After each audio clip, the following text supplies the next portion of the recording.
This is where the great separate themselves from the rest. This has been building up. This has been the moment they've all been looking forward to. And so it begins. We have our Apex champions. This is amazing for boys. Look at us. This puts so much on the line for a lot of these squads that need to perform.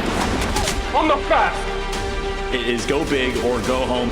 Watch it crack! I'm down!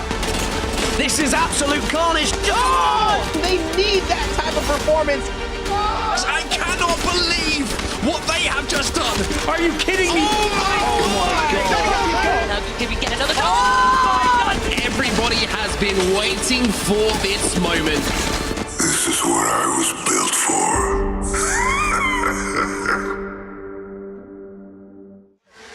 Good morning, London. It is day 3 of the ALGS Split 1 playoffs. We are live from the Copper Box Arena in London. Players, fans, I've traveled from all around the world to unite here on this stage behind us, and I couldn't be more excited to be your host for the morning. My name is Spider Tiff, and I am joined alongside the luxurious Rain Day and the all-knowledgeable Genome. Boys, how are we feeling today? Oh, what a day to be alive. You got a live crowd here Saturday morning, but also you have people going home. I know most of us have still arrived and just getting started, but there's stakes on the line today, and that is why you have to be hyped about what we have in store.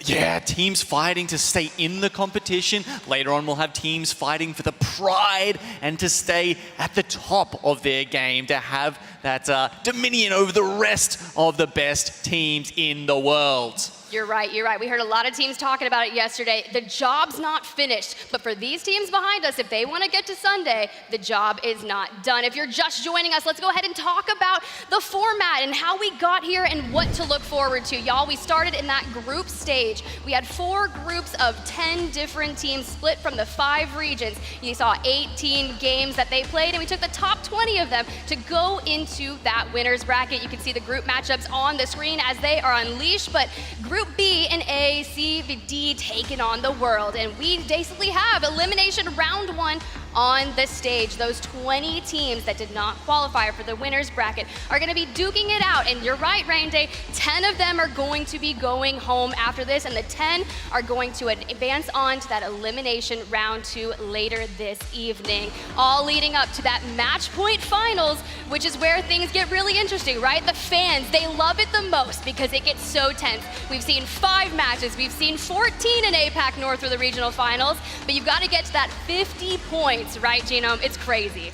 Yeah, you've got to make it there first before you can take away the win. It's a very interesting format. It just plays out so differently to your set of 6 games, which we will see today. There'll be lots of hype, as you said, with the stakes on the line, right? But on Sunday, everything just goes up a notch.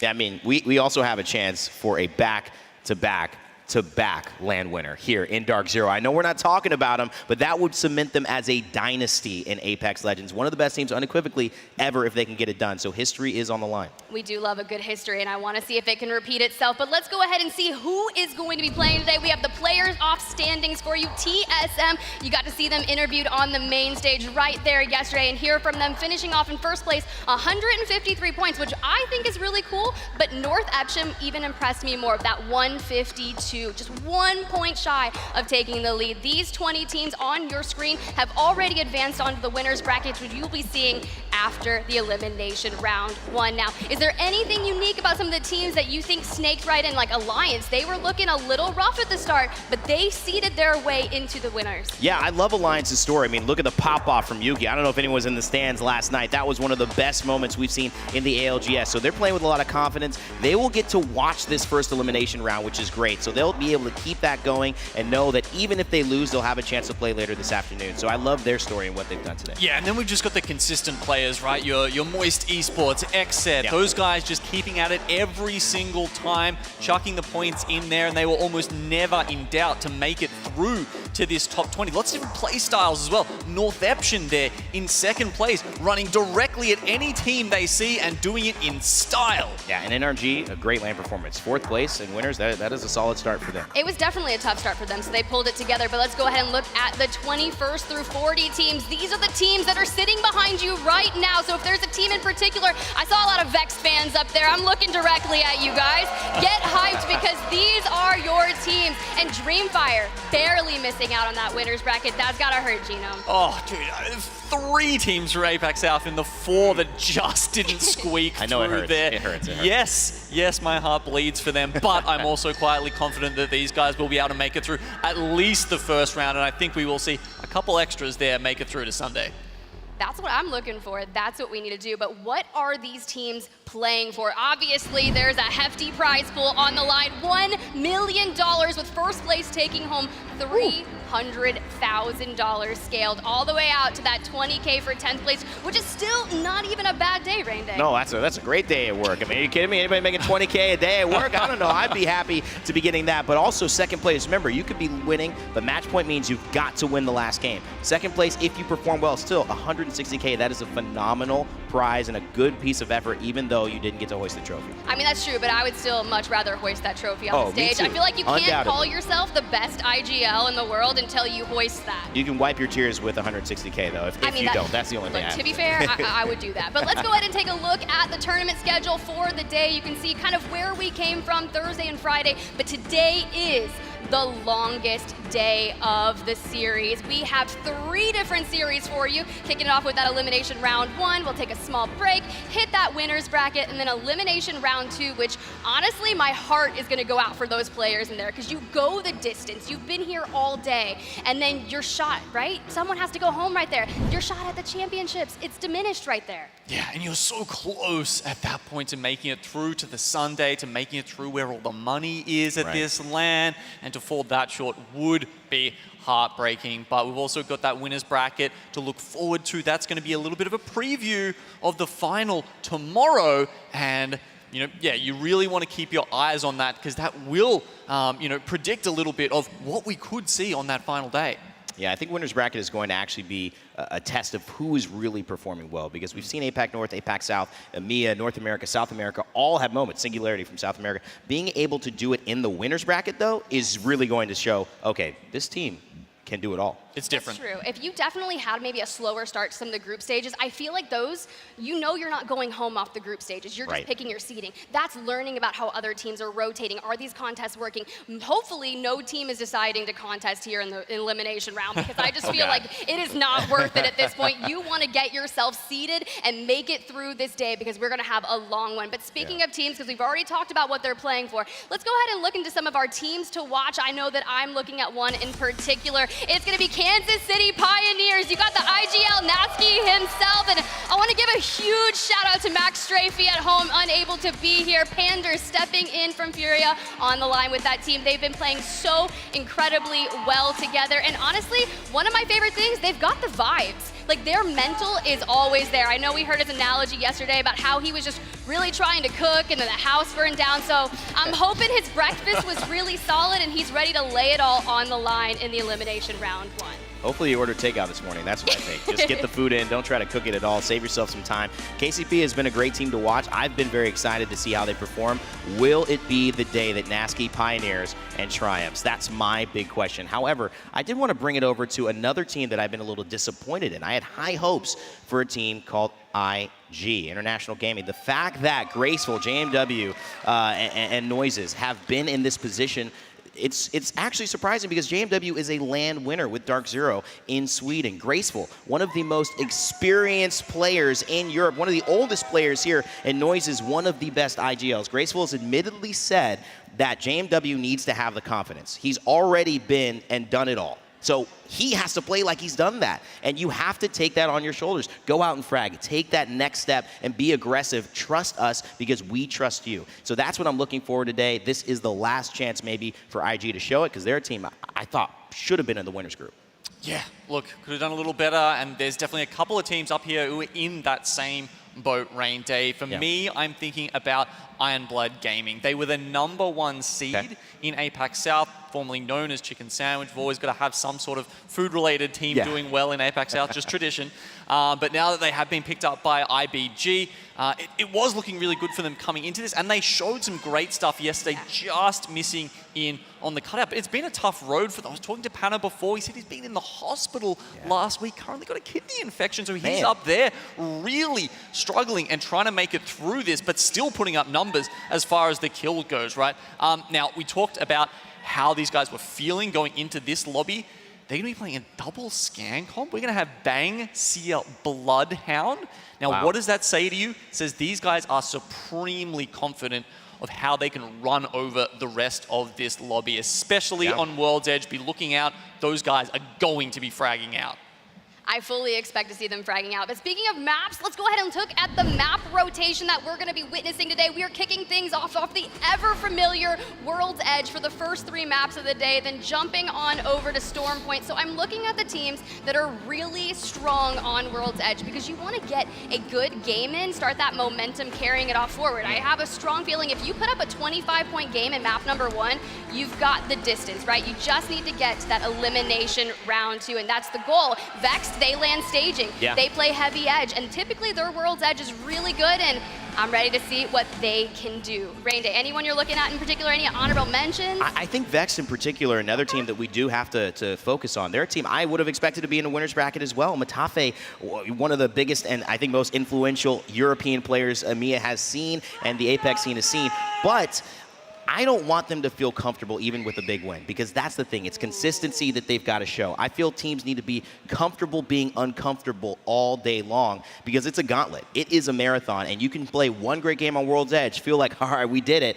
and then all of a sudden, you're looking 4 games with 0 points, and you're wondering, wow, we have to pull something through. We're going to pull it through. Well, speaking of a gauntlet, let's go ahead and get this gauntlet started, shall we? I want to introduce you to your casters for the first game. It's going to be Fallout and Vicky Kitty. Send it, y'all.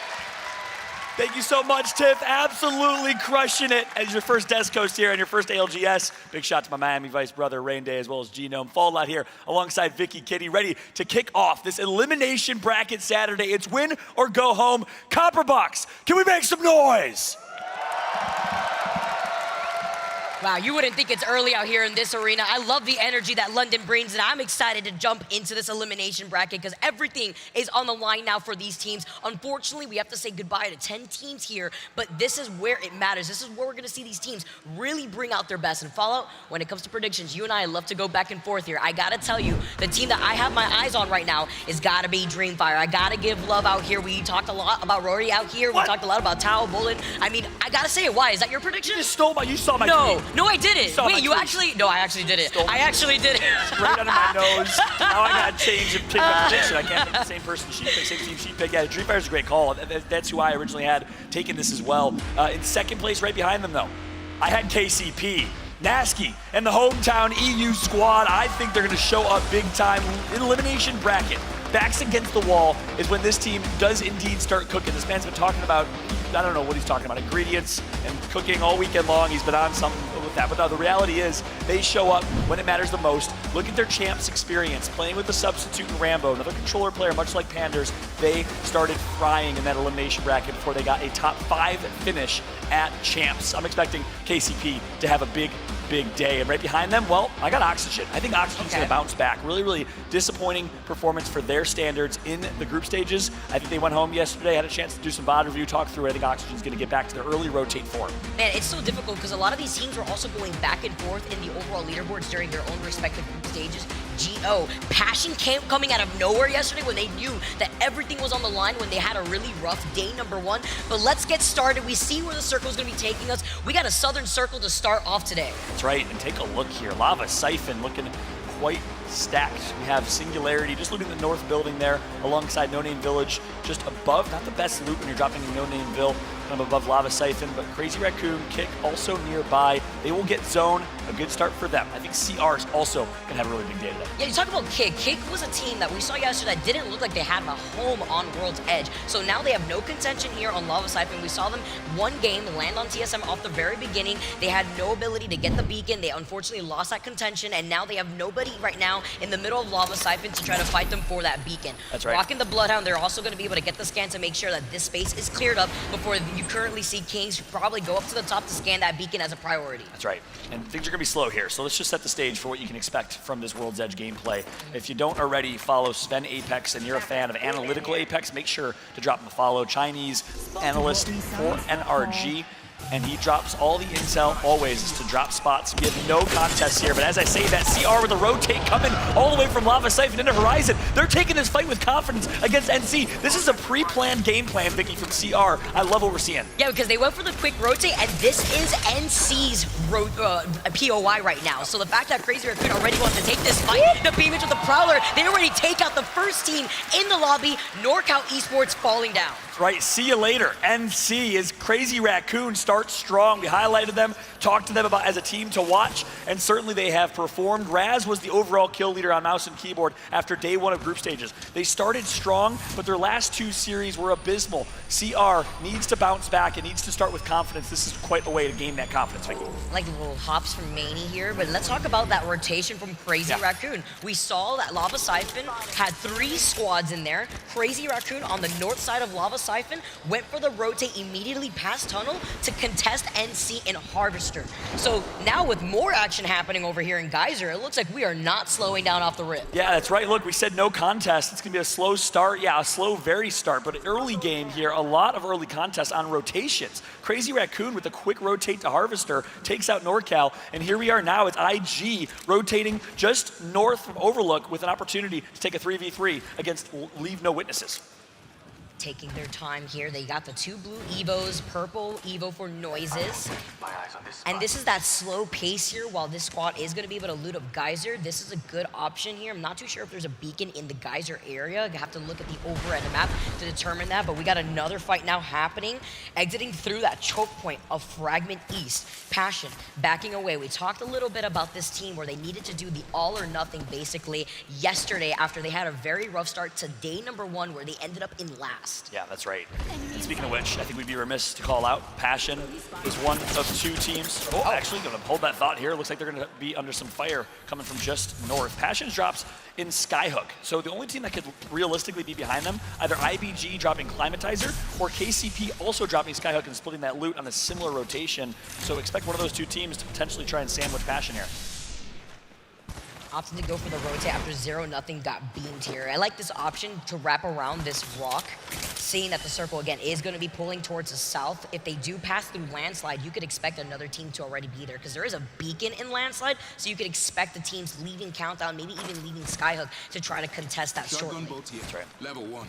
Taking a look here and checking in on Flora. Love the whip around from our observers, taking a look at all of our storylines, all of our teams in different sides of the map, see how they're rotating exactly. Flora did drop in Thermal Station, as y'all are well aware, they're contesting Alliance, and Alliance finally admitted, look, they really and truly impacted our ability to perform in some of those early group stages, finally changed their drop spot, ended up going tree and found a lot more success on World's Edge in doing so. Alliance doesn't have to worry about Flora, and now Flora doesn't have to worry about Alliance, but again, hold that thought because this is the same Passion squad we've been watching. They're going to be gatekept from Dreamfire, our prediction to go big today. So Dreamfire being this team that is actually already at Landslide. I was expecting this. Again, there is a beacon at Landslide, so you could expect a lot of teams to either control this space, and since it's not too far away from the edge of where the circle is going to be pulling, this is a good opportunity for edge squads to also hold that so that way they can gatekeep other teams. Dreamfire being one of those edge squads, so aggressive yesterday, barely missed the opportunity to make it to winner's bracket. 21st place in group stages. Pulverix got 20th by 1 point, and they couldn't have different play styles. Pulverix doesn't shoot their guns until late game.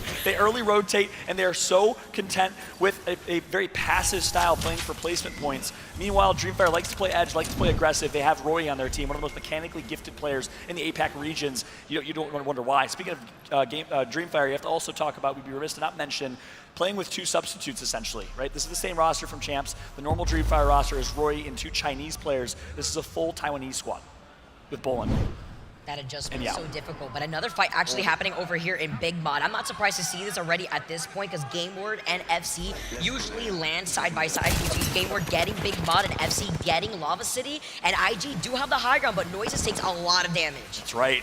Game Ward, the rookie French squad with the veteran side combo. Oh my gosh, JMW on controller gonna be in there initially. Breaks ice, but Aimbot, the new player of the season, says I got a controller of my own. YOLO also an 18, 19-year-old rookie on mouse and keyboard, one of the up-and-coming mouse and keyboard players. The team of two, the duo, alongside Sidecop now find themselves in a 3v2. In this situation though, just having the duo, let's go into an IG listening to see what their next move is after losing out on their teammate. Nice. I got a heal. Come inside it, Jay. Run with me. Run with me, Jay. There's Beam. No, Jay! Let's go! Jay! Let's go! I'm an armor swap. Heal. New team? No? No, I think you're fine. Over there. What a play from JMW and Noises, the British duo, in front of their home crowd. They perform in a 2v3. Heart beating out of his chest, literally one shot after coming in clutch, getting the res, and they're also going to be able to get the res from their teammate. Remember, it's the crypto and the respawn beacon is right there next to Big Mod. And this is what JMW does in big moments. He's so talented. We saw that with Dark Zero when he substituted on that team and won a championship now. Oh. It's Piniter, the Japanese sensation with the PK. Oh my goodness, what a start to Saturday. Vex needed to come alive, and Florida's the one putting it in, putting the nail in the coffin for Vex Gaming. This squad to go down in 18th, leaving 17 squads left. The crowd going wild out here for Florida. The Phoenix gonna get popped up by Mia. I hate to say it. You always want to talk and hype up teams, but you also have to make some tough predictions sometimes. Yeah.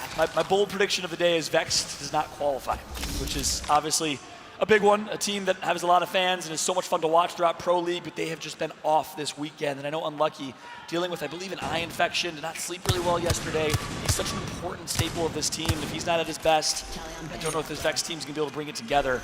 So that's kind of my bold prediction. I hope I'm wrong, but we'll see how Vex will perform. They're so talented, so much fun to watch. Hard edge fighting team. I'd love to see them in our elimination bracket finals, but they're going to fall early here in game number 1. Man, talented teams like Vex, even KCP as we're looking at them right now, hold this choke point. So many talented teams here, and we still have to say bye to 10 of them at the end of this elimination round 1. And take a look here. You heard it in the interview with Nasky yesterday where he said, we typically play hard edge. They always have, but Panthers has brought a new playstyle to our team, and they're running Bangalore. They're playing a hard edge team comp, and right now it's going to be IBG. The Aussie boys, #1 team in APAC South, so incredibly strong. Banayi alongside Strafing, pushing wide through. Player K, they are beating. This is what they're so incredibly good at. These fights, these pound-for-pound 3v3s, they hardly lose. Oh my goodness, IBG, weapon stocks are up, and Passion gets eliminated. Can we talk about the weapon loadouts that we just saw? And immediately, with the scan, after having the Beast of the Hunt, they catch the third party trying to come in on their 6. That's right, 5-round burst Prowler gonna connect here, but it's gonna be FC Destroy coming right in with the third party, breaking a first shield. They got the shield swaps. Can they get the reset? No, Strafing is down to none. Hammer Drill falls incredibly low, Strafing trying to get away, but Player K is also really low, losing out on all their shields. FC Destroy have the health advantage right now, and they get the knock. Japanese trio, one's gonna go down, but they have complete advantage. They're playing their angles, they're playing wide. So well played right now from Yuka and Hammer Drill, the duo from Champs. Umachan Lavetti, brand new to this team. They played with Razy and Champs, who of course is now on Northception. Taking a look back to KCP. They find themselves also in a fight just north at the choke with Dreamfire. Are you kidding me, Vicky? There's so much action happening from each choke point, from each side of the circle. FC don't have to worry about a third party. They're good here on Fragment East. Taking a look at this fight happening on the other side, we could actually expect FC to potentially third party this, because this is in the middle of their rotation, and right now, KCP are in the middle of this fight, distracted. That's right, KCP needs to take this quick for that exact reason, because FC is going to fly in just a moment. Panders, so talented, so underrated, is one of the best controller players in NA. Let's jump into a listen-in with him and KCP. Waiting for scan. Play on the skate, take height. Let's go. Take height. Take height with me, One. I'm in. Swing left, oh, you, 2v2, dead. Let's go. Nice! Tom. We are good. I have golden armor. I'm ready to switch. Let's go, baby! I got you back. They'll take my gold. Find another gold. I got it. fine, boys.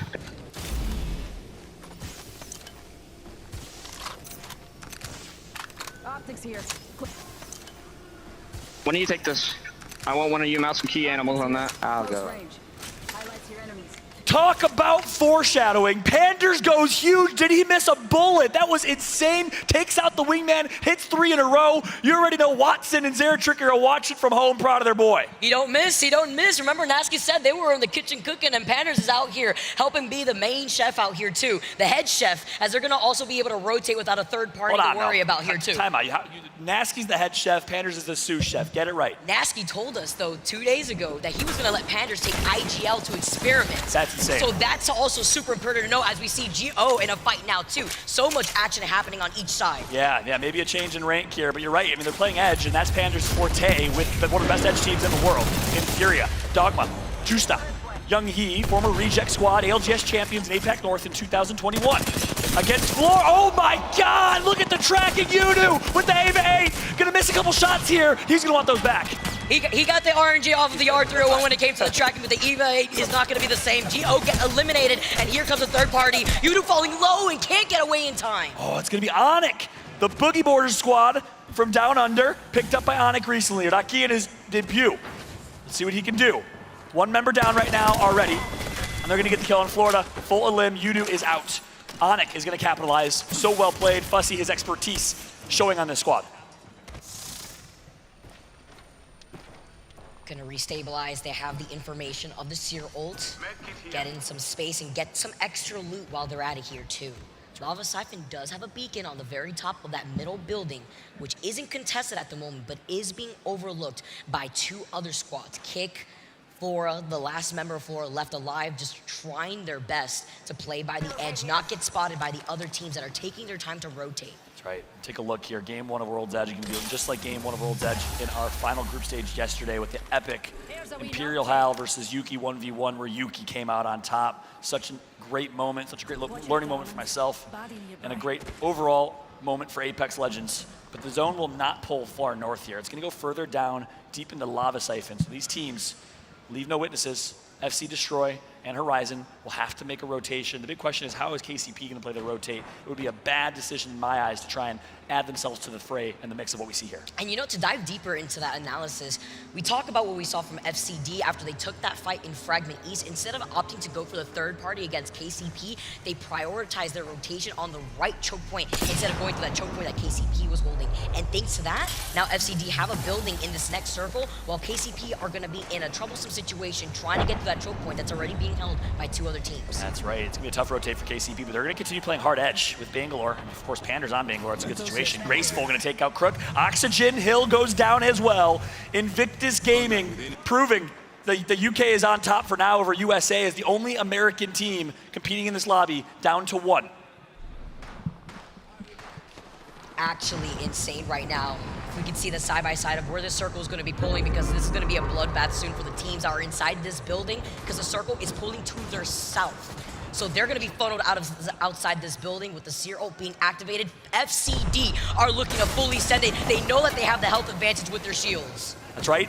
3v3 fight, you knew this was going to come eventually. Leave no witnesses versus FCD, who's been so aggressive in this lobby. I think advantage slightly in FCD's favor based on shields and resources. Blue shields in the hands of Leave No Witnesses. A team of 2 Argentinians, 1 Chilean, the only Argentinian squad in this competition. Flora also get eliminated by Onic coming out here too. 11 squads left in this lobby. And if you take a look at where the circle is going to be pulling, it's 3 squads rather, that have already predicted where the circle is going to be pulling, that they have their own space. It's going to be IG, Singularity, and Godfire out here.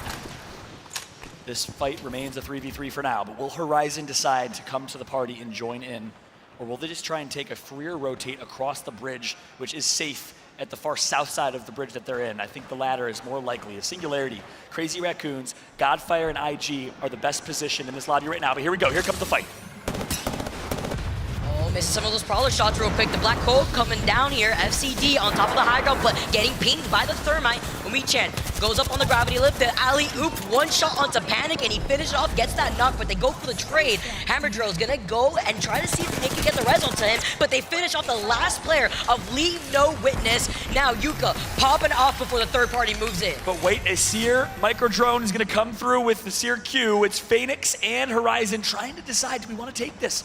It's risky. Can we just gatekeep instead? And that's the decision that's made. The Horizon gravity lift comes down, and they'll use that for the rotate. But Genji, the only controller player on this team, frying. Gets the crack, but the finish off right now. Leave No Witness being able to get that finish on the knock at the very least after they already got out of the lobby currently. But Horizon Union, I like the call to hold the high ground here on the bridge. They want to prioritize playing the edge of the circle. See you later, Yuka. See you later, FC Destroy. It's Genji with the missile storm to close things out.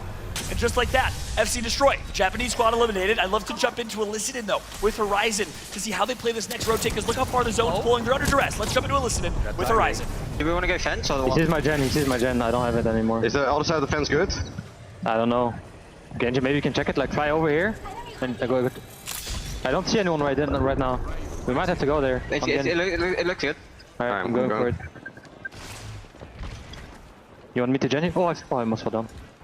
I think there might be a team in here, right? No, it's clear, it's clear. There's a lot of loot there. There's loot here. You wanna go? Is there light over here? Oh my god. I need to get shotgun, so I have a longbow still. I'll take the car. Watch over me, I need to loot this box. Yeah. Down roof. Do you want to watch him with a 30-30? Yeah, I'm gonna. I swapped. I'm on. There's shots in the building. We could third party this if they fight. Yes, we can. We can take the low ground here. It's free. Wait, where? It's not. No. Fence. Wait, fence behind me. There's a guy. Two guys in the fences. We have to gatekeep them. Don't go over the fence too much, Genji. Like, play your side, okay? I'm playing on the building right now. They're inside right now. Yeah. We have to walk it in on this side. I think if we can even play like the outside here on the balcony and the plane of the second floor, that will be fine. Yeah. There's a team on high ground though. You guys have a lot of cells? I have 5. Okay, I have 2. Here. Behind us, guys. They're gonna angle on the fences now. Yeah, they're on it. I'm back inside. Can we not just go in the building? We don't. Yeah, but we have to walk it in still later. Take this if you can. They might fight us, no? Yes, they will. I'm gonna have to shield them. We have to might just get the KP here, okay? I'm trying to look if they push. I don't see them pushing. They're still behind the fence. Yeah, he's on top. Yeah, just don't take damage from these guys. Alright, we need to shoot the left side. We need to just go here and then go on the fence after, okay? Yeah, I'm following you. Watch this right side first. They're still there. They're crossing now. Yeah, shoot them away. Walk forward on me, I'm stuck on the box. Shoot the right side. Keep shooting the right side. The Bangalore knock. Shooting it. Nice. One more. I don't see. Forward. The next fence.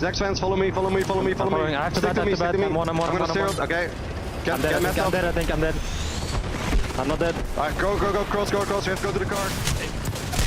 Brilliant listening right there, showing the IGL skills of Phoenix. One of our few Dutch players in this competition, but Horizon, it was a difficult rotate. Looks like they will get shut down. Phoenix, former world champion and Paladins, not talked about enough as a very solid IGL coming from the Netherlands. Kai van Dupen. It's such a difficult rotation when you're forced outside of the building. You really only have the crates and the truck to really work off of from natural cover. And meanwhile, you have KCP that were on the high ground. Nasky with the bow check. Call him Legolas out here. He's got 32 bow arrows still left in the bow check, and he's going to be able to pop to the shield toe with the gold Evo shield. Incredibly important note in case you missed it in the announcements on social media today. Crazy Raccoon made a substitute. They took a big risk picking up Whisper. They decided to bench him and pick up Maney, their OG third instead. That's a huge change up. Meanwhile, Serdell and KCP find themselves in a 3v3 team inside. It's a Watson fence. No way are they going to push that. Get a crack at least though on the crypto right now. You can see that as they're just trying to look at a different off angle. They don't want to risk just overextending. They take care of the Watson fence, but they're still playing on the outside of this building. That's right. Take a look where the zone's pulling right now. At the top left of your screen. It's going to be a center zone pull. So KCP does not need to push. They just got to gatekeep this. A Bochik in the hands of Nasky is not what he wants right now. So he'll be using that Prowler with about 180 ammo left. Nasky going to be tagged by a Thermite here.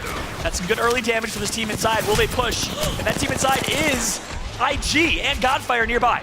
Nasky survives. Again, he's got the gold Evo, so you can restabilize quickly, but there's a squad right below them that was pressuring them out. They take care of the crypto drone. Now they're focusing. They look like chameleons on the team below them and the team on top of them at the same time. That's right. Singularity now on the other side of the map here. Big fight against Kick. Their peers in South America. Kings, Van, a.k.a. Van Glorioso, the new player on this squad. Gonna get the res, gonna stick it. Panders goes down. That's big. Dell and Nasky, the team of 2. The former greats from Nasky straight via Dell, all down to Nasky. Last alive for this team. IG is going to profit. They're going to farm some KP for now, and Nasky will be taken out. KCP get taken out. 4 squads left out here. Kick, Singularity, IG, and Godfire all alive. And Godfire and IG are sharing the same building. Vamos, Brazil! South America on top right now as we have 3 teams looking to represent the region that's performed the worst so far statistically. All 5 teams in the elimination bracket. It's a 1v1. Elysium versus the Call of Duty former great Staleezy. Elysium on top. Elysium takes care of him. He said he had to respect him for a reason, but he's the only one alive right now for Singularity, but at least he has some time to work with, hiding inside of the truck. The EMP coming in to actually put in some extra pressure as Godfire trying to fully send it. And here we go. Godfire, team of 2. One worse than the new player on this squad replacing Sleep. What can you do? IG gonna absolutely dominate this lobby. They find the solo. They now have a 3v2 for the bread. It's a Val call out of desperation, and that will be it. Goodbye. Good night. Invictus Gaming here with an opportunity to close this out. What comes up must come down eventually, and they get the knock, and they get the finish, and they get the win. IG come out on top for game number 1. Invictus Gaming in front of their home crowd here in the UK in game number 1, and the celebration comes through, reminiscent of former championship caliber JMW at the Sweden playoffs with Dark Zero. This time, he's playing with his boys. He's playing with his longtime teammate Graceful and his recent longtime teammate Noises. What a start. Beautiful pop-off there, too. You could see the emotion in their faces. You could see the pop-off, and they had a big game there, too. They got a lot of KP after they rotated outside of that building in Lava Siphon. Wow. What a start for IG. And guess what, Vicky? It all started with the 2 versus 3 that they had to clutch up.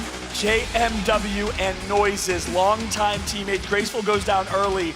They managed to win that early fight, and they ride that momentum like a wave straight to a victory here. What a start for Invictus Gaming. Lots to talk about those. Let's go ahead and throw back to Spider Tiff, Rain Day, and Genome at the desk. Thank you so much, Fallout and Vicky. That was absolutely insane. That clutch that he was talking about, JMW was a sliver of health. We got to see that backstage. I was like, I don't even know what I would do. My heart would be thumping, kind of like Yuki, that 1v1 yesterday, bro. Yep. He stood up, he was like, and I was like, I couldn't do it. But Rain Day, I would be so curious to hear, because that was your team to watch, and they came out on top in game 1. Well, this is exactly how you have to start it if you're Invictus Gaming, because you're disappointed to be here. That's the fact of the matter. This is a quality of team that could win this entire championship. And so knowing that, they probably knew expectations are so high for us here. Winning this group or nothing, essentially, is what we will accept heading into winners. And I think that is something that through the elimination bracket run to try to ultimately get to Sunday, a win right now has just lifted their spirits so much. The confidence I talked about JMW needing for this team to thrive feels like they've got it. I mean, definitely. He's got plenty of experience. He subbed and won as well. So a lot of good moments here. We were looking in those frag fights, specifically Iron Blood Gaming, your team to watch. They won their initial fight and then unfortunately got third party. Tell me a little bit more about that, because it was looking okay until it wasn't.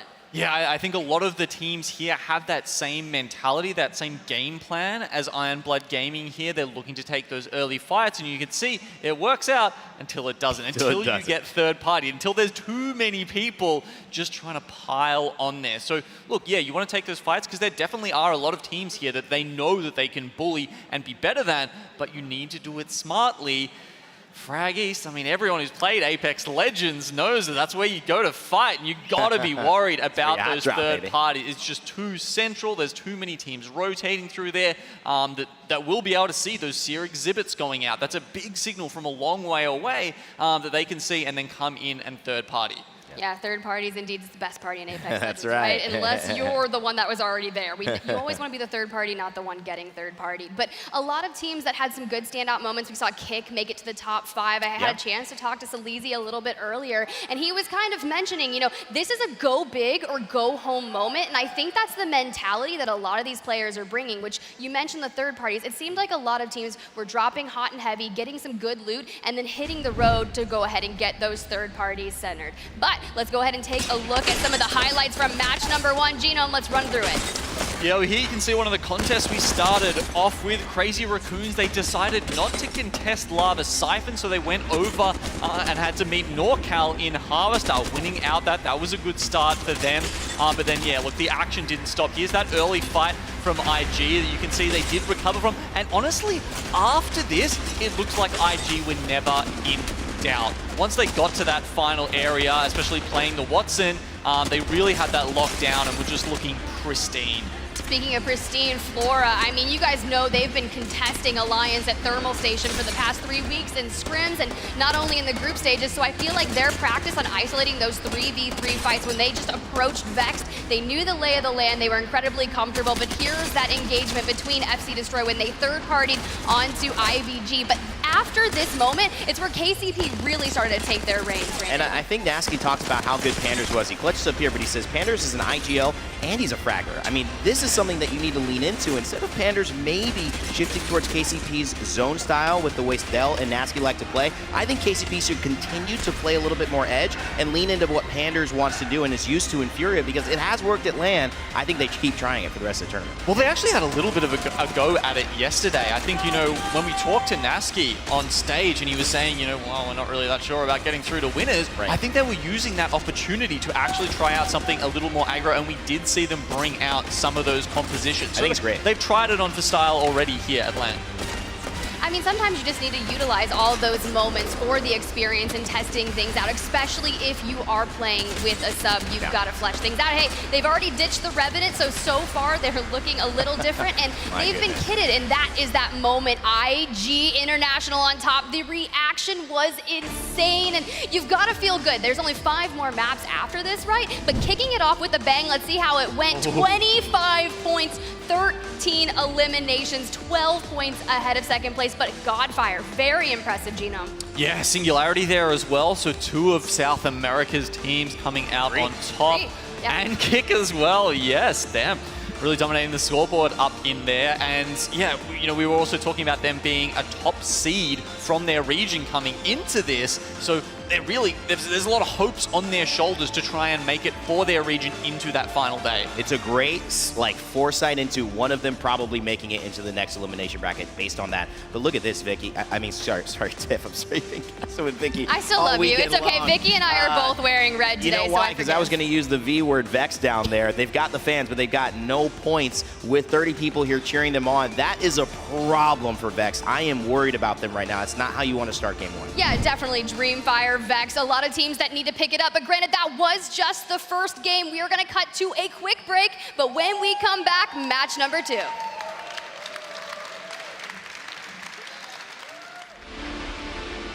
Herman Miller Gaming is the official chair partner of the Apex Legends Global Series.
WD Black, the official storage partner of the Apex Legends Global Series.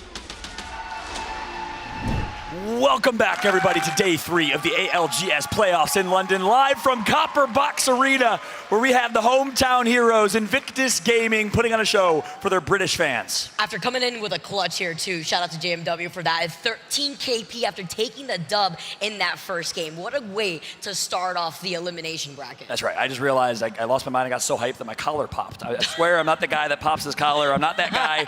I'm currently folding the collar back. Hopefully it can maintain, but we'll see if game 2 is just like game number 1. But no, jokes aside, what a start from Invictus. You know, a couple kind of predictions I made in a tweet when we launched the day today. 1, Invictus Gaming places top 3. 2, Dreamfire. As you see on screen right now with this man, Roy, who's become a quick fan favorite to win and dominate. You agreed with that prediction, but they didn't start great. Guess who did? It was South America, and I mentioned it. I'll say it again. Vamos Brazil, a great start for SA. 3 teams in the top 4. Godfire's another one, as you see on your screen right now, that's been. Can we talk about that interview that I had with Stalici too, just talking about the representation from South America, making their fans proud. They are here to show up, and SA definitely came out and showed up in that first game. Yeah, but let's just speak objectively here. They have not shown up so far this weekend, Vicky. All 5 teams from South America down in the elimination bracket, and it wasn't even close. The closest team to qual was Singularity with 25, but NorCal, 25th place. NorCal, 38th place. Leave No Witnesses, 39th. Kick, 40th. Godfire, 37th. They were the bottom 4 teams in group stages. They needed to show up if they wanted to show that South America can be represented on a big stage, and guess what? They certainly did in game number 1. Super impressive stuff from the Brazilians and Argentinians. Absolutely huge here, too, to look at what we're going to be seeing in Lava Cypher. We saw it was heavily contested by at least 3 squads. Nobody engaged just yet. It was the quick rotation that we first saw from Crazy Raccoon all the way to Harvester. And since there's a beacon in Harvester, I can expect the same play to actually come out again. That's right. It looks like CR is starting to clump that direction and to make the same play. This time, NorCal's going to expect it. And chatting with Frogs and chatting with Cafe and some of the others in South America, this team, NorCal, has big egos. They do not want to lose fights. Frog said, I don't care if they're Dark Zero. I don't care if they're the reigning champs. We're going to drop Harvester and contest them. They did with success. They kind of bullied Dark Zero a little bit. It was a bit of a 50-50 in the trade there. But with that said, expect NC now to not easily bend over with this fight against and fall with this fight against a CR squad that's going to most likely make that similar rotation, or potentially different rotation here since the zone's pulling a little bit more northeast. We'll see if that fight happens again as we jump on board with Graceful from IG.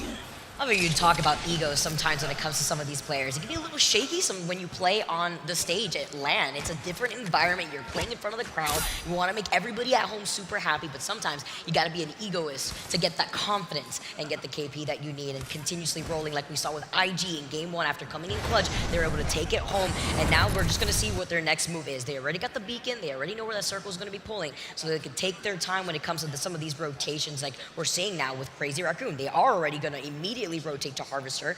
A very similar health pool that we're seeing between NorCal and Crazy Raccoon. Double blue Evo shields on both sides and the white Evo shield from one of their members. You see that JMW toupee? You know, he had the forehead of the camera looking like Nick Merckx here. Try hard mode. Meanwhile, we got the 90s boy band haircut from my man Parka, liking the style. CR, of course, the entire APAC North region always bringing a lot of style and swag. And, you know, fun hand motions. Yesterday, was it them that were doing the beatboxing? I don't know if you saw it. Oh, yeah. Beatboxing, you know. They were jamming. They were jamming. And talk about Maney. Biggest storyline coming out of the APAC North region for this matchup.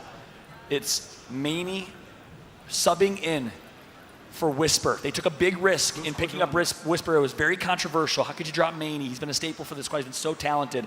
Well, didn't work out for them. They made a change. They're one of the few teams that actively leverage the substitute mechanism here in ALGS, and it's really awesome to see. That's actually huge. A nice little note there, too, because we don't really see that very often, especially maybe it could be something that we could see in the future as compositions develop between different maps that we see coming into competitive.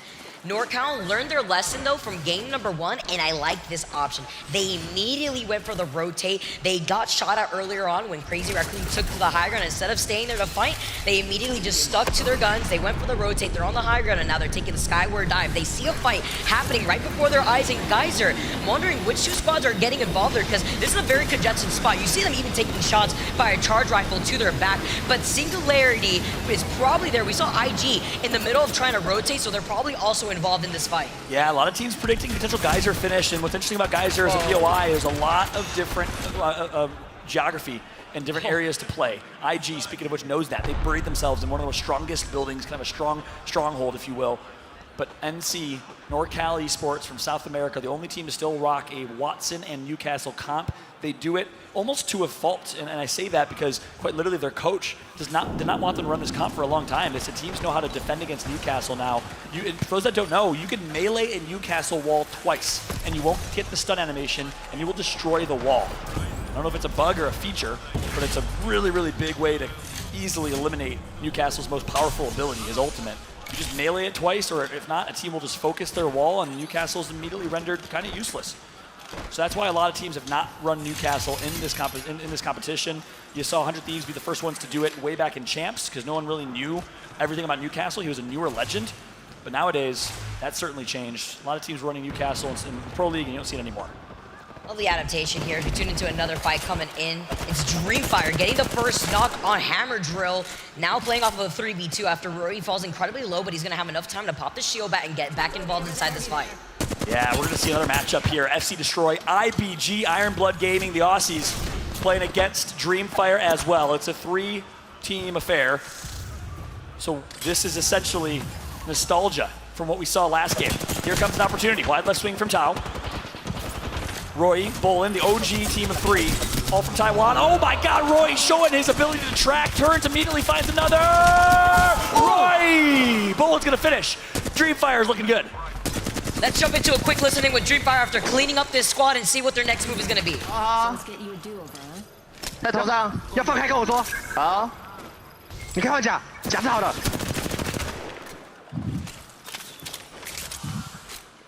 铁包往上，往上飞，瓦基往上飞。好，没吵到，没吵人，没吵人，没吵人。往上飞就对了，往上飞，听我的，往上飞。我舔个包，我舔个包，我舔个包。我补个血。OK， 那我就踩在上面看。好，你先踩着。OK， 我在上面，我拉个小补。好。我把那指甲捡起来补。好。你们填好的时候跟我说。填好了，填好了，填好了，填好了。跑了一个西了，跑了一个西了，跑了一个西了。对对对对。往上踩一点哦。OK， 我跟你，没吵到人现在。对对对，不要点，先不要点，不要点，不要点。我看一下几个队，我看一下几个队，帮我顾旁边就好，帮我顾旁边就好。好好好，帮我顾旁边就好。我先。这边有人，这边有人，这边一个，这边一个，几个，吃鸡了吗？就一个，就一个，就一个，就一个，就一个。我跟你，好，我也往前，我也往前了。我 Q 了，这个方向。教你上，教你上。开起，锁烂，我可以舔包吗？可以。好，我去了。有大电吗？我缺大电。6个，我只有2个，丢2个出来。他这里有书，你们有需要吗？我9配件都是满的，很多可以拿。我要配件，你给我换位置。拿一个。好，那我去找阿白，你去拿手雷，拿手雷，去拿手雷，包你去拿手雷。我2颗了，有空位。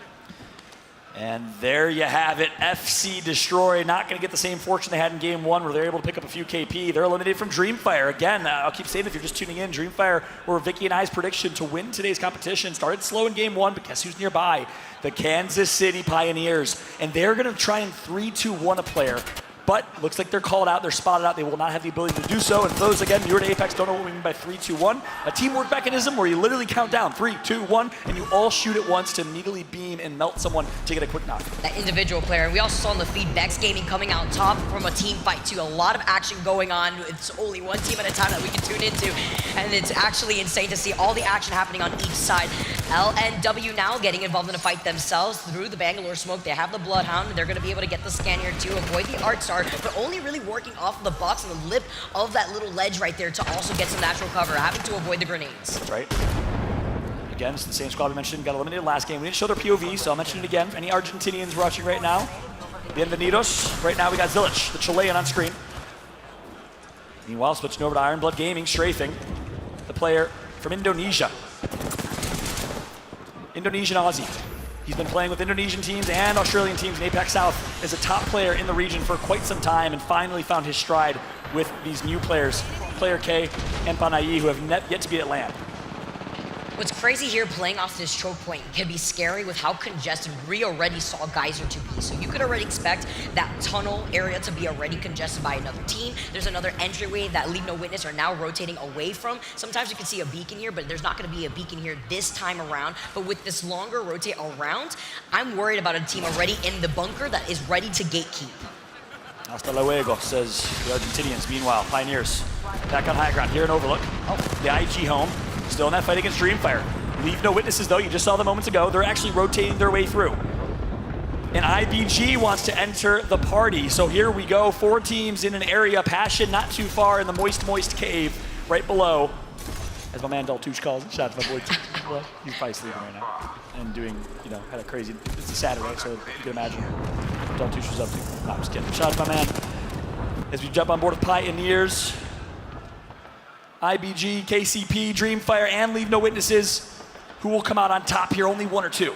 This is a crazy fight to take on the edge of the circle because, yes, you see those shots coming in from the bunker area too, getting that knock already as IBG were also trying to fully send it onto that player, now rotating around. 3 squads in this congested spot, exiting out of Overlook where there is a beacon. So it was the squads that wanted to try to get that information that rotated away from Epi, like KCP now, who are now playing on the edge right behind IBG. That's right.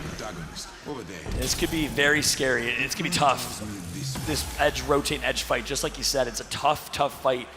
So if you're a KCP fan, could be looking a little bit scary. If they can make their way out of this, they're showing that they've truly evolved, right? They're a full edge team right now. This is never how Nasky has played. They found so much success as one of the greatest teams in EU back in 2021 with multiple championships on the Nasky Strafey Dell squad with early rotate, Pathfinder, then Crypto team comps. A completely different, out of character play style for KCP. And Nasky. Be a little risky sometimes too, trying to pull that out, but you know what? Exactly. You have to make the adjustment, especially if you find yourself here in the elimination bracket. IBG, another squad that we were talking about before, trying to show up, still rocking the Bangalore Bloodhound and Seer, the double scan that they're going to be able to get here, the double set of information.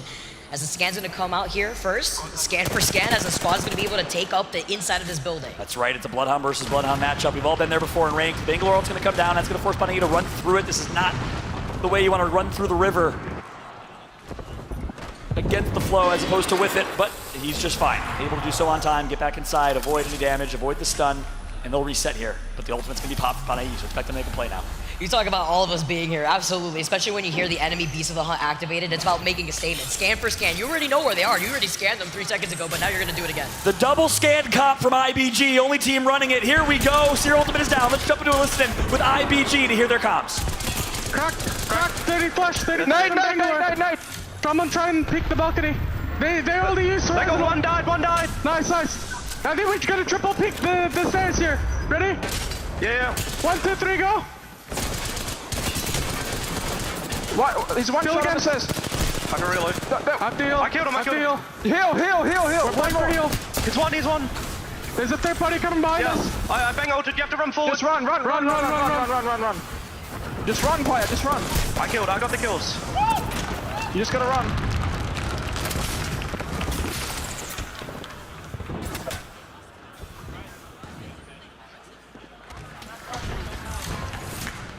And players gonna sneak out, barely able to scurry away, but you know KCP's gonna hunt. They don't have a Bangalore, but they do have a Seer, so they'll automatically know exactly where he's gonna be. Expect that to be a cleanup here in a moment, most likely. Meanwhile, Vexed Gaming with quite a bit of a fan audience here, live from the crowd in high stage, looking to have a big game. They got the IBG first knock there too off of the Arcstar, and they were able to fully send it. King get eliminated in 16th in this lobby, and Unlucky is feeling himself right now. He wanted to go hard today, and they want to go big or go home, because that's the only option here in this elimination bracket. And you hear the crowd burst out and cheer and chant. Meanwhile, Tyler FPS, the sole Brit on this team, playing in front of a hometown crowd. Tyler burst onto the scene with a remarkable showing in the ALGS Championship of 2021, playing with New Esports, where they dominated group stages. That was alongside the Ascend squad, Kashera and Postkill, and that's when he knew he was going to be something special. Trying to find a way off to the side after getting that crack to get the information onto the top of that player. Despite the smoke grenades coming in, they know exactly where he's at before hiding right behind the Zero coming in as Tyler goes down first. Yeah. They get the trade. Tyler, the tip of the spear, gonna go down, that's big, but Unlucky's so talented, he misses the last shot. The melee, he gets the knock, but Gaming is out. The Boogie Boarders, Onyx Esports, welcome to ALGS. Rocky, Shady, and Fussy clutch up. Coming in is going to get the double res on top of that. I like the little flank route that he was able to take to get right behind Vex as they're going to exit back to the lobby here to Horizon. Union, though, going very, very low before finding a little landing spot after that Skyward dive. That's right, Dreamfire going to find an elimination on Urban. Roy, new kill leader. This is the Dreamfire steamrolling train that we know of. Once they can get going, they're so talented, but Crazy Raccoon finds himself in a fight, and Tafe's going to finally clean up his kill on Fussy. Onyx going to be eliminated to Godfire, so the South Americans come in, and third party. Both teams caught in that choke are going to be taken out. It's Vex and Onyx both out. But take a look at the map at the top left of your screen. Invictus Gaming, so well positioned, so well rotated. Again, they're playing so well with these early rotate calls from the IGLs in Noises and Graceful. I'm getting a little bit of PTSD because IG has been in this situation before. We've called this situation before from IG, where they know where the circle is going to be pulling and they play on the outside of the building area by the door, where we sometimes see the circle pulling towards the bins, where Singularity has already predicted, where they've already posted up, and they have the natural cover of the rock and a little bit of the trucks and crates that they could play off of. That's exactly right, Vicky. IG, this is out of the strat book for them. They love these guys or finishes because they drop just north and overlook. They can rotate very fast, and then they can use their defensive comp and play it to their advantage. Crypto, Watson, good luck pushing us. We're going to get all the intel. We're going to use our EMP scans to try and take some fights if you do try and push us. Very, very well done here from Invictus Gaming. This is just straight out of the strat book, like I said. Going for the 2. Singularity, you're right, Singularity as well. Again, we saw that map. Singularity is the team all the way there where the mark is on your map right now at the top left. So again, same two teams from last game that early rotated. I'm so impressed right now. Singularity is a very hard rotate team as well. We'll get that map soon. First, we got to tune into this fight that we're seeing with KCP. Pander's going to be able to pick that gold helmet up real quick, try to get that Rolling Thunder out fast, as well as those smoke grenades out on the board. With some of that information, though, with the Seer attack, you could see with the heartbeat sensor that they are picking up that team that's right across from them. But this is the difficult situation that I mentioned earlier on when the circle was closing in. Being in this tunnel, you could only imagine, you could expect to get at least gate capped by 1 to 2 squads that have already been inside of here for a while. Yeah, that's right. KCP, Dreamfire, and the last 2 members of Passion. Here comes the push. Stepping on the gas pedal is Nasky and the newfound edge fighting team. And guess what? They're in a third party. And Nasky's going to start things off with a shield break, and another shield break is going to come through. Seer and Bangalore down to no shields. Nasky so with close. The Prowler in hand. He's so close indeed, but Dreamfire is going to be eliminated here, and there's only 2 members of Passion, so KCP is going to do it. They're going to be the last team that makes it from all these north edge teams. Look at the way that Nasky's playing. Hold forward, even getting a little bit of a Charlie horse with those Watson fences, but it's fine. He still holds forward. They take care of Passion, but now they're in the line of sight of 2 other teams. Beautiful smoke grenade coming in from Panders to block out that view on their right side so that way they can rotate to the left. Yeah, Nasky playing so aggressive with that Prowler. You think he's on controller. He made a switch mid-tournament, just like they switched their playstyle, but no. One of the best mouse and keyboard players in IGLs. Meanwhile, GHS and Oxygen. Oxygen needs to perform here. Bad start. To game 1, and bad start yesterday. Main, he's going to go down. Crazy Raccoon down to 1. Parker gets a shield pad off, but for now, he's the last alive for CR. Oxygen going to farm GHS, and then they can turn, and they can get the kills on Crazy Raccoon if they had their head in a swivel. They can't fully push that too, because you see that Team Singularity, like we mentioned before, have the high ground, but they don't have that last player in their line of sight right now. Yeah, they got the Seer, but it's about finding the squad that's right in front of them. It looks like they're going to try to get the Straggler. And I love this push from Elysium, the best controller player in South America with the RE45! Oh my god, Elysium, you are a monster! Hits for 130, he's not done yet! Volt only has 40 bullets left, but he's going to use them to his advantage and hope for some ammo here in just a moment. And Singularity leave their god spot to clean up, but now they can go right back. Coming to the RE45 microwave, burning down the rest of these players as NC are actually trying to engage on IG. But how are they going to do this with the composition that IG's running? That's right, so once again, 3 South American teams alive. This time, NorCal Esports enters the fun. They're going to get stunned, but he's okay to do that. Drops the Newcastle shield. This is why Newcastle can be great in these moments, but you got to get through IG. Singularity's just going to watch. Are you kidding me? We're getting a repetition, basically, of what we saw in the last game. Because IG get taken down. NC force their way in, and here comes the third party from Godfire. 3 squads left. Godfire versus Team Singularity. And now the 2v3 against their rivals. Godfire, Singularity, South America once again. Arton, Besk, the best support player in South America is Besk. And it showed. He was anchoring, and now he's frying. Elysium's gonna do it. Singularity! Again, a top 3 finish. What a performance, and there's so much to talk about there from Singularity, Vicky. The way that Besk had the ability to play anchor and hold their god spot while Elysium flew. That's what works so well for this team. Again, we talked to Kafazin, the coach of Godfire, and he said the way they play is they just fly around Elysium. They let Elysium make plays, and they all support him, and that's exactly what we saw right there. And they played that perfectly, and not only in the position that they were holding, they not only cleared their backs from the circle, from the squads that were forced to rotate uphill towards their direction, but they played amazingly to their strength with their composition. Not like IG, where they're not the ones running the Watson, so they have to play off more space than what IG was working with inside of the building where they were trying to play to their strength. Beautiful play from Singularity, and I believe they got 7 KP, so the consistency is alive for this squad. That's right, and I'll say it one more time because they deserve it. Vamos Brazil, every single one of you in the chat right now, stand up and get ready, make some noise, drop the Brazilian flags, because Brazil and South America came to play today. They're proving to their region, they're proving to the world that they are here. And that's it for us. We're gonna throw it to Tiff, Rain Day, and Genome to break it down. Thank you so much, Fallout and Vicky. What an insane game. Congratulations to Singularity. I saw the fans up top. He was talking about the chat, but I'm like, they are here in person in London. The flags were out. So exciting. But Genome, we were talking about South America having so many of their teams being in the bottom 20, but it's about time we show up, and we show up now. Yeah, big win for Singularity there. I even thought it was a bit unlikely, to be honest. I mean, it was a deep geyser zone. IG had picked it once again. They had the Watson early priority on that deep building at the end of geyser. They had the Watson to set up and just completely lock down that building, which they did until the top 3 or 4. Yep. And then, despite the zone, it was going to finish next to the bins, but the teams didn't even let it go on that long. They forced the issue, went inside, somehow dealt with all of that Watson utility, and still got over the top. So congrats to Singularity.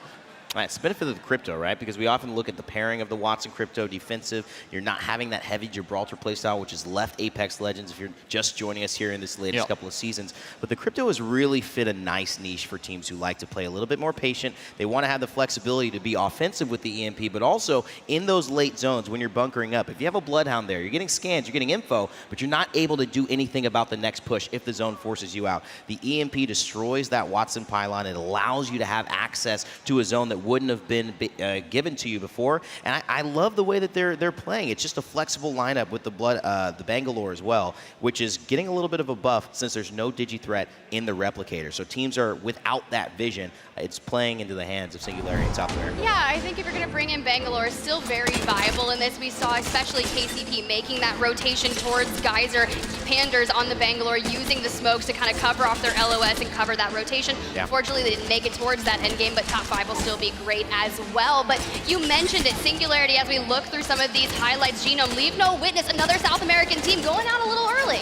Yeah, look, so it was a very different story at the start of this game. A lot of the teams were just fighting for the gatekeeping positions up the top of Geyser around Overlook, Ghost Town. We saw IBG here make a really ill-considered push. I mean, they were going up the stairs, they took their time with it, and you can take these fights, but you can't wait that long because that's when you're just signaling to everyone else, and you saw KCP and those other teams come in to clean them up. 3 points, sure, they got the squad wipe, right? But 3 points a game isn't enough to keep going. If they can get 2 or 3 of those each game, that should be enough to get them through into that top 10, but they need to do better than what they've done so far. Yeah, I completely agree. That's going back to where IG International starting off with a 25-point win in match number 1. You have to get a momentum-boosting game to get you through these series, and you need at least 7.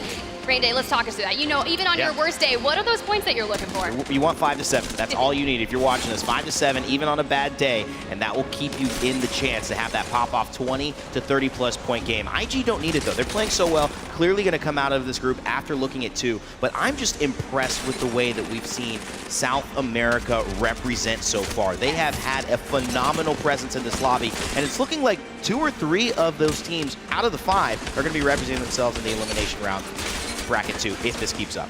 Well, I think we've just got so many aggressive teams in this lobby that the few who are playing those more conservative comps, NorCal Esports, you saw there with the Newcastle as well, and then of course IG, who have had a phenomenal start to this series, they're just being able to walk into Godspot every zone, and they're basically just being rewarded with a slew of placement points, also picking up a couple of those KP, whereas there just seems to be quite a few teams just fighting over those KP at the start of the games, and there's so many of them that there's only scraps left. Yeah, that's definitely something to value because you see Vexed, right? They initially win that push against Flora. Flora, they're landing thermal station, Vexed going staging. So typically, when we saw Vex in the group stages, anytime Alliance was in their lobby, Alliance typically takes thermal station. So it's a lot of those same rotations, which is why Flora and Vex are butting heads. But this time, Vex comes out on top, and they start getting that momentum, right? That we talk about Sab. She's like, every time they start kind of going on that roll, they want to carry that forward. And then you can always make a mistake. Not knowing when to disengage from a bad fight is something of critical value. Rainday, talk to me about that. Well, you can actually see it in the chat. I'm going to expose some of our players here. Onyx Esports said, this was a brain-dead push. You have a Valkyrie. What are you doing trying to fight us in that entrance to Geyser? And I think that that is a legitimate question. Vexed know that they are an aggressive team, and sometimes that hurts you. We have an identity. We play our identity. We get aggressive. We fight. Not every fight is a good fight, and that's what they're finding out. Listen, they still won over Flora. They have 7 points. That is better than having a 0. So for me, I'm still worried, but it's a much better outlook heading into Game 3. Yeah, so let's go ahead and look at that final circle. I know Singularity came out on top in match number 2, but I want to run it back. And Genome, talk me through that final circle. All right, let's have a look at this one for match 2. So as we said, it was a deep zone here in Geyser, and we were going to get those teams pushed out of here eventually, but as you see, NorCal actually really pressing the issue here. They finally clear out the Watson fences. They use that mobile shield to start going in, and despite losing one initially, IG just get pressed up against them in the other team and struggle. Godfire, though, ready to take advantage of that. They were sitting on the outside and able to come in and clean up, but then, of course, Singularity off the back of it with the EMP, lock everyone in place. And that was the big difference, right? Not only the timing of that, but the EMP to open things up, playing the crypto. It was 2 third parties that essentially held it, but I was impressed with NorCal pushing with the Newcastle. We don't see that often. It was a nice little thing that got that started. Yeah, because the South American teams, they were waiting outside. They were expecting it to go a little longer, but then they're like, well, all right, if you guys are going to start the fight now, I'll come and take it. No worries. Like, all right.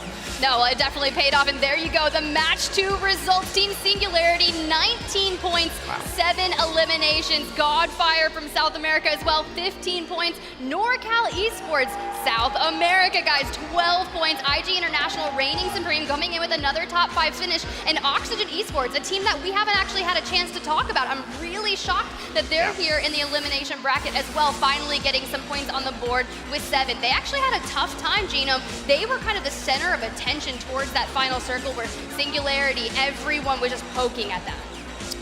Yeah, there was a lot of tension to take there, and unfortunately they couldn't quite deal with it.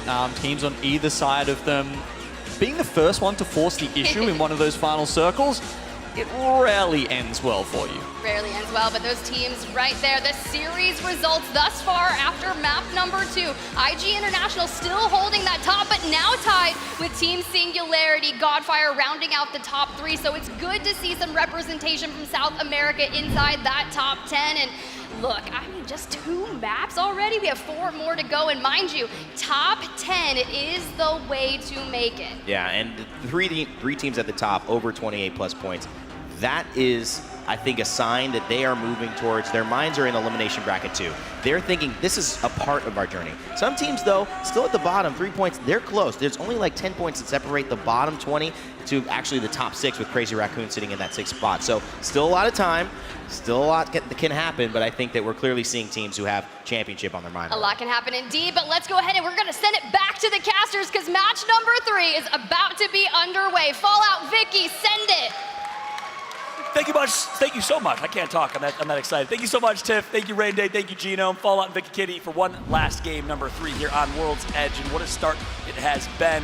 Bom dia to all the Brazilians watching, and of course to Singularity. Boy, oh boy, have they performed this morning. I see you, Fallout. I see you. Also, I saw Vex out here. They're basically pulling up their inner Ryu, trying to true short you this lobby out here. And I gotta commend the energy because they need it right now. At the moment, they're sitting in 13th overall on the bottom ends of the bottom 10 teams, and we know what happens to those bottom 10 teams at the end of the day for this first elimination bracket. Yeah, that's right. One quick note there before we jump into some meta-analysis here, right? You're not used to that from Vex. They usually have these huge games, but they also have the really bad games. They're go big or go home. So that's actually not bad for Vex. 13th place, 7 points. It's just 2 games, right? It's 2 games, and you have an opportunity to have that one massive game, which would sneak you into the top 10 and probably cement you in the top 10. So again, a lot of Vexed fans in the crowd right now rooting for Matafe and the crew. We'll see if they can come through here. Dropping staging, no need to worry about NRG and any of these other teams that drop staging. Vex, I think, is looking good, and they're going to get a nice zone here as well. Ooh, we're going all the way down to the west after having those 2 east side kind of circles that we saw being pulled out for the last 2 games. Yeah, that's right, and this is interesting. Take a look at the top left of your screen, KCP. I'm really interested to see how they decide to play this. Will they opt back for their early rotating style of play? Again, Nasky Dell are so comfortable with, or will they commit to hard edge and just try and bully the north side of this zone with teams like FCD, IBG, Passion trying to rotate all the way through the north there? You know, right now, looking at what KCP has to work with, they have the Beacon and they have the Replicator. Yeah. And we know what's in the Replicator right now. It's the purple light mag. You got the purple standard stock as well, the Mobi as well that they could also work with if they need that too. If they want to play by the edge, they have to think about how they're going to be rotating into this next circle because we know this is going to get congested quick with Vex with the quick rotation too. Yeah, and not only Vex, but Oxygen. They drop Landslide, they scan Beacon quick, and look how fast they're out. So again, this is a really big game if you're an Oxygen fan from North America. The only team, can you believe it? 9 out of 10 North American teams made it to the winner's bracket. Oxygen is the only one that dropped down to the lower bracket, which is just insane to think about. So great opportunity for Oxygen, great opportunity for Vexed, and KCP, you're right. I think they are going to just farm and wait and use the Replicator. Any team that tries to come into Skyhook, they're going to fight, and I think this is going to be a really good game for Kansas City Pioneers. Another team that actually quickly rotated after the first game where they learned their lesson was NC, actually, who ended up in the top 3 in game number 2 after being one of the first to fall after Crazy Raccoon had fully rotated onto Harvester. Now they're also going in for a quick rotation through Landside. As we take a look at Vex, they wasted no time. Oxygen on the low ground, so Vex having the height advantage. Wow, so is Oxygen just going to settle for this building in this location, which I don't think is the ideal spot that he maybe would have wanted, but it's still a really, really good spot to be in. I don't know if this will be the ultimate endgame God spot. We'll, of course, see where zone pulls, as they don't want anything to do with Vex on this fight. I mean, Vex does. Vex wants to take this fight quick. They love when they get zone, and they love taking early edge fights in zone.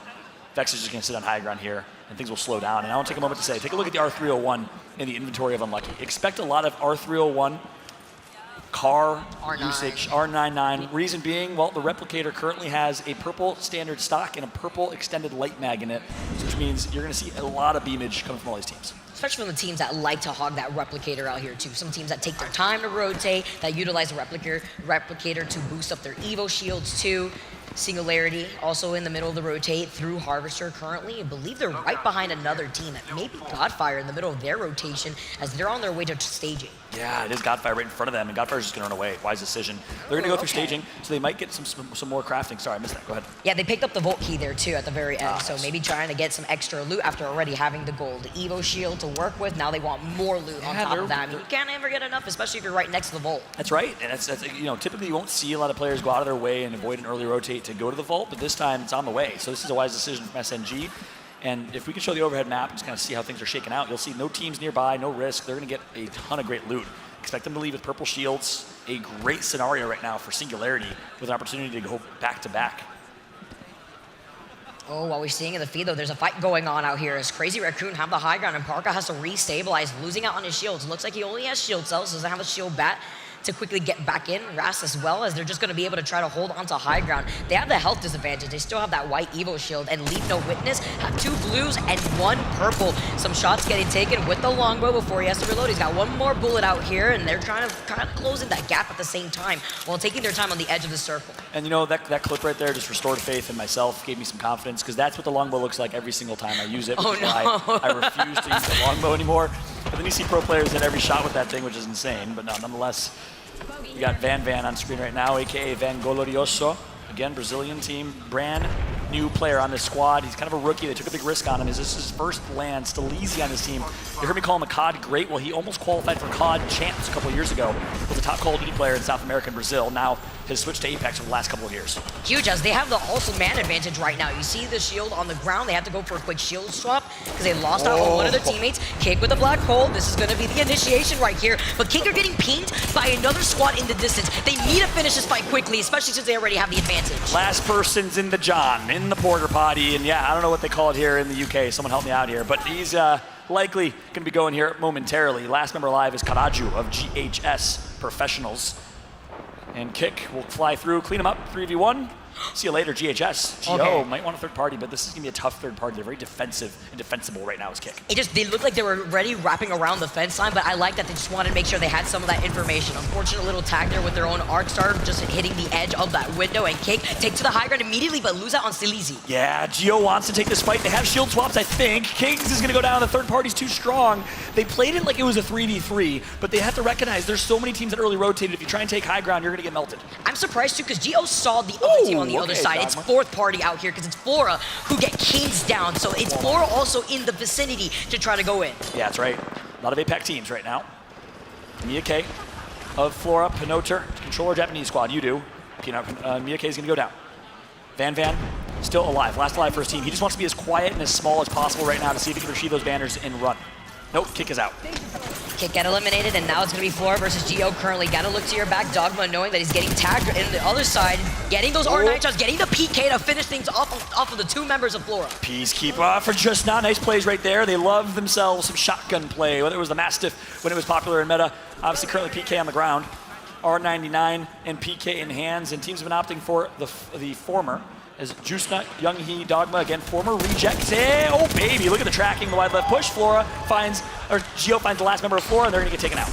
Why are you running? You know you're already at the end right now as Gio saw you in their sights. Another team now making their appearance on the choke point. That may be Vex because we saw them earlier on top of Pride Walk when they were overlooking Oxygen on the low ground. So I wouldn't be surprised if they haven't moved from that choke point because it's a really good spot to hold since you have the slight height ground over other teams that are going to be forced to rotate from the north side past the train tracks south of Lava Fisher. That's right.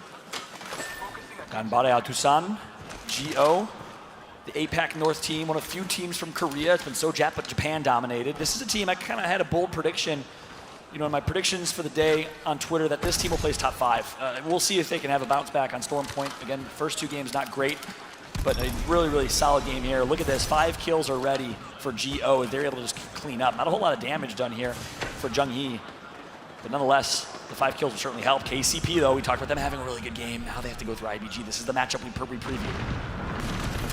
Well, this is good here. IBG popping the Beast of the Hive, but to stop him in his tracks is the Rolling Thunder moving into. He finally finds a little opening. He tries to push in right now. It's player K actually that had that Rolling Thunder, so it just slows him down ever so slightly, but this at least gives some time for KCP to build up some space. Strafing Flame.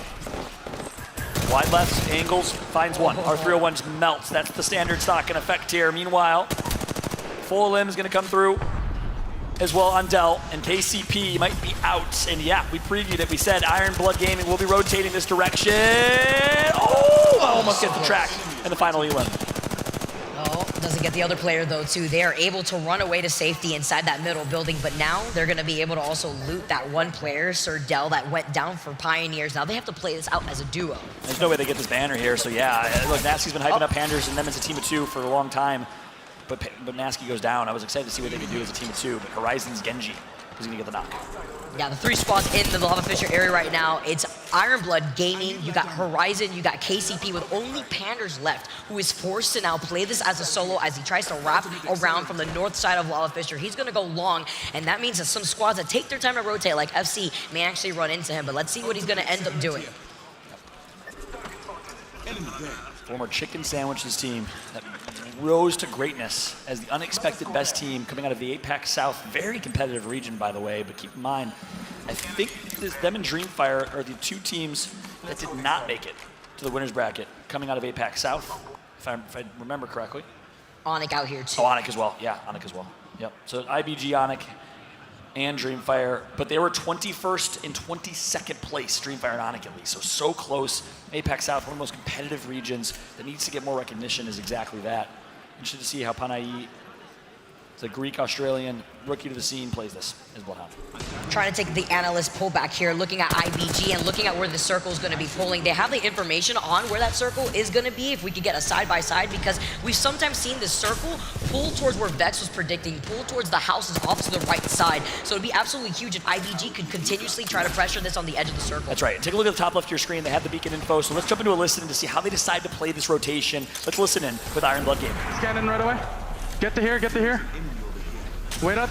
They're close. They're close. They're close. They're trying to fight. I'm on the house. They're close. Look at the Watson. Look at the Watson. Yeah. I'm safe on me. I'm safe on me. Swing left here. Swing. I'm getting shot in the back. Chill. We have to heal. Take space on the right. Just live. We can Careful, drop it. we're getting shot. Yeah, I smoke behind us.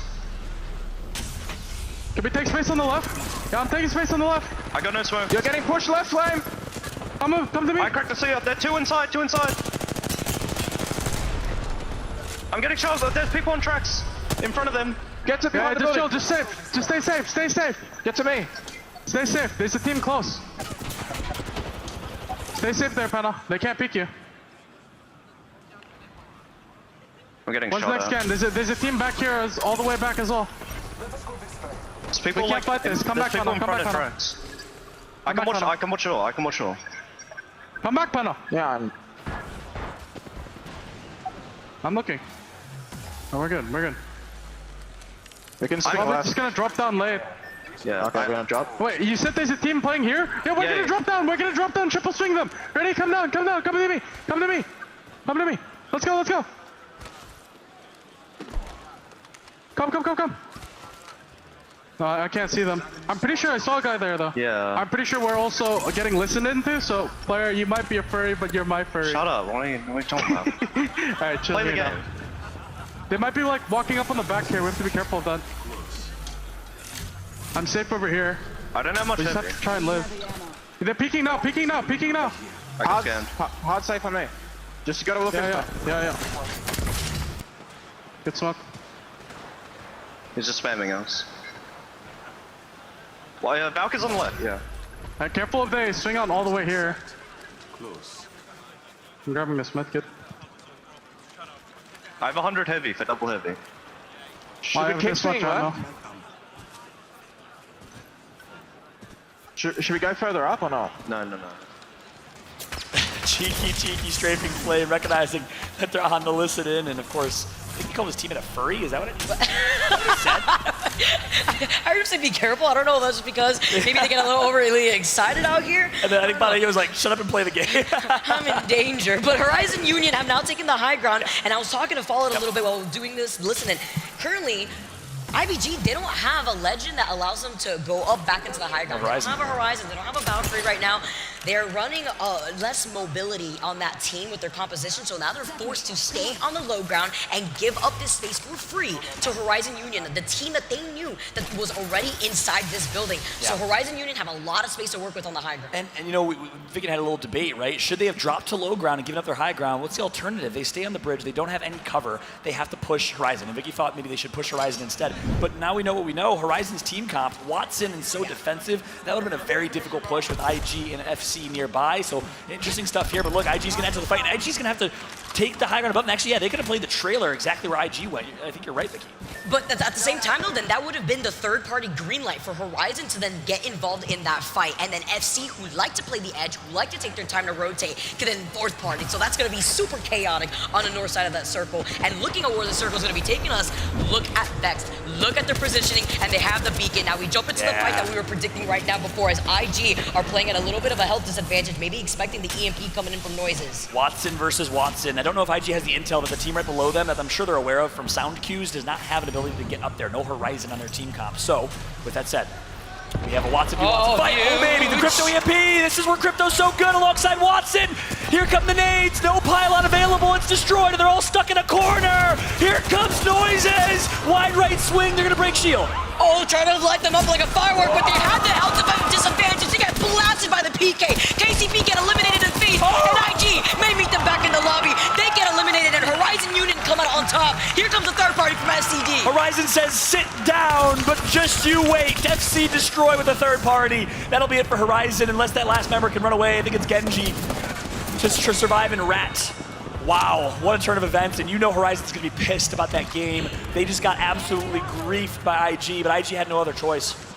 Follow, this played out exactly how we were predicting it right there too on the very high end. But Vex in this fight, let's hold that thought. They were on the high ground, but they lose out on the member playing this as a duo. It's a 2v2 with the team playing on the low ground. And I love how Vex is playing this in a 2v2. They're going to drop the Seer ult, but they're playing on their high and they're just using that high ground advantage. All they have to do is take their time, right? Ultimately, another team's going to help them. They can just poke and go back and heal. Poke and go back and heal. There's no ability for Game War to push them.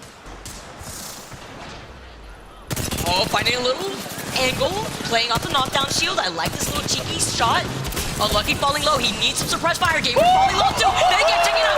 Vince come out on top. Third party moving in as the EMP is unleashed. Unlucky! The 18-year-old Austrian making a play here. He says, I'm going to drop low ground and be the one to be the playmaker with Matafe supporting from above. So well played. This is the unlucky effect.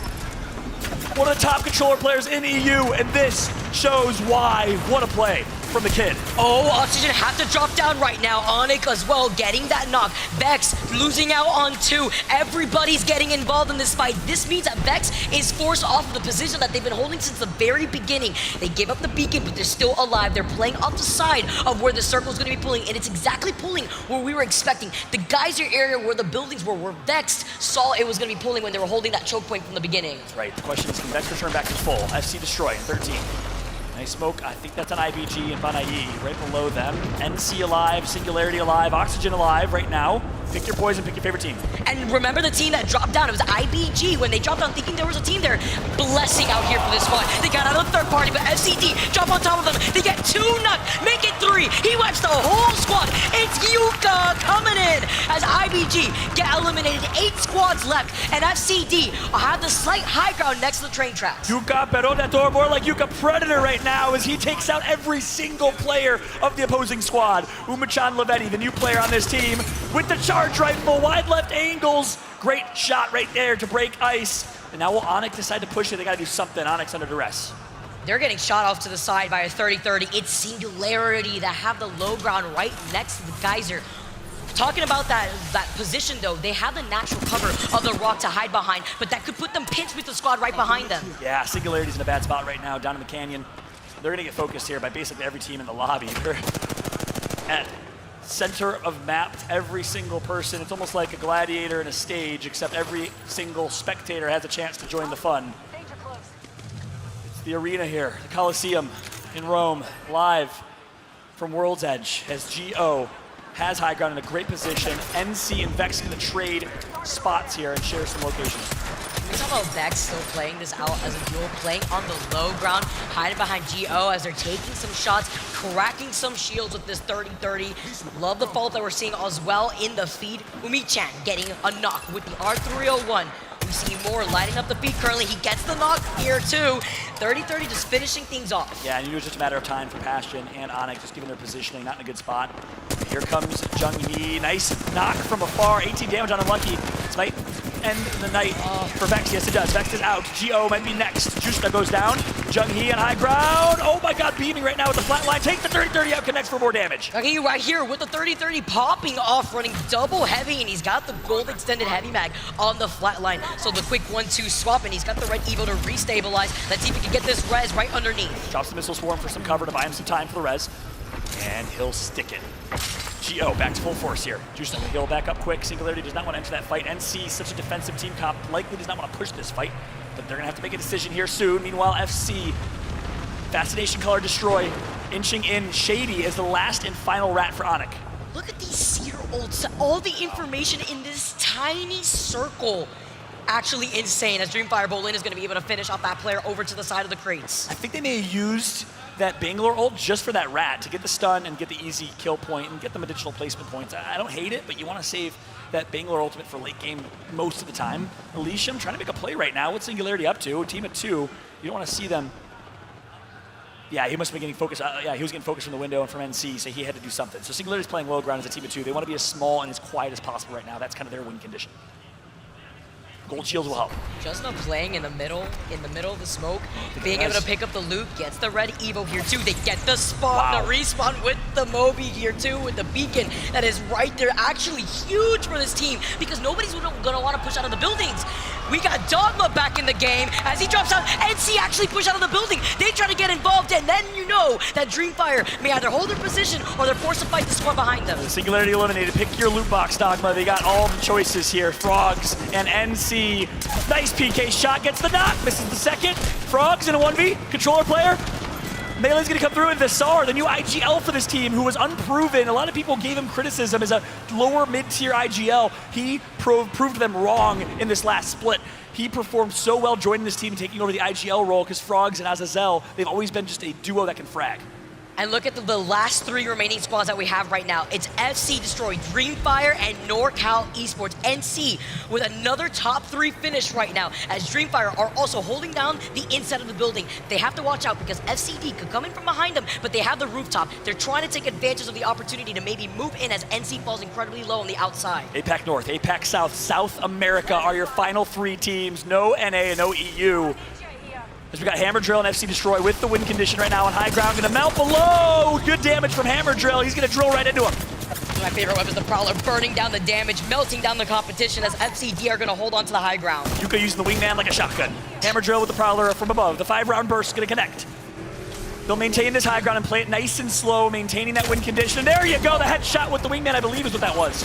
Oh, shooting at his ankles, biting at them. FCD have such a great position with the other squads playing right underneath them, but they have to give up the high ground eventually. And no Bangalore ultimate here because they used it previously. Another Bangalore ult's gonna drop though. DF right below. Look how crazy this is with the Gen, with the Newcastle too. Oh, we got the alley-oop on the gravity lift. It's Dreamfire moving in, cleaning up 2 of SCD. Can it be NorCal from the low ground who somehow wins this game? Azazel, last alive. Roy in a 1v1, I think. It's a 1v1 for the Brad. NorCal's out. Oh, FCD, Dreamfire right now. Roy trying to find a pop-up opportunity. He does have a knockdown shield for extra cover.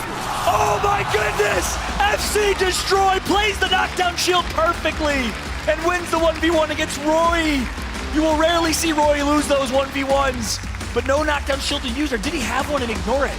He was playing off the back end too. It was unfortunate because you saw that in that 1v1, yeah, he didn't play off of the natural cover of a knockdown shield, unlike the opposition right there, so he didn't have the advantage. Huge there for FCD to come in clutch. I mean, great games for both of them, well played for both as well. FCD with the win, but right behind them is Dreamfire. Ultimately, though, Roy plays with confidence, kind of like Imperial Hal, how the way he played that 1v against Alliance. We had a similar situation, but we're getting blessed right now with these late game 1v1s. And similar to Hal, Roy just pushed with confidence, and that's ultimately, I think, what got Hal taken out by Yuki. He played his knockdown shield so well and was able to reset the fight. And the same thing happened right here from FC Destroy. Nicely played with the knockdown shield. And talking about the situation with FCD, this is the last game that we're going to see on World's Edge, and FCD needed that confidence. They were sitting in 18th overall before that game here, so now this is going to be able to skyrocket them in the overall leaderboards. Yeah, that's right. Look, this is the elimination bracket. It's go big or go home. I am sad that this is our last game to cast because it's been such good action. We hope you're enjoying the action at home, and of course everyone here in Copper Box Arena. That's going to be it for Vicky and I for now. Let's go ahead and throw it back to Tiff, Rain Day, and Genome at the desk. Thank you so much, John and Vicky, and what a well-needed win for FC Destroy. I have been waiting for that moment to happen, but a lot of these endgame intense 1v1s, and I thought Roy from Dreamfire had it. He got the shield swap Genome, and let me know.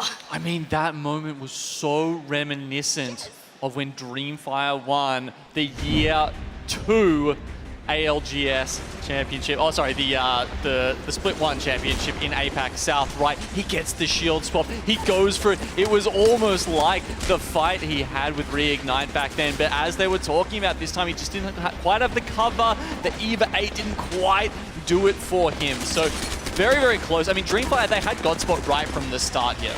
This is a great POV. This is what Umi-chan Love had to see when he was winning that against Roy. He gets that shield swap as well, but the beautiful thing is the Horizon gravity lift to buy time to get the shield battery and then patiently waiting to get out of the line of sight while NorCal and Dreamfire were going at it themselves. Yeah, it's definitely been very, very, very consistent. But how did it all end up? Let's take a look at our results from match number 3. FC Destroy putting up a 23-point game, which very consistent. Once you get into those double digits, anything north of 20 is like, that was magnificent. And I think Vicky said they were in 18th coming into this match, so that is absolutely well needed, Gino. Oh, Ganbare Otsu-san though, 12 kills for them. Yeah. I mean, that's a very hefty total. Picking up some of the placement points as well. You saw they just struggled towards the end. NorCal Esports, another big pickup for them. They have been using that Newcastle composition very well to just slowly work their way in. You can still see in some situations, not as good as the Gibraltar. You know, they're getting shot down from above. The mobile shield, unfortunately, not quite as versatile. But they're getting top 5s, right? I mean, that's enough. The 2 top 5s in a row, Tiff, that is a good sign for them. That is something that we always harp on, is consistency is key. And as you see, 11th through 20th place Kick, who had a lot of top 5 finishes, finding themselves in the bottom 20. Flora, Crazy Raccoon, which has been a really big surprise for me. I'm actually shocked. I thought they'd be incredibly consistent here. But let's go ahead and take a look at the series results. And mind you guys, we need top 10 here to move on to elimination bracket round 2 in Singularity, holding on to that top spot in first. But I mean, apart from Leave No Witness down the bottom there, between 19th and 9th place, there is 4 points in it currently. So the smallest thing, a single team fight could be splitting whether some of these teams make it through to the end of today. I mean, basically, you just need one pop-off game. If you get a win here, you're pretty much significantly just getting your spots in that top 10, and that's exactly what we're looking for. But hey, guys, while our players on the main stage are going to be taking a quick halftime break, we're going to turn to a team that you're going to see featured later on in the winners bracket. We managed to catch up with a fan favorite from Ascend. It's going to be Kashera, and let me just tell you guys, I really need to go grab a tissue because this is all about his journey, and it gets pretty emotional.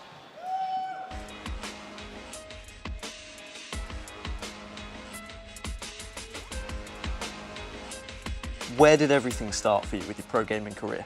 I started in my living room. Of course. Just playing games.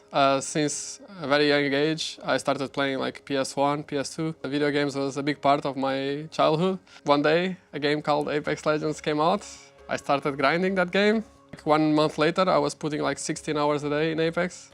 Yeah, just started competing, started winning. And here I am. You and Postkill, you've been playing together for quite some time now as a duo. When did you two first start playing together? I would say it's probably around 9th grade. Oh, wow. Yeah, like, I don't know how many years ago, but Postkill was never a competitive player. He never tried to compete. He never tried to be in esports. He just loved gaming, and he was good at it. And when I started playing Apex, I actually started to play with his twin brother. And at one point, we needed a player, and we knew that, hey, call your brother, like, he's insane. And what does he bring to the team? He's very talented, that's the first thing. Like, he's very, very talented. He's very chilled, a very balanced person, I would say. He takes things serious, he's a very serious person. Correct me if I'm wrong, your first team together was Pomp Muscles? Yeah. Is that right? The team name was actually his brother that came up with it, which was a meme, like a random meme on YouTube. And we just put that name, I don't know, like it was just a small tournament. We just put that name randomly, and we did a good result, and we were like, we have to keep the same name. You're known for your kind of IGL skills, your ability to predict zones. I would say like my playstyle came from the environment that I was in. I feel like the losses that I had and the struggles that I had made me look at Apex differently, and started seeing patterns where I didn't see them before. And then the zone prediction. I feel like I'm one of the first players that started looking into it like really seriously and starting to see the patterns on them. When you scream every single day, when you play every single day, you start noticing these. And I will just watch every single VOD of every single tournament. NA, EU, South American, doesn't matter what, and you start to see these patterns, and it comes to a point and you see the second zone and you already like can kind of predict. Like it's not always like accurate. Most nights I don't sleep, so. Understandably so. I think if there was that much knowledge in my brain, I wouldn't sleep either. Yeah. Luftka, now you're third as well. Just quickly, what does he bring to the team? He brought something that we were struggling with the third player, which is he really wants to learn from me and Post. Yeah. He really tries very hard to understand what we want him to do, what he needs to do. From a player that never played Pro League, has no professional experience, we felt like, okay, like it has to be him. Like we just come, Luftka, you're all set, like you're good with us. Do you feel like you're underrated as a player? I think so. I think so. For example, having a MVP nomination, having, for example, Nicewig talking about our team so much. It really helped to bring some light into our team, to some attention. It's starting to shift, I think. But yeah, for a long time, I felt like we were always seen as the underdogs. My dad had a stroke, was very sudden, he's kind of young, he's 55, very healthy, always doing stuff. It was pretty serious. Thank God, he's recovering pretty well. He's gonna be on the stands, actually. One of the things, from the recovery, he was always saying that he wanted to come. He has been my biggest fan, my biggest supporter in esports. He sees all my streams. Well, you know when I said this interview was going to be straightforward? Yeah. We actually have a bit of a surprise for you. It's a message from your dad. From my dad? Yeah. There you go. You just hit play there. Ei, Caixa, o Apex faz parte da tua vida desde 2019. Apesar de parecer que foi ontem, já lá vão 3 anos e meio de Apex profissional. E tudo começou em França com uma grande vitória no torneio La Catalana. Hoje faço parte dos mais de 24 mil seguidores que tens nas redes sociais. Já tivemos resultados menos bons, mas também já tivemos muitas oportunidades de festejar contigo. Se bem me lembro, em 2020 festejamos contigo o 2º lugar no Playoff de outono ALGS, 2021 4º lugar no Playoff de inverno, 2º lugar na Blast, 1º lugar na Legion Farm. Em 2022 conseguiste o 1º lugar na ALGS em janeiro, 2º lugar em dezembro, para fechar em grande. Por isso, agora...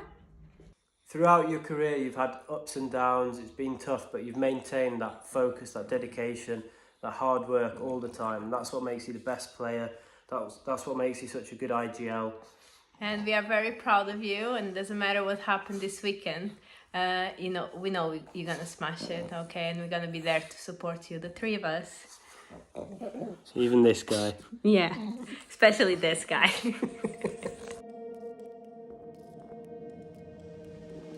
Is it nice to know you've got all that support from your family as well? Yeah. Yeah. Yeah, I always know. They make sure I always feel supported. And I mean, you are one of Europe's kind of best hopes at winning this tournament. Does that add any sort of extra pressure? Does that weigh on your shoulders at all? It's with pressure that you can do your best work.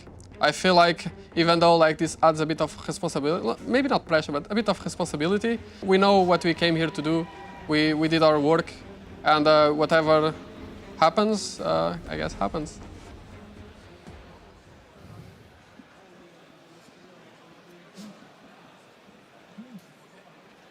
Wow, can we just talk about an emotional video? These players, they dedicate their lives to this game, Kashera. I have so much time. I'm sorry, I almost lost it, Rain Day. I can't, the dad, the family, the dog.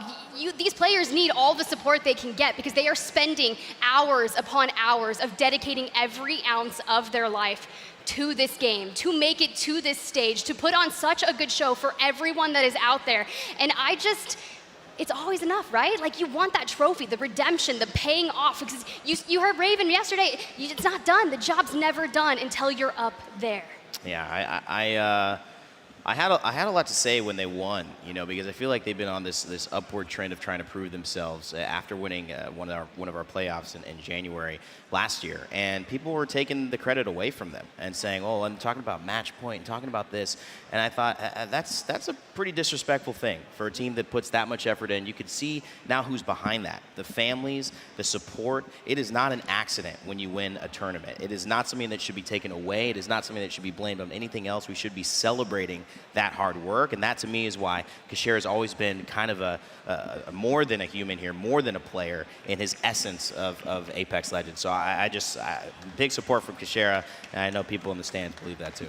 It's so nice to just hear them in that candid moment talking about, not only the support he's getting through his family, but the teammates as well, right? Sometimes, you're there, you're listening into their comms and all that kind of stuff, you're hearing him shouting, Lufka, over and over again, right? But you can see why. It's because of the expectations that are on Lufka, that they brought him into this roster. Yeah. But you can see how much respect there is when you get a moment like that, and you can hear him talk about what he's brought to the team and how excited they are to have him play with them. Yes, of course, and you will see Ascend later today in the winners bracket, but we still have to get through elimination round 1. We just wrapped up the last game on World's Edge, which means we are moving forward and on to Storm Point. 3 more matches to decide who is going to move on to that elimination round 2 and who will be going home. The journey will end for the bottom 10 here, but you can see on your screen, IG International, Team Singularity, and FC Destroy have all taken a map win so far and are doing well. But let's go ahead and introduce our 2 new casters for this series, Mark and Dan. Thank you so much, and it is time for us to get back to business down, and business needs to be sorted out because this is a massive 3 games now for the teams that we have in this tournament. For some of them, it could be their last. Yeah, there's like 7 points that separates 10th through 19th. There is so much still to play for here in these 3 games on Storm Point, but it is crunch time now. If you start to dwindle away, if the lobby starts to get away from you as you go into these games, then you've got to change things up going into 5, going into 6, and then things get desperate. So do it now. First game of Storm Point, have a big game, get some big kills, get some points on the board. Now let's talk about those points. Let's talk about the standings just to kind of give people who are joining us the lay of the land. What's happened so far in the action today? We've had Team Singularity. They're sat at the top of the table at the moment, 36 points. IG just in behind them on 33. FC Destroy joint on points with Godfire with 31. There's a little bit of a gap after that, Dan. Those teams, they're going to be feeling more confident. But as you say, the unpredictability factor comes in with teams chasing points as we get into those final few games. Yeah, they were our 3 winners as well, quite rightly picking up all those points. And then it's Pioneers right now who are the benchmark team. They're in 10th place. That's who everyone is chasing. They're on 13 points, but there is very close runners. Vexed on 12, Kick on 12, Oxygen on 11.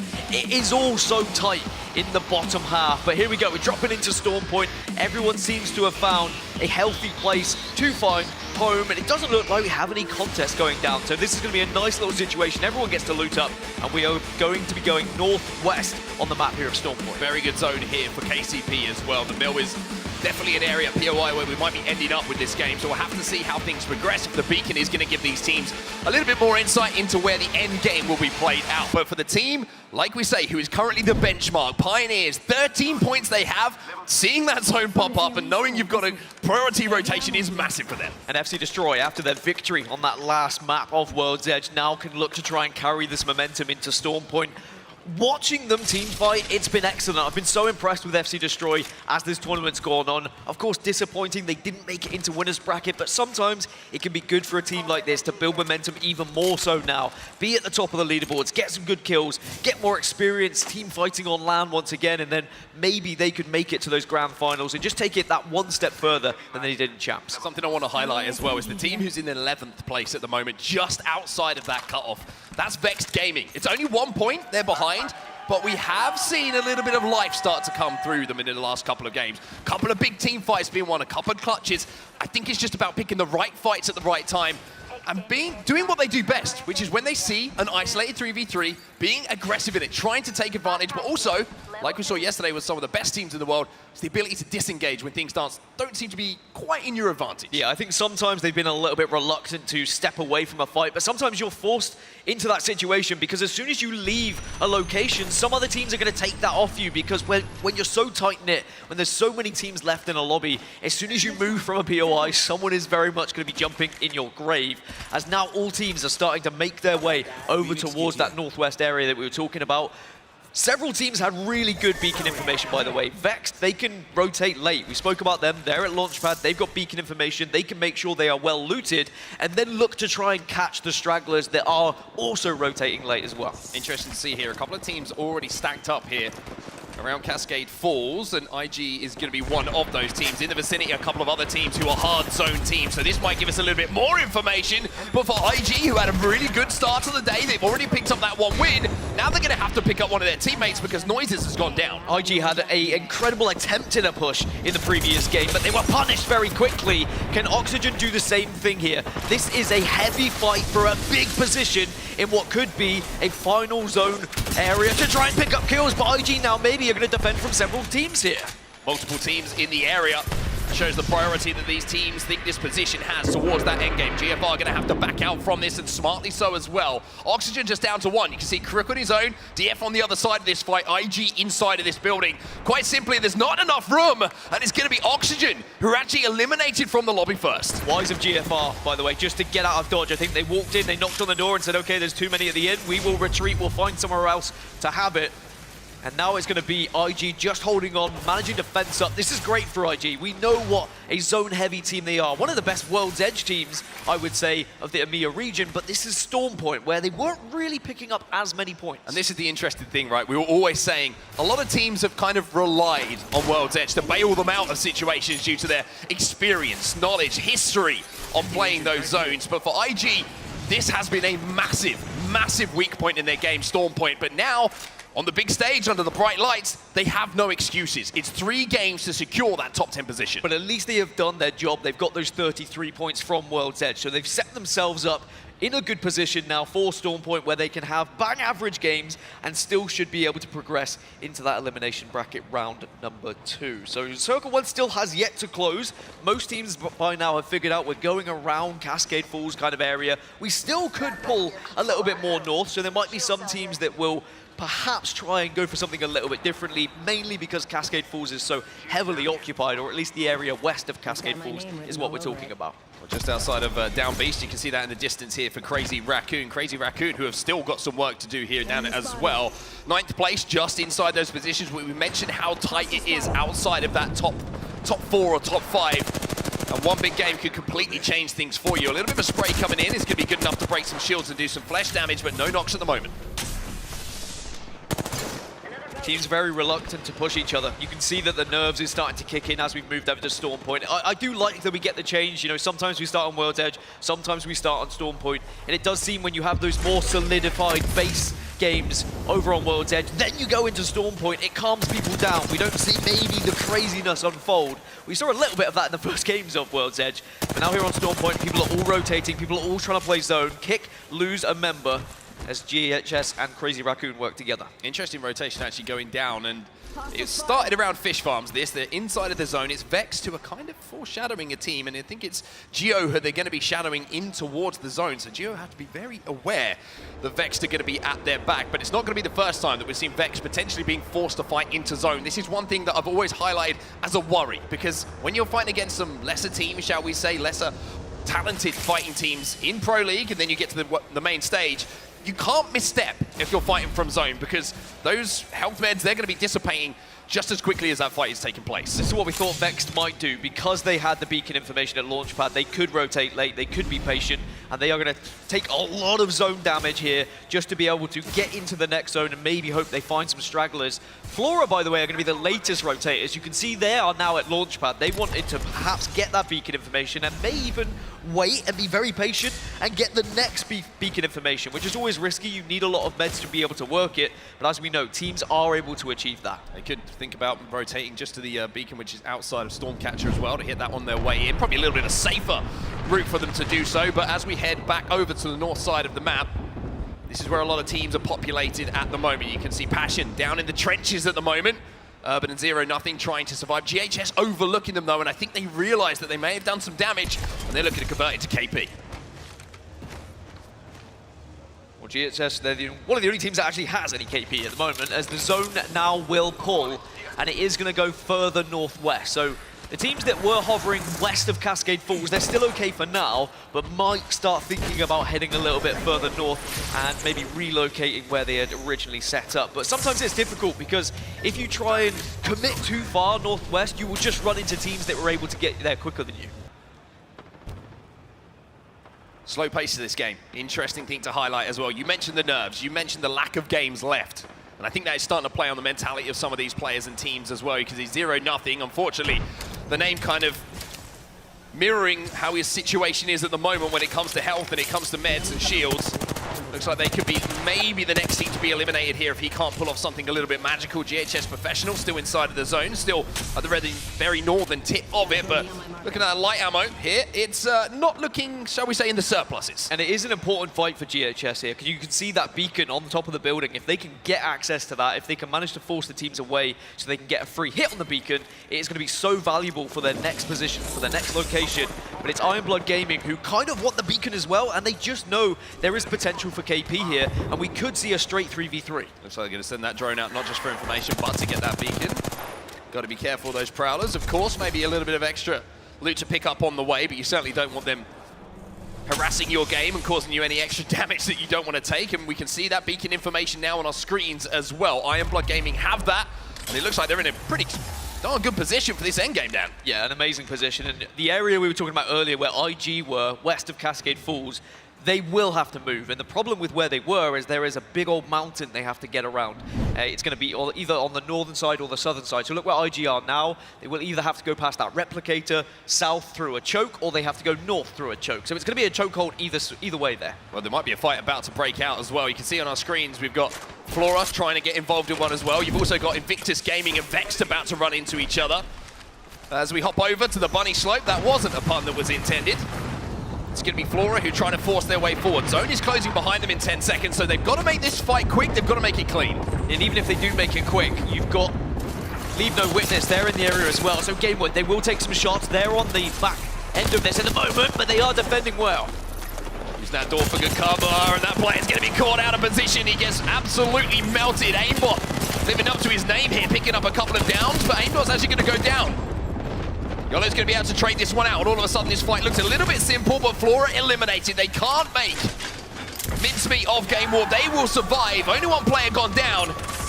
Can they get him back up is the next question, or is that third party a worry? Third party is a worry. Leave No Witness are there, but Vexed Gaming also are in the area. They were fighting against IG, but it looks like they're trying to escape. As look as the Vexed crew, the Matafe paint is in full force here at the Copper Box, and I'm sure they would love to see Vexed progress to find some form here today.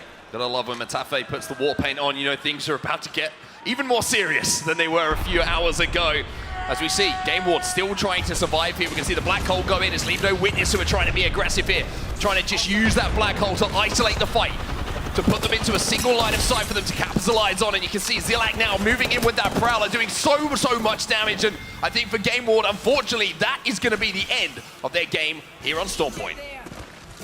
Should be okay to maybe one of them get away, but both of them, Invictus and Gamewood, they're both trying to escape at the moment, but both Vexed and Leave No Witness are hunting them down because these are our 4 edge teams. Everyone else has rotated to the zone, whereas these guys, they're scrapping for KP. They know it's going to be a difficult endgame. They know they're going to have to force their way into that final circle. So instead, they're just trying to survive or get kills. 2 minutes to work with for them before they have to go to zone. Going to hope to find some white meds here as we jump over to where this end game is going to take place. It gives us a great overview of the teams who've got some good positions. Crazy Raccoon, one of those teams inside of that donut building. You've got Geo on the low ground. You've got KCP here as well, sharing the donuts, as we would say, something that I don't like to do with you too often, but Crazy Raccoon at the moment just trying to poke and prod, see if they can do some damage. Geo got to be careful here. They are sandwiched between both Pioneers and Crazy Raccoon. And I believe off screen, IG got wiped out by Vex. Vex were hunting down the last remaining player of Graceful and did find him. Gamewood have been able to survive with one player though. Leave No Witness were not. No, wait, sorry, Graceful is actually alive. So both Gamewood and Graceful, they've been able to survive. They've been able to have one player who escaped. So we've still got 17 squads remaining. As crazy as that sounds, with the lobby as tight as it is and the game's running out, surviving, a couple of placement points, maybe a little third-party opportunity for a solo player could be bigger than ever as this lobby does progress. But Gambari Otason, you can see them on our screens right now. This is the team who was the meat in the sandwich we were talking about a few moments ago. But as far as the zone is concerned, pretty safe. Don't have to do too much, but not having to do too much is one thing, but a little surprise attack is going to be the other. And it looks like Crazy Raccoon were not expecting that. We're not expecting it at all, and now Geo can look to take advantage of this. Press on, manage to get a little bit more damage. Make sure you can just delete this team from the server, so then you can take this position. You can hold this position. There's such valuable spots being fighted for at the moment. Excuse me. Gotta watch your backs. Got to watch your backs in these end zones, and that's something that Crazy Raccoon did not do. And I've got to give a huge amount of props actually to Gio. Sometimes teams don't take those opportunities, right? They're like, oh, we're kind of safe here, we can play for the end game. But not only is that KP, like you say, that's a better position to play from. That space created now that they can control. And the situation they were in before, where they were the sandwich with two teams either side, they've dealt with that now. Now they have a lot more room to play with. We've got a lot of teams that have lost members here, and maybe we might see some more. KCP and Singularity very close to one another. Exhibit will go down. The Singularity look to try and push their advantage, but KCP have backed off slightly. Checkpoint looks like it's going to be an area of absolute carnage in a few moments' time as well. We've got about 6 or 7 teams who are all very, very close, just rubbing shoulders. But Team Singularity, it's time to go in here. They get the shield break. Can't quite get the finish. It's going to be Bessie goes down, and all of a sudden Team Singularity, who are looking to be aggressive, are going to get pushed back here and put on their backs by Pioneers. And the Pioneers will let them know, as they always do. I'm sure the in-game comms are them extremely delighted with that one, but the action is not over. There is more teams, there is more to think about, as Nasky unfortunately goes down. Gets absolutely shredded as well, just poked around that corner for a second, and now it's all up to Pandas. Hammer Drill's gonna move in, Hammer Drill goes down! Pandas is not giving this one up without a fight. Surely he can do this, will not do this. Pioneers go out in 16th, so these last remaining stragglers I was speaking of, they're getting themselves into the top 15. They will secure a placement point at least, so that is job done. But now a no man's land is being crossed, and FC Destroy saying you are not going to have an easy route. Lumichan doing great damage there with that charge rifle. Not enough to get the knock, just flesh damage popping up on his screen. It's almost as if you want that thing to fire just a little bit quicker in those situations, but if it was to do so, it would be the most broken gun in all of Apex Legends. So let's not encourage that for sure. But look at this, Crazy Raccoon still alive. It's all up to Raz. As Parker, his respawn has gone. Manny as well. He's going to be on his back. And the banner is going to be available. There's a little shield swap, but for Crazy Raccoon, we know how talented this man is. One of the best in the world when it comes to mechanical skill, but surviving in these situations, a tough ask for anyone. So we can see where the circle's going on your screen in the top left there. And I will say there is one team dead center of it, and it's NorCal Esports. And we know that NorCal are running Newcastle, so this could be perfect for them to set up in the center, the heart of this zone, and just keep everyone away. But Geo are going to be getting involved, and we see it is going to be on the other side. You've got a Newcastle there, but FC Destroy eliminated. Geo survived yet again. But can they get the res without any third parties? Looks like they should be okay. Yeah, looks like they've cleared this side of the map, so a big win for Geo there. But let's move over to watch a little bit of Vex, because they are having a little scuffle now on the outside of this zone once more. Matafe having to heal, as is the rest of the team. Now, in these situations with the zone at your back, this is where Vex can prosper, because they have no opportunity to go back. They have the opportunity to go forward, though. They can't get the shield break, but we do have a listening ready, so let's jump into the comms. Their teams are fighting now. Their teams are fighting now. I'm getting closer. Look at myself. I might stun him. Hey, shot my back from the hill behind us. Okay. Can we go back? Come back. I can't right now. I'm popping a bar. Wait the building. Bang again. You good, Tyler? Yeah, I'm coming. They're walking out right now. One's on your door. Yeah. One horizon, one chasing you. Nice, into bed. 100 on him. Nice. On me. I cracked him. He's chasing you. This shit next to you. Oh, come on, like. Yeah, we didn't have a single nade for the door. So we jump back into the game, out of the comms. Vexed eliminated. They managed to get a couple of knocks, but the zone at their back was a problem. They couldn't disengage like we talked about. Maybe just left it a few seconds too long, but look at Geo right now. The Mastiff is no longer in the care package. That's a long time ago. But I tell you what, it still chunks away at some flesh. A lot to do here for Dogma, though. Really, the whole team relying on his shoulders, but it looks like it's going to be too much. You can dip, dive, and dodge all you like. GSH will take him down. And now, suddenly, 6 squads remaining. Still, a couple of teams that are dead center of this circle, both Kick and NC. They are my 2 favorites to win this game right now. It's a real standoff as well on the other side of the zone, but the push is going to come in. The res noise gave it away, and his Kick can come in to take advantage of that situation. Kick coming into this game, 9th position. This is a huge game for them. Massive for Kick as well, because now they dominate the northeast side of this circle, and they can wait for everyone else to come towards them. As Horizon Union, they're taken out, 4 squads remaining. All 3 of the other teams are down on the southeast side here, so this is going to be good for Kick, as long as no one just tries to Valkyrie onto them. And you mentioned that Horizon team going out, that's massive. That was the fight I was talking about between Onyx and them. Onyx now have completely cleared that side of the map. They can walk this one in, they can let other teams do damage, and if they're not being watched, they could sneak up here and they could do some real damage in this endgame. Well, it's a solo rat on Leave No Witness, so you'd imagine this is not going to be a game for LNW, but that could still be something that troubles the rest of the squad. So Onyx are now going to have to walk down this hill into NC. Now, NC are running Newcastle, so naturally they're going to have the defense, they're going to have the cover, they can sit behind shields, and they should be able to make this a difficult rotation for Onyx. With only 4 squads remaining, there's some space here for them to play, but they've got work to do. A listening is ready now with Onyx. Let's see how he plays out. I'm batting around here. The other team's over here. I think that's the other full team. There's a solo or 2 duos in the game. Can you peek with Digi? They walled. Yeah, they're sitting behind that queue right now. What's uncracked in the... I can zero and we can just fight them. Mid. We might need you. Yeah, you can, honestly. Yeah. Can we break that fence? Name. Sorry. They're gonna another nade. Another nade batting.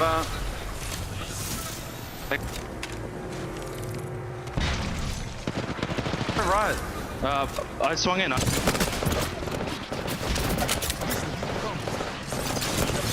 They're getting swung. They're all one. They're like all. We get over here. I'm crossing. Yeah.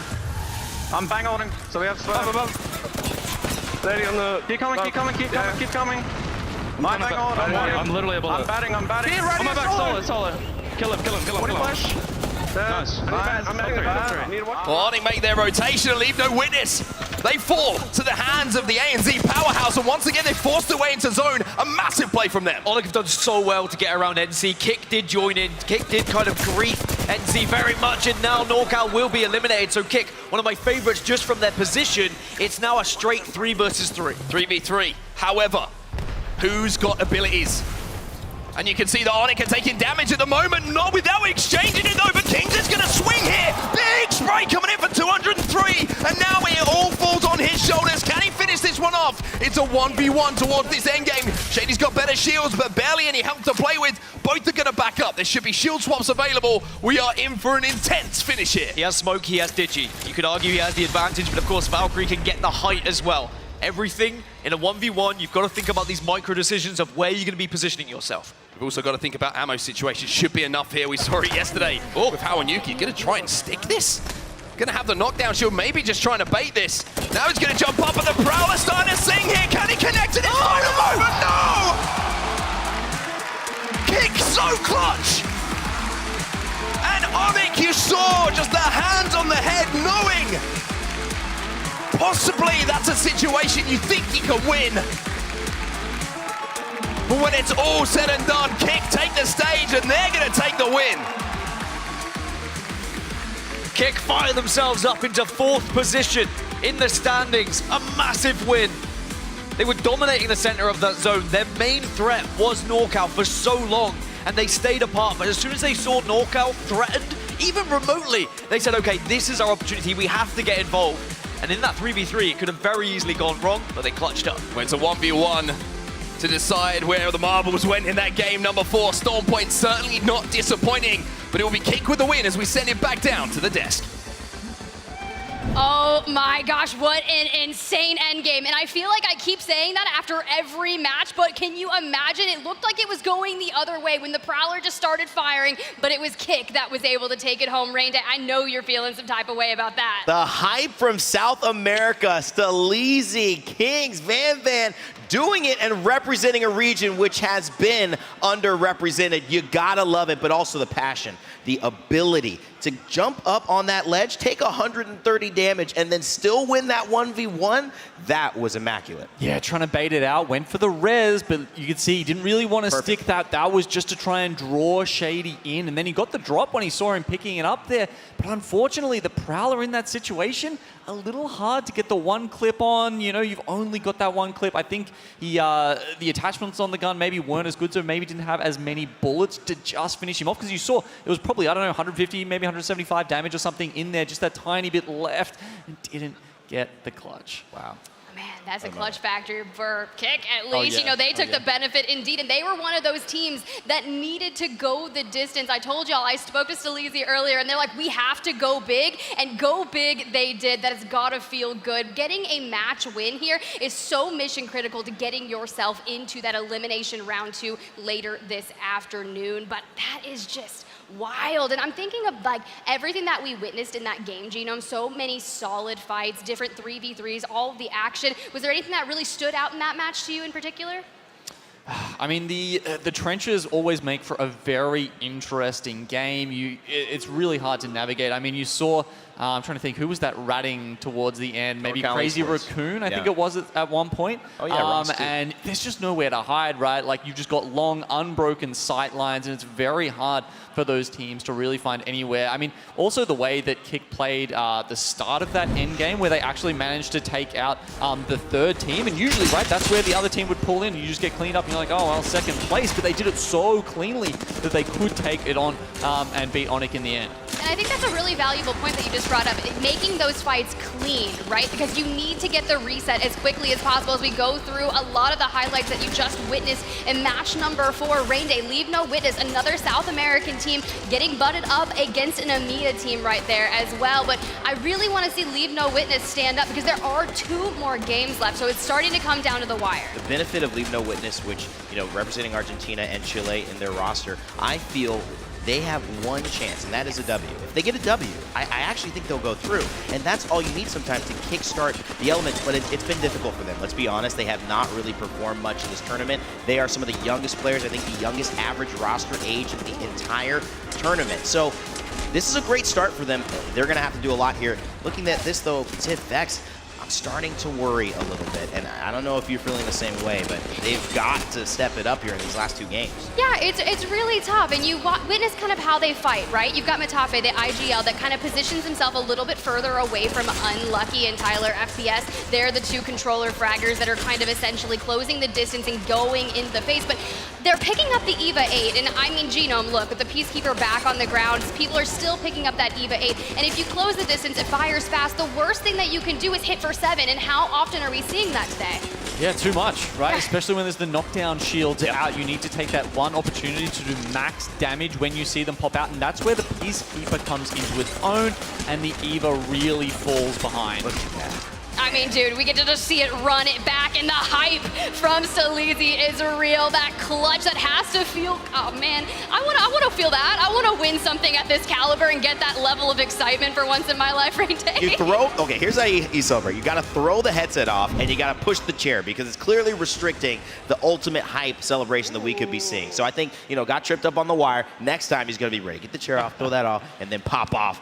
Pound your chest like you deserve. 2 kings, true king there of South America. I mean, look, I completely agree, because the clutch factor there, faking the res, like you said, the moment you come to climb out of those trenches and pop your head, that is such a risky move when you think about it, because you already know that he got baited in, and I'm like, bro, he's walking straight into that Prowler. It is going to be Death City, and the fact that he went in and took it out is great. Yeah, you had to hit the headshots in that situation, honestly, and going Prowler against Flatline, if you look at the amount of damage that's in the clip, it is advantage there to the Flatline, and that's why, sure, you might not have the rate of fire, but he outlasted him in that fight. You brought up a great reason why the Prowler maybe struggles there, but another thing is why the Flatline is so good, and it often is better than having a shotgun in those situations, because the ADS is great, but it serves the role of a hipfire SMG, and I know Respawn has been continually trying to balance those things and see and kind of get these guns in their own proper area, but the Flatline is just so good in both situations that it's probably the best weapon to have in a 1v1 like that.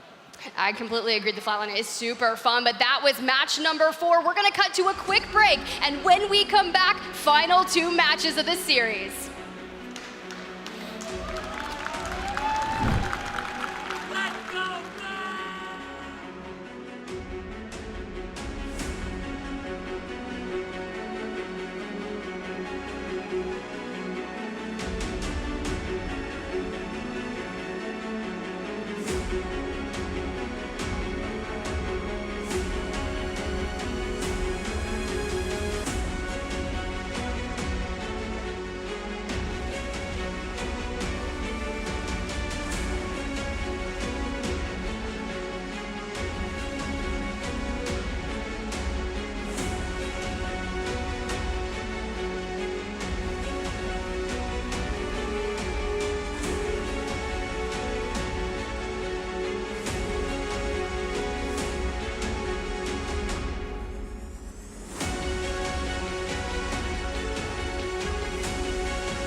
Monster Energy, the official energy drink of the Apex Legends Global Series.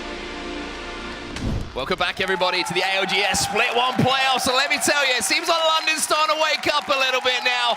And as they should, Dan, because we have 2 more games in this elimination bracket, round 1, to decide who the 10 teams are going to be moving forward in this tournament. But unfortunately, today, I'm just going to say we're going to send people home, but I'm going to blame you. You get to send people home. Okay, yeah, I'll be the bad guy. That seems how it works. But honestly, 10 teams going home, it is going to be sad news, but it means we are going to start to get bigger and better lobbies. Teams that are playing at their very best at the top level, and suddenly these lobbies are going to get even more terrifying for those that are involved. And still very hard to split, kind of 10th down.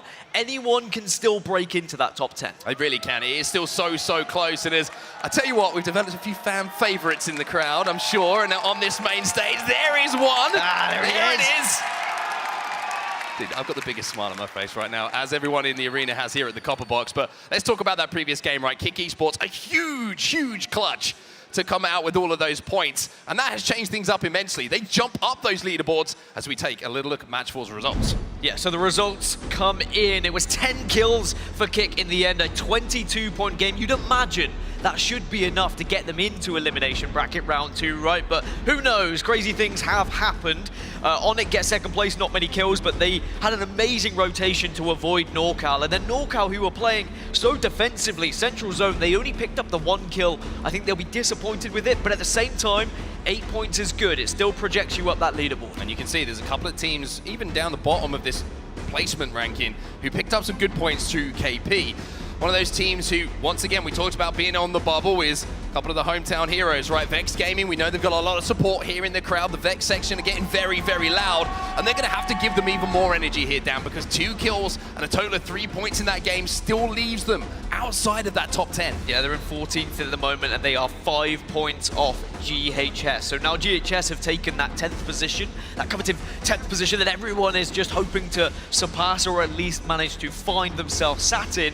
Other than that, you've got Onyx, who now push themselves into the top 10, Dreamfire in the top 10 as well as GO. So a lot of our APAC teams showing up, but most importantly, the South American teams that have, you know, arguably underperformed at times, that they all find themselves in this elimination bracket round 1, but now we see them getting those victories and trying to push themselves into the next round. It's interesting how we set ourselves up now. After 4 games, we've had 3 on World's Edge, 1 on Stormpoint. That zone on Stormpoint, I think, had a big influence on things as well. Genome saying down on the desk, we were talking about it in the break, having that open zone that's so difficult to play for the end game. You look at some of those teams that are down at the bottom, the likes of Pioneers, the likes of Oxygen, teams who historically, even though Pioneers have changed it up a little bit, like to play in that zone area. IG having a bad game as well. Game plans are going to have to adjust here, and they're going to have to be flexible. We heard a lot of people talking about being flexible between lobbies here. I feel like some teams are still struggling to find that. There's no plan B in comparison to when plan A isn't working. And with 2 games remaining, I think some of those zone teams are going to be hoping that the zone actually gives them an opportunity to find somewhere to play and coexist.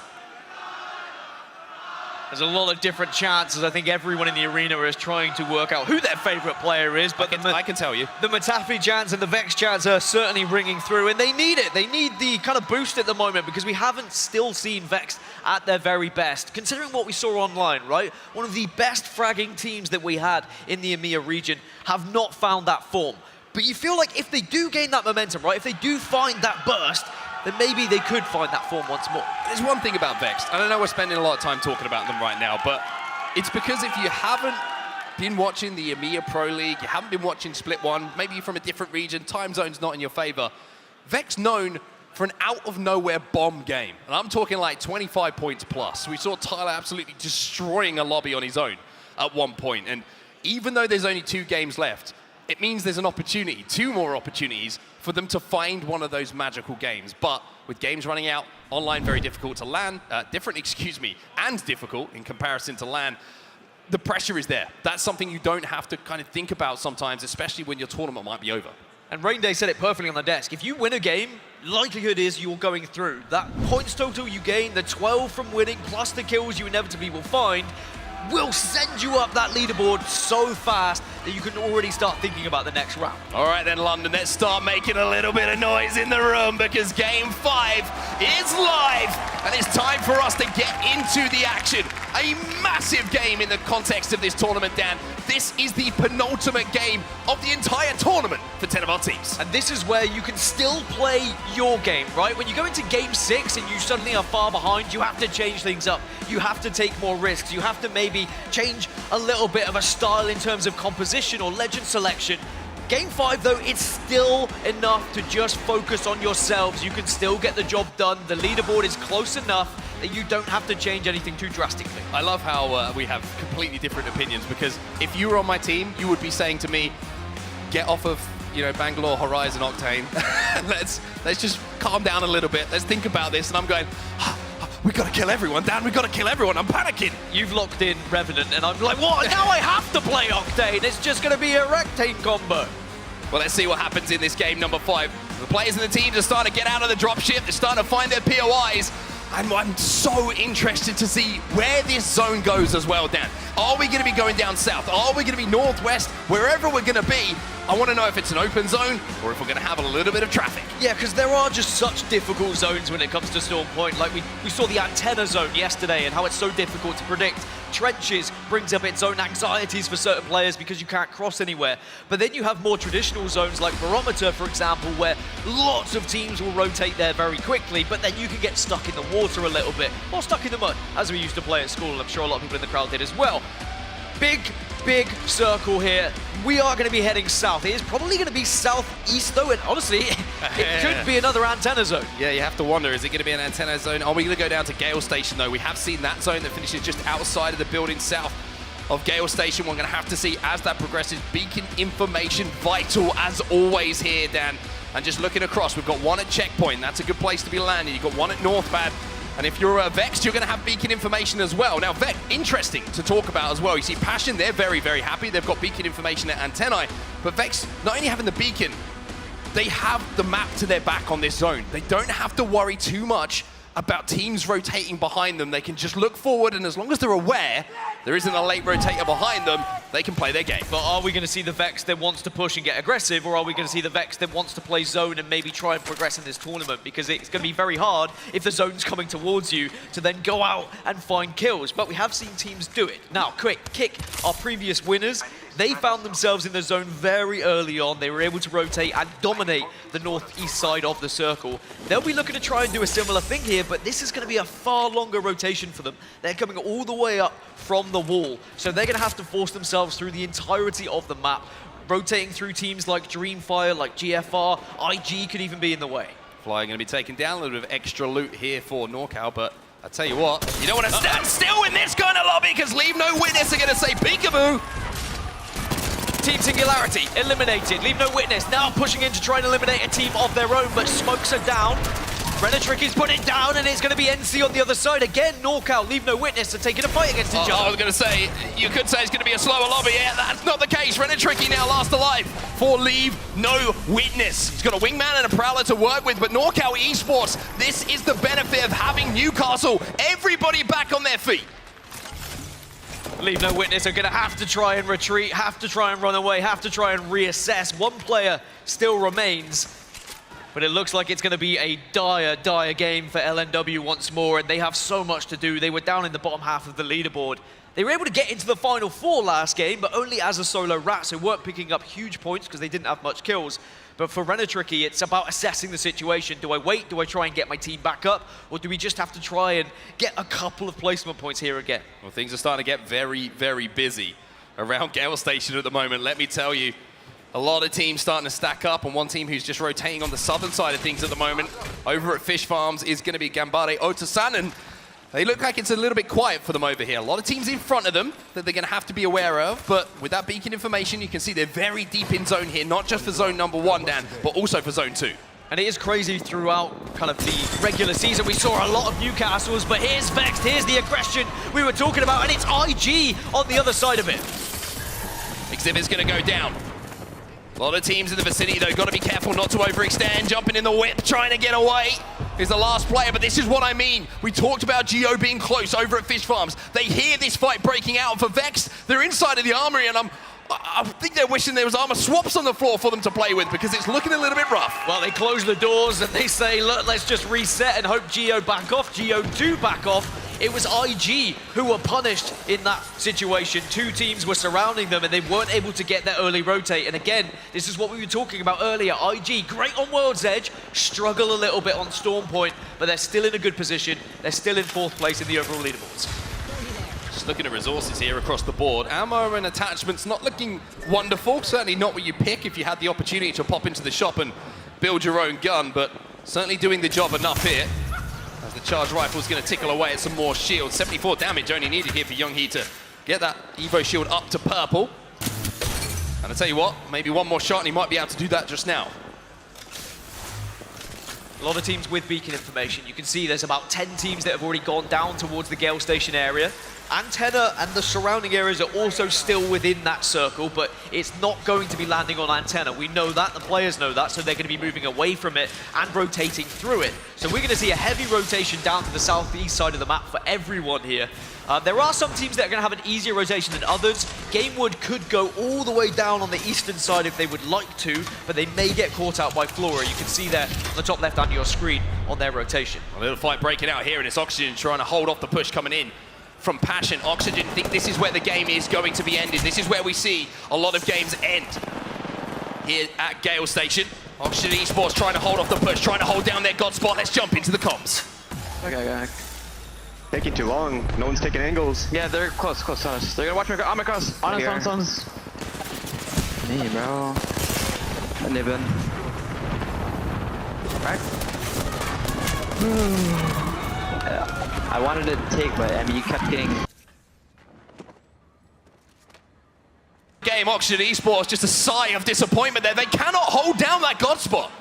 Yeah, more carbon dioxide than oxygen, it would seem. A big old yawn came through, and look at it. There is very animated discussions going on between Oxygen because it is not looking pretty. They're down in 18th position in the leaderboards with now only one game remaining as they're out of game 5. They're going to have to look for a big game in match number 6. Pioneers playing the ace outside of this building. Little KCP chant starts echoing through the copper box here. They've certainly got their own support as well. You can see the coach trying to get them fired up as well. London responds in kind, as you would expect it to with this wonderful crowd. But for now, Pioneers, a lot of work to do. Can't really let the emotion of the situation and everything that's going down around them influence how they play this game down, because now with the position they're in, it's a big opportunity for points. A huge opportunity. Everyone who's found a home down here at Gale Station has an opportunity to win this game. They will know that. Of course, they'll know more based off next beacon information if they can get it, but a lot of these teams won't be able to get it. Just to update you on the 2 teams that are still outside of the circle, GHS and LNW. Now, Leave No Witness have been able to get back up to a full 3. Remember, they were a 1. It looked like it was all down. It was all over. They were going to be looking at match number 6, but if you're a fan of Leave No Witness, they are back. Wow! We've got some famous people watching in the crowd as well. You don't spill the coffee! Get the nerves out early, Rambo. We'll have those hands not be so shaky a little bit later when we see you on the main stage, but Pioneers, Panda's looking a little bit shaky now, taking some shots. Has to pop that barrier, and all of a sudden KCP now have to try and do what Oxygen couldn't and hold off this push. Got to hold on FC Destroy, and we know what FC Destroy and how good they can be with some of their aggressive pushes, but going into a Watson team, never really that fun. You have to have a plan of action. Who's going to be taking out the fences? Do you have to worry about the gen? And where is the damage going to be focused? Also got to be very wary if there's a cheeky Pandas poking around the corner, because he's going to one-clip you if you show a little bit too much to him. But FC Destroy, you can see, they will be safe as this zone closes, but this is not a war you want to play for the long game. Yeah, I think FC Destroy may just back off away from this. They'll get a back off, but they're baiting out the exhibit as well from KCP. That means that Seer ultimate is not going to be available for the fight. And it's good. They were assessing it. They were thinking about that plan of action, the 3 steps I was talking about, right? Gen, fences. They got rid of the gen, but then realized the fences were in too much of a difficult position to actually push, baited out the ultimate, and now they've been rewarded with a building of their own. They can be patient now. When they're inside of the egg building, they will be cool, they will be calm, and they will be collected. One team who's also going to be feeling pretty good is Vexed. Vexed bang center of this zone. I'm pretty sure they're going to be playing the high ground as well, and watching all of the teams try and scarper into little corners under them. Big KP game potential as we move on to watch some crazy Raccoon. Now, Raz gets an opener here on Horizon. Height advantage, can you get the finish and get the KP? Not quite. Yes, okay, your teammate's there, but you've got to now not put yourself in a position where you're vulnerable from all these teams who have eyes on you from other vantage points. And Crazy Raccoon recognized that, will just slow things down a little bit, because actually, even though they're not in the next circle, they could pick up a little bit of KP if there were teams to rotate late. But we know no one really is going to be coming from their west side. You've got to be aware as well of people who are going to try and hit that out of bounds and slide down on you at the last second, and you can see they're pinging it frantically there. The nervousness, the panic that can ensue when you see a team, you hear that Valkyrie ultimate, and you're thinking, where are they? Are we covering all angles that can be available for us to have a problem here? Parker's looking to push though. He knows they've done enough damage to maybe pick up some KP here, and here you go, Crazy Raccoon. It's good to just get this in early. Don't allow other teams to rotate behind you and then make your rotation even more difficult. Reclaim a building, take it off of someone, smokes it down. It's very difficult to find any sort of passageway at the moment, but CR have been able to survive for now. It was going to be cancelled, but you can see they've still got a fair amount of shields to play with, so if they had to bring the guns back up and fire away at the team trying to push them, they'd be able to stabilize. They are inside of this building, but look, Dan, look at that map overhead. They know with beacon information, they need to keep pushing forward. They need to keep progressing and try and take Passion out. Trouble is, the further you go into zone, the less buildings there seems to be. All the buildings that have been taken. You can see Vexter in there, Geo are in there, GFR have also found a building. Onyx are holding kind of the mountain side as well as our NC. Those are the teams that kind of have the priority positions at the moment. Everyone else still has to get in. So the kill feed is very much going to go off as this next ring closes. We can see here, GFR losing a couple of players here, and it looks like Crazy Raccoon have also lost Parker. So it's going to be Urban from Passion here, doing a great job of holding off of this push, and they know how valuable this building is, Dan. So valuable for now. Not as valuable a little bit later on, but you can pick up a lot of kills, so it depends how you see value, right? Is it getting KP? Is it getting extra points on the board? Or are you one of these teams who needs a big game? And if you are, you need to be thinking about a victory as well. Passion, a team who does need a big game. 18th place at the moment, and they're looking to try and push in as Godfire get eliminated. Godfire out, Valkyrie to the skies. However, are they going to have a safe landing, or is it going to be a little bit more of a trepidation on the way down? Maney and Raz not looking too comfortable right now as they've lost Parker a few moments ago in that fight. And this is repositioning, this is a rethink here. You saw the initial plan coming in from Crazy Raccoon. They wanted to try and force the fight onto Passion, but it hasn't worked for them. And now they're trying to get their teammate back into the game. And even though they're thinking about, getting up to a full 3, little do they know, GHS are actually in the area at Antenna, our latest rotating team, and could certainly punish CR. But we'll see if that happens later, because right now, Flora still making their way through. It's Flora, Leave No Witness, and Kick, 3 of our big teams who actually had a lot of an influence of the last game. They haven't found themselves into this circle either. All this fighting going down, and will be about to break out, we should say, over at Launchpad. Couple of teams trying to move in. Couple of teams trying to make sure that their rotation is clear towards where that zone is going to be. But even with this fight breaking out, Dan, the team who's going to be holding them out and gatekeeping them as they try and move towards zone, that's Game Ward. Game Ward are in a great position to wait for this fight to break out. And as the seconds tick down, Game Ward are going to be smiling because they can probably hear this fighting going on, and they're just going to be waiting with great lines of sight on the rotation. I mean, this is a huge fight when you look at the chances of either of these teams to actually progress in this tournament. Flora in 20th and Leave No Witness in 17th. If either of these teams was to go on and win this game, they would find themselves in the top 10. That's how close everything still is in the series standings here between all of these 20 squads. Remember, if you are just joining us, this is the elimination bracket round 1. 10 teams go home after 6 games. 10 teams go on to elimination bracket round 2. Well, Flora have managed to take the ultimate height here, which means that they might be able to pick off Leave No Witness as they are forced to leave by that zone. 35 seconds. It's going to seem like 5 seconds or so for them, and if they take a little bit of damage on the cross here, Renitricky's got to be very careful, but just remember, like you said, Leave No Witness at one point in this game, there was only one of them alive.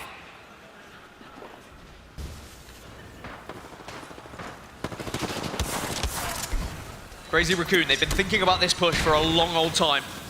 Had to go back, had to get another member back, but now this is when they decide, okay, look, circle's closing in 8 seconds, we have to make a move, and we think most teams should have moved away by now, and they are right, but unfortunately, this building is still not quite enough. You have to go one further. They got Parker back in the game, and Parker's probably thinking, Passion? You've got a target on your back. I want a little bit of revenge here. He's managed to get some weapons, he's managed to get some armor, and here come Crazy Raccoon. for round number 2 now, and it looks like they're going to be just as aggressive as they were before, but the Watson fences again going to slow things down for them. Watson fences in such an annoying position, they can't even get an angle to take them out, so instead they take the roof. Smoke, though, is down. This is not an easy push whatsoever, and there are going to be other teams that can hear all of this commotion, so Crazy Raccoon need to make a decision. Which doorway are you going in, boys? But the Watson fences are stopping everything here, and you can see they just don't have that decision made. Now they try and force it, but they've already taken too much damage. It all falls onto Raz, and Crazy Raccoon cannot win round number 2. Passion hold on again, but KCP are in the building right next to them. So Passion, they need to reset, they need to make sure they stay alive. Gamewood eliminated, Leave No Witness also eliminated. Teams dropping like fries as we now go into the next circle. I meant flies, not fries. I'm hungry.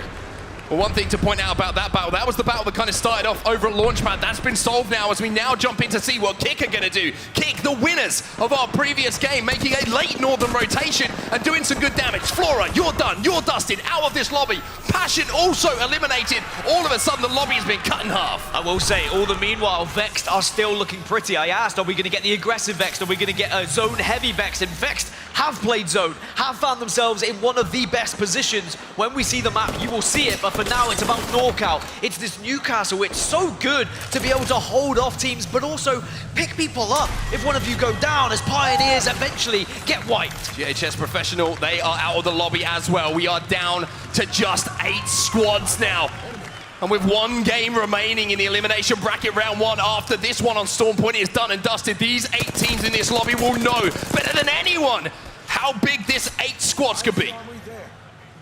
And as we look at the map, there are only 2 teams in this next circle, which is pretty terrifying for everyone else who has to think about their moving in now, because 6 squads are all going to have to go at the same time. They're all going to be checking different angles, but look at where Vexed are. This is perfect for them. The only building in that circle as the jump comes through. Oh! Add them up. Even with my bad math stat, I can add that up. 100 plus 100 is 200. And Kick absolutely wiped the floor with Dreamfire. Kick send themselves to the top of this leaderboard. They are trying to dominate their way into elimination bracket round 2.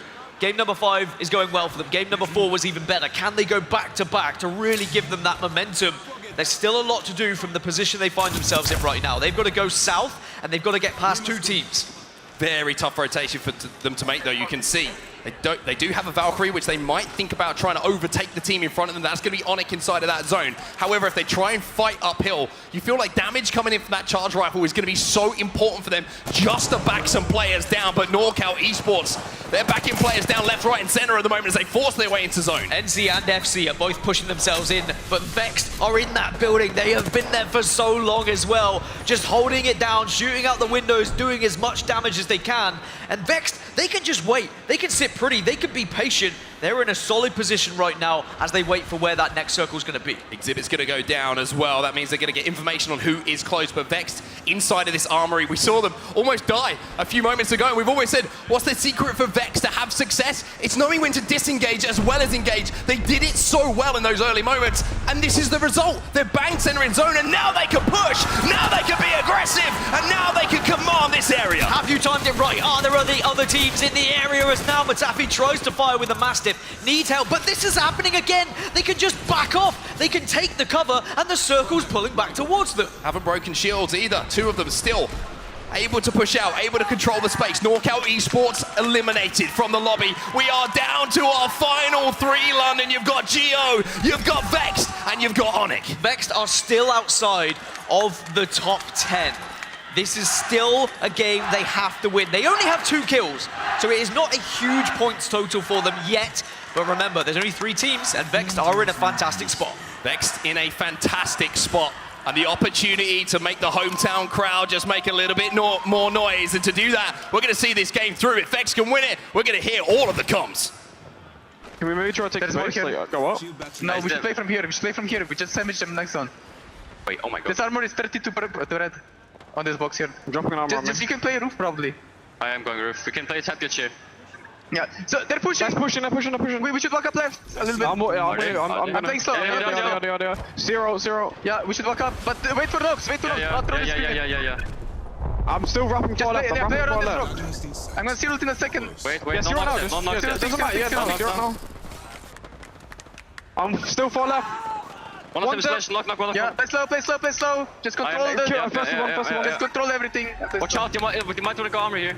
Yeah, just don't let him go right. Yeah, just don't let him go right. They're on the back fence there. I'm gonna go to this rock. Yeah, we should go back. No, I think we play slow. Yeah, I'm in front of me. I'm trying to from them. Yeah, I have one guy that's gonna swing from the right. So much damage! Scanning it! Newcastle rising! They stopped it. I got good arc on it! They're pushing the other guy! I'm pushing on. Go for kills! All in! Let's fucking go!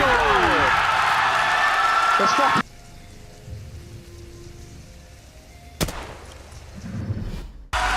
Vexed get the win! And London applauds, they're on their feet, that's the game they were desperate for, Dan! Hashtag feeling vexed, baby! They have finally managed to find that victory. They finally returned to that online form, and it started with patience, rotating early. A big fight they won against IG in those early stages, but then they held down. The circle kept coming towards them, but it was about picking your fights at the right time in those final moments.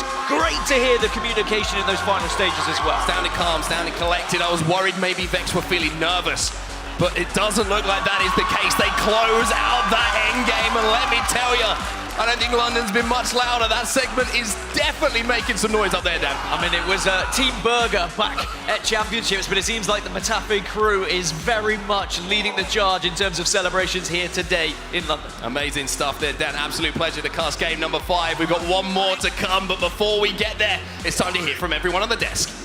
Thank you so much, Mark and Dan. Now, crowd, I have one question for you guys. Are you feeling vexed? I know everyone was waiting for that moment. No, I couldn't hear them.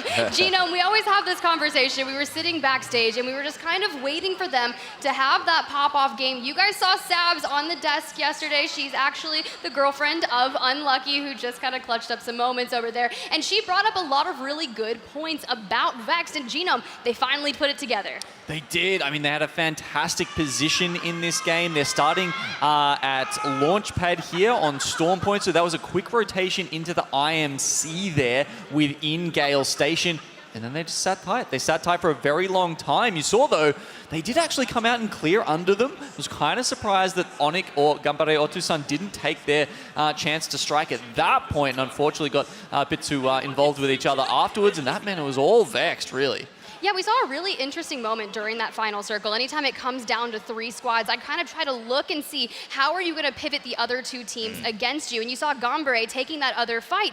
Talk to me about that moment where they had the player down to the last moment and decided to pull away. Right? Yeah, I think it's great, you know, because you're thinking not just of what's happening now, you have to think about what's going to happen in the future. And that's what Gambare had a really nice consolidation of where are we going to play the end of this. The unfortunate part, even though they were getting that Newcastle res and Vex got the first knock, was that Onic also decided to grief on the other side of Gambare Otusan, and that helped Vex. But sometimes a team with this many fans, with this type of storyline, needing a little bit of something, needs that luck to push through, and that was kind of the lucky moment that ended up happening and turning things Vex way.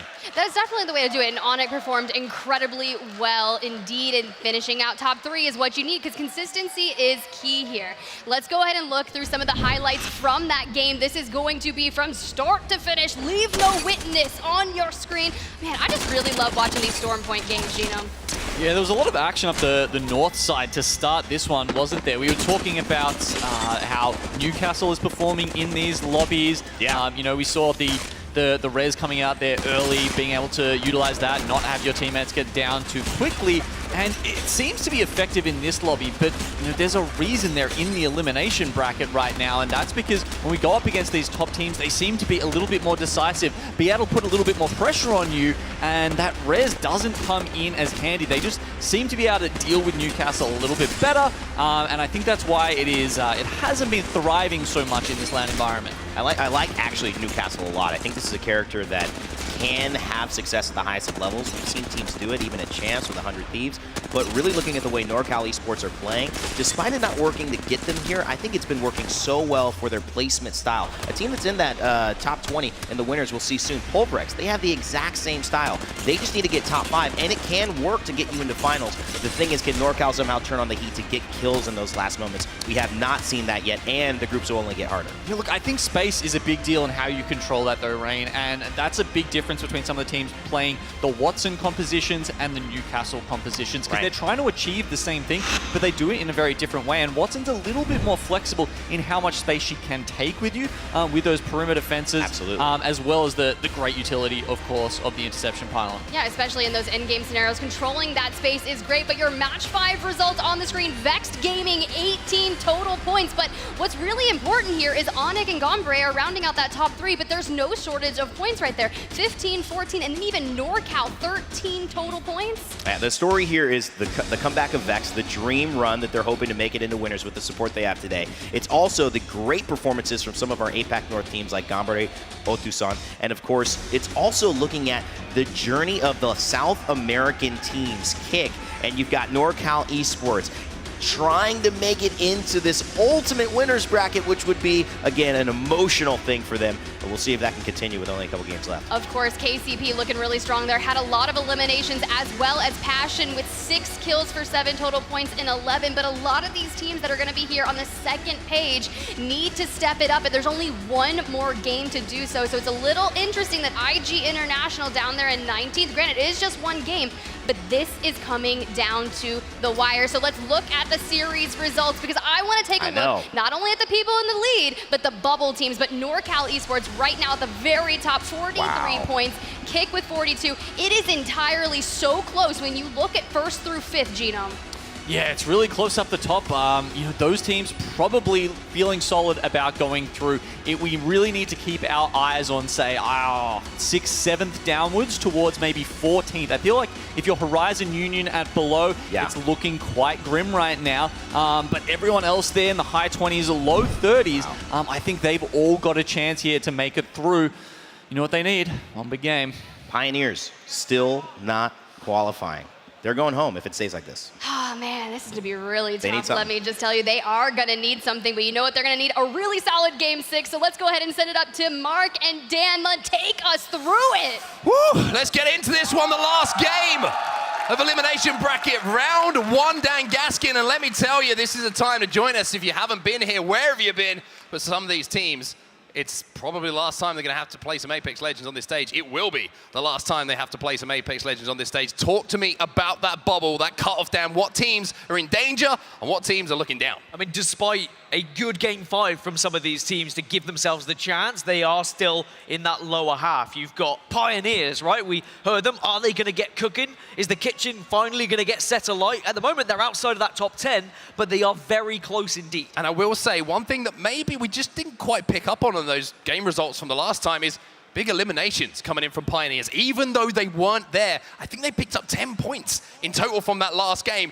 They are sat in 11th now. Even though they're leaving it late, even though they are so close to disappointment, there is a chance here for Pioneers in this final game to force their way into that top 10. They're only 4 points behind, and then 1 point behind Pioneers. The team that dominated APAC South is Iron Blood Gaming. Remember, they came in as the #1 seed, and we were thinking, okay, well, are they going to be out of the shadow of Dark Zero? Is this now going to be their opportunity? Well, they need to break through. They need to make sure they have a good game. It doesn't have to be an amazing game by all rights, but it needs to be good enough just to overtake the likes of Dreamfire and Godfire. Let's keep an eye on some of the teams who are just inside of it as well. You've got the likes of Vex after that win, who are holding down one of those spots. Godfire and Dreamfire, 9th and 10th. Will they be able to hold on here, London, or will they be going home? We're sending 10 teams home, and Mark's told me it's my fault, so they're all going to be sending letters later on, but right now, we need to make sure we send 10 teams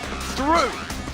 Few of them have already made it. Let's be honest, mathematically, there are teams that guaranteed themselves through. They can play spoiler. They can ruin the day of a lot of these teams that are down in the lower half of this leaderboard. It's all going to be down to where this circle goes, who's going to rotate through who can gatekeep who. I can't wait for match number 6 to get underway. Well, here we go then, London. It's time for us to get into the action. The question that was always at the forefront of our mind as we see this map jump up is where are we going? Where is that end game going to be? Where is that circle going to pull?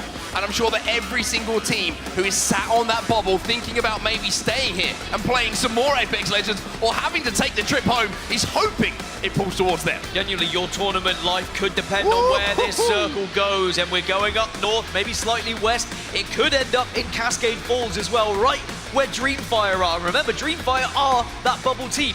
They're in 10th position. Now, Tau can go get Beacon. There are teams in the vicinity that could also fight for that Beacon. And I will say there are teams right on the edge that have plenty of Beacon information as well. And if you are an edge team, if you do get Beacon information, you have to make a decision fast. Are we trying to compete with the early rotators, or are we going to be picking fights? This is going to be a very, very interesting finish. And I've got to say, Dan, both my heart and my head are both saying, I hope we finish over at Cascade Falls, because we see some wild finishes, and it would be appropriate that we have a wild finish to this game number 6. Let's see what Vex Gaming are doing, though. You can see they're going to be looting up, as you would expect, but what a time to perform. I mentioned it was almost as if I could see into the future. I was a clairvoyant, Dan. I was like, Vex need a big game. Wouldn't surprise me if it was now. All of a sudden, Vex have that game, but they are still not safe. It is so tight between that kind of 6th position and downwards. Yeah, they're already 7 points clear of Pioneers in 11th. Like, it's very possible they could still drop out if they were to have a dreadful game. If they were to finish in 20th position, it would allow other teams to kind of pick them apart and maybe overtake them in the leaderboards. But if they can just have an okay game, we should see them progress. That victory is massive for them. I think this circle is probably going to be heading a little further north than some teams may expect if they are just very much focusing, honing in on Cascade Falls. Kick, who land up on Wall, may stay up at the north side, over towards Wall, and we know on Storm Point, when you are trying to traverse the map, there's a lot of mountains to climb. You have to constantly go up, and if you're on the northern side, it's difficult. This could be one that pulls just down towards the choke as well, between Checkpoint and the Wall as well. DF are in a great position in that building, which has the beacon, but that is the building of death, as we know on Storm Point. So many teams rotate into each other. They kind of cross paths, and you can see it exactly on your screen right now. There's not a lot of room to play with, and a lot of teams try and take that position. It's very difficult to hold down. There's a lot of different windows. You have the ramps that go up, the stairways, and it's kind of prone to nades. And if you haven't got an interception pylon on your Watson to really deal with them, you can have some problems. But this is the spot I was talking about. Pioneers being able to hold down this choke. If they can move up just a little bit more and maybe influence this fight, and hold down this position, and they could be in for a very, very strong game here. But it's a tough place to hold. Loads of places you can be rotated from. Well, it's Dreamfire on the other side. This is 10th versus 11th, staring at each other with heartbeat sensors right now. And I will say that KCP have to be careful because they're the ones who don't have the building to retreat to. They've only got a few rocks to hide behind. But it looks like Dreamfire, of course, are not going to send it. We talked about nervy moments in match number 4, Mark. It's going to be even worse here in match number 6. Teams are going to be more tentative. They are going to be more reluctant to push. Instead, they're going to be passive. They're going to wait. They're going to hope circles come to them. They're going to hope kills come to them. But sometimes you have to take some risks. Well, Pioneers obviously rotated as quickly as they physically could. They got pretty good armors, to be honest with you, after the quick rotation. But if you're looking across gun attachments, etc., that gives you a little bit more information. You know, Naski has got nothing on the flat line. That is naked as the day it was born, and Mastiff in the hand as well. Maybe not the shotgun you would go for. A lot of players obviously prefer that Peacekeeper and maybe even the Eva 8 over the Mastiff. But Horizon Union now, they're going to be inside of one of the buildings that's going to be safe for quite some time, taking their time to set up. And like I mentioned, the Watson is going to be vital, but here come Pioneers, and they're already being griefed here. Big fight. Gotta win this, otherwise you will be out of this tournament. So many important KP. Big damage being done though by Pioneers, and Pioneers want to dominate. They send in Naski, they send in Dell, and it looks like they might be able to close it out. NorCal, get out of here. Pioneers win the fight.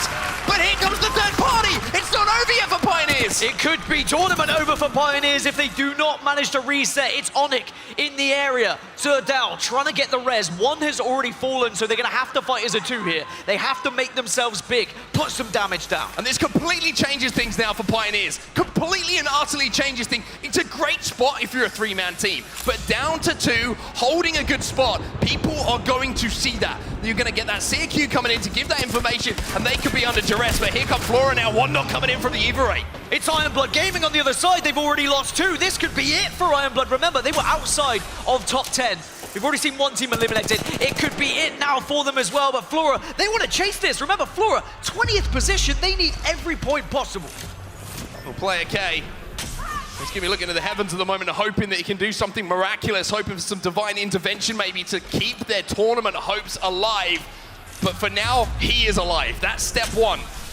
The fact that he's on the crypto as well, he's going to be able to send the drone out. Maybe collect those banners. Maybe this isn't quite done yet for them. Could be a huge play, and Iron Blood Gaming might have that chance. Horizon starting to lose members as well. It's Crazy Raccoon who push in and get the advantage and will get the kills. But the brilliant thing here for KCP, they can walk past this. They can go and get a respawn. They can get Pandas back into this game while all of this fight is going down. Pioneers just slipping by in the night and going, don't mind us. And with Horizon Union eliminated, that is our first team guaranteed sent home from the competition today. They cannot get into the top 10. Remember, we saw NorCal Esports go out earlier, but they are still at #1 place in the leaderboards. They're going to be fine. They have plenty of points. They can sit back, kick their feet up, and wait for the next round. Pioneers trying a little bit of a different route here. You can see them right at the top of your screen right now, going past Northpad, moving slightly quicker than everyone else. Of course, on that Trident. And if they can get a res in, they can get Pandas back into the game and get him some loot, then Pioneer's story is not over yet. But looking at the rest of the overhead on the map, they had to give out that position, and it was Onyx with that third party that have caused this decision to be made. I mean, there's only, what, like 5 teams who haven't made it into that next circle, but you can see on the right-hand side, over on the east by Stormcatcher, Vexed and Geo, they are very close to one another. Vexed and Geo having a little bit of a tussle. You can see some shots being exchanged on that map overhead, and great job from the observers to make sure that we catch that action. A big moment here for Vex. KP and a win in this team fight would give them those extra points to maybe start thinking we could be safe. Honestly, if they can pick up 3 points here, you'd imagine it should be safe, right? You should be good enough, but it's got to be a victory. You've got to make sure you hit your shots here. Jed goes down first. That's very important. Well, it looks like Matafe's going to swing as well. Tyler's trying to help him out a little bit, but this is a nervy fight. This is a slow fight, but now the shots start to hit a little bit harder here from the 301. And this is a more important fight for Vex than it is for Geo. Geo are in third. They should be good. Vex, though, they're still on that bubble, and they are still thinking about getting aggressive here, but maybe they just need to be thinking about should they back off as Iron Blood Gaming. They are done. They will not be getting through. They are out of this competition. And look at the kill feed now, going back to that fight we were talking about. It's a 2v2 situation. Unlucky trying to move on Dogma here. Young Heat down to barely any health, but he gets the battery off. And now Vex, who seemed to get that first knock in the fight, all of a sudden this is looking a little bit more nervy. And Unlucky's in such a difficult position. Got to avoid the arc star, but now Matafe has one of his own. Does get the stick, but it was on a downed opponent already. And now, utilize this damage. Make sure you're pushing your advantages. Oh, what have you got here, Vex? Have you got the ice you need to keep your tournament alive? The arc star's going to go in.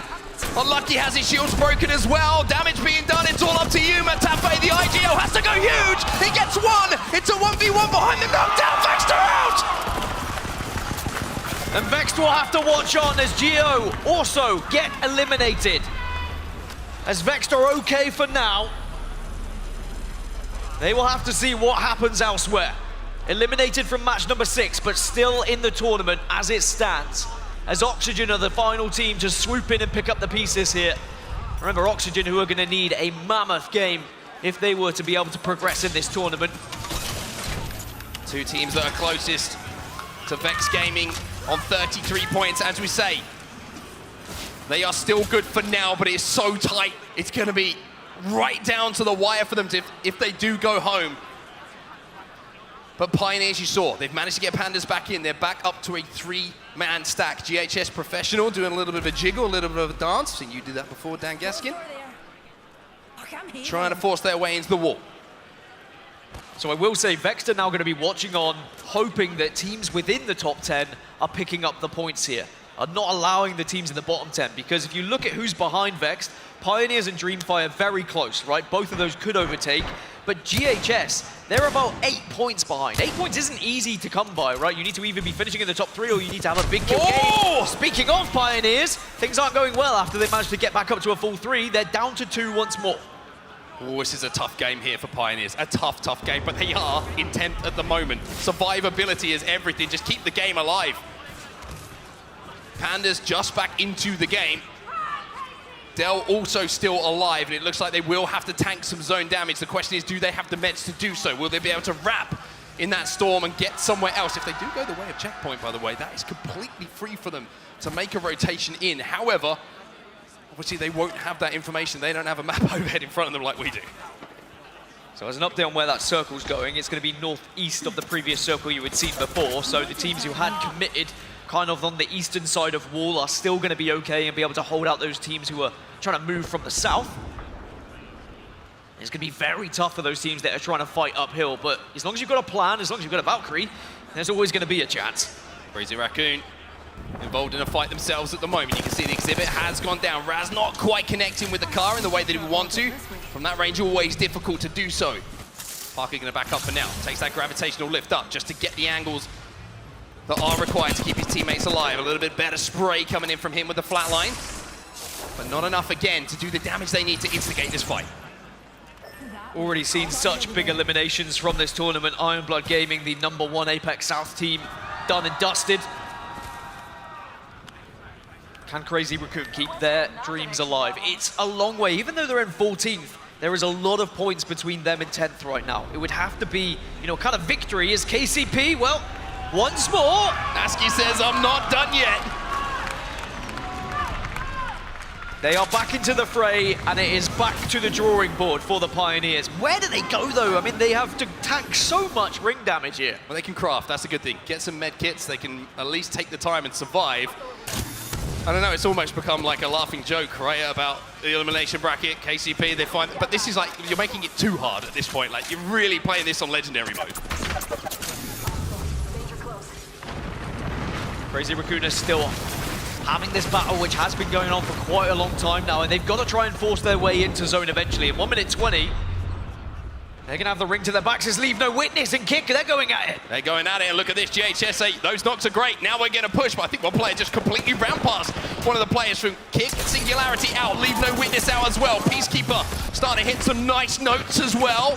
As GHS Professional try and push in to clean up this damage, but disengage smartly as well after picking up some KP. Leave No Witness, they went out, which means they're out of the competition. FC Destroy go out as well, as Crazy Raccoon elsewhere are getting kills. GHS also involved in that fight, need to stay alive. And remember, Crazy Raccoon, they have to get kills here, and KCP want to take advantage. They have to take advantage, because one player is down at the moment, and now down with the flatline. He gets another one as well. Del, what are you doing to him, buddy? Crazy Raccoon eliminated, done, out of the tournament, but KCP, they fight on, they get more kills, they overtake Vexed Gaming, which puts Vexed in the firing line. Vexed are now in 10th. They'll be hoping that Dreamfire gets eliminated. In the game, Kick go down, but Kick will be fine. They have enough points. We'll still be seeing them in the next round. Poor Pioneers, it's been the definition of an uphill battle for them in this game, but they are here, and they are fighting right until the very end of the game. Now, let's talking about ends, let's talk about the northern end of the map. That's where GHS Professional still find themselves inside of the wall, looking pretty kitted up as well. Yeah, GHS, they're another big threat, right? It's Dreamfire, it's GHS. There are two biggest focuses to really try and ruin Vexed Day, to ruin the Vexed fans' day, as Vexed have to watch on. Interesting thing about to happen here, I was about to say, Pioneers are going to wait for that zone to close in, then hit that Valkyrie. Onyx are going to hear this as well. And Onyx are the team who are kind of gatekeeping them. Now take yourselves back to the start of the game. Who was the team that caused Pioneers problems when they hit that rotate? It was Onyx. Now Pioneers, if they can overtake them, might have another chance of revenge. Pioneers look more comfortable. They fake it out. They fake out the Valkyrie ult. They're trying to make Onyx give up that space. The question is, have Onyx bit? No, they have not bitten. And now we go back to the fight we saw at the start of this game. Yeah, this is going to be so difficult now for KCP to try and get a reset, because Onyx have a lot of utility, a lot of abilities to use, and the zone is coming behind them. So now you've got to choose your moment. You're going to have to get aggressive here, KCP.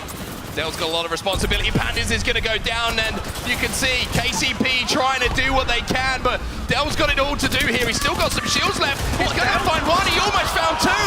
Can he clean this up? Pioneers out, and they will have to watch on and hope they can hold on. Pioneers are in a good spot, though. They're in 9th. Onyx, #1 now in the leaderboards, but it looks like they're going to get third-partied. Elsewhere, Passion were eliminated, but it's Dreamfire.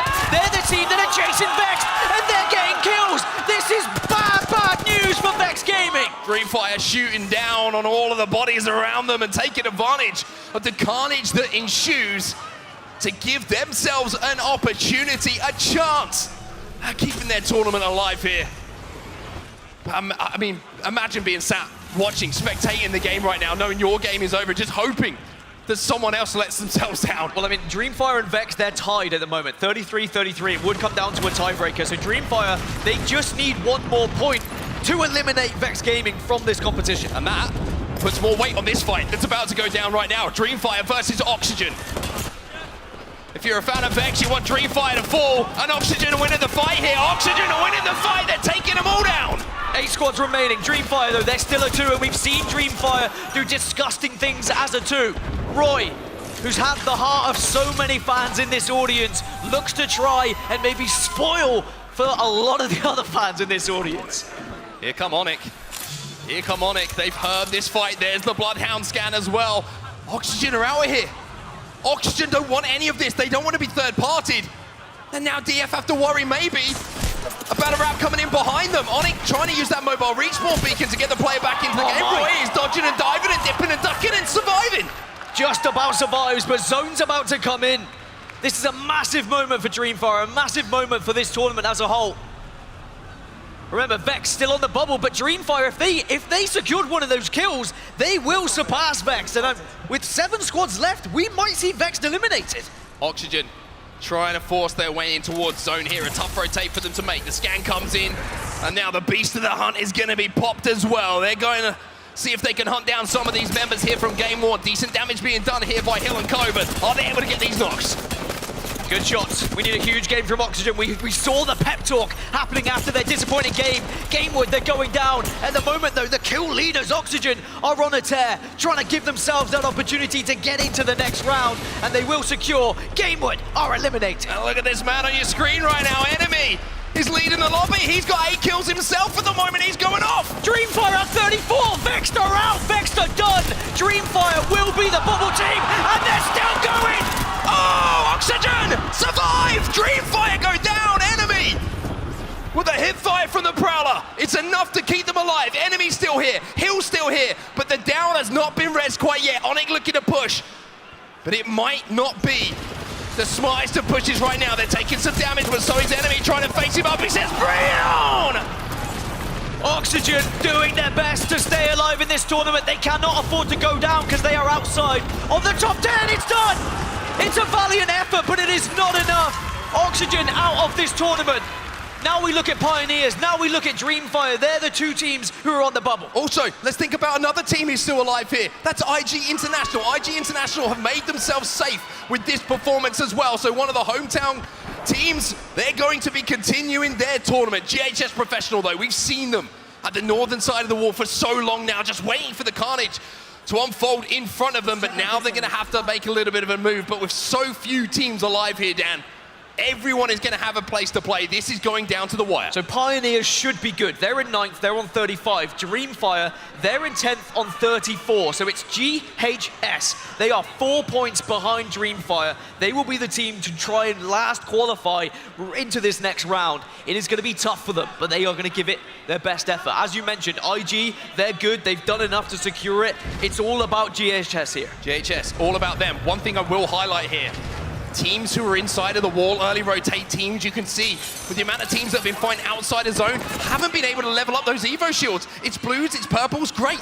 But look at GHS, 2 purples and a red. They might be able to take a 3v3 engagement, but at the moment they're under so much duress. They found somewhere to play, and they've managed to get those bats off too. GHS, they just need to push themselves into that top 3. All the other teams in this top 4, they're into the next round. They're in the top 10, they're fine. It's all about GHS right now. Onyx, they can play spoilers though. They can do some big damage because there is a Kraber in the situation here that can certainly change things. Oh, GHS, not just burning in-game, but maybe the dreams are starting to explode as well a little bit. They're surviving, but only just. They're tanking so much damage at the moment, but tanking damage is fine as long as you can survive. Well, Dreamfire been watching on, hoping that the knocks happen, and they are happening. GHS, though, quick to get the res. But it looks like IG now have jumped down onto Onyx, so this is going to allow this res to come in. They have time to reset here. Just got to avoid the fight. Here comes Godfire. Now they're getting involved. They're getting the shreds. They want to be able to give themselves as much points, but GHS, they've lost 2. They've lost 2. Grenades are going to go in. The knockdown shield and a prayer. Maybe that's going to be enough for them, but it's going to have to be so tight. He's looking for the armor swap. Instead, he's got the banner. Can he survive? No! GHS are out! We're down to our top 3. Dreamfire fans will be in the heavens as now in our top 3. It's about who can win this game, who can get momentum going into the next round. IG, they've lost 1. Need to fight as a 2 here. Onyx Esports eliminated. I think it's a 3 versus 2. It could be a 3 versus 2, and they can get this res off. That'll be absolutely huge. It's going to be a 3v3 situation. Godfire don't take the advantage there of the fight breaking out. They hold the ground. They want to let the zone do the work for them, force IG in, but that's just allowing noises to reset here. But did you see the weaponry, by the way? There was a completely naked alternator in play at this stage. Maybe not the best weapons to work with, but you've got the calls and you're back up to a full 3. You can take your time. You can assess how you want to play this one, because I think IG know Godfire are reluctant to push here. Godfire seem a little bit nervous, maybe for no good reason. They are comfortable in 4th place right now. Here we go. It's a straight 3v3. It's time for a little bit of a rumble over at the wall, and JMW, there is that alternator. It's doing work, but is it enough? It's all up to Graceful now in a 1v2. It's going to be a tough job for him to make it work, and Godfire will win it. Game number 6 is done and dusted. Round 1 of the elimination bracket is over.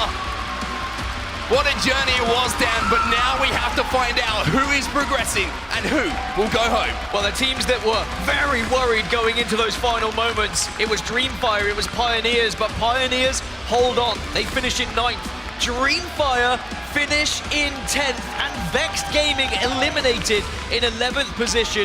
GHS could not do enough. They stay in 12th. So we will know our 10 teams, but boy, that was so tight between Pioneers, between Dreamfire, between Vexed. It's so tough for Vexed. They go out on 1 point. 1 point, 1 kill, 1 team fight. That is the difference here. It's ridiculous, to be honest with you, how close it was. For Dan and myself, we are done and dusted up in the commentary booth. There's a lot to talk about down on the desk, so Tiff, take it away. That was a lot to unpack in our final matchup of the elimination bracket round 1, and quite possibly one of the most heartbreaking series as we are sending home our first 10 teams, Genome. Yeah, we're going to start to have those moments now, aren't we? You could say, I mean, look, honestly, I was there cheering for Dreamfire to make it through, and sure they did. Godfire helping us out a little bit there to take out GHS Professional, who kind of came out of nowhere in this lower bracket, especially in that last game, playing their spot very well until the end, just missing out. But so many good teams. Vexed not making it through. Crazy Raccoon, we just saw them put on one of the most popular Apex tournaments of all time, and there's going to be a lot of fans who are really sad to see them bow out. Well, especially Oxygen Esports fans, right? Like, they were your kill leaders, they were doing amazing, but let's look at those series results. The top 10 teams that you see on the left of your screen will move on to elimination bracket round 2 later today. Onyx Esports on top for Apex South, 54 points. Godfire from South America, 52 points, and then IG International Rain Day, 47 points. I mean, they played great today, and it was a battle at the bottom too between Vex,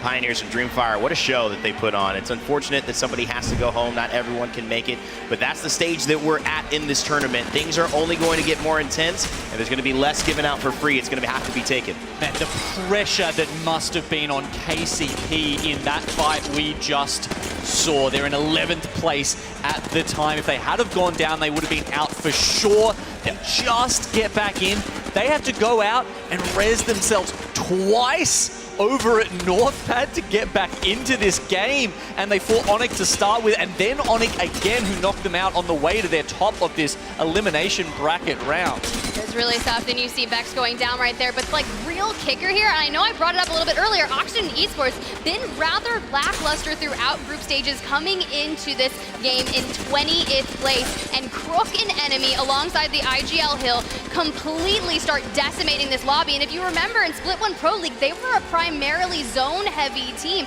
breaking out Hill on the Watson, and they just went full aggressive status, and we were just kind of sitting there hoping, would it be enough? And Rain Day, it wasn't. And you know, I hate to say it, I mean, kind of letting the realism of what it means to hoist this trophy here on Sunday, it's not always going to go your way. And I was impressed with teams like Dreamfire. I was impressed with KCP. I was impressed with teams who did not have everything going in their favor and found a way to make it, even if it's by a point. And that to me is a quality that is going to determine who ends up winning this thing. But there's a lot of intricacies to these fights, and I also have to say a bigger picture story is South America. 4 of the 5 teams in this entire tournament have qualified here into the second elimination bracket. That is a big, big positive for them. I was really shocked seeing the majority of South America having to fight it out in the elimination bracket round 1 and to come out on top and start your momentum moving forward to get to tomorrow, Sunday. That is clearly where you want to be, and Godfire on your screen celebrating from that reaction. I've actually had the chance to commentate over them, and they compete in North American tournaments when they get the opportunity to. They'll run it on high ping, they'll do their best. You got to get your reps in, and honestly, it starts to pay off. You can see right here, Godfire, 12 placement points, 7 eliminations, 19 total points. But I'm like, bro, look at Oxygen in the 5th place. They were giving it their all. Their heart and soul was in match number 6. Yeah. I mean, we saw them take out Iron Blood Gaming earlier on in Game 6, right? And I was like, man, they got no right. They're well down the leaderboards. Like, why are you deciding other people's fate? But then they come back and get a complete bag, chasing down every single point. Almost actually got them there with a 15 KP they picked up in match 6 here. Unfortunately, just a little too slow out of the blocks. Yeah.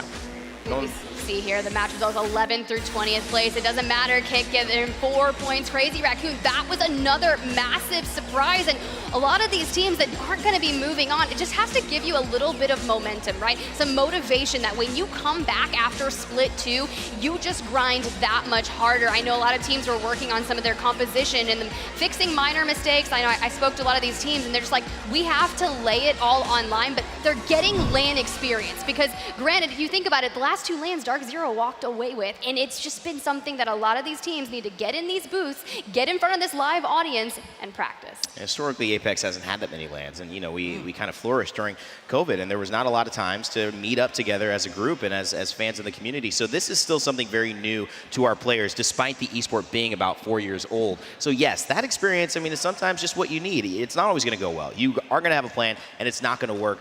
But that is a part of competing. And I think the bottom 10 teams, although they're going home, have hopefully learned a big lesson they can bring into the rest of Split 2. Yeah, actually, speaking of lessons, we have Glitter standing by with an interview with a special guest, and I want to hear if he kind of learned some things from his lesson. So let's go jump on over to Glitter.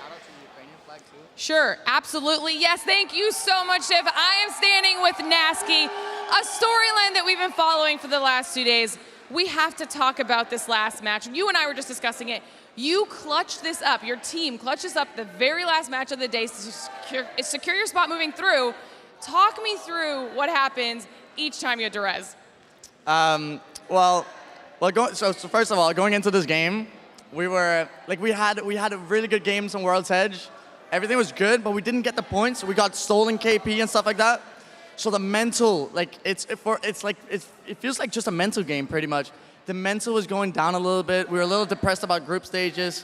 So the mental was going down, and I told my teammates, fake it till you make it. Just let's go. I just kept repeating that stuff. So when we got knocked, it was Panders that got knocked first.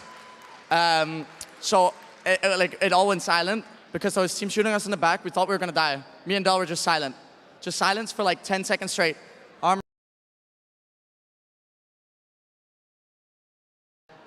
Okay, and then we got the banner, saw somebody choke, we couldn't go that way. Then all of a sudden, okay, go north side, fuck it.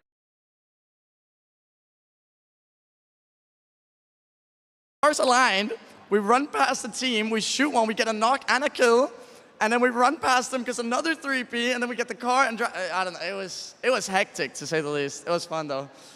Okay, you had kind of alluded to this being a place where you thrived when you spoke with John yesterday. Clearly, those words rang true, made it through, one more step to go. I know you said your mental was a little off, but now that you've made it through, how are you feeling? Well, I feel weird celebrating a night, but hey, we made it. So in Stockholm and Raleigh, we went through loser brackets. We farmed. We aren't really farming here, but we farmed in Raleigh and Stockholm, and I think this was gonna boost our mental. Loser bracket 2, I think we're cooking. It's a slow roast. It's a slow roast, baby. I love to hear it. Entertaining as always. Obviously, so much support from the fans. Do you have anybody here supporting you today? And let us know what all this support means to you. Well, first of all, I want to shout out to the fans supporting. I wasn't sure how many fans would they have here, but y'all are so vocal. I love you all. Thank you so much. And secondly, I got my dad and grandpa here. I don't see them right now, but they're here with jerseys on saying Nasky Dad and Nasky Grandpa. I absolutely love that. Okay, so then obviously all of the love to Nasky Dad and Nasky Grandpa. Congratulations one more time. Thank you so much for chatting with us. We're going to send it back on over to you at the desk to talk about it. Wow, what a good interview. Thank you so much, Glitter, and congratulations once again, Nasky. That slow roast paying off, and I can't wait to see how you fare in Elimination Round 2. Maybe that roast will be ready by then, you know? Some special ingredients coming up for the second losers round. I don't know. Yeah, look, they've. Let me just say though, the next elimination bracket is going to be a whole different beast. I mean, you know, we've got the winners bracket coming up, right? And you've got to remember, you're getting 10 of those teams to play against, and they're going to be very different to the 10 teams that he just sent home. Yeah, let's go ahead and take a look at what is to come, because there is so much more action that is going to be underway today. You're right, winners bracket, rain day, those 10 teams moving on. But yeah, and then you have the elimination bracket round 2 a little bit later today. But thank you all so much for being here in support of all the teams that will be moving on. This weekend is not over, but we are going to take a quick break, swap out the teams on stage. Winners bracket coming up next. All around the world to unite here on this stage behind us, and I couldn't be more excited. Invictus Gaming here with an opportunity to close this out. IG come out on top for game number 1. Delicia's gonna do it. Singularity! Here comes Noises! Oh my goodness! FC Destroy plays the knockdown shield perfectly! Here we go, we're dropping into Storm Point. Hey, shot my back, shot my To the final moment, no! Kick so clutch! All in. That's fucking Hashtag feeling Vex, baby! Atape, the IGL has to go here, the knockdown, Vexter out! And Godfire will win it! Game number 6 is done and dusted.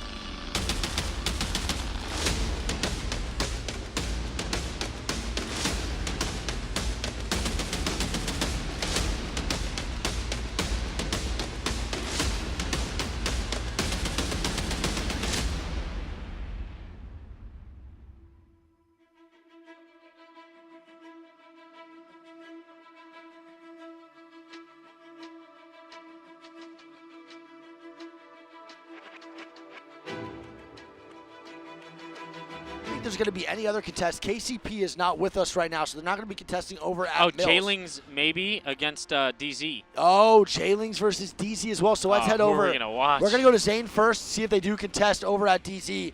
I don't know. Greek, do you see anyone else flying in? I don't see anyone right now. No. Oh, DZ's not doing it. DZ is not going to stick to the contest. So let's go to 100 Thieves, bro, and watch the contest over at Command Center. I'm actually surprised DZ isn't doing it. No, I'm surprised too. I mean, kind of, but they're not doing amazing throughout the tournament anyway, so they kind of have to pick it up here for the last 6 games. Chat, don't forget, man, this is Group C, A versus D. This is the last 6 games today. Thank y'all for being here, man. This is the official B stream. I love y'all. Let's get it locked and loaded. We're going to have IBG versus 100 Thieves off spawn. And oh boy, I actually do not like this contest to watch. I think it's a pretty boring one. Once that team, one of them gets height, it's kind of boring. You just sit on the zip lines, just let it. Well, they don't go up for height. It's just straight fight inside. Yeah, but sometimes they go up high if they don't get good guns. So if one of the teams do get bad loot, they just immediately leave. Like 100 of these already wants to bounce. Yeah, 100T did not get the greatest of loot there. No. They got beat to the inside. Triple white armors. And they're just going to go up. And this contest is kind of cringe. It's just how it goes, though, man. You're not going to contest and fight down below if you have bad guns. You're going to take your time. You're going to go up top and just kind of let everything settle a little bit and find more guns for yourself and loot. Yeah, I think you have to hit done there to update. I already did it like 4 times. Okay. You're good. So, no contest really happening. We'll keep up with that just to make sure. Yeah, I don't think anything's really going to go down. We have L&W still in this group, too. Let's see the zone here. And looks like the zone's actually going to be towards the bottom side near Cascade Balls. Yeah, I think it's going to end right in that like little river where Pricey's flying over. Yeah. I think it'll be in that area. And we have Pulverex with a good rotate out of Jurassic, so they're going to have a pretty good spot here going into the zone. X set as well. They have Crafter and they have a beacon over at top waterfall, so they're going to know exactly where this zone's going very early. And that rotation's going to be super, super simple for them, man. Yeah. Looking at just like the rotations, I don't really see anything that could potentially happen in terms of a fight. No, I don't think so either. Lobby seems pretty tame in the early rounds. I could maybe see like a potential like CR versus J-Lings maybe on rotation. Yeah, there's potential. I mean, CR is extremely aggressive. We know how they work. And it looks like they're trying to go over there to fight him. Yeah, I think it's actually going to be a CR versus J-Lings fight. That's a great call, Greek. I think this is one of the most even fights. We have just mouse and keyboard animals, and we have the demons on controller, the 3 controller players, bro. And they're walking forward, but they're trying to find them. They hear the car. They're going to see it. I don't think they're going to be able to get knocks or anything on this. Triple purple. Yeah, triple purple for CR. They are kitted beyond belief. But so is J-Lings, bro. They got double purple and a blue. It's great armor as well. I mean, it's just, for me, it's the confidence, right? Yeah. You know, they bullied off DZ, right? You just spilled some on the mic. They bully off DZ, right? They loot Mill now. No hesitation. They wanted to just run over and fight down immediately. Yeah, I kind of like that, though. I think it's a good play. I think the aggression is what's making them so good. I'm totally not against it. DZ going to Valko with the year. Oh, boy, Jen. They're landing Bean, by the way. Yeah, they're going to be landing the Bean side. I think it's a good play. Landing Bean is pretty safe. You just got to watch out for how the Cenote team plays it. It's going to be ESA, so it's really, really predictable on what they're going to do. One thing to say is that DZ did not have a beacon there. Yeah. So they're guessing this off zone 1, which is why they flew to wall, because I could see you potentially like guessing wall for this zone. Oh, for sure. Without but doubt. when they see the zone pull, I wonder what the comms are going to be in that call. I mean, every time you overextend or you over-rotate, you always get so sad. So it's pretty tough. We're going to have L&W now pushing up to 100 Thieves. And 100 Thieves is not really kitted enough for this fight, man. They cannot take this and watch out for this third. They're going to actually drop down, and they're going to back out. And don't forget, they don't have a beacon either, so 100 Thieves has no idea where this zone's going. And we're seeing now the benefits of having a beacon, fighting for POIs that have beacon, because these rotates are pretty poor out of DC. They're really bad out of IBG. IG also with a bad rotate. So yeah, I mean, so important to have beacon, man. So far, this is not looking good for 100T. Yep. This is not the start that they had hoped for. They didn't get to fight right away off spawn because they didn't get the loot that they wanted. Then they get ran off the height by another team who is the High Point team, who also had more loot than them. No beacon. White armor. They're going to be nowhere near the zone. And this is a team that we're used to seeing play really good zone. We saw them last set rotating early, getting really good spots, and now they find themselves on a hard edge with no Val. I'm going to be honest, out of all the teams that I know that play zone, they are nowhere near like a team that can adapt very, very effectively to edge gameplay. They don't really adjust well. They are strictly just a hard zone team, and that's what they do so well. So seeing them adjust might be a little bit awkward. We're going to have Singularity now rotating into Antenna, and they might be fighting Fun 123, who's also been quiet this last couple of days, but you know, they're a team that could also explode at any point and just have a gigantic showing in 6 games. Yeah, they're definitely one of the teams that can pop off. Switch to yeah, we're going to have E36 now getting shot at, and they're going to be going down to Unlucky, so Vexed. We saw them not too good yesterday, 7 points in 6 games, trying to turn that around here in the A versus D lobby. And this is a play that we're used to seeing Vexed make.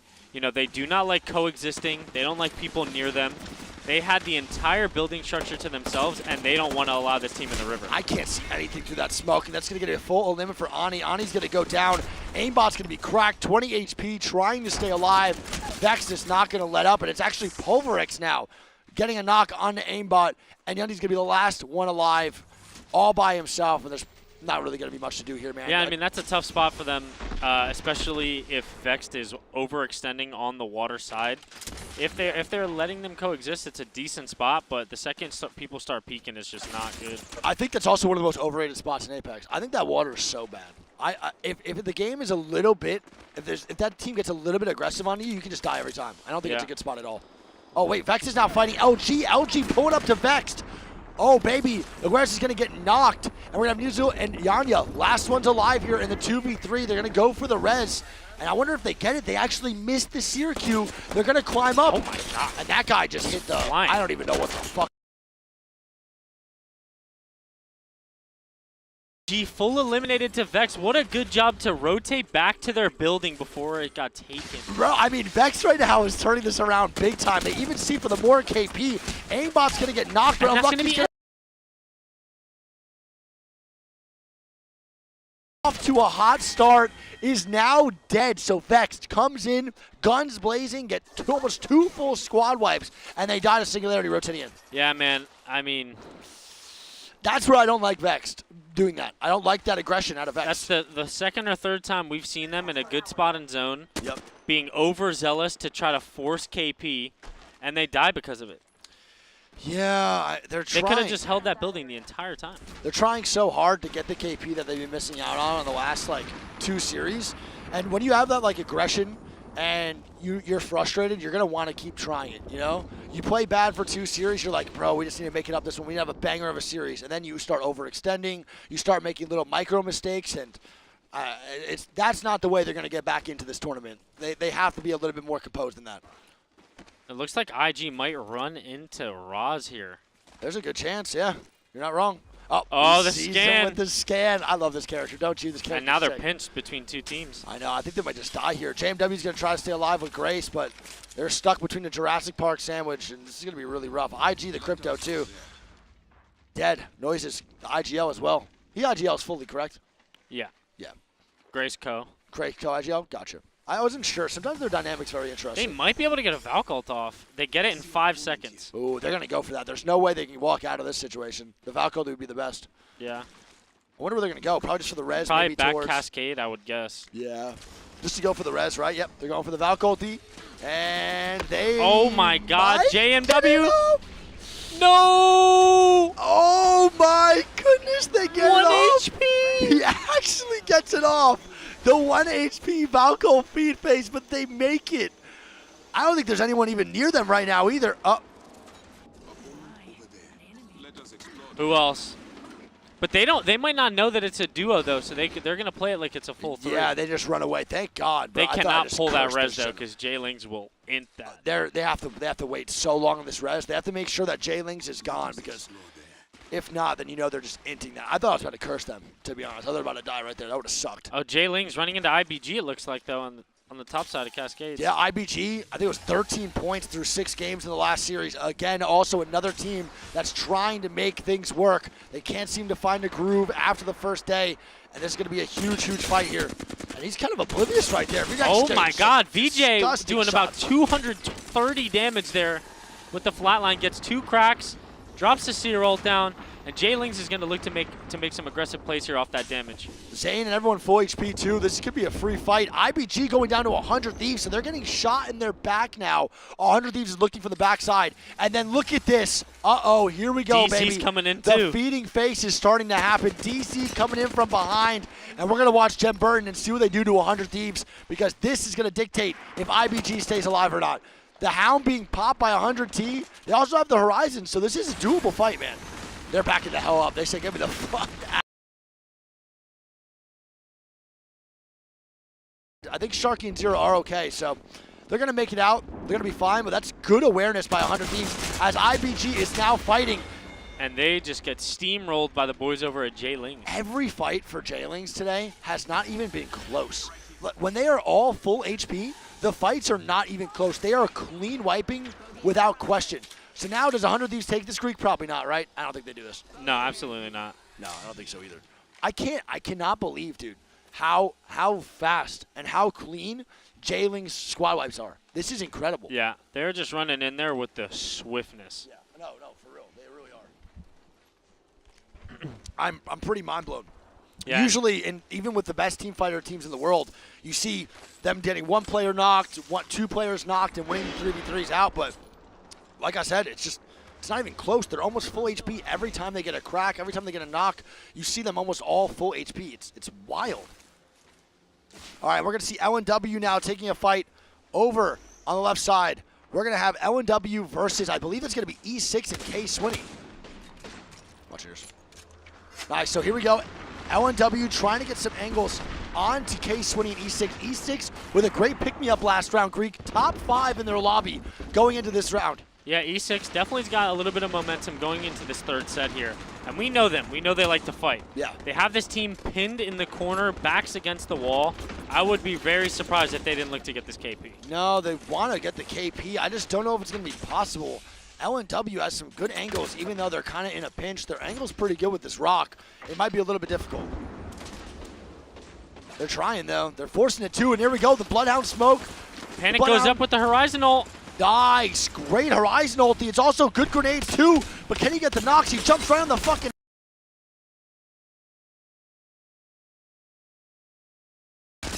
And I think this is going to be an E6 wipe on to leave no witness, but Amphi's getting third-partied, and it's going to be E6 going down. Amphi is dead. K Swinney is probably going to get this Phoenix off, but Slayers is dead now, too. And it's going to be up to K Swinney with Game Ward coming in for the third party, man. Yep. Bro, we're seeing tons of third parties right now. There's a lot of fighting going on. There is tons of fighting, and speaking of fighting, we're going to tune on over to Jay Lings. They're now taking another fight in Cascades. All right, so they're going to be going against DZ here. This is a pretty head-to-head fight. Yeah, this is going to be a very important one, too. Depending on who goes to the end of the lobby, an X-Set in the top right, knocking out Godfire. They're going to be one man up. Let's see if Jay Lings versus DZ.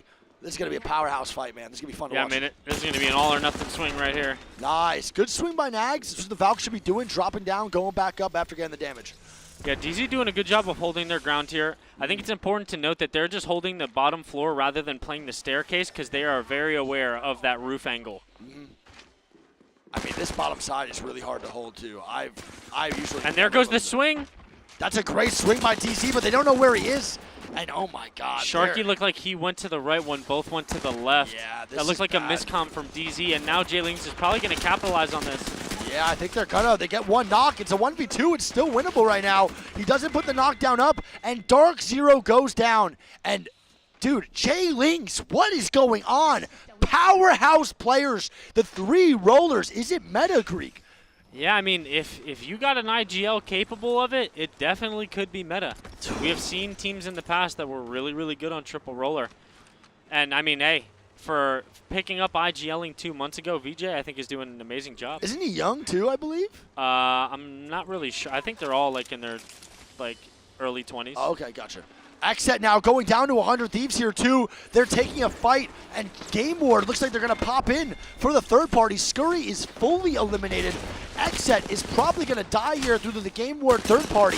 Last one up on 100 Thieves is going to be Anmu, and he goes down. That's a great spray by Sykes, but it does not matter. Fun is going to be in a 1v3, and Game Ward, actually a 1v2, and Game Ward eliminates X-Set and 100 Thieves with the third party, Greek. E36 eliminated as well in the kill feed. And once again, Jay Lings looking like they want some more KP. They Why do. not at this point? Yeah, I mean, they're winning every fight. Moist is in a shit sandwich.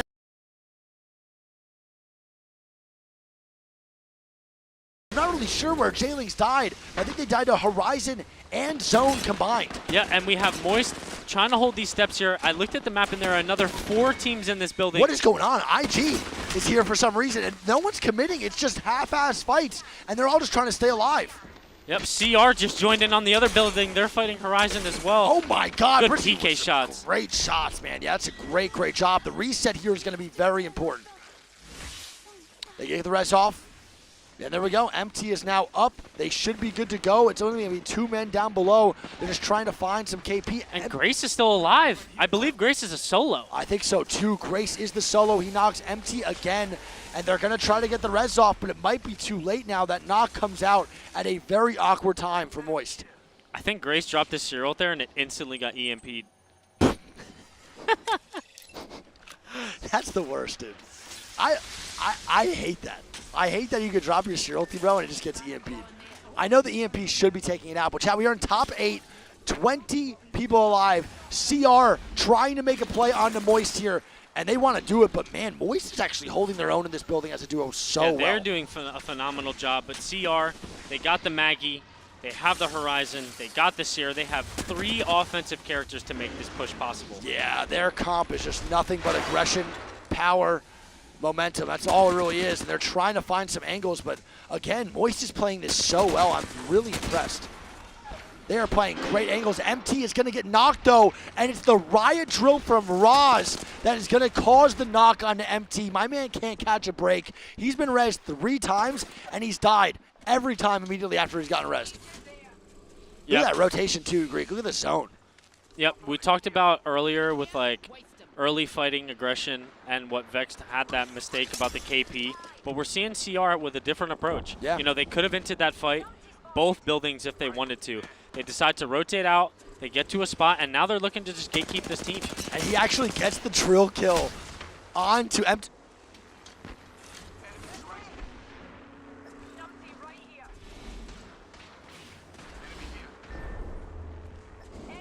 How did he not die to zone there?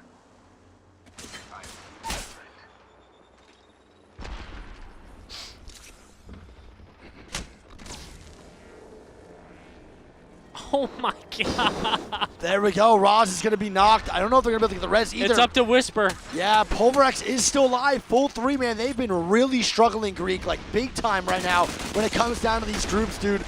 But we're going to have Cody getting knocked as well. ESA is still alive. They're a sleeper team, man. Yeah, and we're up to a top 5 scenario here. Yep. Pulverex getting the ultimate height, which I believe is the best spot in zone at the moment. They're looking to pick up some KP here while still holding the spot. Yeah, I think Pulverex is a little bit down in spirits. We've been hearing too. I'm hoping they pick it up here moving forward. They deserve it. They're a great team, and that might have been a mistake, man. No, they're going to be fine. Fun does get eliminated, and Pulverex with the wipe on the Fun 1-2-3. That was the duo that goes down. We're going to have ESA, I believe, a full 3-man. We have CR as a duo or a 3. I'm not too sure. 3. 3, wow. So CR does get the reset. I can't believe that, man. After that play with Roz, they're actually still alive. And SNG is the other full 3. Yeah, so it's 3v3v3v3 here, man. 3v3v3v3. I think Pulverex is starting the angles immediately on the CR. They're going to be the team that needs to die immediately for them to actually win this game. Yeah, SNG is in a really, really good spot as well. They're the ones that are kind of making the decision here because ESA is the team that's outside of the zone. Yep. They're the ones who determine someone's game because they either have to int left, which is CR, or int right, and it's a 3v3 against SNG. They're either fighting CR or Singularity, and I think I know which one I would want to fight. I'll tell you that right now. CR is crazy with that offensive comp. I would not want to push those guys. That's going to be a way harder choice than fighting a crypto team, which is going to be Singularity on the right. So I'm taking Singularity, but they have to recognize that fast, and they're taking a little bit of time, man. They're getting pinched right now, too. CR has to make a play as well. And we're going to head over to CR, Greek, because I don't know what they're going to do. Yeah, I mean, CR is probably in the worst position in terms of this zone. They got to take this fight here, and here we go. And this is going to be ESA, man. CR versus ESA. Singularity's going to be watching from the back. The PK shots doesn't hit, though. Rod's going to be going down. Shot in the back. It's going to be Whisper probably dying here, too, and it's going to be ESA taking them down. They're going to be a one-man show or a two-man show. Pulverex, though, chilling with the repeater, getting some easy shots, and, I mean, they need to try to capitalize on some KP. Was that Cody? That was Cody with the movement. That was disgusting, man. Good grief. My man knows how to move, and that's some mouse and keyboard cheating type stuff I've ever seen. Yeah. So ESA, duo, Singularity, full 3, and Pulverex a full 3. Yeah, I mean, ESA doing a phenomenal job there. They get CR killed there. You know, they end up losing one in the process, but it was bound to happen anyway. I'm interested to see how they play this out as a duo because this is going to be rough for the rest of the game. Yeah, I mean, they got to start making some big-time plays, I think, on the Singularity and maybe forcing those guys to push into Pulverex. They need to do something to play for second. I don't really know what the exact play would be, but playing for second in this situation is probably the best. They should probably wrap around this right, force Singularity to push forward into Pulverex and cause Singularity to die, which they're kind of doing right now. And Pulverex is actually helping the boys over at ESA. Singularity recognizes that, and now they're going to go attack ESA. It's going to be a 3v2 while Pulverex just sits back, watch, and they're going to take this win with a gigantic crypto ulti. And Pulverex doing a phenomenal job there.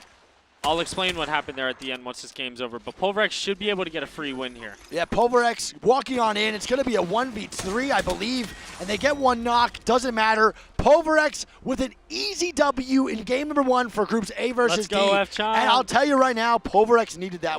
Yeah. And I remember Matafe saying, "See, boys, we can still play zone and get 20 kills." Yeah. And I think that sometimes, like, especially in a LAN setting, that is just an unrealistic expectation. Oh, 100%. It's so unrealistic. Because we see they just tried what they did in scrims, and it just didn't work. No. And yesterday we watched it again in Launchpad when they had that ultimate building and tried to fight LG, and once again, both teams died. And that could be a difference between 30 points right now in their overall game. But let's say they won that game yesterday, right? 20 points, and then they won that game. It's 20 extra points to their overall standings. Like, teams do not realize that this is players have to realize that this is not just for your group stages, bro. This is for your overall standings. Those 20 points that you get, oh my God, they're getting hard landed on. Oh, it's going to be 100 Thieves getting knocked right now. Anmu going down, and what a wall jump by Scurry, and this is not good for 100 Thieves. I think they're going to be dying here. It's not looking good at all. Vaxlon's going to be dead, and 100 Thieves is going to see one bullet left in the chamber again. One bullet left, and they eliminate 100 Thieves, and again, man, this is why I hate contesting. This is why I hate fighting off spawn. Who knows what loot 100 Thieves got, but this guy lands on a PK alternator, Big Dog. I'm going to be honest. I think the difference in that fight, we noticed it when they flew in. IBG hit a crazy bounce. They landed a couple seconds before 100 Thieves. That's far. That's like the play, I think. When you're landing against somebody, trying to find an out-of-bounds spot that makes your flight stop, and you just slam down to the ground, even though you get that impact stun, it's always worth it. Yeah, I mean, I've contested here before, and a lot of times people do that, but it's usually the side of, like, the Cyclone. But the bounce that they hit, I don't think I've ever seen that was before. That was a pretty crazy bounce, bro. That was actually wild. I don't think I've ever seen someone do that specific one, because they landed so much faster. That's just getting reps, baby. Just understanding the way the map works. I would never do that. All right, we see the zone here, too. Ooh, nice, good zone for Pulverex again. They're kind of getting gifted some zones here. And I don't know, does this go towards the nutsack or this nutsack? Which nutsack? The left or the right sack? If I had to guess, I think it pulls a little bit up towards the island. Okay. That's my guess. So towards like the little woodland area right there? Yeah, that's fair. I definitely think so too. I think it might pull up a little bit more. It could pull all the way back, but I don't think it pulls up. Yeah, okay, fair. I don't think it goes here. I don't think it goes here. I think this zone doesn't even happen anymore, really. It used to happen all the time, but I haven't seen it in such a long time in LGS. Yeah, it's been a while. But I think it's going to pull towards the island, like you said, for sure. Yeah, I guess we'll have to see. Yeah, I mean, I don't mind this zone. I think barometer zones are pretty fun. I enjoy them a lot. One thing about barometer, though, chat, in these zones is, again, it's very similar to thermal. It's in more of a center point of the map, but it's like thermal. First come, first serve. There's not many spots to play inside of barometer or outside of it either. So when you get there, man, you're securing and locking down that spot, damn well knowing that someone might inch you. And we see DZ now trying to get the nutsack up top, and they're getting shot at from there already. Pulverex already took their spot that they wanted, and they're going to go towards the woodland area that you were saying. Yeah, I'm going to be honest. I think this is the worst place on the map to be in early. Yeah. This is not playable early. Dude, this is worse on World's Edge and Storm Point combined. This is the worst spot to be early. Yeah, we have seen countless teams die here, and I think that's why they're leaving. Yeah, 100% Bridge is better than that, but I still don't even think Bridge is good I still early. think Bridge is bad. Yeah, I agree. I think Bridge is absolutely terrible as well. I think it's picking your poison. Which one would you rather just die in? Yeah, I think they're going to wait for the care pack, and then I wouldn't be surprised if they put it in reverse Terry their way out of there. Yeah, they really just might kick that Trident in reverse and just get the hell out. And that Dragon just...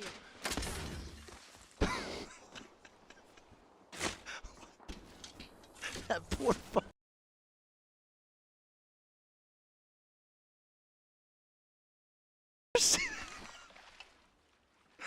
What? Yeah, I don't know about that one. Someone saved Toothless, man. What the f?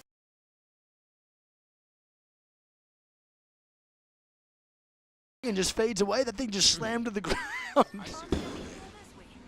my God. Oh, bro. good Lord. All right, we're going to have CR. Trying to... Dude. I don't know about that one. That was not okay. We're going to have CR rotating in. Where's TSM? I don't know, bro. I think they switched to Fortnite. I have no idea. All right, Fun is going to take a building inside Barometer. CR is going to start to walk in. We have LNW over near Wall. GW rotating in 2. No real fights breaking out. No real 3v3s, but we're going to see. DZ still posted. Oh, XSET's looking to hit the Ratsky on IG right now. Where are they at? Cascades. Oh, nice. Let's see if X can get the rat spots on IG. They start the shots moving forward. IG is in a pretty split position. One up top, two in the building, but Fun just got... He just ate that Sentinel heady. Yeah, like me at a buffet, just taking that shit down.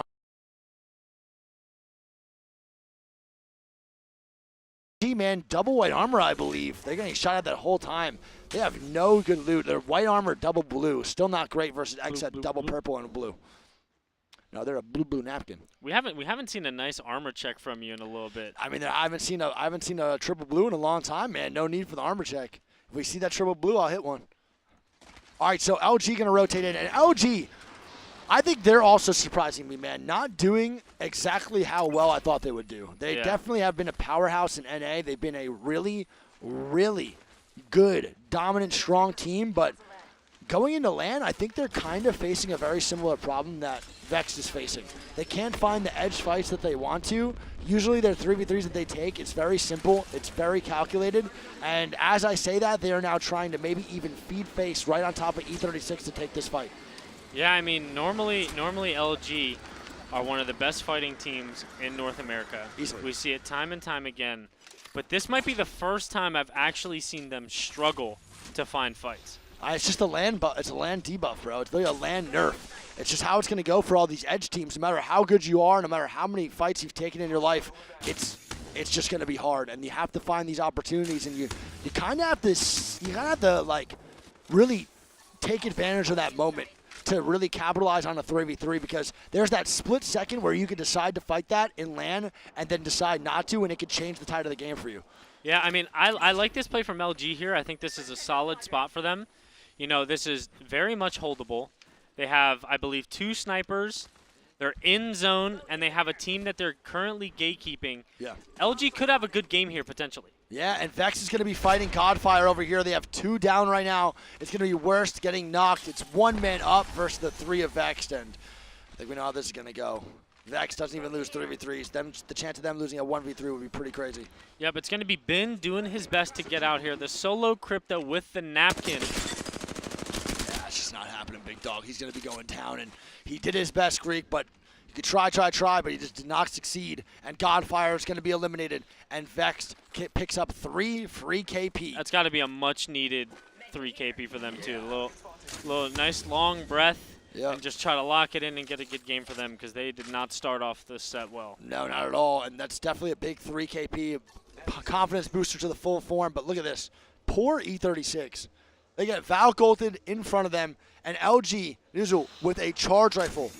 And they have a repeater charge just being menaces to E36. And they have to rotate all the way around because they don't have a Valk, dude. So they have to go so far. Oh, they do have a Valk? Yeah. Oh, then I guess they just don't want to rotate out like that way. Maybe they're afraid to get shot out of the air. I'm not too sure. We'll see what they do. I think if they were to Valk ult out of Shipfall, there's nowhere that they could have even like landed. Yeah, they probably would have died that way, maybe. That's a good point. So it's probably better for them to rotate that way. But I want to point out, I feel like... And here we go, Greek. I know you want to point out something, big dog, but I want to point out that Graceful is a menace with the Kraber. Another phenomenal Kraber player, and he's got 9 shots left in this thing. Round 2, Krabby Patty. Yeah. Graceful does still have the white armor here. Cyril goes down. He's looking for some entry damage here. Come on, baby. I want to see him hit some shots. I'm feeling it. We haven't seen a really good Kraber gameplay in a little while. This could be the one. Has white armor, man. This is also good just to upgrade his shields. They start to walk forward here. IG trying to seize the building. I think what they should do here is move a little bit to the right, going full left side. I don't think is the play. It depends what their angle they're trying to get is. They're going to start to walk up. JMW getting cracked. Here the comes Crypto ulti comes out. Yeah. That's a great play. They're going to get sucked. Graceful, white armor still, man, and now they know that. Yeah, this is tough because I believe Vex has purples. Yeah, they are definitely way more kitted than IG. They're going to get a crack onto one. The Valk is going to be cracked. It's going to be unlucky trying to stay alive. The Noises is going to be 10 HP. He gets the bat off. Good shots from Graceful there. Oh, no. And both of his teammates are going to go down, and it's up to Graceful. Can he 1v3? It's a third party too, Greg. It's going to be E36 getting knocks. Graceful trying to stay alive. It does not happen. And E36 comes in for the third party onto Vex and IG. My man Unlucky stuck like a step, bro. I mean, step, you know what I mean? And they're going to be going down. Vex indeed is eliminated. Yeah, I mean, I got to say, You know, we talked to IG a little earlier today, and we were talking about how good of a zone team they are. And I just don't know if I like that play from them to just walk into antenna and force a fight. Zone 2 hasn't even closed yet. 18 squads alive. I just don't know if that's the play. I just saw someone in chat just said, that's unlucky. True. That's like the dumbest joke, but I just laughed out of my mind so hard. All right, and the Kraber is still in play here, man. Don't forget, so we do have aimbot with the 9 shots. And again, another phenomenal Kraber player. I don't know if it's just a mouse and keyboard thing, but there are so many good Kraber players. We've seen aimbot with some wild shots with this gun. We've seen so many phenomenal plays with the Kraber, and I think we're going to stick to aimbot right now to see what they're doing. And maybe E6 is taking a fight that we should watch, maybe? Kind of. Yeah, they're poking back and forth. The Pathfinder. Pathfinder, bang, blood. I love it. I'm watching it right now. K20 on the path, bro. He does not give a crap. He just wants one Pathfinder game. This is the first Pathfinder game we have ever seen. My man can't even walk up this rock properly, and he's going to set a zip line down. I mean, I don't even know how you use Pathfinder in this fight other than just selfishly. There's the only way you could do it. You have the bank smokes, you have the blood scans. Pathfinder just has to get insane entry damage. Yeah, I mean, I've seen a lot of comps. Yep. But this is not one that I ever thought we'd see again. Never. No, never. Vex does go down, and Vex is eliminated. Unfortunate. Jesus. I want to continue to watch this because I'm curious how this works. Yeah, I mean, there's going to be a fight breaking out here soon because LNW's coming in behind him to pin, so Oh, someone's going to fight. Yeah, LNW putting E6 in a sandwich. And we said that word a lot of times today, but it's true. So many sandwiches happening. A lot of teams just not expecting to rotate on their backside. And I don't think even LNW is fighting yet. They don't even want to fight. They want E6 to start this fight up first, then they'll come in third party. Yeah, I mean, Slayers is so far ahead, there's no way he could scan the back. Yep. They don't have a seer, so LNW is going to be able to rat this out, wait for the fight to ensue, and then just come in.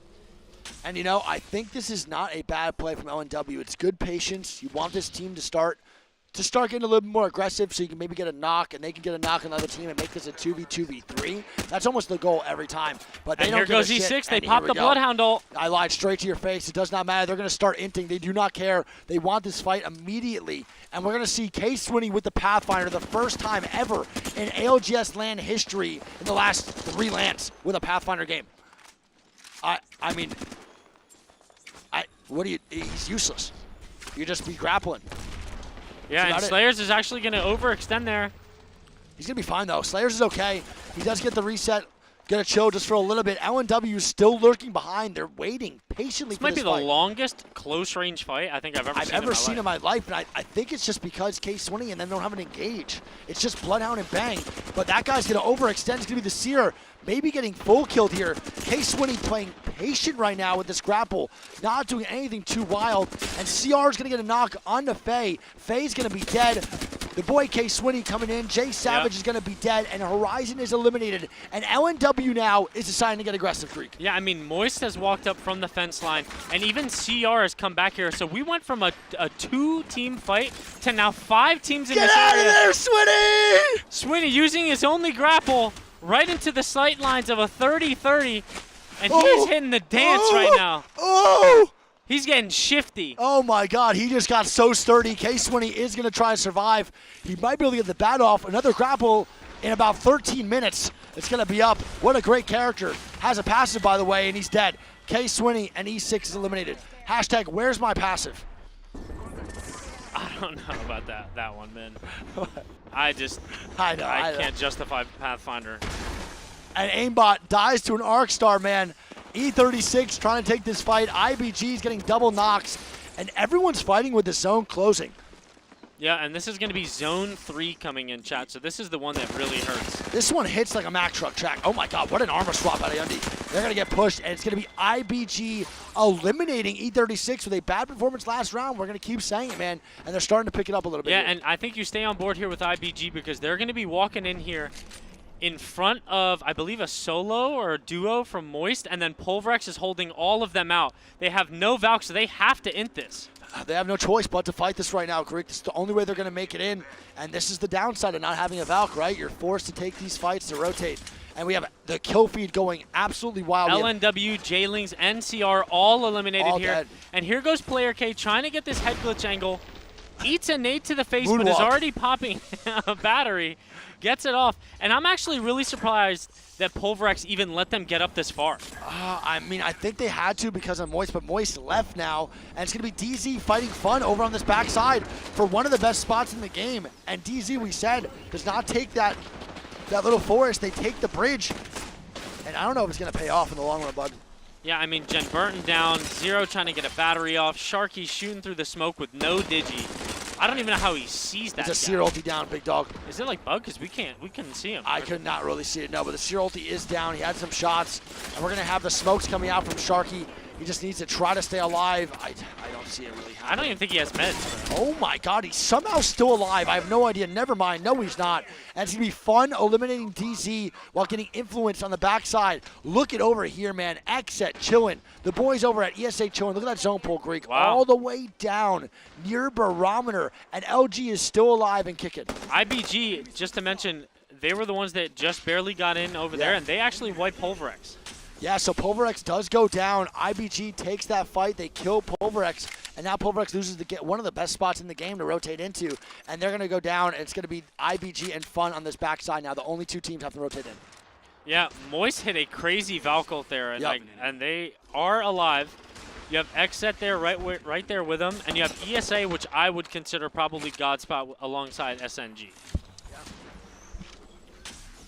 I mean, again, I don't really like where Fun and them are at, but I just don't like this rotation. Like, I think the hold is good. I think the push could be good, but with only 7 squads to 21, I actually think the rotation gets harder. MT and Moist are now staring at them from up top. They are going to get players actually looking at them because they're not preoccupied and they have nothing else to do.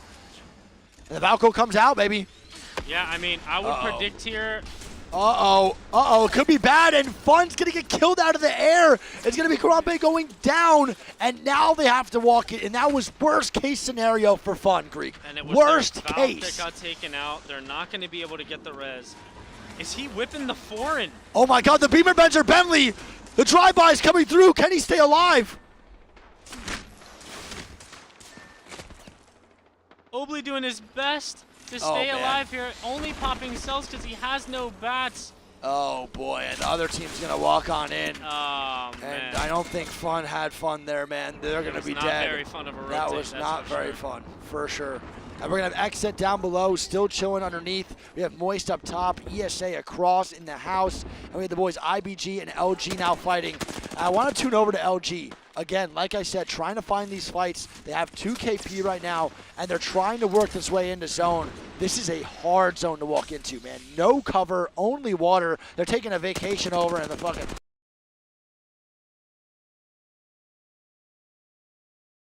them out. They can't go to the left because Singularity is already in the nut. This might be a Valk ult angle, if I'm being honest. But I don't know if they can because they're right in front of the tunnel. They might have to double smoke the sides of the rock and hit a Valk ult. Yeah.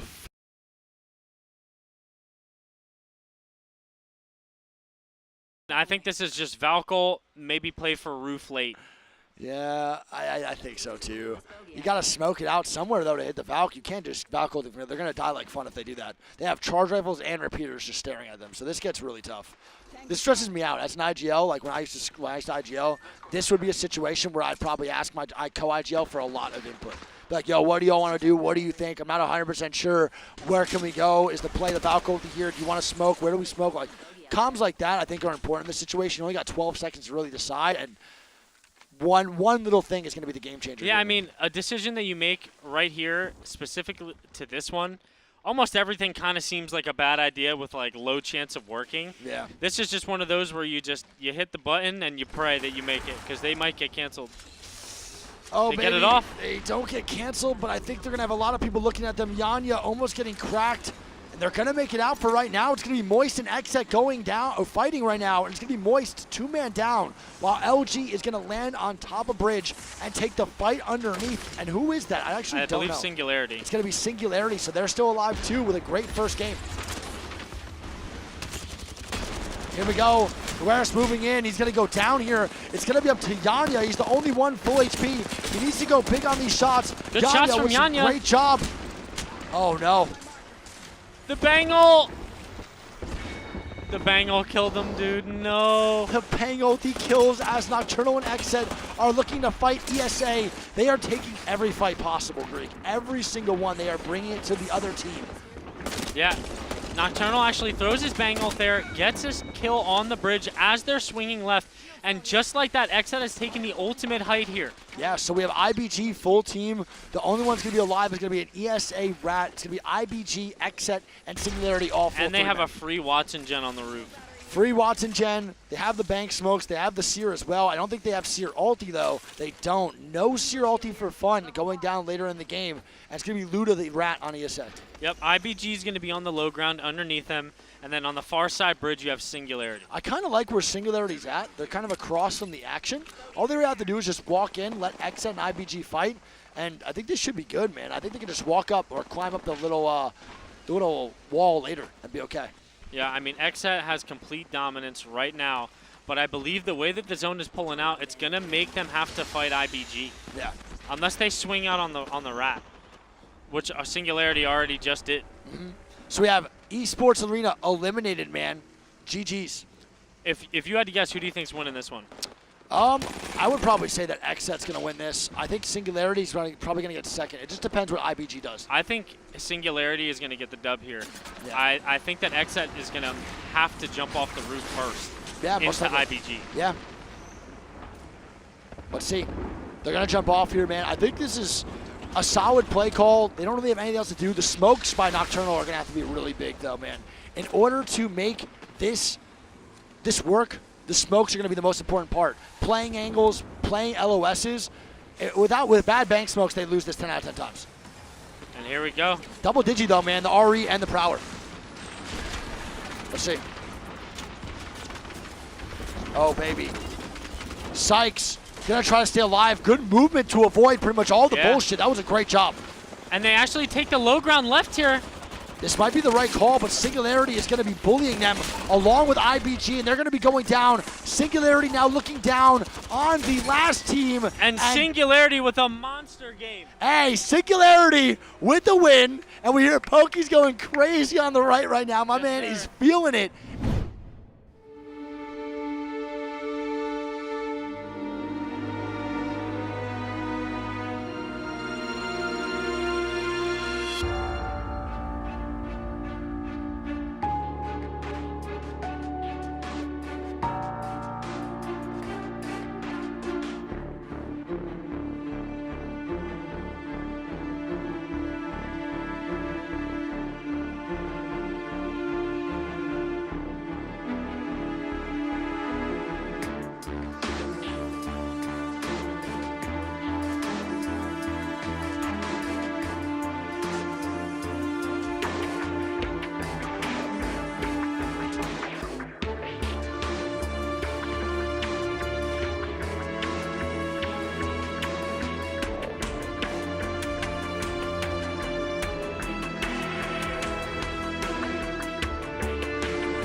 This is where the great separate themselves from the rest. This has been building up. This has been the moment they've all been looking forward to. And so it begins. We have our Apex champions. This is amazing for boys. Look at us. This puts so much on the line for a lot of these squads that need to perform. On the fast. It is go big or go home. Watch it crack. I'm done. This is absolute carnage. Oh! They need that type of performance. I cannot believe what they have just done. Are you kidding me? Oh my God. Now, can we get another goal? Oh! Everybody has been waiting for this moment. This is what I was built for.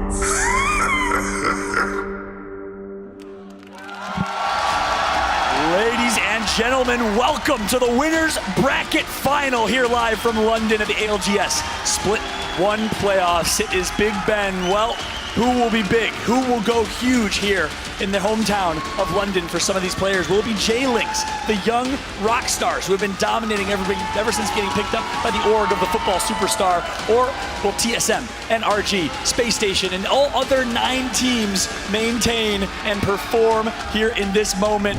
We also have Alliance and other hometown European squads. So many storylines, so much to talk about. I'm Fallout and excited to chat just alongside Glitter Explosion and Rain Day. We're back on a desk together again. First time since Poland. I think the 3 of us have been on a desk. It feels great. That's Glitter. crazy. Oh, is it really? Oh my, it's been so crazy. long. I am so excited to be getting into the winners bracket final. I think we have so much action in store after what we saw in the elimination bracket, and now these teams have gotten a little bit more time to rest, so it's going to be even more action. Randy, how you feeling? I just feel like this is the setup for tomorrow. Match point, everyone's waiting for Sunday. Who's going to do it? I think this is our best glimpse right now because these teams have all been the best performers by far, and they've brought something a little special to the table. Now we're going to see what works in a group that has all had things work for them. Yeah, and that's right. And that group is the best of the best that there are, the cream of the crop, whatever you want to use. We got Alliance after a dominant last series performance, looking like they are top dogs. And guess what? They don't got to worry about Flora. We have other APAC North teams who performed and showed up. Northception is kind of the highlight and the star of that conversation. And then, of course, you got all the NA teams that have looked so incredibly strong throughout the weekend. The best region by a far.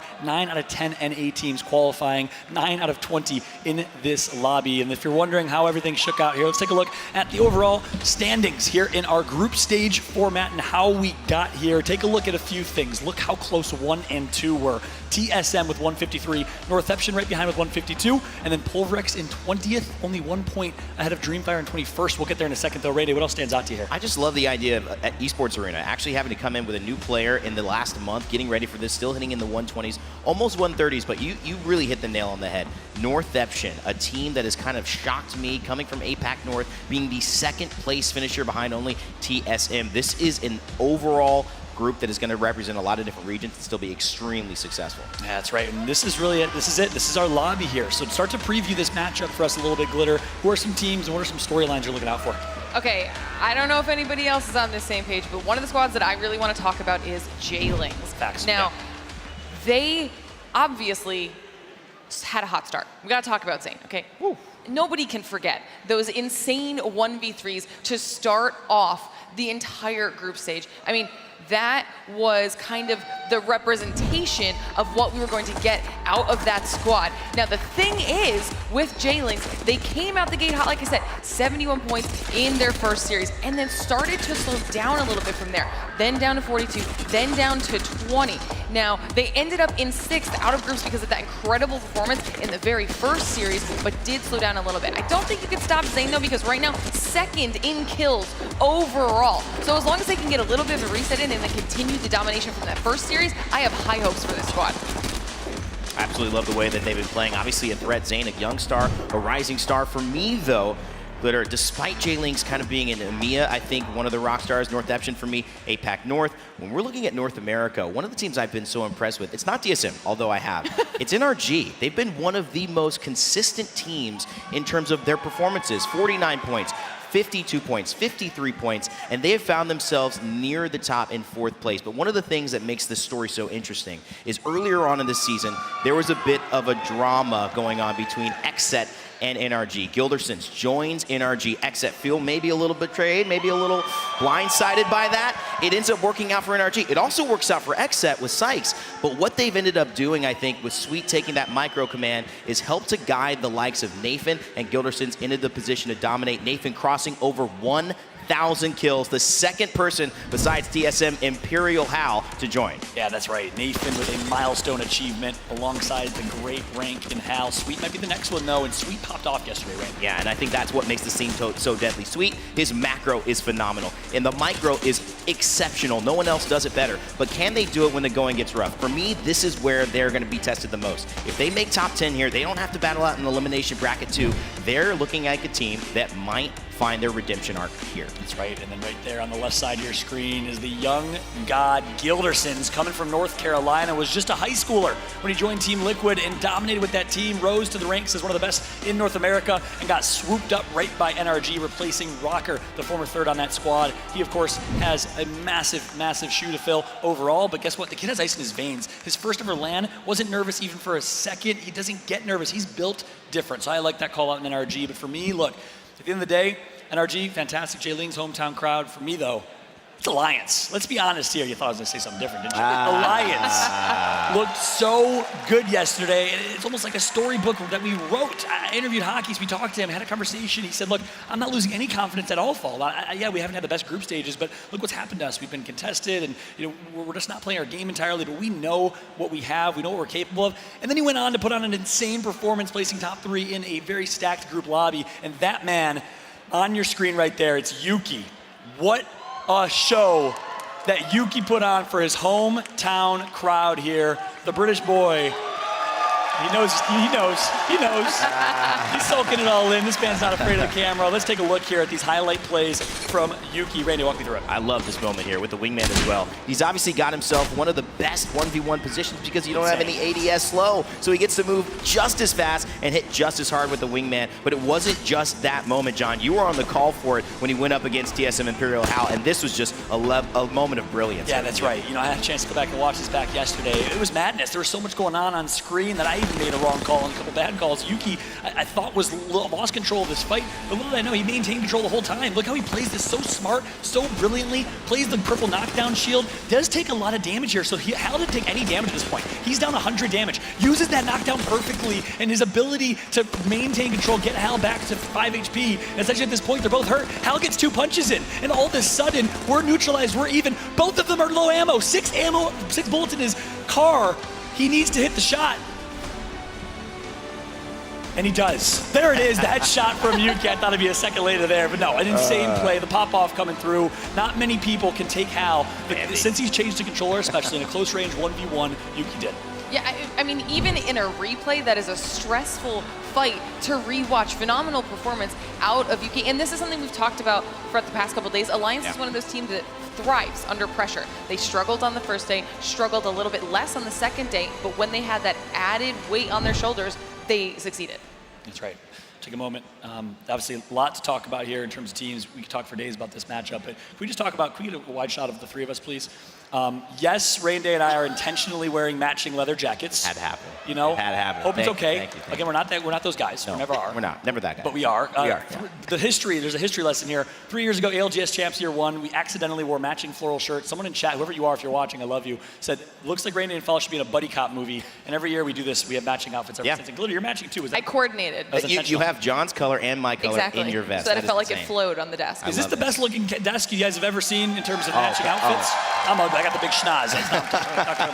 They're beautiful people. But no, jokes aside here, it's a pleasure to be alongside you both. And really a long time coming. My favorite desk I've ever hosted was in Poland with the 2 of you and Jamerson at the time, and it was just an amazing experience. And here we are again with an opportunity to talk about so much with these 20 teams here, but we only talked about maybe 5-6 teams. Who else are you looking out for? I think we have to go to TSM. We have to go back to that because you mentioned Poland, and they hoisted that trophy. They had that incredible match point journey. That kicked off kind of the dynasty of TSM, and what this means in this tournament is that everyone knows the redemption arc, like many teams, is upon them. It's been too many times where they've had the most fans in the stadium, the most fans online, and they haven't gotten back to first place. I know that the pressure is do it all or nothing matters, and I think that's kind of one of the things we have to keep an eye on. Plus, they aren't performing. They're the top of the group here. Sure. And then on the flip side of that, obviously Dark Zero. Okay, Yeah. we talked about this before. The two teams to only have gotten the title Yeah. before this event.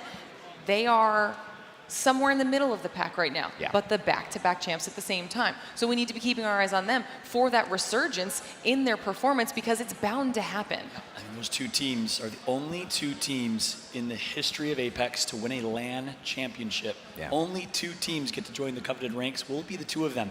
And I love what you said, and I love how you followed up. TSM cemented their dynasty with that win in Poland, back-to-back LAN championships, and then won 3 more after that, major competitions. Well, if Dark Zero wins this tournament here, they are officially the next dynasty in Apex Legends. It's not even a question. Their legacy is at stake here, in my eyes, to be cemented as a dynasty. Yeah, and I think if TSM wins again, that almost furthers that no one can ever touch TSM. That's right. And so there's so much on the line. You see him right there, the CEO of the whole business right there, Imperial Hal. He's locked in, he's focused, but, you know, the man behind him might have had even more of an impact here in the way TSM is playing. Raven, I know he's always shadowed. It looks like he's, you know, given an interview and he can't give personal details out on who he is. But I think the element of what he's brought to this team has been so dynamic, and it's opened up a new envelope for how TSM can play. It's not just aggression, it's a mix, it's patience, and that has allowed them to really reach the form they're in right now.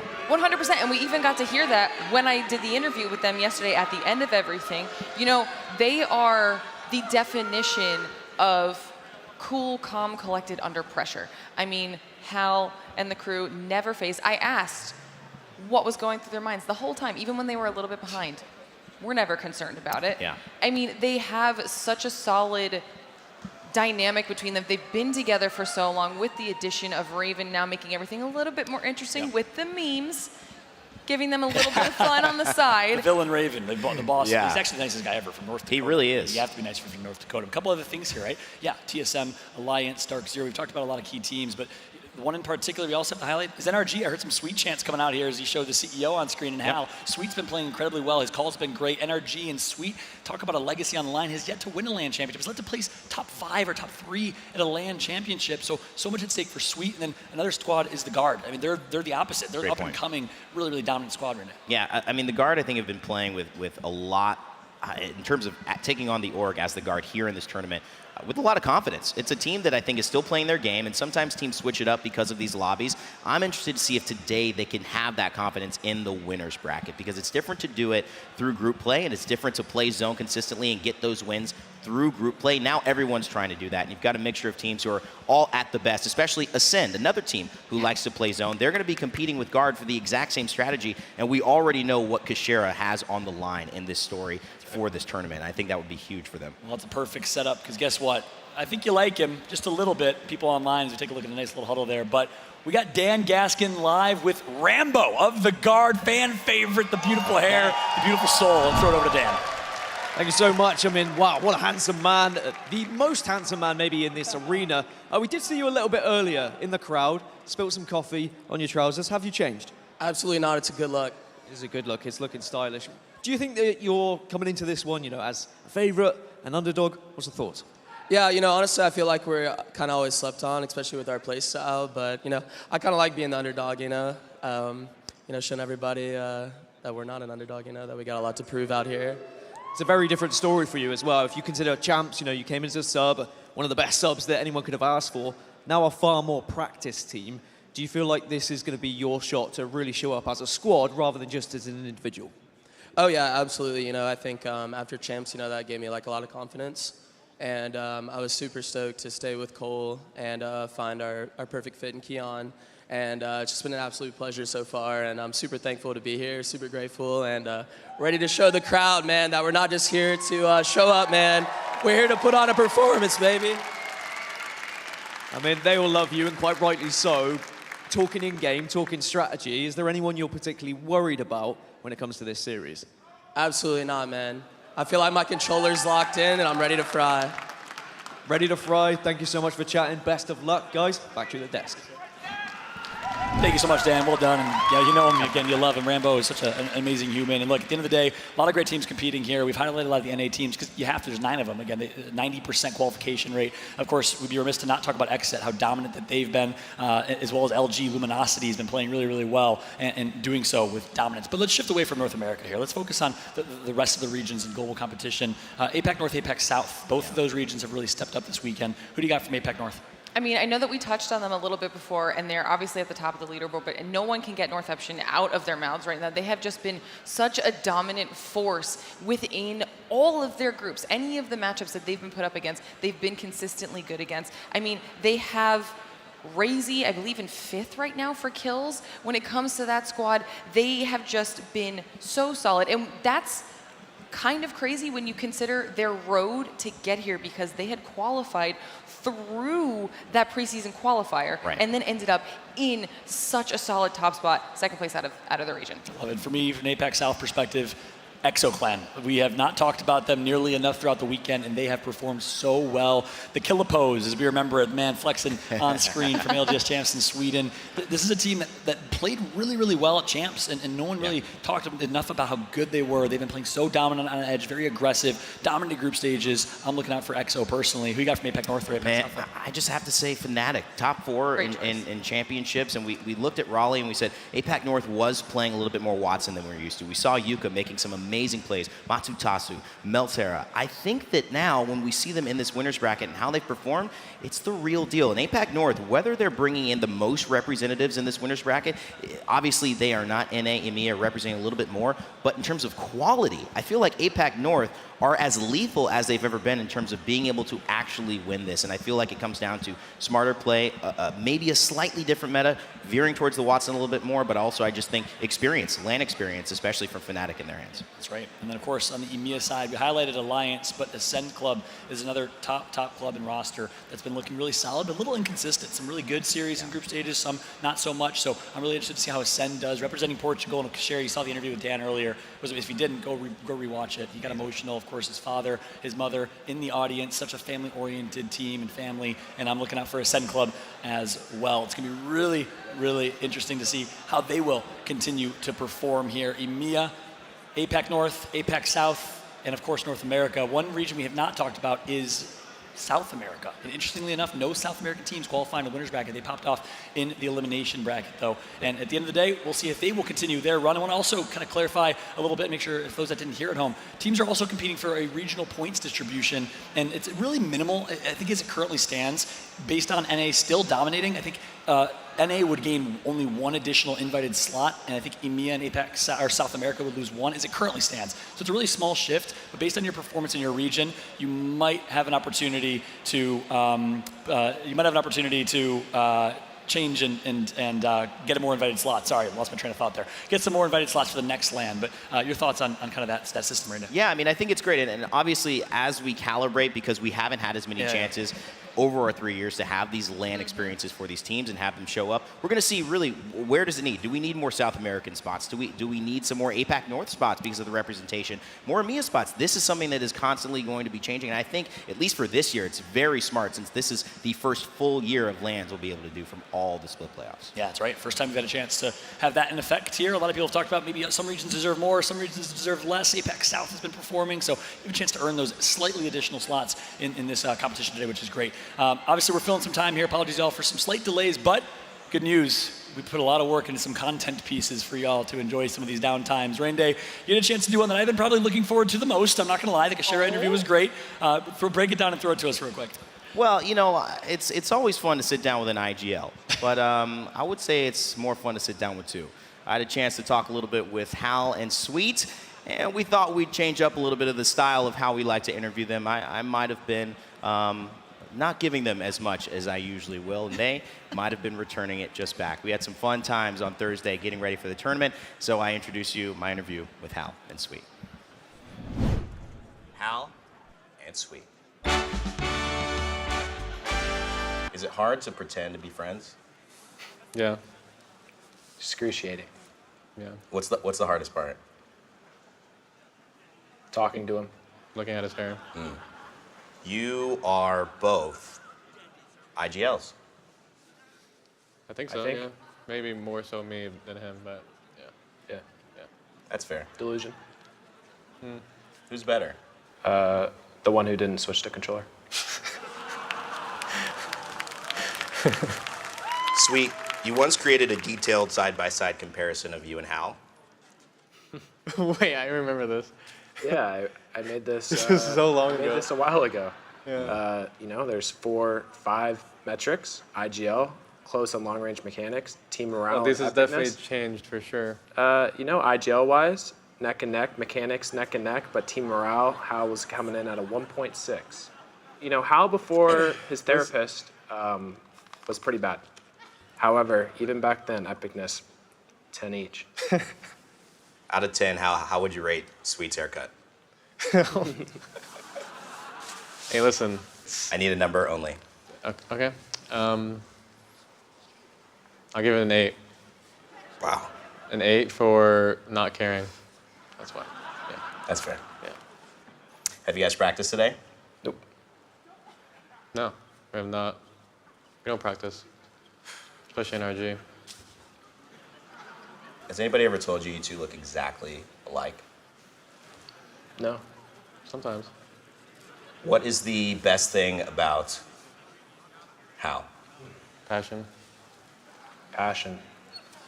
Willing to switch inputs to remain relevant. That's the best thing. What is the best thing about Sweet?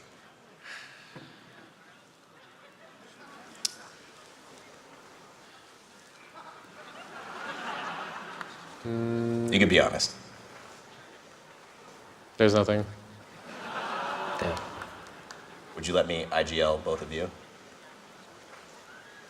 No. What's the best quality? I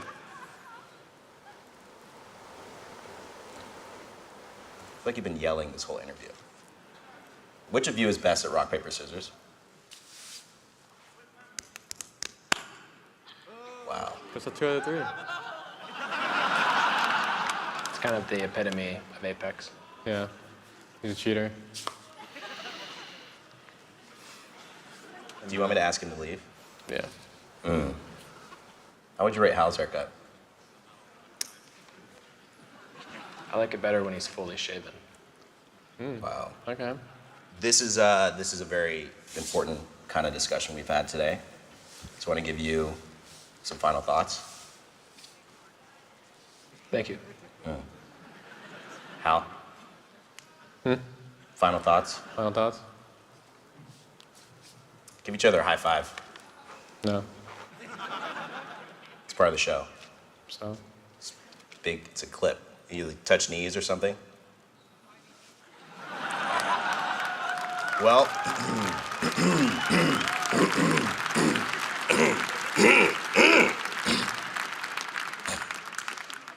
all right, well, we've covered some important ground today, and I think we should do this again very, very soon. What do you guys think? Yeah. No. All right. Well, we'll be right back.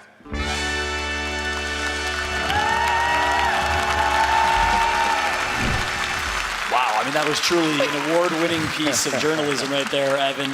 One of the best interviews in terms of the ability to get deep into top. That was ridiculous. That was the best thing I've seen for a long time.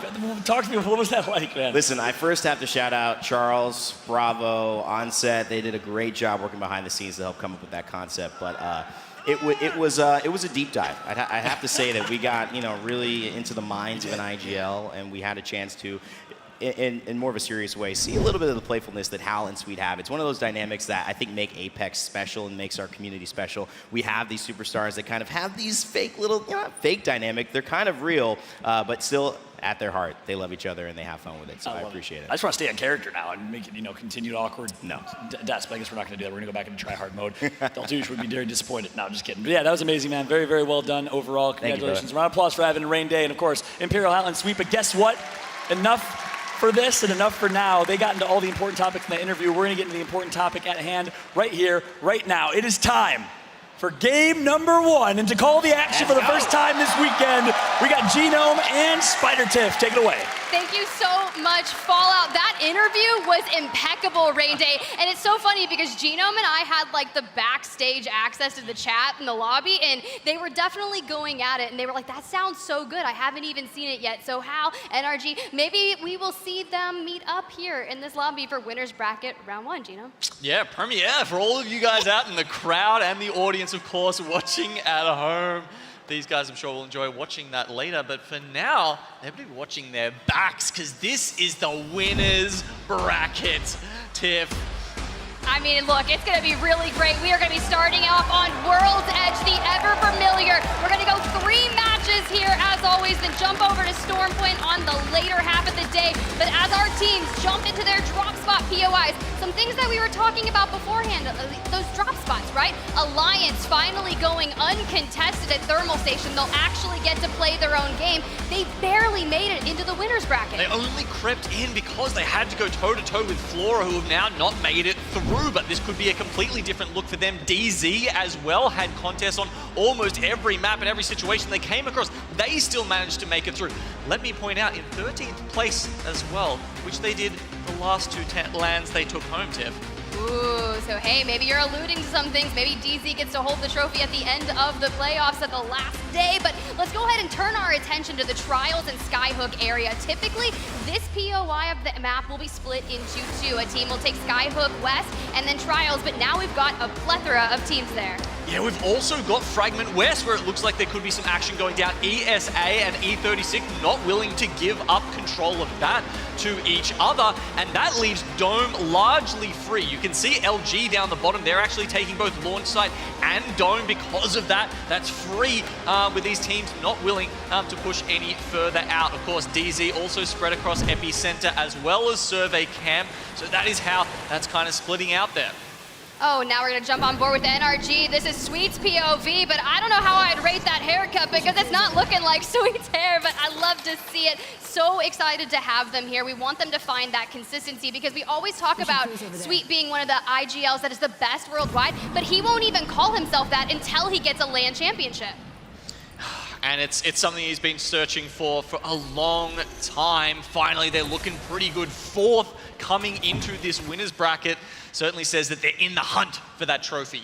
Yeah, and let's just jump back to Rally while this game is kind of just getting their weapons in and getting everything going. They came first in Rally in that winners bracket to solidify themselves a spot in the finals, so gonna feel really great. But Esports Arena, they've had such a long journey throughout Split 1 Pro League. Shotgun bolt here. Level 3. Coming into this with a roster change as well. Of course, they played with Capra throughout the Pro League split, but having to replace him here is always tough, but they are one of the teams who has made that change work for them. Hey, that's what you gotta do. Jumping on board with Enerforce 36, our first action of winners bracket. Looks like they've already got a knock, so they are gonna close the distance and capitalize on this opportunity, and that's gonna be in the knock on the guard. Keon, that's really tough because I feel like Keon and RKN, they'll play a little more side by side and they'll utilize Rambo to kind of go off and do a little more solo shenanigans. Yeah, look, this might have caught the guard off guard because they're rotating through this choke, but E36, as we said, Fragment West was contested. They were the ones down in construction starting off, so perhaps it could have been an earlier than usual rotation because of that, and that's why the guard unfortunately take a hit to start with. It is really tough because they are one of the most quick rotating teams in this lobby, along with Ascend as well. But I saw a really cool statistic on Twitter from Enerforce 36. They are one of the longest standing trios as a team. They've been playing together since, I believe, 2021, and it's absolutely crazy. Yeah, that's such a long time. I mean, Apex isn't that old of a game, right? Is it Apex's birthday today, by the way? It is Apex's birthday. Shout out to 4 years of Apex Legends. Yeah. I cannot wait for the upcoming season to drop and all the fun things that are going to be on the horizon for Apex. But speaking of that, North Epshing coming into winners bracket, 2nd place in group stages. They were landing Big Mod, and something interesting about them, we always talk about it, they're allergic to the zone. They usually play very hard edge, so when they've already got zone, things are going to be a little more interesting and they have to switch up their playstyle. Yeah, it means they're not necessarily going to be able to go around all the crafters. They're going to have to get their armor evoed up the old-fashioned way, taking those fights It doesn't mean they're necessarily going to go in and find Godspot still. They may just try and rotate around the edge of the zone and play that more gatekeepy style where they're looking to push other teams out and get the KP that way. I love the slow and steady style of the winners bracket round. I feel like it's going to be a thing where you want to play it slow, steady, but we saw earlier in the elimination round 1 how one big game necessarily didn't save you from going home, but these teams want to get into advancement of tomorrow as quickly as possible. And look at that, Gino. We are heading down to the south side of World's Edge. Yeah, it looks like this circle could be pulling all the way down to the dome there. Certainly you can see the teams that have made those early rotations seem to be in that sort of mindset. Everyone is kind of below the vault tunnel there. That is where all the space is being taken up. You can see Moist, they're over in Lava City. Well, possibility it could pull back up there, but they may also have to make the late Valk ult rotation as well. I think that's an opportunity. But yeah, look, down here at the bottom, Alliance. They're looking to pick off any teams who have to move down even further. Yeah, it's not really too big of a rotation for them. Coming out of Thermal, they had the beacon available to them, and as they rotate in, I mean, you already see TSM, Luminosity inside there. They didn't have a large rotation coming from launch side, and Luminosity coming to this. They had some really nice moments in the group stages, and I just want to see them be able to carry that consistency forward. So Luminosity, they are still sticking with that Caustic here. We got to remember, these are the guys playing some very interesting compositions. Caustic Seer along with the Valk. It's very good on World's Edge. We've seen it win championships before, and sure, it has fallen out of favor a little bit, but we always said it was a good composition when you were the only one playing it. There's no other Caustics around in this lobby to be able to freely run through your gas at any point. Ooh, and this is a team that I'm super excited about. If you were in the crowd and you saw Zayn have those immense pop-off moments, those 1-3 actions against Passion, but Jaylings, they were doing fantastic, and Nags on your screen, they're kitted out, 2 purples and a blue. They've got their eyes wanting to find that team in Big Mod, but they've got to play it patient. The fact that no team has gone out just yet is killing me. That's what we kind of expect, right? We saw so much chaos in the elimination bracket because a lot of the teams that like to cause that chaos are down there at the moment. The teams who like to play it a little bit safer, a little bit slower, they have been the ones who have been consistently putting points on the board, and that's how they've found their way into the winner's bracket.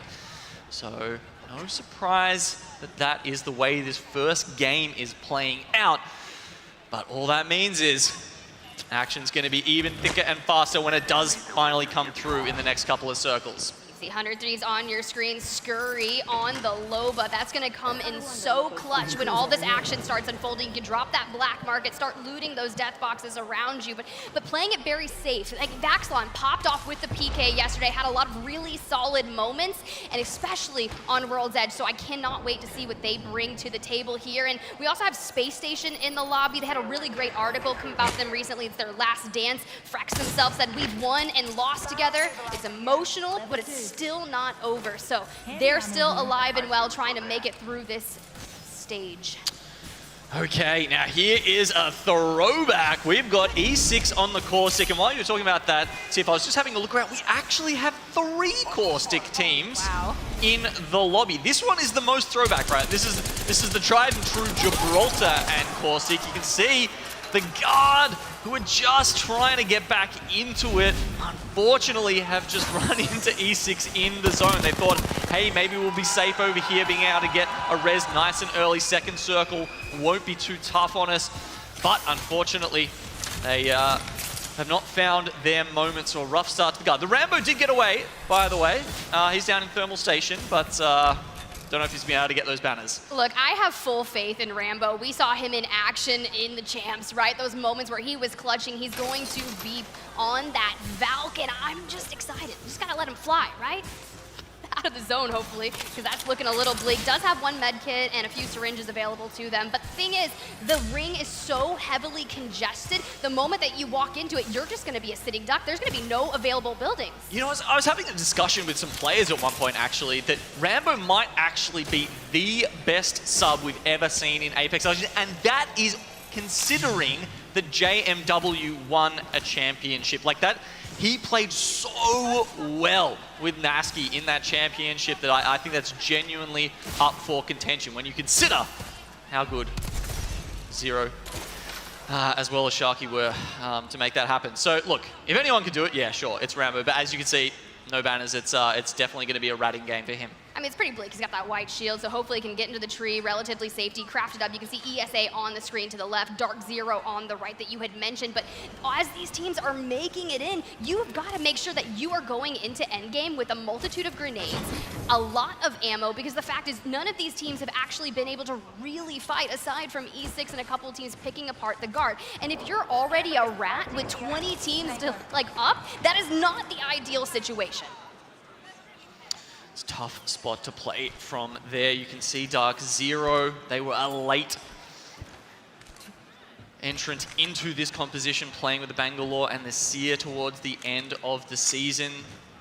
Typically, historically, they were known as a zone team, someone who could read those perfectly and make their way in, someone who had immaculate rotations and an amazing call. Zero, I always put him up there as the best IGL in the world. But sometimes you've got to change things up, and as we saw, not a lot of respect was being given to Dark Zero with some of their drop spots, so they've had to move away from that style sometimes, and certainly on World's Edge here, it's a little bit more of a flexible composition for them. Ooh, back on board with NRG. I just want to give a shout out to Nathan really quick right there on the Watson. Just recently passed 1,000 kills in ALGS. Can you imagine? That is insane. I think the only other person to do that is Hal thus far on TSM.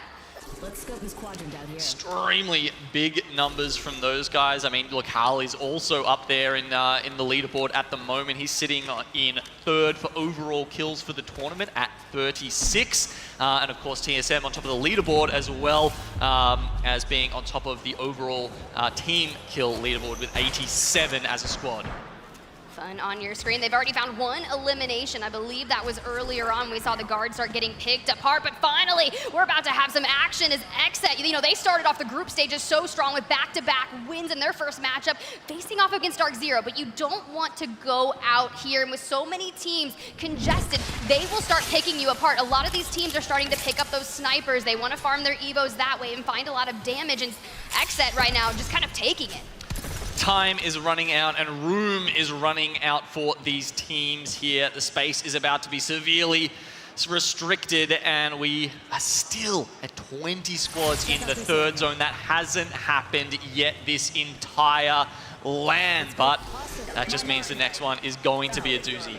I know, I feel like we're gonna just have all this calmness, all of the just like, hey, it's fine, we'll raise the white flag right now, we won't fight just yet, and then all chaos is going to break out. And Fnatic on your screen, they've been doing fantastically well. I know someone had talked to them this morning and said, they mentioned today, we will win. APAC North wants to go completely off, and Xset hitting that skyward dive, want to reassess their position, but the focus of attention coming out, and now it's finally starting to go. As you can see, kill feeds starting to light up as these teams take some fights. This, of course, is over in Lava Siphon. First knock onto Sykes here.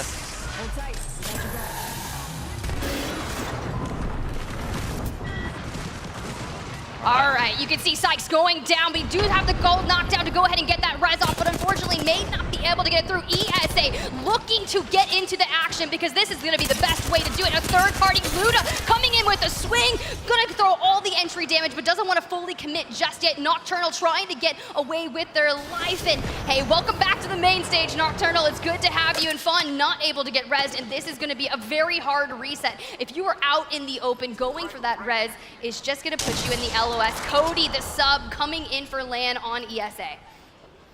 So there's a lot of action here happening around Lava Siphon, but not only do these teams need to win these fights, Tiff, but they're going to have to make a rotation in less than 5 seconds.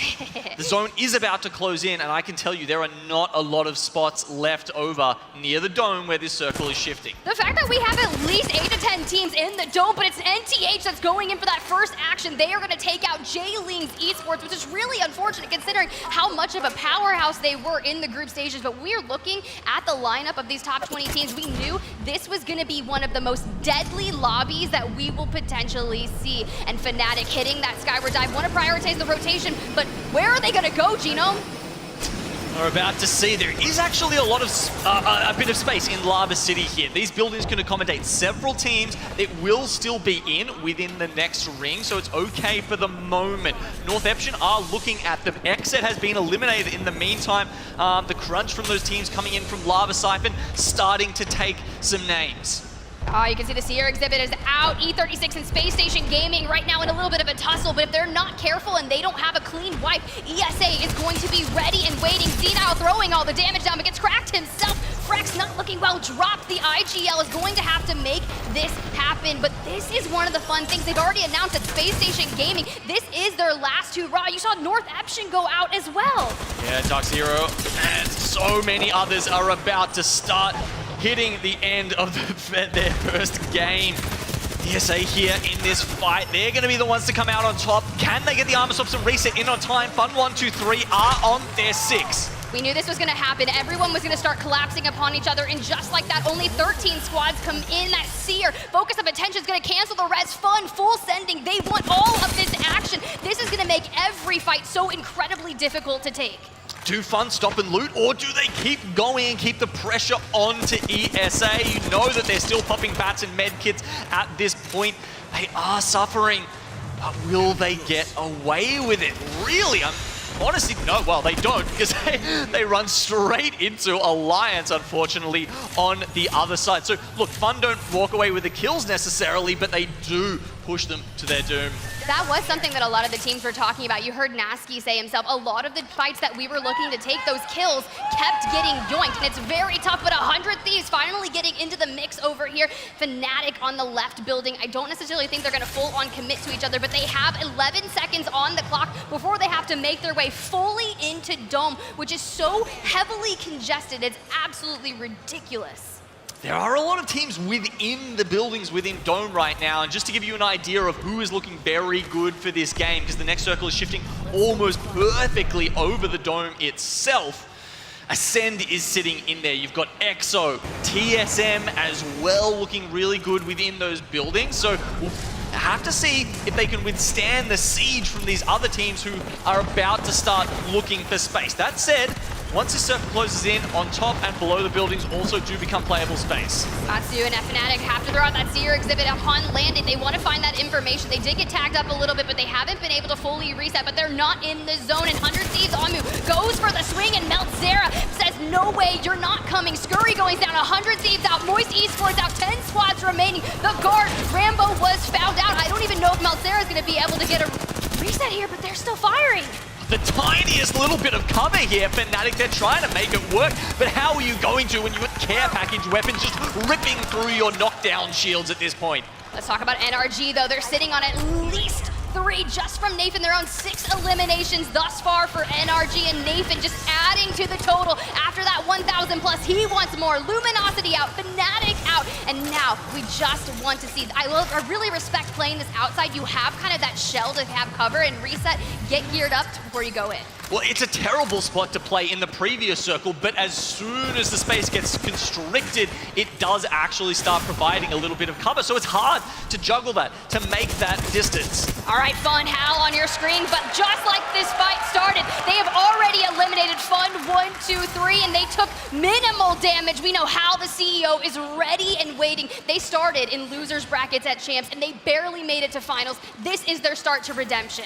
We're just seeing how strong these teams are at defending positions that they've taken early. Strong positions. Almost every single team that tried to rotate into Dome went into the KP of the teams that were holding it down. If you don't read these circles correctly, Tim, if you don't plan your rotations perfectly, they are going to punish you. These are the best teams in Apex Legends. And I think that's where, like Raven, adding a coach or an analyst to your team, you get a plan for everything. But let's go ahead and jump on, listen in with NRG as they hit the skyward dive. Just remember that spot? Well, they're getting beamed up here. We're landing on the opposite one, and we're gonna look across. They're nading us. I'm probably back up one layer. Yep, backing up one layer. Kill one across. Get to the middle again, I'm dead. I have knock. Just shoot across. They're dead across. No, they're not all dead. They're not all dead yet. I flew across. They're not up here. Just chill, just chill. Gil can res me in a set. Oh, Well, no, I came over to No, bat. it's fine. We're safer on this side right now. Just come back with I you. died from behind. All right, you're fine, Guild, on me. You're fine on me. They're not playing that route. No, Gil, you should come back. You need to come back to, or you can maybe He doesn't have res bracelet. He should play to res. He should try to res. They're missing their up downs. Break these drones, Guild. Just play slow and heal. Well, we're top 5 right now. He's gonna fly up on me. Play my knock. Guild, you were pissed. I'm trying to right now. And if they fly up when you're resing me, you're immediately going off. They're missing their nades. Probably do it now. There you are. You have gold knock too. Stay with me. Let's go. Reset this move. Loading. Guild going in with that res on the gold knockdown. He just peppered the drone and was having such a difficult time, but they are able to get Sweet back up. So now back up to a team of 2. Alliance was the other team that was across from them. For them to pressure them off in that situation was honestly incredible. I mean, the Rampage, the DPS it can put out there really came to the fore, where they were just able to get them off the other silos so quickly. And now that they've done that, the zone gets even closer, and it's hard for the teams down below to start getting angles onto NRG.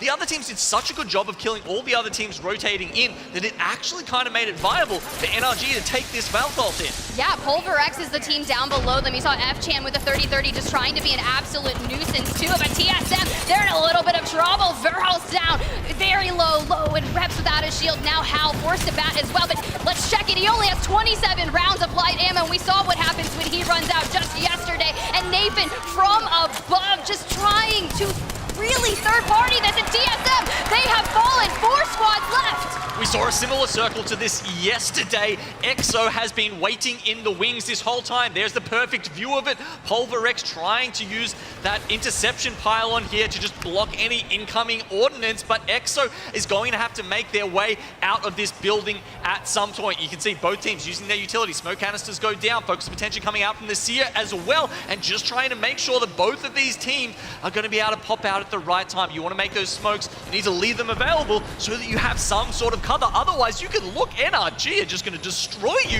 as you walk out of those buildings. They are maintaining that high ground, but unfortunately, they are going to get pushed. But meanwhile, they were able to fully reset to a team of 3, and now they are looking straight into the line of sight of Ascend, who has been posted up, waiting to make this happen. Ascend, you heard the interview earlier. Kashera very good at calling out those final zones, but now they have to push, or they are going to take ring damage, and into the circle they go. Ascend fully sends upon NRG. This is complete chaos here. Pulverex, they actually pushed out onto the middle bridge and no one's really looking at them. I'm liking their position in this final ring here. And Pulverex, The team who played as a duo in Champs in Rally, come out and take the first win of the winner's bracket. so poetic for them to finally be showing up here. It felt like they got denied at the last land to show their true strength, but they will not let that happen again. They did everything that they needed to do. They were whittling down the health of the teams all around them, nestled just outside the building of Exoclan. They had the fences showing their presence and just bided their time. You were talking about Exo, they're like, they know how to play this zone, but the fact that Pulverex just outplayed them a little bit, I'm respectable. Yeah, it was a fantastic end zone there from Pulverex. NRG, we really loved how they Valcored into that final circle and made it work. Didn't quite get the win, but they will have chalked up a significant amount of points. Well, hey, that's the way to start off the day, especially in winner's bracket, and we want to make it to tomorrow, and I'm curious how you feel down on the desk, Fallout. I need to hear those thoughts. Well, look, yeah, you can hear my thoughts. You guys hear me talk all the time. It's, at this point been too much. How about Monsoon, everybody, on the desk for the very first time? Oh. It is an honor to be joined alongside one of the most brilliant analytical minds in Apex Legends, Monsoon, of course, alongside Glitter Explosion and Rain Day, the best in the business here on the desk. And yeah, what a game number one right there. Glitter, Rain Day, I want to hear your thoughts. First things first, give us a quick intro for those that don't know who you are, Monsoon. Oh yeah, my name is Monsoon. I compete for Team Complexity.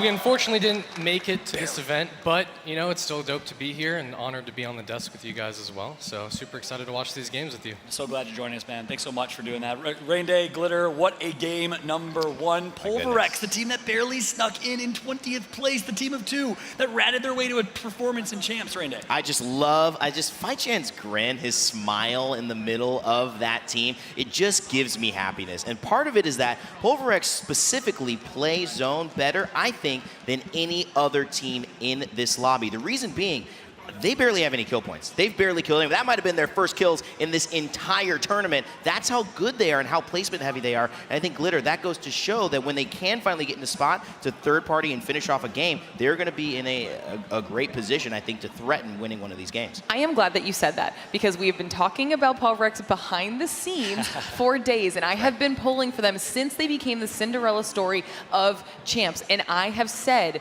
on the shuttles home at night many a time that they are capable of some very, very solid aggression, that they have so much talent on that team. They need to stop being comfortable with their trio and start pushing it a little bit, because when they do, look what happens. Monsoon agrees. If Monsoon agrees, then you know I'm right. Absolutely. I mean, they're extremely mechanical players. The way that they converted that end game was massive, especially with sharing the building with EXO. So, I mean, they're starting off strong, and this is momentum, and momentum is extremely important in this game.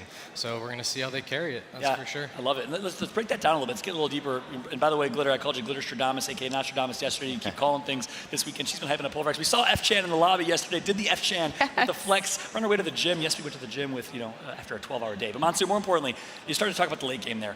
And Pulverex was sharing a building with EXO. It didn't seem like they necessarily had win condition. I mean, Energy on top and Ascend alone with a Watson, very passive comp. How did they come out on top? Yeah, I mean, Ascend was looking the best there. Energy able to stabilize on top silos in top 4 after wiping TSM on the side of the building was extremely crucial. They recognized that they had to drop down and hold Ascend in the doorway, but Ascend ended up sweeping out and fighting them immediately. And of course, EXO can go both ways, but because their health pool was about 300, they decided to try and just fight them on the right Energy, unfortunately. But Pulverex was able to take the space on the bridge, reset with full HP while the 3 teams fought, and they were able to clean it up pretty well on the side. So that's massive for them. That's for sure. Love it. And one last question, then I want to break down the kind of greater macro with these two as well. We were kind of fake or mock casting Monsoon, and we were talking about how Energy should take the building where Ascend is, because that's where the less crowded building is. Do you think Energy should have maybe dropped on the right side instead of the left side there? Well, I think it's hard to tell. At the end of the day, it really depends on what the teams do. I think that their initial play of dropping to hold Ascend in the doorway is pretty smart, knowing that EXO and PBX have to fight there. But like I said, unfortunately, they decided to converge both on Energy, and yeah, I don't think there's really much they can do except clean wipe that team and instantly turn around and fight EXO on 300 health. Yep. Definitely not impossible, but difficult, that's for sure. Yeah, well, regardless, NRG dominated this game right there. Walk through some of the highlights here. NRG with a high kill game. I mean, every single team here can threaten to win, but it comes down to who's going to do it early and I think get off to a good jump. NRG, that is the perfect start for them. TSM notably right behind them as well, but you can tell that Gildersons was ready to play, locked in, picks up Sweet at the very end of things also. 100 Thieves going with the Loba yet again, and TSM kind of building that zone pressure. They had a nice mix. Used to live in zone, wait for people to be there. Now a little more aggressive, but having the high ground here is so good. Another Loba team almost getting it done. It just ended up being, I think, in terms of NRG's position, not the best one, coming out trying to face Ascent, who ended up pushing them behind the boxes in that final zone. Yeah, and you can see it right here. It was all about timing, right? Energy just happened to be the first one down there, dead center, and so many teams tried to take that opportunity to get those points. And like we heard, Genome and Tiff saying, Pulverex just managed to kind of stay away from all that action completely unnoticed and waited for the opportunity to clean up the win. I mean, talk about a way to start off the winner's bracket. And I think they need that specifically, and I think NRG, a team that has momentum, like Monsoon, you were saying earlier, can do a lot with it. Yeah. Absolutely. Confidence, man. Goes a long way. Yeah, take a look at the standings here. Pulverex on top, 17-point game, only 5 kills. Obviously, you're used to seeing that in the higher range for some of our first-place teams, but that's Pulverex's playstyle. Same with Ascend. Early rotate. Meanwhile, opposite playstyle, well, NRG with 16. That'll put them in 3rd place. But yeah, Pulverex, Ascend, very early rotate and passive playstyle. Have you noticed that throughout the competition? Oh yeah, of course. Ever since champs, they've been a dominant team on their rotations, which has been really impressive to see, especially in a diverse lobby with all the regions and stuff on LAN. And it seems to be working out pretty well, so I'm excited to see how it further develops. Well played from the Pulverex and Ascend squads. Look, a lot to talk about here, but don't worry, this is just the beginning. We're going to keep Monsoon on air throughout the entirety of this segment, continue to get his thoughts. Again, thank you so much for joining us. We appreciate it. Glitter, Rain Day, crushed it as always. We're going to take a very quick break, and a round of applause comes out for Monsoon here. We'll be right back with game number 2. Spider, Tiff, and Genome to call the action right after this.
WD Black, the official storage partner of the Apex Legends Global Series.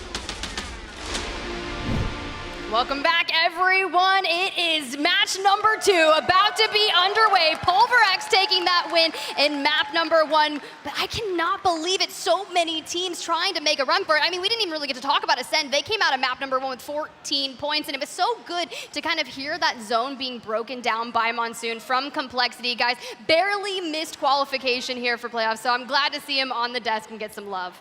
Yeah, plenty of great insights from him there. And yeah, looking at that last zone, I think that just says this is going to be a very different ball game, Tiff. I mean, not even just the final zone, the fact that it took us forever to see our first team go out, they are just changing up their gameplay styles, because obviously, I mean, we had been watching scrims for at least 3 weeks leading up into this moment, and it was just chaotic as teams were looking to claim their drop stop POIs. But we get to land, and of course, things are different because there is so much at stake here, and our team's looking to run it down. Overlook is going to be that hot spot, which you know, Jay Lings, that's their favorite spot, and this time they need to go out a little better because they didn't really fare so well in match number 1. It was a little bit tougher from them. They're certainly a team that we were not expecting this much for. At least I certainly wasn't. I think Fallout actually gave them a good shout out earlier on in the tournament. But it's a different ballgame, as we said. So, you know, can Jaylings also perform at that level in that manner when everything changes so much like we're seeing here in the winners bracket, and no doubt, Tiff, that we will also see tomorrow in match point format. Yeah, it was really interesting. I mean, I talked to the coach of Jaylings. They were talking about how those boys didn't really have any practice leading up to this. I believe Zane said it himself, but Zane, very new to competitive here, so getting this experience, getting signed to an org, like all of that, you are moving in the right directions, and so far with all those 3 teams deciding to still go up to the Skyhook Trials area, you can also look down to Fragment, ESA, E36, and Moist. They are still coexisting, just trying to find their favorite weapons before they int into each other. Imagine being very new to competitive and being second on the kill leaderboard. All right, Zane. Okay, Mr. Prodigy, doing pretty well there. Newly signed. I'm sure he's going to be very happy about that. This, of course, is our Game 1 winners, Pulverex. Little sneaky move out to the side there, netted them that victory. I mean, it was kind of that, but it was also kind of NRG, right? Because the 2 teams coming out of the buildings, they couldn't really dictate anything. But NRG, where they put their focus, that essentially who dictated who won that endgame. Well, yeah, I mean, they come off the high ground, they jump into the center. Ascend, of course, is going to come out of that building and fully send onto NRG because that's the first team in their line of sight. But Pulverex already on 2 blue shields, 1 white, or napkin, as Wig would say. Shout out to Nice Wig and Greek, who have been absolutely slaying that B stream. One of my favorite watch parties to watch during literally any tournament. Oh, look, my internet in Australia is not good enough to watch 8 streams at once, so I have to watch Wig's stream to prep in the scrims. No, that is exactly what is up. They are already going to take that early rotation over here through Lava Siphon, which did have a beacon, so we can start to pull. The interesting thing about this circle is it is not going to be a southern zone, one of the favored ones. So all those teams that were on that mid to northern side of World's Edge are going to find favored, and NRG, you know, they already have 16 points, just 1 point shy of getting to the top of the leaderboard this early on, making their way through frag. You love to see a little bit of fairness, a little bit of, you know, we'll give you one, we'll give you guys one as well. If all the zones pull south, it becomes a little bit tough for some of those teams, especially when we're seeing the hard rotates that come in. I guess something else that we should point out, right? North Eption. Okay, a team that is looking for those edge fights. How are they going to find them, Tip? There's no one else. I take it back. Not no one else. There's very few other teams looking to do the same thing. So if they've got no one to fight, they're just going to eventually walk into the zone like a lot of those teams did last game and just get crunched. How do you gain points from that? It's so tough from a team that is, as we say, allergic to the zone. Hey, you just gotta wait and see. I mean, Alliance still over there in Thermal. Luminosity have moved into the dome. Both have beacons available to them to get that information, and they're taking that slow roll up towards Epicenter. And as the teams make their way, it's looking full-blown Climatizer. We've got that nice shot as NRG has just taken that skyward dive, joining up Jaylings, and Fnatic is there as well. It looks like this could be going up towards Climatizer. Certainly that's where the teams are congregating. E36 has taken an early L here. Their crypto player has gone down. The black hole's out already. Oh, this is gonna get interesting. They were able to grab the banner, but it's gonna be TSM on the other side. Reps literally 1 HP and a dream, trying to dodge everything. Can Verholst and everyone keep that alive? It's aimbot themselves trying to throw it down. Meanwhile, Jay Ling's finding some early action onto a send-off screen, and Rambo wanting to get in on the action as he gets a knock on Imperial Howl. Verholst is trading down at the bottom. I don't think anyone spotted him at this point, but there's plenty of seers in this lobby. The heartbeat sensor will be his downfall sooner or later. It's gonna be very tough to go ahead and reset from that, but I mean, NRG, they were looking really grim, but were able to completely reset that moment. But NRForce, you just need to kind of lock it down, especially, we saw how slow it kind of made the move towards Dome, and all 20 teams made it there, and then right when all that action started, this is gonna be the same thing in Climatizer, but it's a larger POI to cohabitate, and I think they've spotted Verholst. He's not able to know, but at least E36, they know he's down there, they know there's a rat, and it's gonna be just one of those things. If they can get a good LOS on him, they might as well eliminate him. There's not as much hard cover in this circle though, Tiff. I think that's what we're seeing the difference playing out here. You know, there was a couple of teams in Lava Siphon, a couple of teams in Lava City, and then heaps around that dome. Whereas when we look at here, as you can see, as predicted, circle going up towards Climatizer, people have to sit in, you know, just nooks and crannies around Epicenter. Sure, in Climatizer there's a couple, but as you saw TSM and E36 going head to head, it's not that easy to find a spot where you're not going to get griefed when there's this many teams just crowding into that small area. You mentioned that as we see a drone trying to EMP the solo barrels, and he's like, I'm not going to miss my shot. So unable to get that EMP off, so safe for now. But the fact is, we saw it happen to the guard in match number 1. You don't want to go solo this early on because the guard was never able to recover from that. One of the couple of Loba teams playing in this lobby. Scurry will pick that one up, and that's helped them to get double gold armors to start off with. Certainly nice when you have to ration your meds. Exo Clan, they're looking for a fight. We were wondering, who is North Epsilon gonna find out here in the wilderness? It's gonna be Exo Clan. I'm telling you, that's not an easy fight. Oh, I mean, look, NTH has made their way over. You're right, to Overlook, and now Exo. They were looking so incredibly dominant, especially with Killapose. 38 kills from the group stages, and if you're gonna go up against a kill leader, you've gotta bring the heat, and NTH, they have that Tida on the Seer, just waiting to connect with the Arcstar, but he's gonna save that ring at their back, but they just need to get to high ground. Yeah, it's only the first ring, so it won't be taking too much damage. Razy does use the VTOL jets to get some height here, but you can see Ziki doing the same on the other side. Both of them, there's one fight up top, one fight down the bottom here as their teammates go into it. Tida will be the first to fall alongside Dexter, and now it's a 2v2. 2v2, Satuki trying to throw it down, but Killapose is gonna go down as well. Now Ziki trying to get in the 1v1 situation, still has a little bit of shield, but it's gonna be one of those knockdown plays. The car SMG is absolutely connecting. Eva 8 trying to hit there. They do. NTH has fallen. Ziki, what a clutch. Now going in for a clean reset, and really nice that they're so far out of the ring because they should be uncontested and no third parties. They should be, but LG is on the hunt. Here they go. They've come in from even deeper in the zone, and they've heard this. There is a little bit of time, though. Are they getting those shield swaps? Are they popping the medis? They need to be, because you can see Yanya is coming into Scout. Look, if anyone's coming into Scout and it's Yanya, I am running. We have seen Yanya clutch up so many killer moments throughout Pro League Split 1, and you've got him on your screen, El Presidente himself, and running a charge rifle Prowler. A lot of people have been electing to run that charge rifle, and some people in the chat before the game were like, the charge rifle takes no skill, and I'm like, you know what? It's a perfect weapon when you use it in your hand, right? But not when people are using it against you. Totally unacceptable. Yeah, look, we appreciate a bit of hit scan. Certainly I do. Calculating bullet drops really hard, Tiff. It's just hard sometimes, okay? Sometimes you want them to just take that out of the equation, chuck your 4x10 digital threat scope on there and just, you know, click some red heads. But Exo Clan, they don't actually get pushed in the end. LG, they've gone down to Ghost Town, and it's all up to Exo over here, so they can freely craft around Overlook if they want. Yeah, look, a little bit of action to get us going in the early game here. Just slightly different to that first game and the tempo that we saw in that one. Definitely, and it could be because a lot of these teams from the south side are going to have to make their way all the way north to Climatizer. We can get a good look at Epicenter, E36 at the top, Alliance making their way onto that next zone as well. But if you just stay on the very hard edge, which you can see Alliance is definitely doing, the issue is the majority of these teams have already prioritized their rotation, and there's not a lot of teams on edge to even fight. Not a huge amount. We've got ESA down the bottom, Alliance lurking in survey camp. Hard to say if they've even got the information overly on the crypto here. They should have it.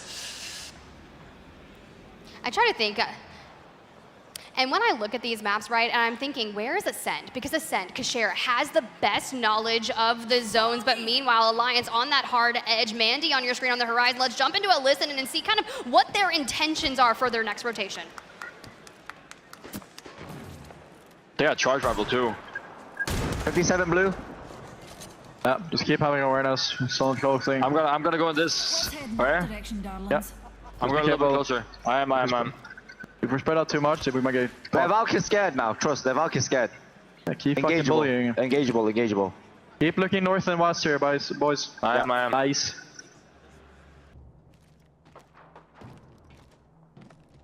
Hold on. He's not scared. Yeah, dropping you 2 cells. Yeah, can't carry.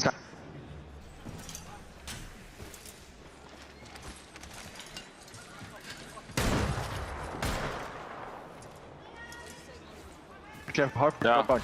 Okay. I'm back here, sir. Maddie, you stay there? Yeah, I'm looking.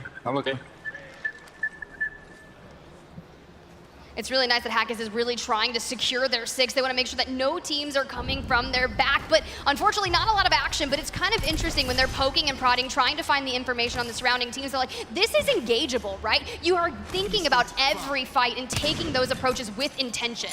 Yeah, it's about one circle too early, I guess, because we've got a bunch of teams within that ring who have just lost access, or they will be essentially as the next ring starts to close. Alliance, ESA, EXO, and LG are going to be starting to worry about Pulverex, Fun123, as well as Moist, who are holding those inner circle positions and will have the drop on them as they pull in.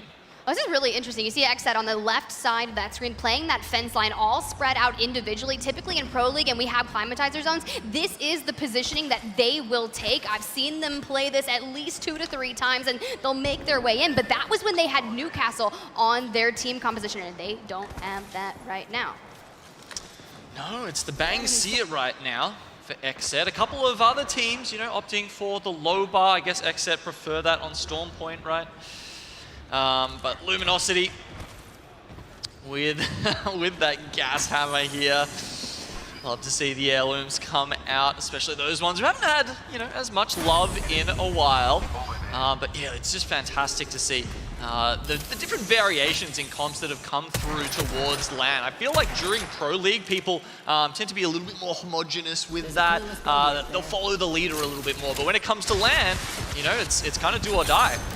All right, Alliance missile swarms going out the black hole from Mandy, and they're going to be able to get an opportunity to grab one member of Fun down. So now looking for another 2, but it's going to be Fnatic that grabs it down onto Sangjun. So now only 1 member that is going to be around, and Alliance able to grab their building back, still continuing on to that edge.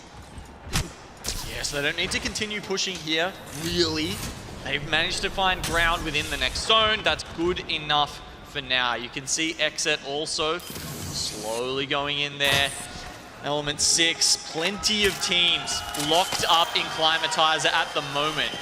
I will let you know though, Element 6, they're over on the western side, northern side of Climatizer, but the circle will be pulling the other way. It will never go to the river of lava in the middle of Climatizer. It's always going to go one way or the other. This time it shifts down. Yeah, let's go ahead and talk about this, right? E6 was the ones rev-taining people in Storm Point at one point through group stages. I believe Wig was doing polls on his stream, and K Swinny was running the legend compositions based upon what chat was voting on. So that makes me so excited. Now, granted, they're not going to be doing that here in the winner's bracket because there's a lot on the line here, but the fact that you're seeing a Caustic Gibby in the lobby, we haven't seen this, you know, since how long ago? This was that old meta where we had the Gibby bubble fighting and then moved on to the hyper-aggressive meta we see now. Ooh, Charge Sentinel shots running through. Of course, this weapon was buffed recently, right? Not actually giving it to Slayers or even swapping the gold armor across, because if you were doing that, it would be costing you 0 meds. One of the most, it kind of feels broken at the moment, to be honest. Ripping out those Charge Sentinel shots, it almost feels like a Kraber. Oh, I like this. Xset able to grab a building inside that next zone, and look at where we are pulling to. And Nags last alive for Jaylings. We've seen Zane clutch in these kind of moments, but Nags is gonna need to pull it together. They are fighting Exo. Killipo is gonna try to finish off Zane, and VJ, their IGL. We need to get him back up on his feet. No cancellation, please. It felt like Jaylings did. Oh my god, that was close. That was milliseconds away from canceling that res from BJ there by a second. Look, it feels like Jaylings were a team who were doing fantastic. Sorry. I was gonna say, look at all those 7s. That's not what you want to see. And Nags getting ate up by a thermite. Now, we just gotta get inside, try to hold it up. You are able to grab your teammate's banner, but there's another team from the outside and some stray shots are coming in. This could be the end from Jaylings, and they're currently sitting in 12th place. They need to get some momentum going forward, because if you guys remember, we're here. We need to make sure that these teams get and solidify themselves inside the top 10. Yeah, just to remind everybody of the stakes, the top 10 out of this winners bracket match will go on to Sunday. Nags, come on, you gotta make it, and you do! Exoclan, they are eliminated. You keep the dream alive, so not only can Zane clutch, guys, Nags is a fragger in his own right. Solid clutch there. We are seeing some rotations come in now. Dark Zero parachuting in on the caustic barrel, but do see Yanyu go down. Yanya gonna fall to Yuka, unfortunately getting charged rifle out of the sky. Now Luminosity relegated to a team of 2, just forced to play that fence line, but they have ESA on the high ground at their back, so they're kind of sandwiched in between 2 teams. But look at the building on the left, all the cohabitation over there. PBX down there, we've got ESA just trying to hide behind the pillar here. I can tell you lurking in the background, you can see some Watson fences up the back of your screen there. That's Moist. They have picked the right side of the circle here, and they will be dictating the fate of some of these other teams. I mean, ESA is just getting... This is the most gnarly thing I have witnessed in my entire life. Just some rogue wingman shots trying to prevent what is happening. Luda down on the ground, forced to play the knockdown shields and try to get a clean reset, but the ring's gonna be at their back, and Cody and Funny are going to be on the run, but this is not gonna be good. Hitting the grab lift, you gotta get out of the storm. Doesn't do it fast enough. ESA go down to zone. KP will still go over, but 16 squads are still left alive. And as you can see, so many of them just crowded into the building over to the right of the screen here. Oh, it's the defensive bombardment. Haven't seen one of those for a while. And MT, he almost goes down to it. The medkit comes out in time. And now that that ultimate is gone, it's one of the longest cooldowns in the game, Tiff. So it's being used, now Moist can chill. Yeah, as I said, it's coming out from K-Swinny, who really needed to get that kind of distraction over and out so they could stick that res, get back up to a 3-man. You don't want to lose any members of your team here, and now in Xset, they are going to do a great job of holding this team out of the ring. Fun on your screen, trying to hold their back, but let's jump into a listen in with them. They got to get in that next zone, but they need to move. It's good on me. It's good on me also. It's good on me. If you want to make it across, it's good on me. Okay, I mean, we got swinging out. I got a bat. I'm using my way back up the tail into this. You're getting rocketed. We have to look at this. We have to look at this. Okay. I have 1 cell. Is there any bats? I only have 1 bat. Just take it. I'm 1 cell. That's it. We have to kill this team. We have to kill this team. Yep. We're not moving yet. 20 rockets on them. Any ulti cells? Any ulti cells? No. Okay. Northeast might move. They have a gen there. They have a gen there. This guy's swinging all around. I'm smoking you. Getting rocketed again.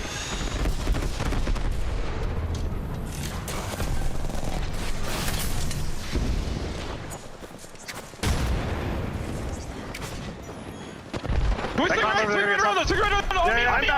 batting. Cracked one! Broken! Knock close! Got Watson! Knock dead! Kill Crypto! Dead, all dead! Oversaw! What do you need? 50 seconds out, so I'll get stuck, please. We have to move the truck. We have to move the truck. Over on the right. Over on the right. Sure right. They bubbled. It's fine. It's fine. Look backwards. I'm healing. Safe on me. Safe on me. We need to left. Watch the left. Careful. This is play quiet. Kill us right here.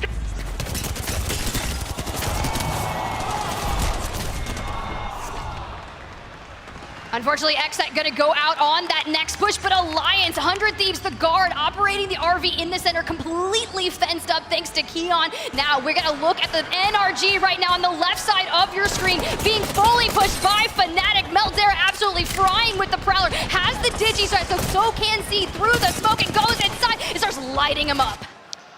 Just, it makes it so much easier to take care of those smokes when you have the Digi threat, and as you can see, that's going to be Fnatic getting up there with NRG. E6 down the bottom here. Alliance, hopefully those issues not affecting the teams too much. Oh, Alliance, you are holding that high ground. K-Swinny nestled next to that Nox gas trap, fully alive here, the young fragger of Amphi. But this is going to be such a hard push when you start anchoring your position with those gas traps and just trying to use a head glitch. I mean, 7 squads remaining. It's going to get a little interesting. Yeah, and also with a Watson inside the RV, that is exactly the legend you want in there. The fences and the pylon make it almost impenetrable. Usually, it's the nades that you use to clear people out of those positions, but if you don't have the, if you don't have the sightlines to be able to take the pylon down, it's impossible. NRG, they're making a move. They are full sending onto Alliance right now. Nathan breaking out the flatline. They get a knock on Mandy. They get a knock on Hackers. They just need to find one more and put this thing to bed, and Nathan is going to do it. Alliance out, 100 Thieves out, Space Station out, just trying to keep it out. Slayers are not going to be able to do it there for E6, and NRG stabilized. There's about 10 health between them. If the circle pushes in any more, they are stuffed. But the guard, they've taken this opportunity to move out. They don't need the cover of the RB. They are your winners for game 2. Rambo, Keon, and RKN showing up. They said they didn't want to just come in here. They wanted to put on a performance, and Rambo just had to give us that hair toss. I wish I could do that. Look, I want to channel my Ember Rambo, but that is everything they needed to do here today. The crowd loves it. And honestly, I think most of Apex Legends loves that man. What a competitor, what a showman. And every time he shows up here in person at LAN, he's got something to prove. And he just does it time and time again. What a phenomenal competitor. Look, I mean, dude, he is just eating up that camera from Florida. His mom supports him so heavily. The fact is, he was like, I want to pursue video games. And his mom was like, yeah, send it, do it. And we've been talking about all the support that people have been getting, and it's been really nice to see. But Fallout, Glitter, Rain Day, hey, Monsoon, I'd love to hear from you. Yeah, what a ridiculous end game. That's something I love about the game so much, is no matter how often we see these zones, it's dynamic, right? So NRG fighting off 2 teams back-to-back on the edge of zone on the head glitch in a top 6 situation. Beautiful clutch, they almost had it. But Guard, in the better positioning, was able to come up and clean him up on lower health. So. I love it. And look, Rain and I are both laughing because he kind of stole the host thunder, but I'm all about it. We should re-script it. That's how it should flow. Right in the confidence analysis. I'm totally cool with that. No, a good perspective, though, on that late game. NRG, right before then, you mentioned it, back-to-back fights that they had to win. One quick kind of thought on their game and their ability to get such high kills again with another top 2 finish in the late game there. Yeah, it was beautiful, to be honest, because there's 6 squads still up. They were able to take rolling 3s. And they had the opening damage on the team on the head glitch initially. And no other teams can really gap close in fear of the other team shooting them. So the team that was a little bit late, which allowed NRG to get the armor swaps. And that was actually E6, which is the third party on that fight specifically. Yeah. But, I mean, NRG with the shots, E6 kind of fumbled under the pressure, unfortunately. And NRG securing the top 2, so it was really good. Yep, impressive. But in the end, it was the Guard, and we got a couple Guard fans in the crowd here cheering for Rambo and the boys, of course. Rambo, the Florida man himself, the whole family here, his brother's best friend, his mom, all in the audience, and of course watching their son and their friend, their brother, compete for the very first time. Congratulations to the Guard for a massive, massive win. What do you think that does for their confidence, Glitter? I mean, they are someone, if you're going all the way back to this most recent split, they were so consistent in the entire beginning half of it. They were untouchable. This bounce back for them, this has to feel so satisfactory because we knew that this was the performance style that we were kind of looking for out of them coming into this event. Yeah, that's spot on. And look, Randy, I snubbed him for my top 10 predictions. Let me tell you, Arcane was pissed, wouldn't even talk to me, is jokingly pissed. But after he visited us in Atlanta, he would do that. After our Atlanta experience, he did visit us. He took the time to come that night. But no, the reality is they don't do it in the shiniest way. Obviously, Rambo does, but they do it with early game rotates. It's hard to do it when you have a team like the Guard. Obviously, it's not flashy, and that's the thing that makes them so successful. They've won 2 match days in North America leading up to this, and that made them basically on par with TSM, who ended up taking it overall with, I think, 3 match days that they ended up winning. What it really means, though, is that the Guard are going to be a presence, and you may not notice it until it's too late. That's how they win games. They come in at the last moment, they take the right opportunity with Arcane leading, and with Keon, and with Rambo. 2 of undoubtedly the best fraggers in all of the ALGS. So it's a deadly squad no matter what, and they keep putting themselves in positions to win. Yeah, and I know we're watching these highlights here. I do want to shout out J-Lings because we had talked about them at the top of this entire series, and we saw a clutch coming in yet again, this time from Nags, though, who we got to interview with on the stage. They are a team we wanted to see what they were going to be able to do in this winner's bracket with that higher level of competition, and they look solid so far. Yeah, that's right. Nags might as well be called Swags.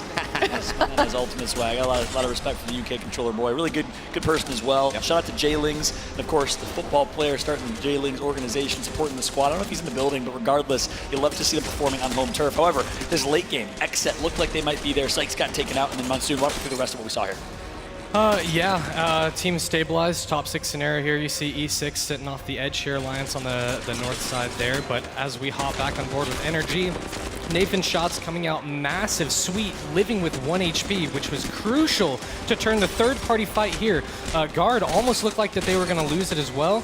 But thankfully, Energy was pretty low initially. Yeah, that's right. And Guard perfectly third-partied. Rambo lost his mind. He went Super Saiyan again. If you did not see that picture of Rambo going Super Saiyan, please go check it out on his Twitter. This man and his pop-off, I love it. I was bringing the energy. And I think that's what the Guard needs. I mean, for me, the Guard is a very tempered team, and they have that in terms of playing the style that really requires a lot of patience. But you could tell that it's all bottled up because when they win, Rambo is out of his seat ridiculously. And I think this is a good, again, a moment for the Guard to get their highlight, because at LAN is the question we always say. You perform well online, it's a new squad, it's a new org.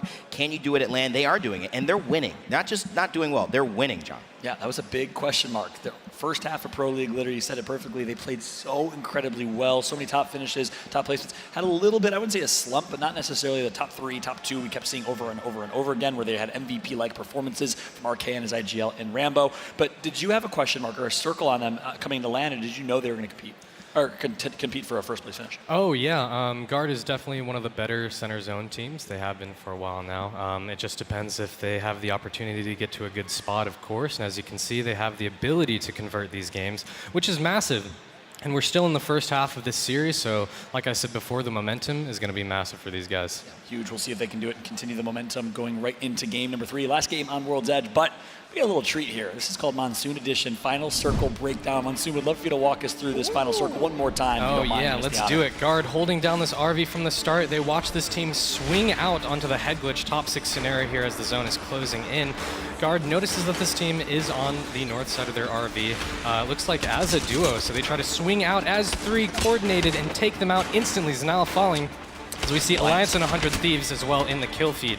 That's SSG going out, and Energy once again is fighting for their lives on the side as Element 6 goes out. Now they are missing about 150, 200 health in their health pool.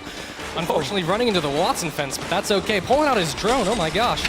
But as you can see, Keon goes down, but it's just not enough for Energy to take the win. Guard picks it up. Rambo with the Eva and the alternator looking very clean. And that's a Guard stat line right there. 7 kills first place. Consistency is key for them and their play style. NRG though, Evan, with 22. And this is what is scary. NRG, yes, they're not winning right now, but they're getting 13 kills, 10 kills, 11 kills. This is what is making them so deadly. And it's very much like the teams that performed well at LAN last time. Fury is not here now. One of the representatives, Panders, is, but that's how they got second place. They were destroying teams before they got to final circle, and that makes it a lot easier whether you win or not, because you've already got the points to basically put yourself in first. Yeah, and we talked about that a lot too, because it completely changed up the way the rest of the lobby had to react to their hyper-aggressive playstyle. If NRG can especially get these points up here early, it also sets themselves up a little bit better on the second half of the day. Obviously, World Jets being a stronger map for them, getting those points in, and the chaos of Stormpoint possibly changing things, this is comfort zone.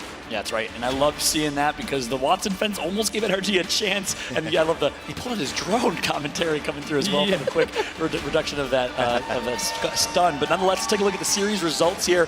The crowd reacts. Why? Well, NRG is on top by a margin. 17-point lead over the guard right now, who takes second place with that really solid game number 2. Pulverex in third after a game 1 win. Ascend right behind them, so a really even distribution of North America on top. Pulverex, APAC North in third. EU following suit to round out top 5 with Ascend in Element 6. Yeah, I mean, NRG got second that game, but they are ecstatic with the points generated, especially with the confidence of their mechanical ability. Their shots were super important, and confidence is everything in this game. So going into the next matches, it's going to be great to see how they continue on. Yeah, speaking of which, Game 3, World's Edge, third and final game. Look, you know I'm always asking these questions. If Onset was here, I probably wouldn't, but you all will answer, maybe you as well. Game 3, who's going to win it? Who's going to close out World's Edge? Rando, who you got? Oh, I don't think anyone's stopping NRG right now, but I think TSM are actually going to win this game. And it's just because I feel like they have been not necessarily getting the right role for some of their rotations, but they're still getting 9 points. And for me, that's a sign of a team doing things pretty well, but not necessarily getting to that end game yet and having the moments really work out for them. So I'm going to go for TSM, but I wouldn't be surprised if it was NRG.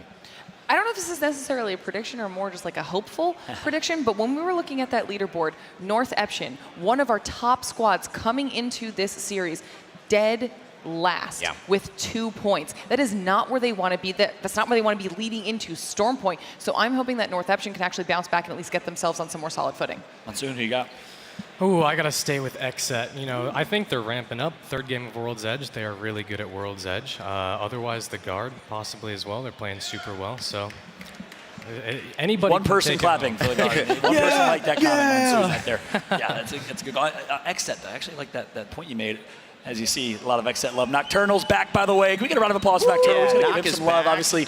He's gone through the last couple days. But one last thought on that. XSET, you said they're a good World's Edge team. I thought there's obviously historically been a great Stormpoint team as well. What do you think they're better on, World's Edge or Stormpoint? Oh, they've definitely swapped up their comps on World's Edge a lot more than Stormpoint. Obviously, their Stormpoint drop is geared around instant rotations. Fast loot with Loba and rotations. Yep, exactly. But, you know, they are just really good at recognizing their win conditions and how to play in.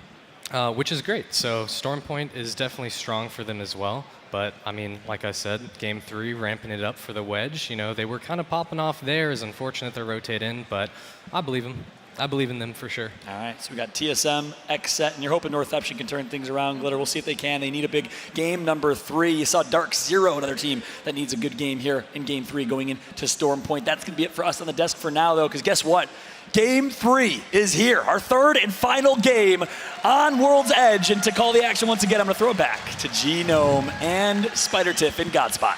Look, I couldn't be more excited to talk about a lot of things. And as we gear up for match number 3, we saw a little bit of Hotsick right there enjoying that chair. There's been a lot of talk on the timeline of chairs recently, but I want to mention some things to you. Herman Miller Gaming is the official chair of the Apex Legends Global Series. Look at that close-up. They are being used at today's event, so check out the new colorways on the Embody Gaming Online. New colors have been a white base with Galaxy and an amethyst upholstery, Genome. They are super cozy, so it's good to see that Hodzic found a nice comfy chair. I mean, did you see that man reclining? He looked pretty comfy to me. I wouldn't mind one of those right now. But standing up, I don't know, it just makes you more hype when you're casting. It's that's where we want to be. That's where the players want to be right now, sitting pretty in the winner's bracket. But we're about to start separating the best of the best, Tiff, because at the end of this series, we'll be sending 10 of these teams straight to Sunday. They go straight into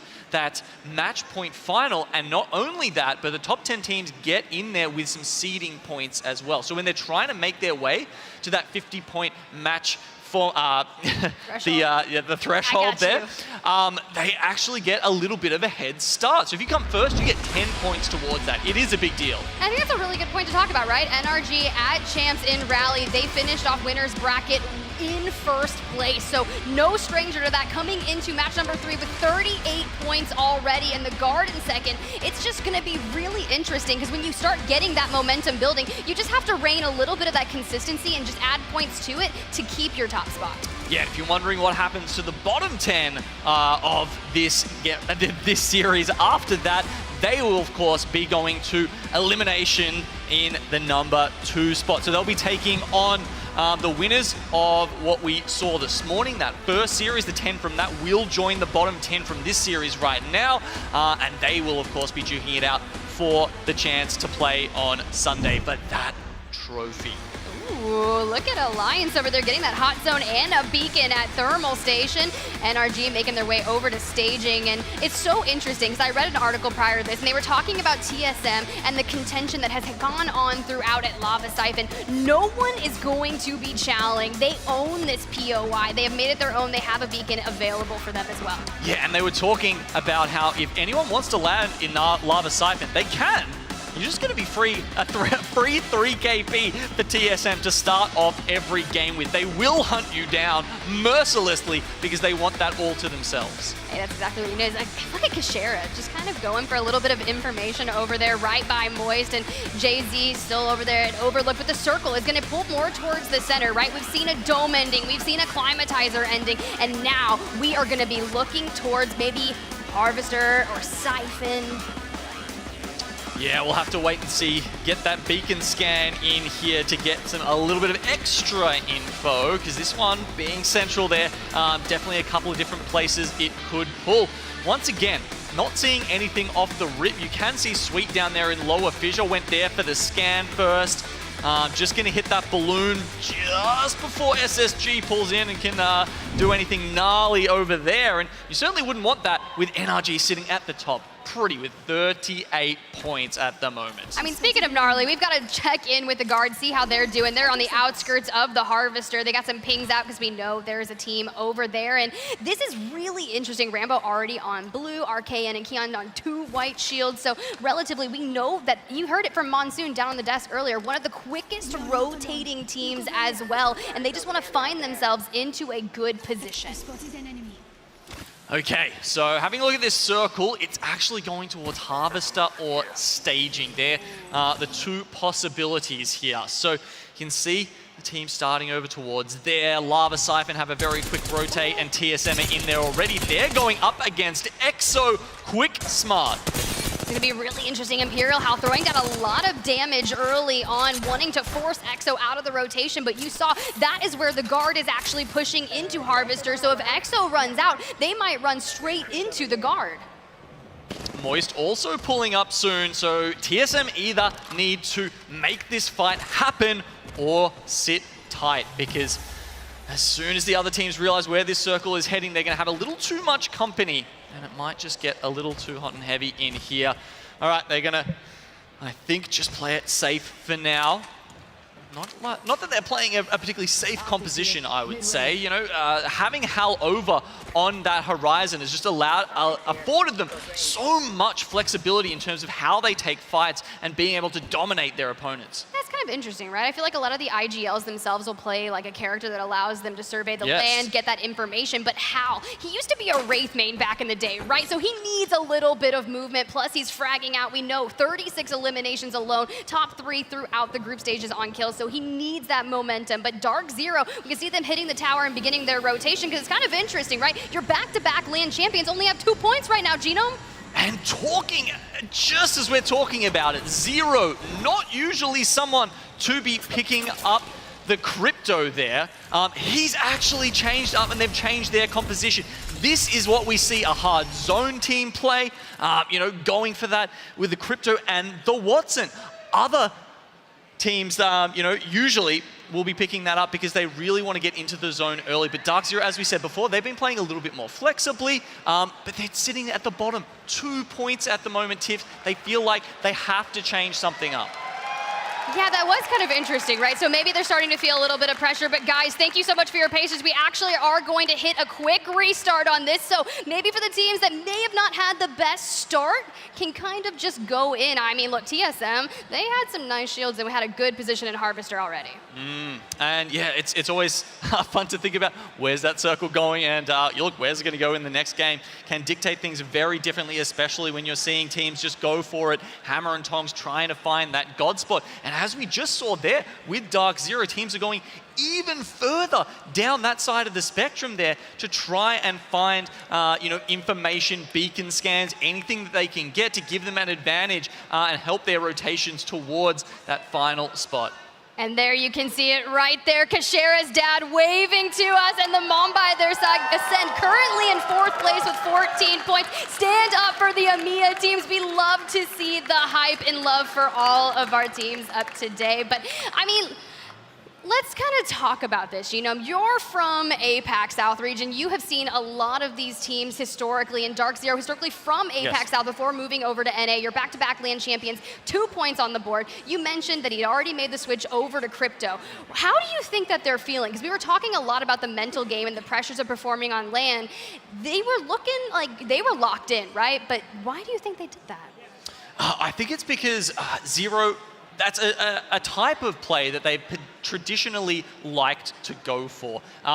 Due to things that are out of their control, they have actually tried and experimented with some other ideas, some other compositions, but they haven't been working out that well, right? You've got to remember, they scraped in. It was only that 2nd place that really saved them at the end of the Pro League there, when you consider that they just scraped in to get here at LAN. Well, you know who's not just scraping in? Let me just tell you, Xset had a massive star performance there in group stages, and we had a chance to check in with Nocturnal. He's made it back to the stage here next to his teammates. Let's go ahead and watch his highlights from the previous day. He was absolutely frying.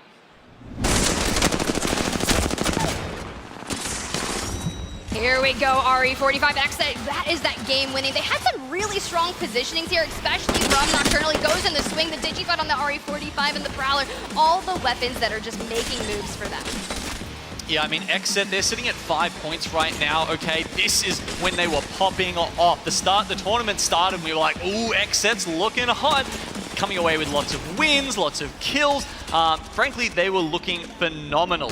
And I heard a lot of chatter from the players as well. A lot of them also rating this team as one of the best of the tournament, and certainly someone who was looking in fantastic form. But I mean, we're a third of the way through this winners bracket series, Tiff, and at the moment, they're sitting right down at the bottom there in single digits. Yeah, and we kind of saw this happen earlier in that elimination round 1, right? Some of the teams that were on the bottom, it took them just a little bit to start warming up, but you do just need to find yourselves in the top 10, and there they are on screen right now. Hodsig back there grabbing that cone. Look at you. You gotta is it cold in here? I can't tell.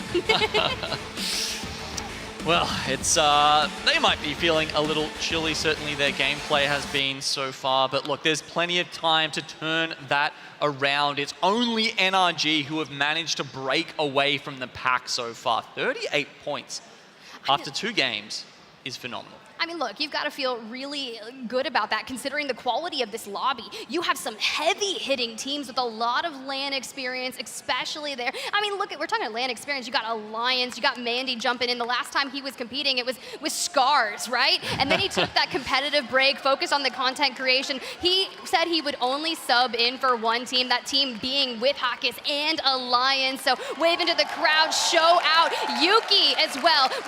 That clip went everywhere yesterday. I just kept watching it from all the different POVs, and I could only think, Yuki is him, like, fantastic.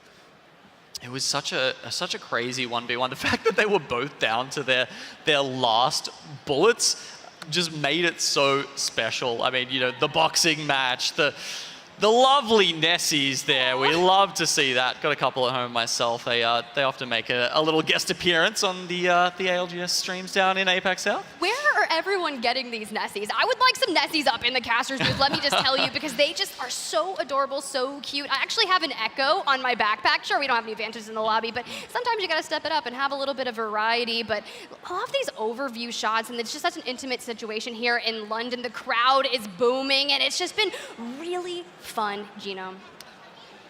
Has been fun. Fun 1, 2, 3, of course. Also one of the teams in this lobby, APAC North. They were looking really strong coming into this event. And having a look at the leaderboards at the moment, it's actually Pulverex that was standing up only because of that first game win. Element 6, they're cheering along for the Gas Daddy there with that caustic composition coming out. Love that they're repping that. It's really fun that we're starting to get some of those interesting compositions just creeping in. Yeah, it is actually really fun. I ran into Kay Swinney earlier this morning prior to Elimination Round 1. I was like, hey, good luck today. And he's like, thanks, I'm not playing in Elimination Round 1. And I was like, no, I know. Sir, I know. You made it to Winners Round. I'll see you later. This was applicable to the whole thing. But Mans was just locked in and ready to go. Yeah, look, all respect, you know, we know you did pretty well. All right, okay. We were there, but there you go. You can get a good look at X. That it's always nice to see the teams back on the stage because, like, when you think about it, right, the camaraderie is there. When you're playing kind of in an isolated area off to yourself and still being able to fry and put up numbers like that, it's got to be nice because you have Hodsig at your back, right? And if something starts going wrong, we're talking about a lot of the teams that actually don't have coaches here with them. They don't have that interaction of being able to, like, get a mental reset in between the games because that's the part of a coach. You know what to say to your players to motivate them. Yeah, I mean, look, a little bit of a reset there in terms of how some of the teams are thinking about this, right? And when I just glance over to have a look at the legends that these teams are playing, 8 cryptos in the lobby. We certainly haven't seen that so far in this competition, and that is exactly one of the reasons why the tempo of these games has been markedly different from the rest. Yeah, and it's really fun, right? You've got a lot of Watsons as well. They're showing a lot of presence with the fences, being able to anchor down the positioning, but be able to get all of that information. You can scan beacons instantly. You see Ascend do it all the time. Kashera plays the crypto for that team, and if something happens to Postkiller Lufka, he's able to kind of extend out, maybe run away for a little bit, use the drone to go ahead and grab those banners and go for as quick of a reset as humanly possible. And that's kind of the positioning that I saw when they were scrimming a lot. Kashera, I watched his POV because you could see it exactly on those reses, and it was the cleanest thing. Even the guard in some of their scrims, late game resets because of crypto. Certainly some opportunities to get back into the game with that drone coming out. Vibing out, of course, is Rambo. I swear he has like one eye on the monitor and like one eye on the cameras coming at him every time because, you know, some of the other players, they're like locked in, right? They're always just like focused on the screen, but every time the camera comes around, Rambo knows and he's there to play up for it. Look, I mean, you got to play it up for the camera, right? He said they're here to put on a performance. They won map number 2, and just a reminder, if you just showed up, Pulverex took the win in map number 1, and they're currently sitting in 3rd place with 19. So that is a great way to start it. But guys, let's go ahead. Let's jump back into match number 3, the last map on World's Edge. All right, back into the action. Let's go. Look, I'm so excited at this point. I'm curious at where that zone is gonna go. Ascend over at Geyser. Lufka kind of landing out on their own to the left, really extending. But my thing here is look at Satuki on the map to the right. He's kind of extending out of Big Mob because he probably got an inkling of Kashera and he wants to see, hey, maybe I can pick up an early KP. We know exactly how aggressive they can be. And Alliance running it back, another hot zone at Thermal Station, so they'll have some good loot coming out of that. Yeah, I think he's just going for the couple of bins at the top of that Geyser choke and working his way back down through the courtyard of Big Maud. Doesn't run into anything with Kashera here. Look, this circle is, yeah, actually, is this, I'm trying to remember what it was before the restart. Either way, doesn't matter, that's old history.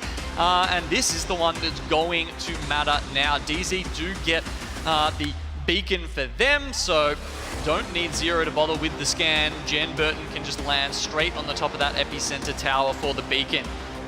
I'm just really happy that Sweet has a beacon as well. We had that interview during Pro League, and that's the first thing I look at. Does NRG have a beacon? They do. He's able to extend out, maybe grab that, and then hit that geyser and rotate back over to join up with his team. The guard over in Landslide, they get that beacon, so they can immediately start their quick rotation. You can see they're going to push towards that chokehold, but look who's also pushing straight into that chokehold as well. It's going to be E36.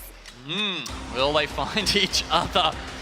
The guard, obviously, that struggled in their rotations on the first game. We'd hate to see that happen to them again when they're such a force when they get to the end game, as we saw in Game 2. NRG, though, I have to say, they've kind of dictated both of the early games. We talked about it after Game 1, Tiff, but it was them really starting that push down towards Alliance at Climatizer that really forced the cascade of all of that action there. And, you know, that was when Guard was able to get the third party in the last game. So NRG, kind of the dictators, kind of the, you know, the trendsetters in this lobby.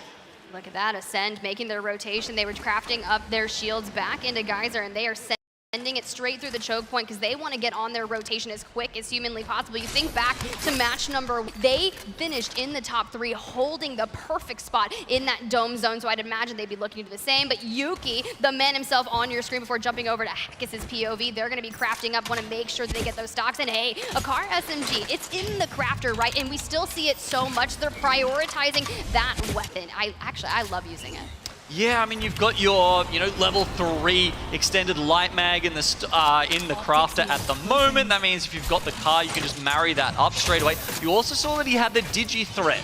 And I wonder, you know, would he have crafted the car if he didn't have the Digi threat to go with it, or would he have just stuck with the R99, whatever else he could find? We do have some action starting up around Harvester. Last time, TSM were looking at Exo. This time, they've run into Pulverex in the same location. TSM able to get a clean reset. Their shields are all back up, but a shoot me, they get a knock. So Pulverex looking to have the lower hand here, and TSM, that gives them the opening opportunity to close the distance. You have Hall on your screen. He's going to go straight inside. We know that he wants to find the rest of them. They've been feeling really aggressive. So sure, yeah, a little bit of a same story here at Harvester, and they are in full pursuit of Pulverex.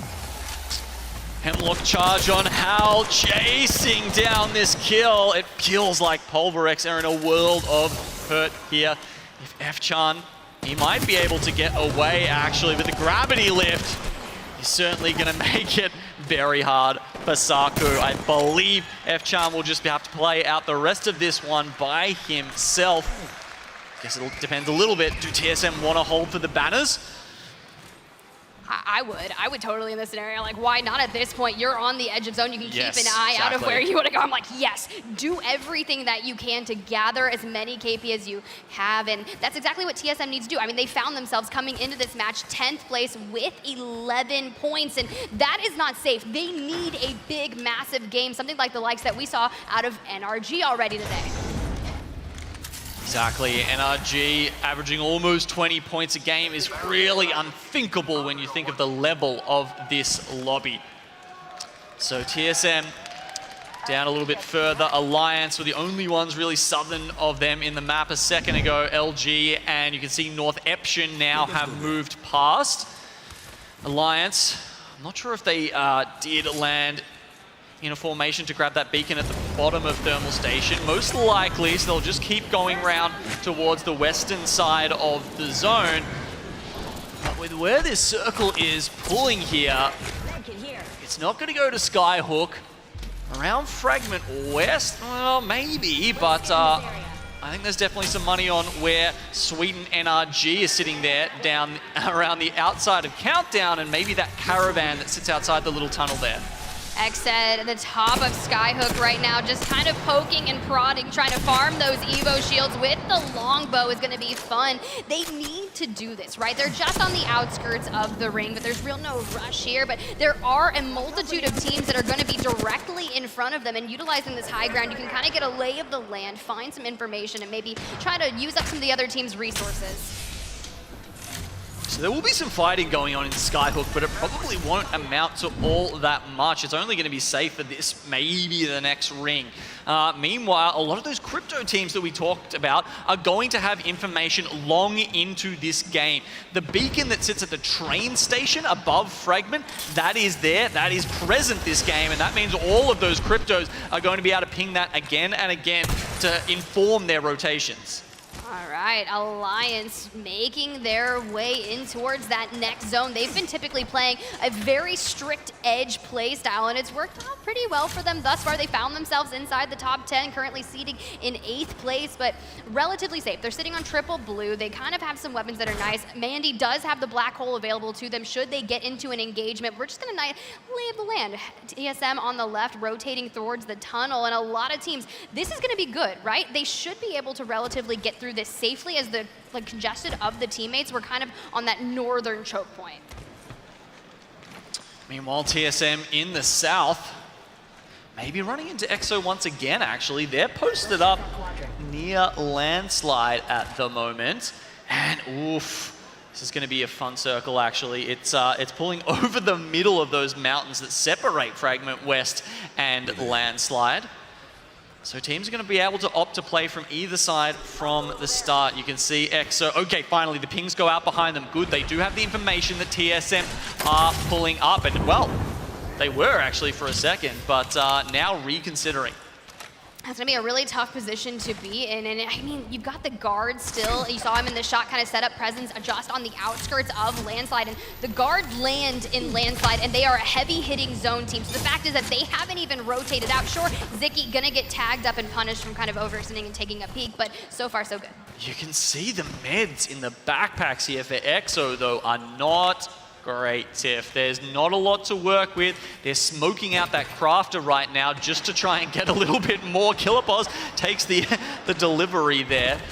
Oh, but look at this genome. It's going to be ESA and TSM getting into a little bit of a skirmish. Cody already down. Luda kind of low. Phony has to throw out the exhibit to get some information. Focus of attention throwing down as well, but not able to hit it back. Phony kind of stuck between a rock and a hard place. I'm not surprised how he didn't go down. It's going to be Luda that needs to clutch it up for ESA. Prowler in hand, and he's just playing the zip line, trying to avoid or get a good shot onto TSM. He's able to get a shield crack, but unfortunately, he's getting punished as well, and a nearby team Fnatic is charge rifling into them. The grief coming through these players, all of their hot drops in ranked and pubs are coming into play right now. If you put the reps in, well, TSM still got him up and alive, but a res from Esports Arena, that might even be due to that charge rifle coming through and the teams having to play a little bit safer, a little more worried about what's going to happen from either side. ESA now just down to Luda yet again. Oh, but reps the cheeky angle, able to grab a knockdown and trying to answer back, and just like that, ESA eliminated. Reps is your new kill leader of this lobby, and now they're going to get a good reset in, and that is the way you want to start it out. We were talking about it. They're like, they need to put some scores on the board, and they're doing just that. Yeah, the crowd loves that. Juggling the aggro very well there with TSM to be able to finish that fight off. Meanwhile, it wasn't one of these teams actually that had the charge rifle out. They now have to worry about their own backdoor because Jailings are right next door to Ascend over here in Fragment West. Look, anytime you try to run to another building in Fragment, you've got to keep your eyes up because there are teams that are always going to be on the roofs, and North Eption, who have not been able to get anything rolling here in the winner's bracket thus far, are forced back out into the ring, forced to use that smoke for a little bit of cover, and NRG and Alliance are going to meet up once again. I mean, it's almost their comfort zone, though, Tiff. Being in the ring is kind of like, that's North Eption's home, but it doesn't make it any easier when it's roasting your meds. You need to make sure you can come out of that and get the loot off the team that you defeat. Otherwise, it could be another early exit for the APAC North team. NRG just biding their time, throwing down the black market, want to resupply on some things. It's a great way to deny a lot of teams resources as well. You could kind of farm all the ammo so no one can grab it, but NTH taking high ground and able to get a good couple shots onto NRG. Look at Nathan grabbing another shield, but literally 1 HP for health itself, forced to medkit. But will they have enough time, or NTH, will they capitalize on this and push? Yeah, look, throwing grenades next to the pylon's probably not going to help you, but it will help any incoming ones as North Eption are just biding their time here. They just spot someone out. I think that might be Mandy, potentially. Someone over from Alliance sitting down the bottom there. Action on so many sides of this. The ring actually pulling down, not to landslide, but on top of it a little bit. Look, I was really excited to see what Luminosity can do, and it looks like they're going to meet up with Exo Clan inside of Landslide, both relatively healthy. Seer Exhibit going out. Dexter does have the Rolling Thunder available to them should they need it to elude, and Zicky Thermites want to find if they can get some opening damage, but nothing committed to just yet. Man, I have never seen Exo Clan this locked in. Usually these guys are just joking around, they're having a good time, but finally they make it to land here, and they are not going to let this opportunity slip away. LG, no one to be trifled with, but Exo are making the most of this fight. Look, he was trying to go for the res, but unfortunately not going to be able to do it. Killapose, we know he was the kill leader in the group stages, and he is an absolute disgusting player. Yanya gonna fall as well. That means they need to find one last member of LG, and then Exo will have eliminated them, and they are just playing this so well. Jaguares, the newest addition to the Luminosity team. We were talking about how everything has been working so well for them, but you can see Zicky taking to that high ground, just trying to make sure they find him, and they do. Luminosity falling down. Okay, well, there's still some action to happen over here at Countdown. You can see NRG finally taking an early L in one of these games, and fun 1, 2, 3 here. They're right on top of Alliance. Are they going to drop down and get them? Well, they do get to reset just for now. North Eption, who were recently in the area, they're going to be the ones to fall first. And Alliance have just been soaking up all of this damage from the low ground. Somehow they've made it through. Do they even have the third up? Look, here's the deal about Alliance, right? Typically what we saw in group stages, they were constantly contesting thermal station. They weren't even able to actually play their games, and now that they're able to do it, we can see just what they bring to the table. We already knew they were a good team, but talk about a team that wants to perform incredibly well at LAN, looking for a championship of their own. It is going to be Alliance and Fun, able to kind of get a good reset there, but look at the action that's going down over here. We have literally Element 6 taking on Enerforce 36, but they are relatively healthy. You've got the Gibby, you've got the Caustic, they can anchor it out. You've got the Dome already out, but it's going to expire, and now they need to turn their attention, but they need to finish this off quickly because Xset is lying in wait, and E36 is just going to decide we want to disengage from this situation, know when something's going to be a bad fight. Yeah, plenty of rocks around here that E36 can play on the edge of the zone. They make the first move. This is really good for them when Xset and E6 are coming in from behind. They really need to hold them out with the ring closing now. 15 seconds, they can start looking for those gatekeeping kills.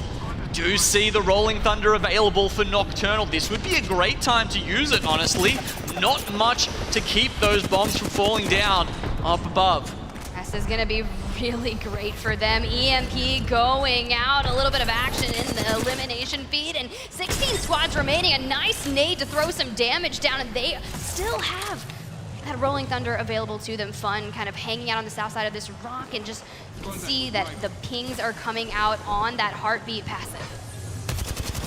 Okay, they'll start pushing in now with a little bit of damage. They may actually go for the left side, thinking that there's some easier kills over there. Well, let's jump into a quick listen in with Xset and hear how they're going to approach this. Yep.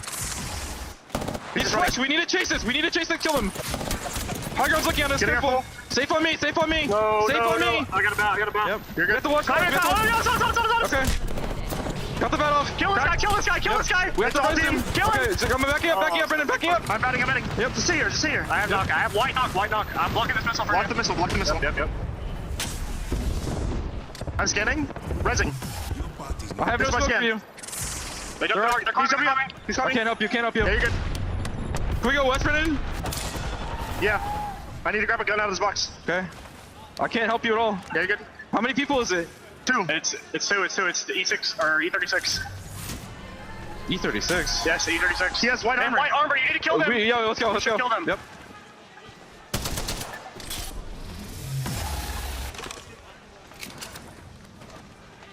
I'm grabbing your prowler. I'm grabbing Sykes' prowler. They're underneath me. I need to reload. Yep. I'm going east side in. Okay. Low ground 1. Yep. I think it's 3. It's 2. I think it's 2. Okay. Okay. Climbing up. One armor on him. No sights. No sights.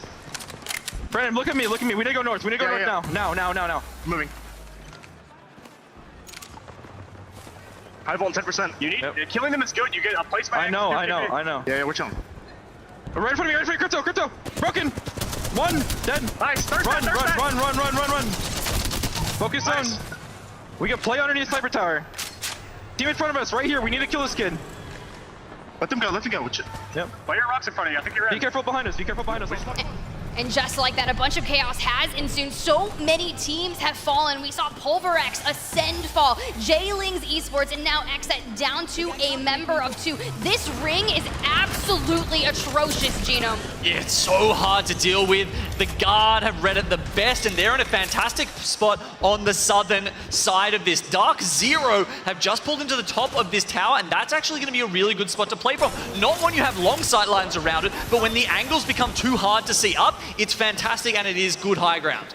I mean, let's talk about this. TSM trying to play on the low ground, anchoring to the side of this rock, trying to stay out of LOS. Meanwhile, the Guard, RKN, able to deal the finishing blow to ExoClan. Jen Burton going big on Xset. That means there's only one member of Xset last alive, and DZ needed this. Now, a reminder, guys, these are your back-to-back LAN champions, and their story starts here. There's a couple of solos around. We've actually got Pricey, the only one left alive for Moist. I think it might be just Meltstera alive for Fnatic, as well as Yundi for E36. So if they can just start peppering a couple of kills around here, I think Dark Zero are about to go big. Look, the cheekiest line of sight that I've ever seen, but only 70 rounds of light ammo available, and you're not going to be able to replenish it, but it doesn't matter. You are making every shot count. Just trying to hold this high ground and peppering from above. You do not want to find yourself in the line of sight of Jen Burton. Well, they've got 20 seconds until the zone starts to close. This tower will no longer be in. Dark Zero need to make the best of this time to make sure they can clear out everything around them, underneath them, before they move into that next circle. Able to get a little bit of that light ammo from a teammate. Let's jump into a listen-in with Dark Zero as they gatekeep this team. There's a guy still here, by the way. He's a solo, I think. Yeah. The pillar below us is in zone. I think we just have to kill a door. It's a door. He ran out. We're gonna play from below.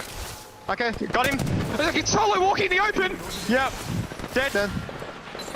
You wanna play from below, right? Yeah, play from below. I'm gonna EP everything. Oh, I cracked him underneath.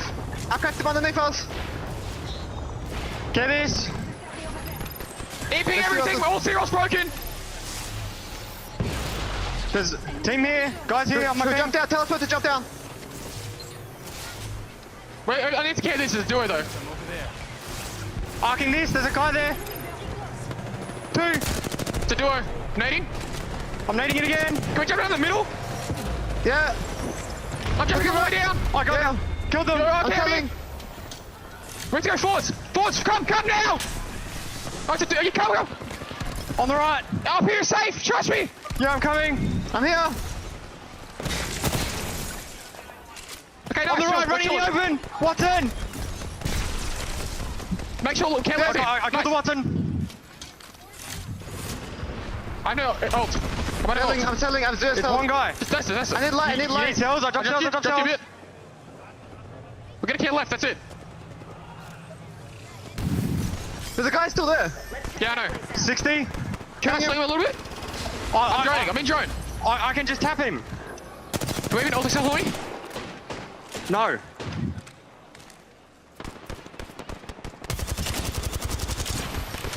Wait, might be a door.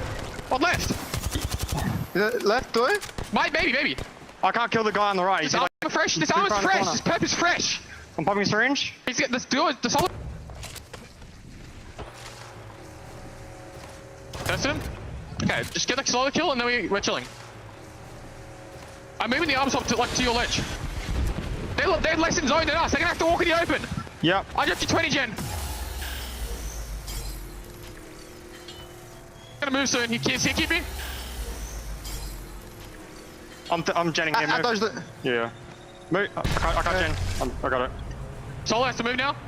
I don't want to waste my light on. I'm gonna use Prowler. You see it moving? Cracked it. Watch out. Nice. That's everything. See. 70. Two behind, good angle. Quick crate. One's here, yeah? It's a full squad. Yeah, one's on the left. Crypto. Alright, big crypto. 60 on the Watson. The crypto went back, 50 flash. I got nades. Where are they? I put an arc on the crypto. He's run. They're all in this corner, all in the corner. Yeah, big nade! Cracked all the way! Valk! Watch your Valk! Watson's one. Go. He's on me. Let's go.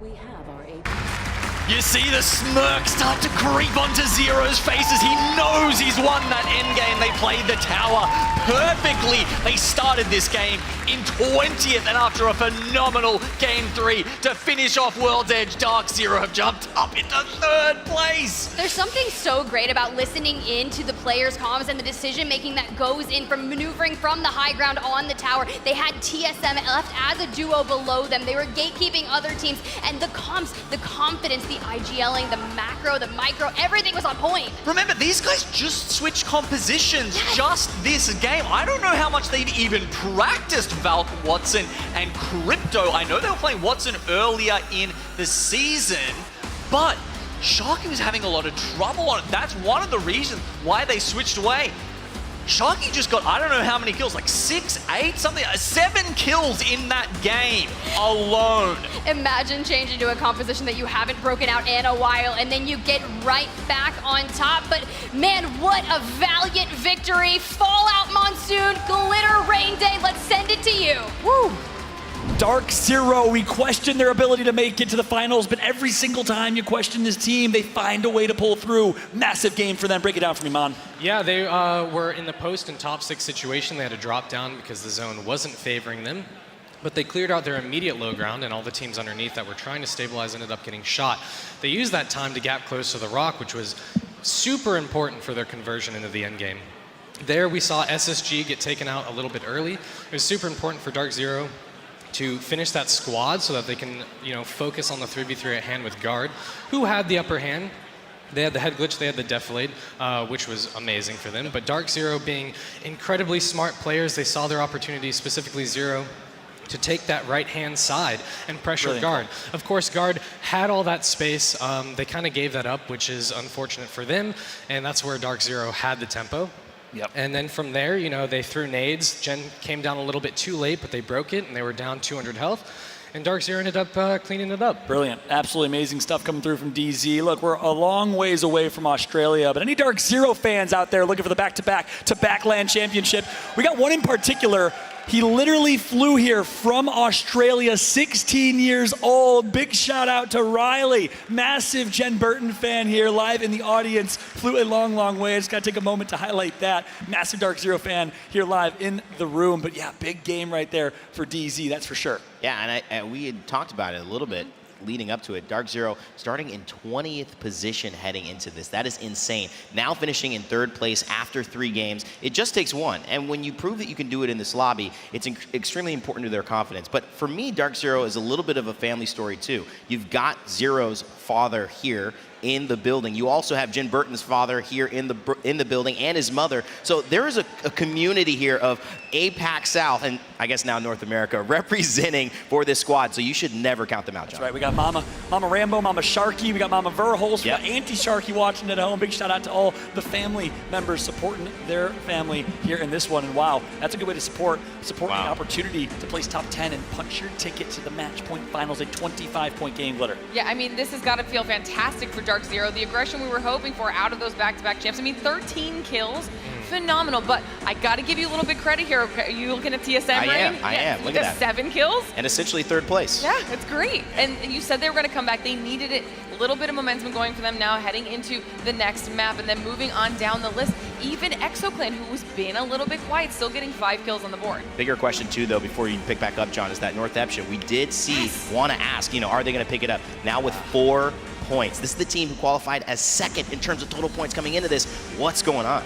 Yeah, that's big. I mean, they need a massive storm point here. APAC North in general, I'm curious to see where they stand in the overall results. Let's take a look at our top 20. NRG on top, the Guard in 2nd, Dark Zero skyrockets all the way up to third place, a top 3 North American team lobby right now. The Pulverex right behind. Look how evenly distributed these teams are, all the way down to 14th place. Fun 1, 2, 3, the Koreans, former AD Raccoon. Yeah, Dark Zero pulling out a 25-point game. Wow. Absolutely insane. We got to see the ticker on their placement as they were progressing into the game. That is massive, especially to be able to end the World's Edge of this series in such a strong formation. It was amazing to see, to be honest. They deserved it. They worked hard for that, playing from the post. And obviously the top 4, top 5, top 6, looking really close. So it's anybody's game. We got 3 games left. That's right. I mean, the biggest surprise on that list, though, I think it's 2 things in particular. Obviously, you see some of the APAC North teams not necessarily perform where you'd like to see them, but then XSET in 16th or 15th place. That's a team with such high expectations coming in. They're so good on Storm Point. Can they clutch up when it matters most? We will find out, but guess what? We'll find out after a little break, but don't you worry. Not just a standard break with the timer on top. We had a chance to catch up with the man, the myth, the legend who has risen to the top of fandom here in Apex Legends. It's Rambo after his dominant ALGS championship performance with GMT. We had a chance to catch up with him. Let's take a look.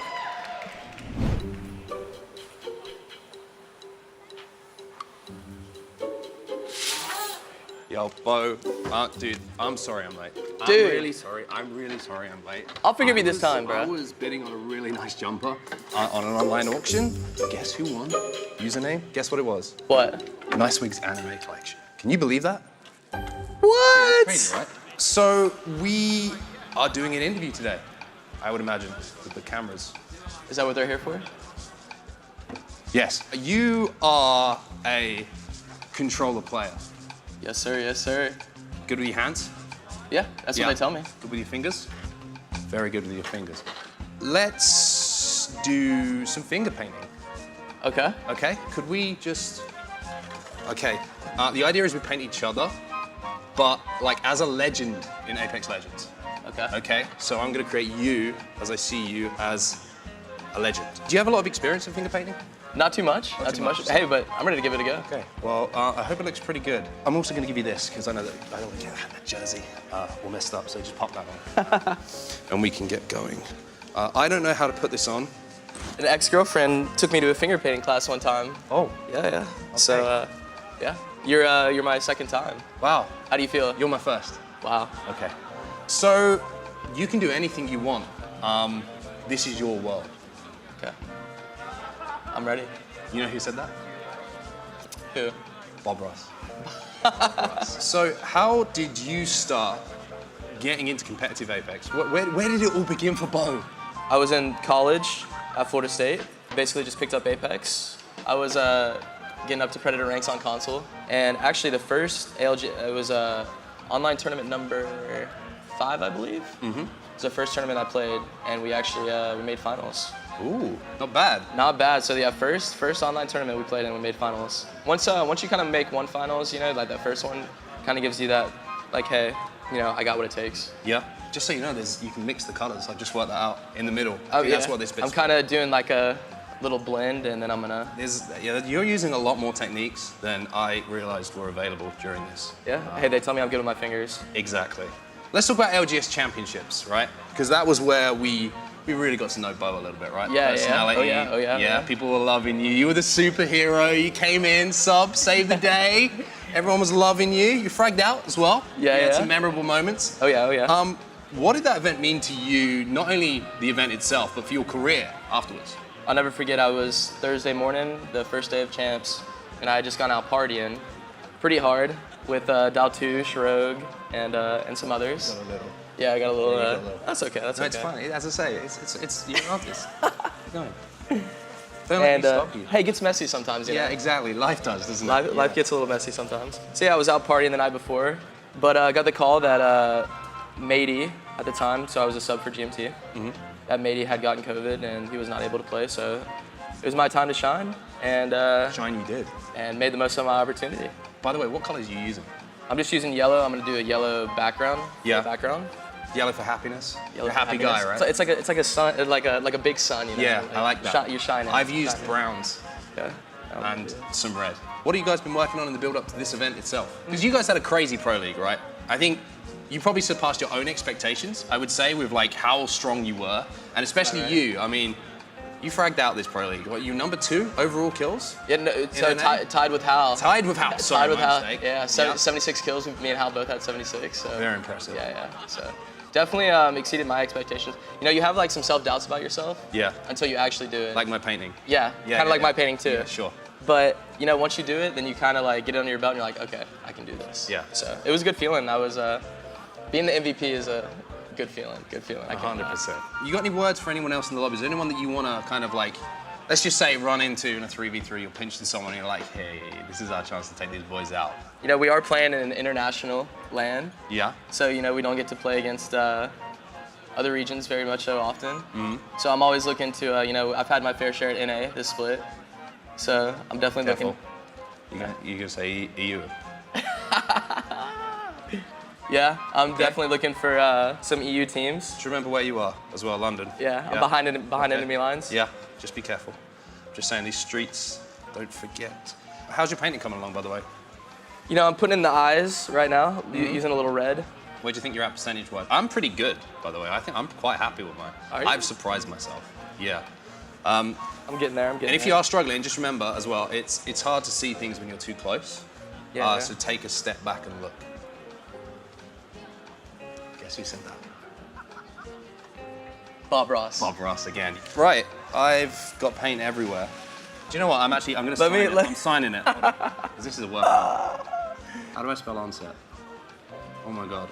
It's kind of looking like a child was let loose in a lab. I'm almost You're good. almost done. Okay. I'm going to say the tension is now killing me. Do you want to reveal yours first, or do you want me to go first? Okay, so I was supposed to kind of do you, right, as a legend? Yeah. Okay, so I gave you a full set of hair. Wow, my guy. Because I'm like that. Because I'm like that. I'm like that. You know. And then I kind of just went with what I was feeling. Come on, turn to the camera. Are you ready? Yeah, I'm ready.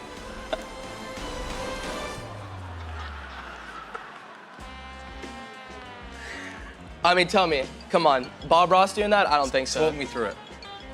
Yeah, so I originally went with the yellow, right? And I don't like the yellow. So I kind of made it into the background. Yeah.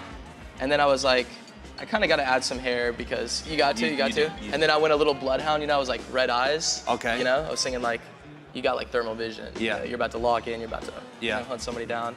This screams scarecrow to me. Yeah. And I don't know what my abilities would be as a scarecrow. Like, am I the bait? Is that what you're saying? Like, I go out, make some noise, everyone gets attracted to me, and then you just come in and fry? Yeah, it's like I'm throwing the dogs out. Yeah. And you're bringing the bait back. There it is. Yeah. There it is. Exactly. Okay, I'll show you mine. So I gave you hair as well. Did you? Yeah, I gave you hair. What? Wow. Look at this. So my idea behind this is that like, you have like a kind of like a Goku like power. You know what I mean? Like so a Super Saiyan. Like a Super Saiyan kind of thing going on. Your ultimate, you'd like go, ah! Yeah. I don't know what you do. Exactly that. Yeah. See?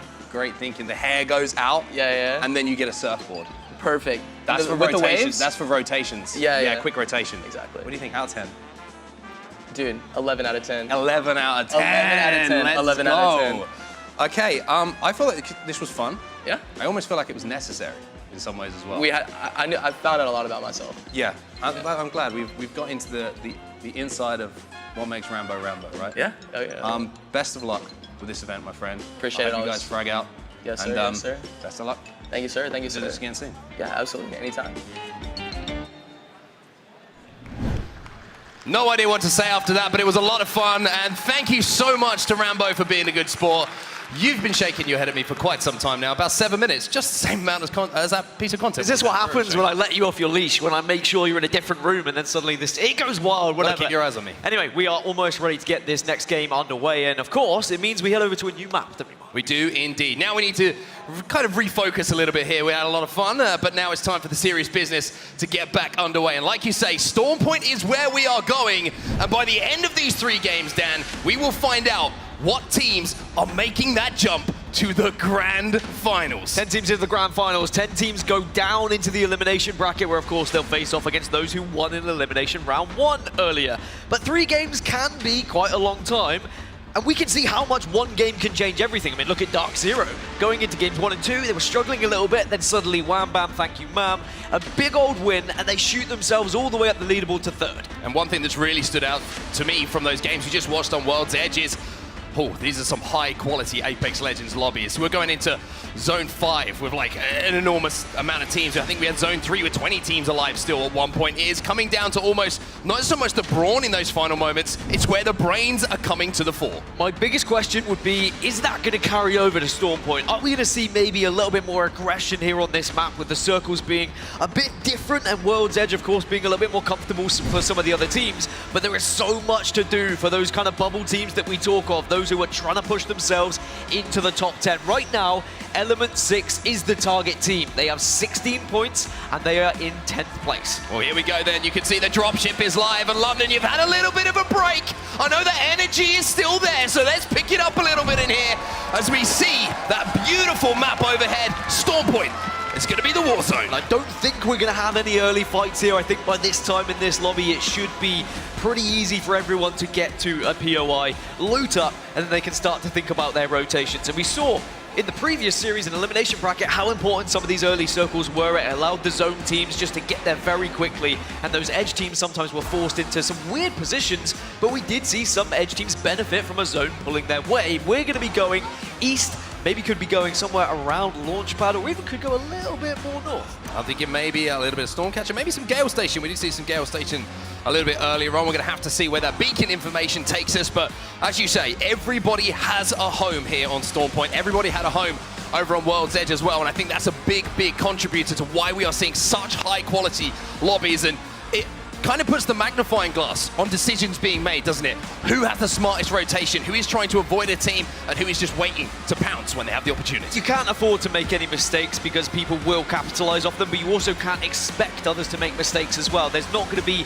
as many opportunities presented to you to get an escape route on your rotation, to have easy access to a building. There's always going to be someone somewhere one step ahead of you, so you almost have to try and stay one step ahead of the entire lobby, which of course we know is entirely impossible. Well, Dark Zero, the winners of our final game on World's Edge, and some great calls coming in as well in that end game to make sure that they pinched perfectly onto the guard and made it such a difficult situation for them to fight out of. And I said it's been a long road and a tough road so far in Split 1. Moving over to North America, we all know the story. Dark Zero only just made it here, but now they're on the biggest stage down. I said it before, this is where these three gentlemen come to life. Yeah, I said as long as they get to the grand finals, that they are going to be one of the favorites. Naturally, back-to-back LAN winners, and they just seem to have what it takes when it gets to match point.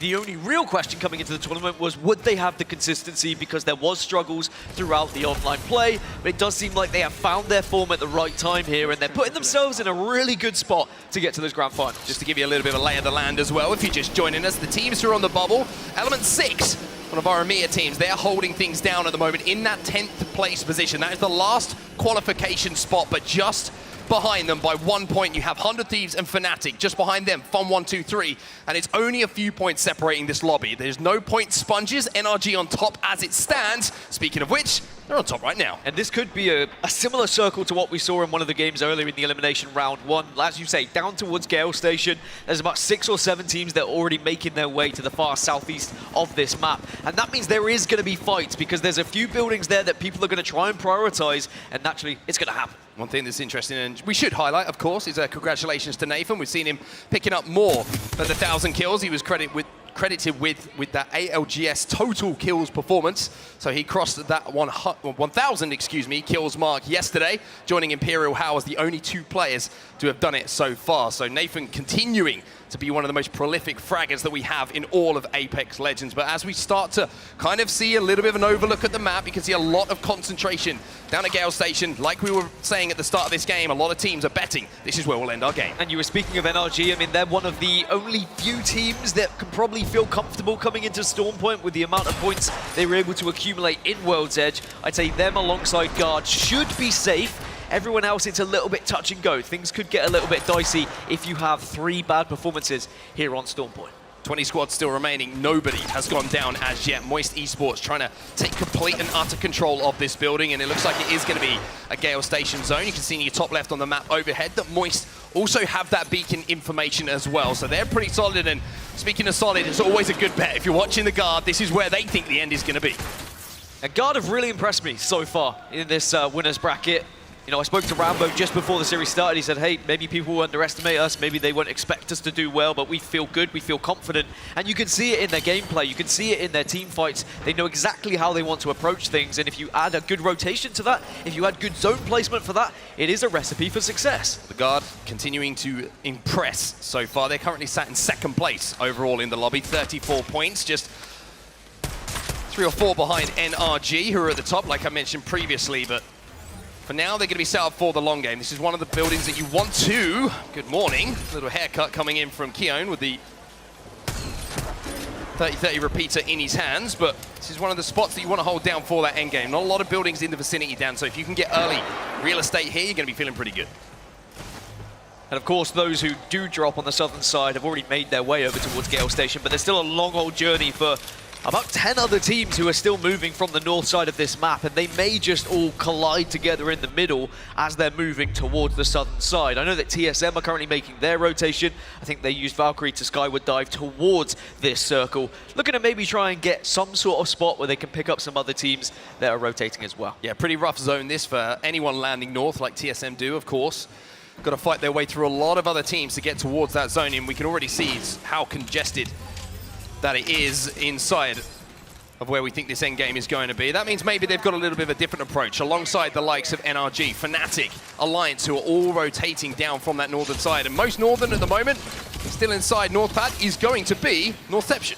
Yeah, Northception, they're going to be moving late, but as you can see, the rest of the lobby very much is just slammed down at Gale Station. And everyone who's going to be arriving late is not going to be able to find a home. So you have to do one of two things. Either brute force your way in, try and take a building off of someone, or you go for that really risky play. A skyward dive, try and land on top of a building. It sometimes works, but most of the time it doesn't. One thing that's really important as well is making sure, knowing you're going to have to fight your way in, you kit it out to do so. And that's what we're seeing here from NRG, using that crafter, the replicator, to make sure they can craft their armors up to get some purples on board and make sure when they are forced to fight, as they will be in this lobby, they're going to have the most HP to do so. Going into Jurassic Park now, and through the eyes and the ears, and of course the reticles of the flatline of Fnatic. I really think Fnatic are a massive threat in this lobby and in this tournament in general. What they can provide in these final moments, it's a pleasure to watch how they assess those final situations, how they pinch teams in those final moments as well. They really pick their poison, and they know how they want to prioritize these fights, and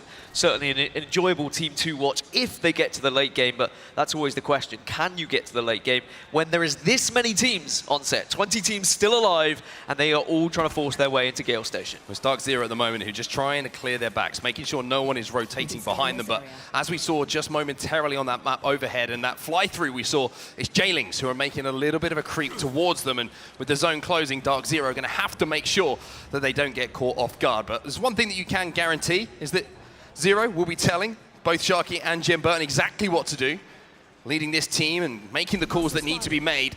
And Sharky, I mean, as a support player, you really can't ask for much more from an Apex Legends competitor. No, absolutely. And, you know, Dark Zero will be looking at this game now as, all right, if we can just go pretty average throughout Storm Point, we should still be able to qualify through, but they will be looking to try and solidify as much points as possible to get into the grand final in an advantageous position.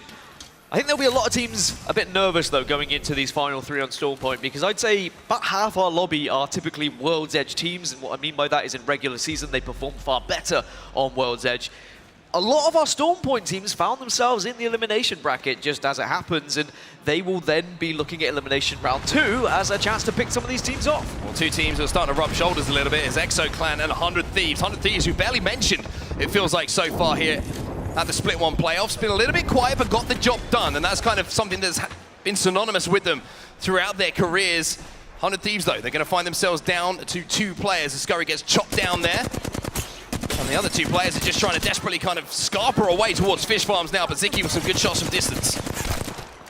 We'll manage just to get that elimination. 100 Thieves are going to be down to 2. You speak of Exoclan, you say they're quiet. In World's Edge, very loud, very proud, but Storm Point has not been good for them at all. But they can change that today. They're in 4th place at the moment. So, again, one of these teams that just has to perform okay, and they should be able to just scrape through as long as no one does anything crazy. But Jailings, they're on fire. And Zane is doing what he does best, and that is doing a huge amount of damage with an R301 in his hands. It is NRG on the other side of things. Here comes VJX. He picks up one as well. NRG, they're down to just one now. VJ's gonna have to take a second here. Avoid that arc star, pop that battery. If he can do so, then maybe this could be the end of NRG's game. This is an isolated fight as well. There's no other teams at the moment. J-Ling's 2 alive. And it looks like NRG, the last remaining player, is just going to have to run away. It's sweet, he's alive, but he has escaped. Do J-Lings go on the hunting mission, though? It looks like they might be having a little poke at it, but that's a good amount of KP. And the most important thing as well is they cleared their back on the rotation. Now they are not being pinched by NRG, who are coming in. And you have to say, that's always such a risky play to make, right? Going through Jurassic Park, we've seen historically, you kind of got the chokes that you have to leave from through these gates. If you've got a team who's watching it, is on their P's and Q's like J-Lings were there, it's such a tough move to make. And it's such a risky play in general as well for both teams to have that fight at this stage of the game. But maybe they've assessed it and said, okay, we know it's Gale Station. We can pretty much assume that 75% of the lobby have already made it by now. This should be a fight that we could take. And the amount of damage J-Lings were able to output, of course they were going to push up onto NRG there. Remember, NRG are leading at the moment going into these 3 games on Storm Point, so that's a huge win for J-Lings. Also, Sweet's still alive. Let's take ourselves back at what Pioneers had to do, right, in that elimination bracket to stay alive. Even though a couple of players get eliminated, if you can survive, if you can maybe grab some banners, or it doesn't look like Sweet was able to do that, of course, then you can make a comeback in the game. I mean, we saw it from the Guard on World's Edge. 2 reses coming in for Rambo on that game that they managed to take home. So we'll take our attention back down just outside of Fish Farms, where we see 100 Thieves, who have been under quite a lot of pressure so far in this game. We saw ExoClan getting that first knock, and you can already see the shields being broken, and it's Luminosity, not just on the hunt, but it's the Beast of the Hunt as well. Yeah, this circle is forcing teams together, and Luminosity looking to try and take advantage of that, and already they get the knock. It looks like 100 Thieves are on the receiving end of it yet again. Remember, they were a 2, and they have been eliminated. 100 Thieves' first team to fall, and that's really, really well played there from LG as well. That's the team that they had to really deal with. No one else is in the vicinity. So Lumen now have a rotate in towards zone, and I tell you what, it's pulled towards them a little bit more as well. LG are in a great spot here for that long game. One of the teams in a better spot, perhaps, Pulverex, but we'll go into that later, because at the moment, X are just making sure that they can keep this team at bay that's trying to get aggressive on them. Good shots from Fun. And it is going to be a circle that is predominantly the mountain, so it means that a lot of these buildings you see down towards the southeast area of the map are not going to be playable when it comes to that final circle. Really big moments here. This is not just Xset that are in the vicinity of this fight. It's Alliance as well, who came in and had a little prod and a little poke, but also Northeption. They were in the area, but fascinating to see here, both teams on either side of Xset disengaging completely right now. And that just says everything about this lobby and how nervy everyone is. No one wants to take that risk. No one wants to try and take that percentage chance of maybe you getting the kills, because if you initiate the fight, you invite the potential third party. And I believe that Xset now are going to rotate all the way around east, maybe try and drop somewhere near Fish Farms to then move in towards the circle. It's not going to be a fun rotation, though, because there are several teams who can look at them when they are making the move. Very, very tough plays and decisions to be made here for Xset, but Nocturnal back on the stage, of course.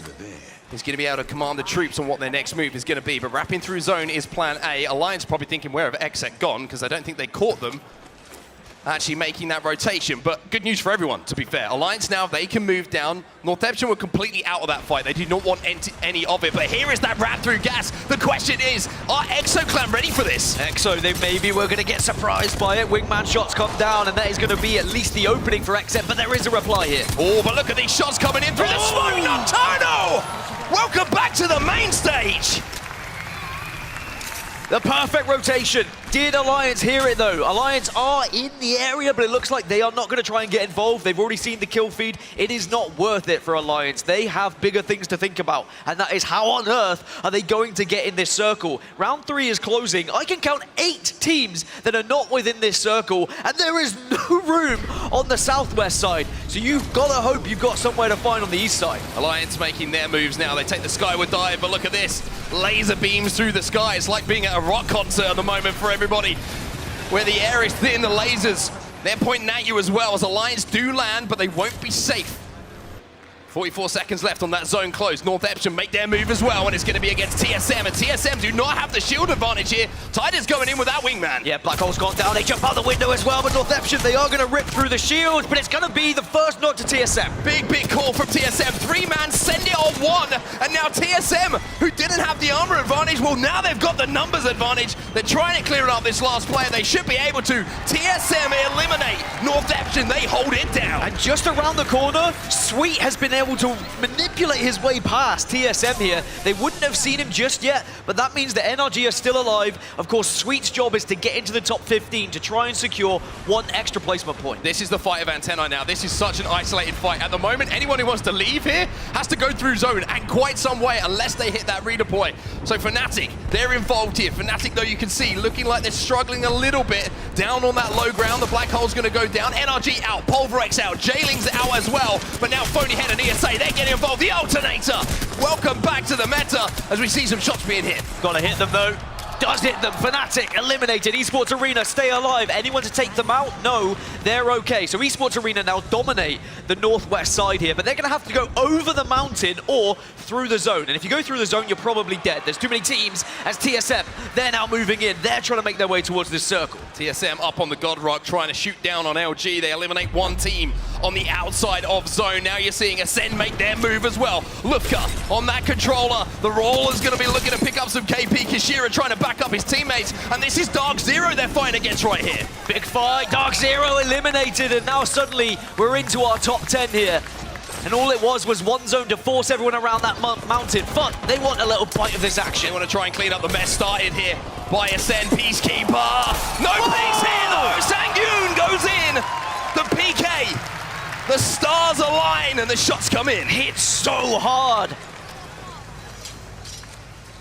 Now we get a second for all these teams to start thinking about the circle, but it is only 24 seconds for those who actually before they have to move. So ESA are going to have to go over the mountain. TSM are going to have to force themselves on the east side. Still, Exet are holding central zone right now. Can we talk about how brilliant that is from Exet, by the way? Let's take ourselves back just a few moments, Dan. They were pinched by 2 teams. They make the decision to disengage, wrap through zone, catch ExoClan off guard, and then they Valk ult into center zone. It's brilliant. It's absolutely magnificent calls and IGLing coming in from Nocturnal. LG are making their full send to the center as well, though they want to try and take one of these cubbies on the outside, as you've got a big old fight between 3 teams trying to hold the same building right now. Except make their move in as well. They think there's some KP here to be had. SSG just trying to survive.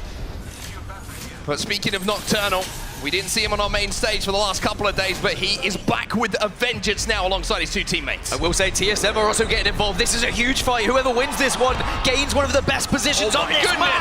TSM, they're going through him. TSM, that is clean.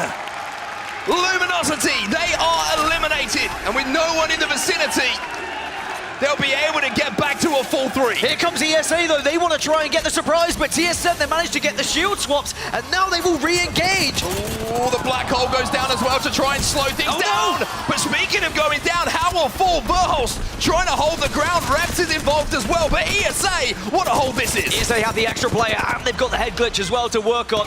Verholst has gone down, and it's going to be the full wipe. TSM, they're done, they're dusted. ESA now dominate this side of the zone. Every other team on set is on the southwest side. And the brilliance from Esports Arena, let's take ourselves back just a few seconds again. They had to win that huge battle between Fnatic and another team that was happening in and around Antennae, the other side of the mountain. They hit a brilliant Valk ult just at the right time. Surprise TSM as we now see some of our last remaining teams in this lobby. This is all of the teams apart from the ESA. 5 of our squads are in these 2 buildings, and in 40 seconds, they all have to move. So ESA, one of the best positions right now. They timed that perfectly with the Skyward Dive over the mountain to catch TSM off guard, and now they just have to wait patiently to see what unfolds at these 2 buildings. Say what, an EMP could cause all sorts of problems right now. And having that crypto in your composition could be extremely influential, not only because of the damage it will do to the team stacked up in this building, but all those Watson fences are going to get dissipated, destroyed, turned to dust, which means all the lines of sight become available for everyone to fight inside. And we've got 3 cryptos there involved in this final circle as well, so I think it's going to be an EMP dream for any crypto mains. There's now fun. They're looking to try and make their way on the western side of these buildings, looking to see if they can get any grenades or arc stars on the go, but now it's time. Here comes the ultimates. Everyone has to make their move. Rolling Thunders down from Bangalore.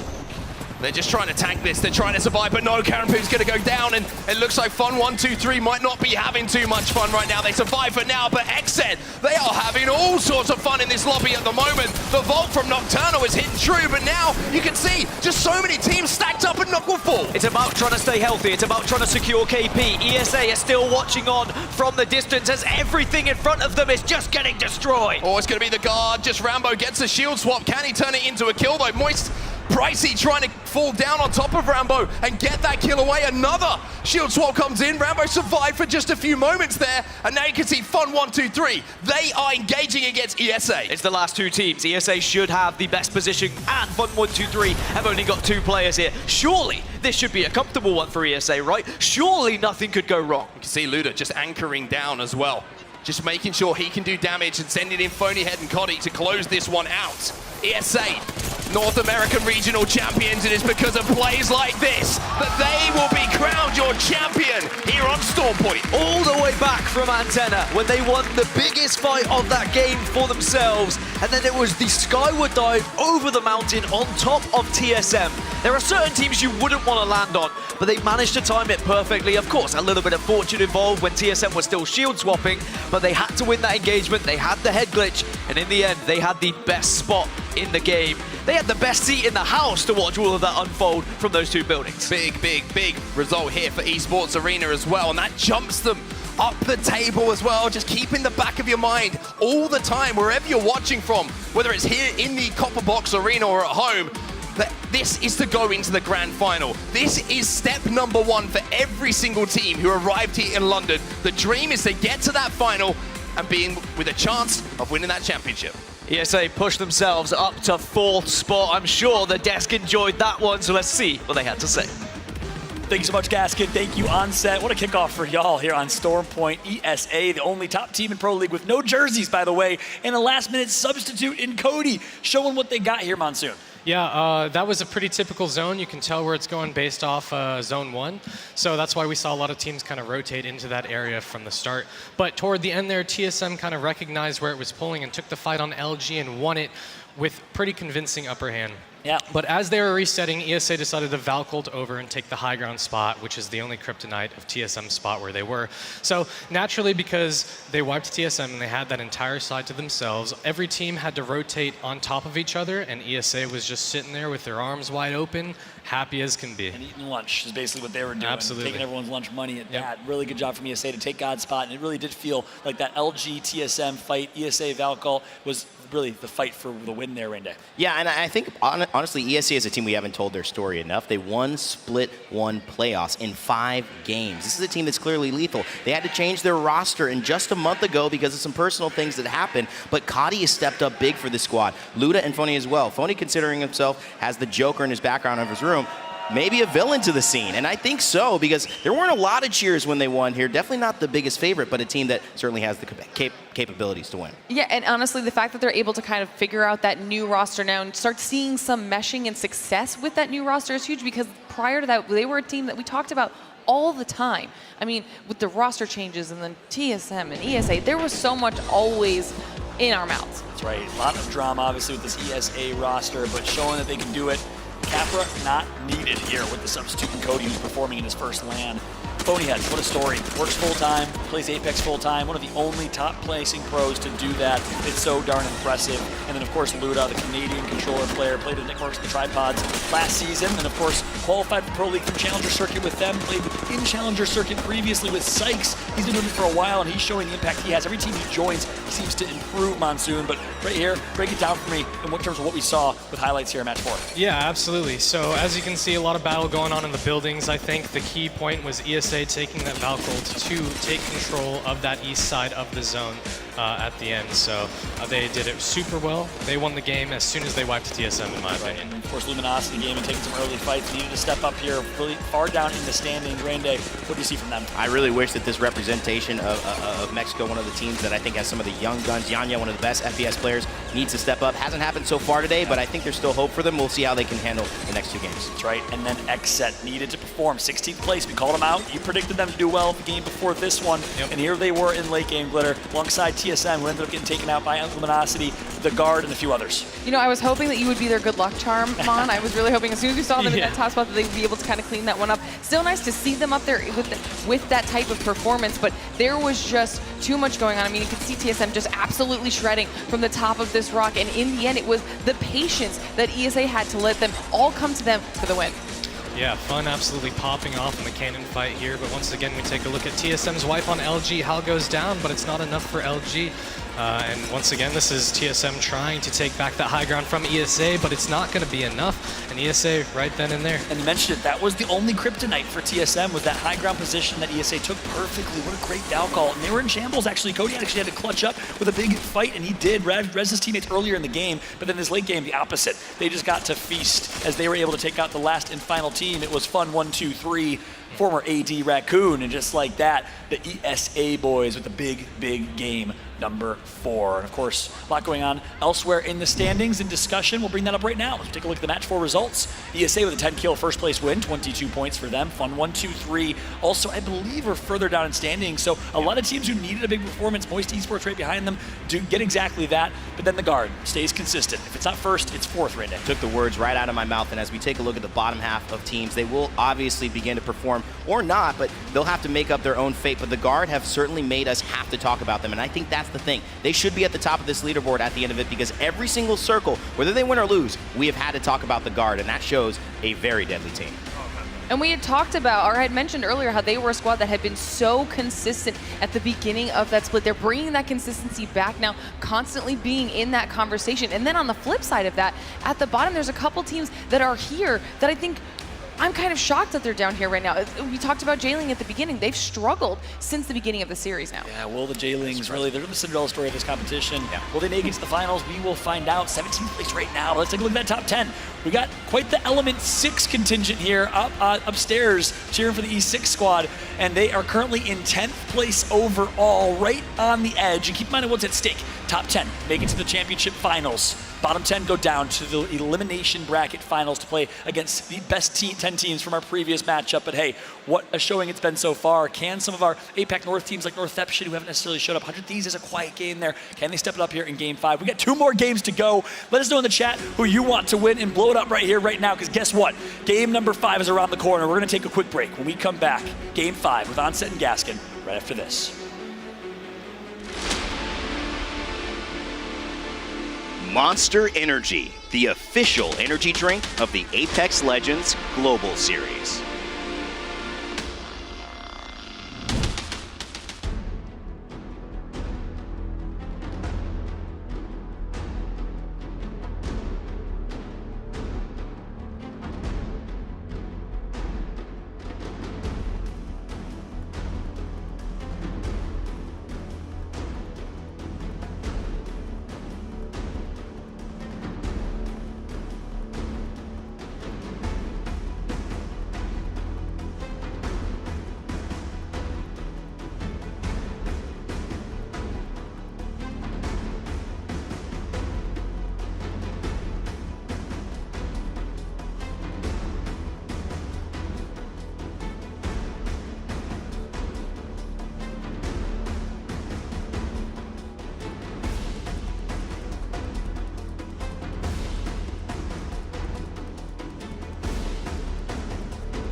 Welcome back, everybody, to the ALGS Split 1 playoffs. We're in the winner's bracket, and we are not hanging about. Straight into Game 5, the penultimate game of our winner's bracket here, Dan Gaskin. We're on Storm Point, and when I say it couldn't be closer, it could not be closer. Yeah, we have, 10 points that separates 19th up to, 8th? This is insane how close it is. And remember, in the elimination bracket earlier, it was 32 points was the cutoff. At the moment, only 3 teams have at least 32 points. That will be Guard, NRG, TSM, and then Esports Arena are on 30. Those are our leaders at the moment. Everyone else, it is all still to play for here on Storm Point. As we said, we were kind of talking in the break, the very short break, which is great because we love getting back into the game. We were saying, even if you're down in 20th place right now, and unfortunately that place is filled by Northeption, a win in this lobby and you put yourself in position to qualify for that grand final. So It really is a crunch game here for every team in the lobby. If you could perform in these last 2 games, you could be in that grand final on Sunday. You can see NRG at checkpoint. They've got a beacon to work with here, and the circle is around them too. You can say the same for Xset, Guard, all in good positions to make early rotations. It was something that actually Monsoon was saying backstage. He was saying when it comes to LAN, it just seems to be a far more effective tactic to play zone. We've seen so many teams try and test to be an edge team, to try and go for edge, but if the zone is there for you, play it. Put yourself in a position so then you can convert, and I couldn't agree more. We've seen so many teams find success from that. Of course, if you miss, if you don't convert, it looks bad because you get 0 kills and your placement's pretty average. But when it hits, boy, does it hit good. Well, one thing to talk about, of course, is the victory for Esports Arena. We just saw champions of our game at number 4, the first one on Stormpoint, and that's catapulted them up into 4th place overall. A huge performance coming in from these 3 gentlemen. Like we mentioned, winning that Split 1 regional final, and kind of almost catching everyone off guard of how quickly they did it. When we sit in for match point, sometimes we're like, this is going to go on for quite some time. ESA obviously had other plans.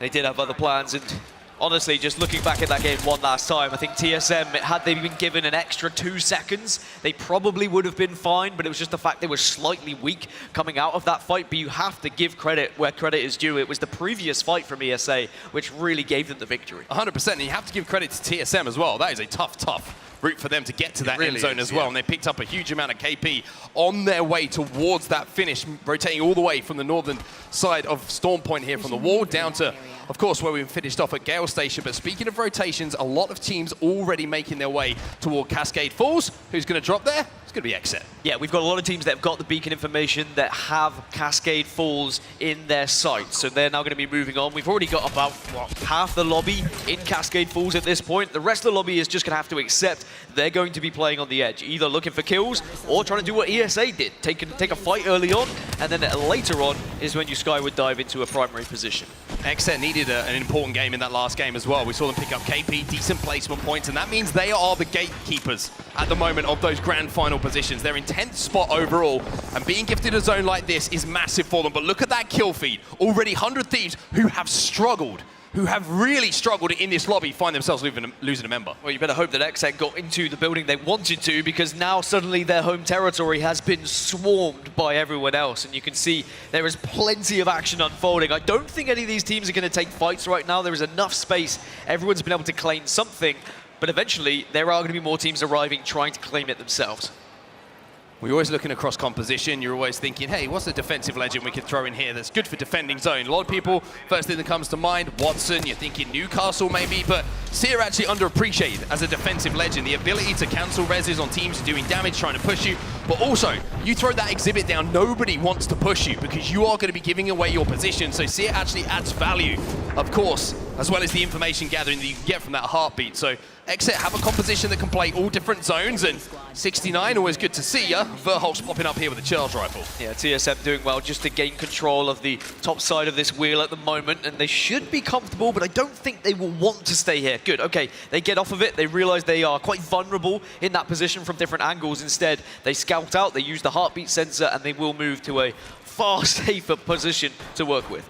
TSM have a building, but it's not the best building inside of Cascade Falls. Let me tell you, it's better than not having one. Let's be real here, but a quick rotation for them from a zone they could access pretty quickly from the wall is going to be certainly something for them to be happy about. But ExoClan at the moment also chilling in and around, trying to spot out if anyone is going to be moving down from that high ground. This is one of the better buildings, the bigger buildings to hold, and if you can hold this down towards the end game and not have to cohabit it with other teams, then you set yourself up for big point victory. And this man on your screen, Kilo, he had the most kills coming into today as well. That's how well EXO have been performing in this tournament. Even though they've gone under the radar a little bit, World's Edge was amazing for them, but Stormpoint, if they can find that success, maybe they can put themselves into the top 10, 11th position at the moment. He also has 18,000 damage coming today as well. Really has been one of the standout players in the ALGS. And surprise, surprise, who's the team we're not talking about? Once again, who is doing what they need to do? Space Station. Space Station currently sat after 4 games of action inside of that top 10 in 8th position. Yeah, it's a small margin and things could go wrong very, very quickly. But SSG, who land over a launch pad, playing right on the edge, has got a tough move to make. But this could be a real deciding game for them. A tough rotation, you get points. you might solidify yourself for that grand final. And SSG, they snuck their way into the late game previously as well. You saw there was a solo rat that got into the latter stages, and sometimes that's what you need from one of your teammates just to be able to pick up those extra placement points, and they really will count. We saw earlier in elimination bracket, it was only a 1-point difference that sent Vexed home. And it could be the same here. 1 point could send you into a grand final. So SSG are going to have to make a long old trip from this eastern side, but if you look at where everyone else was on the map, it's going to be a somewhat comfortable trip until they get anywhere near Cascade Falls. Yeah, really interesting interview actually with Frex as well and the build up to this event, saying there's been rumors, everybody's been reading about this lineup. Is it going to last? Are they going to continue? He was saying, well, I mean, just because we don't always get on, it doesn't mean we're not a good team. They're still performing. They still have the ability. Maybe just some internal issues that could be sorted out, and there's no better way, Dan, to sort out some issues than lifting up a trophy, let me tell you that. I mean, I hated my teammates for many times when I used to compete on LAN, but we still performed well, right? It just is sometimes a little friendly rivalry. That's what you need, and it actually can spur you on. I think it's one of those things when you want to outperform your teammates, or where you've had an argument where you say, well, we should have been doing this. You want to prove a teammate wrong sometimes, and it's a weird way to go about things, but at the moment, it's working okay for SSG. Yeah, whatever works, right? It'll work, but SSG, like we say, certainly a team to keep an eye on in this game just because of the toughness of the moves that they have to make towards that zone.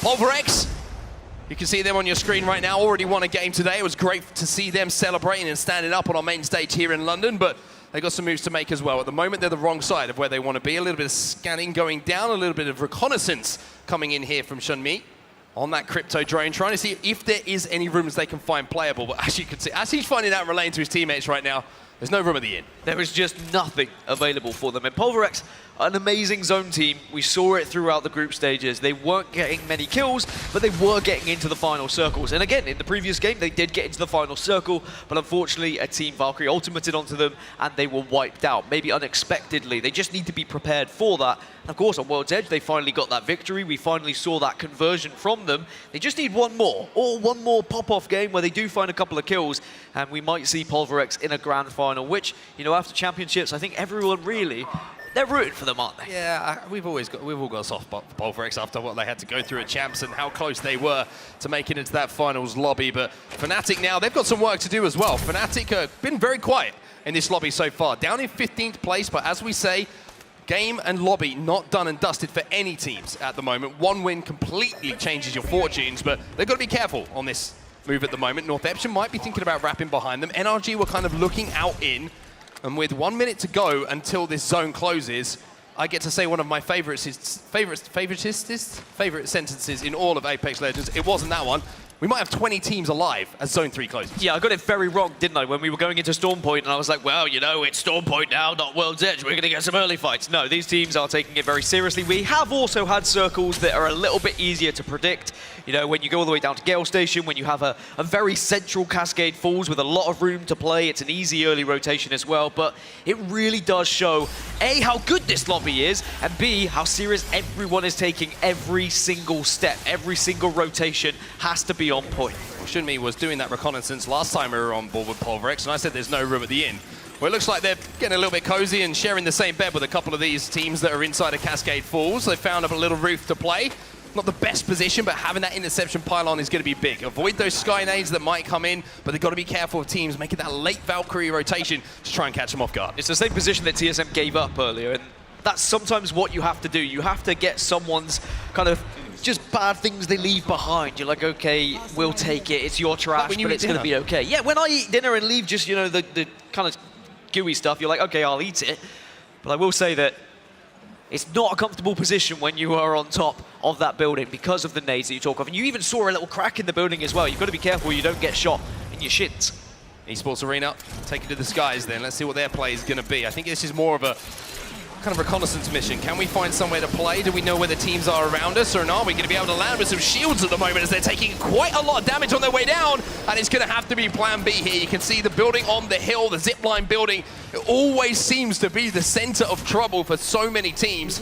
Esports Arena are able to reset though. They find somewhere with a couple of walls and doors to pop those batteries, and now they've got to plan again. Yeah, it just feels like delaying the inevitable, doesn't it, really? Because they've got to go uphill. It is quite literally an uphill fight. They haven't got into the next circle, or at least into round 4. Yeah, they're into round 2, but they've got that beacon info. They know where they need to be going next. So it's going to be about getting that ultimate back up, using any accelerants you may have, and then replanning and reassessing. One team that's good to keep an eye on, it's going to be Dark Zero. Dark Zero currently kind of out of the way of everyone at the moment, making a really late rotation from checkpoint along the mountain range. And they might be looking to wrap into this zone very, very late on. You can see them on your screens right now. Shout out to production for bringing us the map overhead. But right at the top left-hand side of your screen, Dark Zero. As I said, moving through checkpoint, kind of staying away from all the madness. I think they realized they've really had bad priority to where this zone is going to be. So they've adjusted that game plan. And like we say, being flexible in how you want to approach different zones is vital in these talented lobbies. And when we talk about teams that are, set up for a chance to convert, SSG, you can see them there. They are going to be pretty much central circle, as well as there are about, 9 other teams on that western side who are all going to be in buildings and around buildings. They're going to be the ones that are going to have to scrap to try and find those better positions, whereas teams like SSG, E36, they might be able to chill for a little bit. Look at how many teams are stacked up on each other at the moment. We've only got one player in the lobby who is having to spectate at the moment. Feels bad for him. Oh, could be more. I was going to say, one thing that's always good to have if you're trying to force your way in zone and play edge is a Kraber, because you can just smash your way in with one bullet. Zero, even firing that bullet is going to scare the team off in front of them. We might be losing our first team soon, or at least close to. J-Lings had 2 players go down. Maybe they'll be able to get back on their feet. No, they will not. Okay, J-Lings do get eliminated in 20th position. I think it was a combination of about 18 different teams that took them down in the end. It just seems like they were stuck between a rock and a hard place. But now with 56 seconds left before this next circle moves, everyone's got a little chance to just look at every other building that's around, peek out their curtains and say, okay, well, who's here, who's there, who's where we're going to be pushing if we are required to. There's so much that comes into these late game circles where the IGL has to look at everything and come up with a plan for every different scenario. I mean, this is interesting as well. 100 Thieves have managed to get in this position. I mentioned the only player previously who had been knocked before we saw J-Lings fall out of the lobby, and that was Onmu. Now, you see 100 Thieves, they're set up in this building, but the fact that they've got Loba, they've got some armor swaps down. If they get scanned by a Seer and it's like, oh, it's a duo, let's try and push them. You're not just running into 2 members, you're running into multiple shield swaps, and this could be a really messy situation for a team who might think they actually have an advantage. It is a slow, strategical game here on Stormpoint, and I'm all for it. We sometimes see some pretty reckless gameplay from teams when we move over to this map.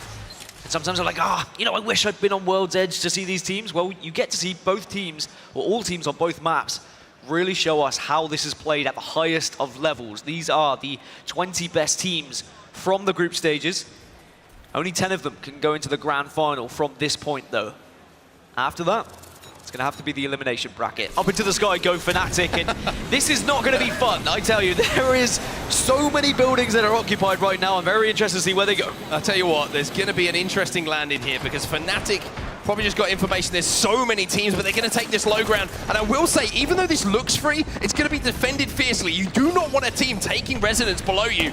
But the difference is, this isn't any team. This is Fnatic, one of APAC North's best teams in the world, one of the best fighting teams in the world, but they're just getting peppered by nades all over the place. Nade indicators spamming the screen. Element 6 also getting involved in an engagement elsewhere. Case Winnie and Slayer doing some damage. Wingman comes through. Bloodhound Scan will also just show where they're going to be. And because this circle is now forcing these final teams in, we are seeing some action. We are seeing some downs. Guard trying to escape as well. You can see E6 down to no shields. Sharky as well, left on a little bit of an island himself. This is not looking good here for Dark Zero as well. We're seeing multiple smokes come in. We're seeing a Rolling Thunder being called in as well.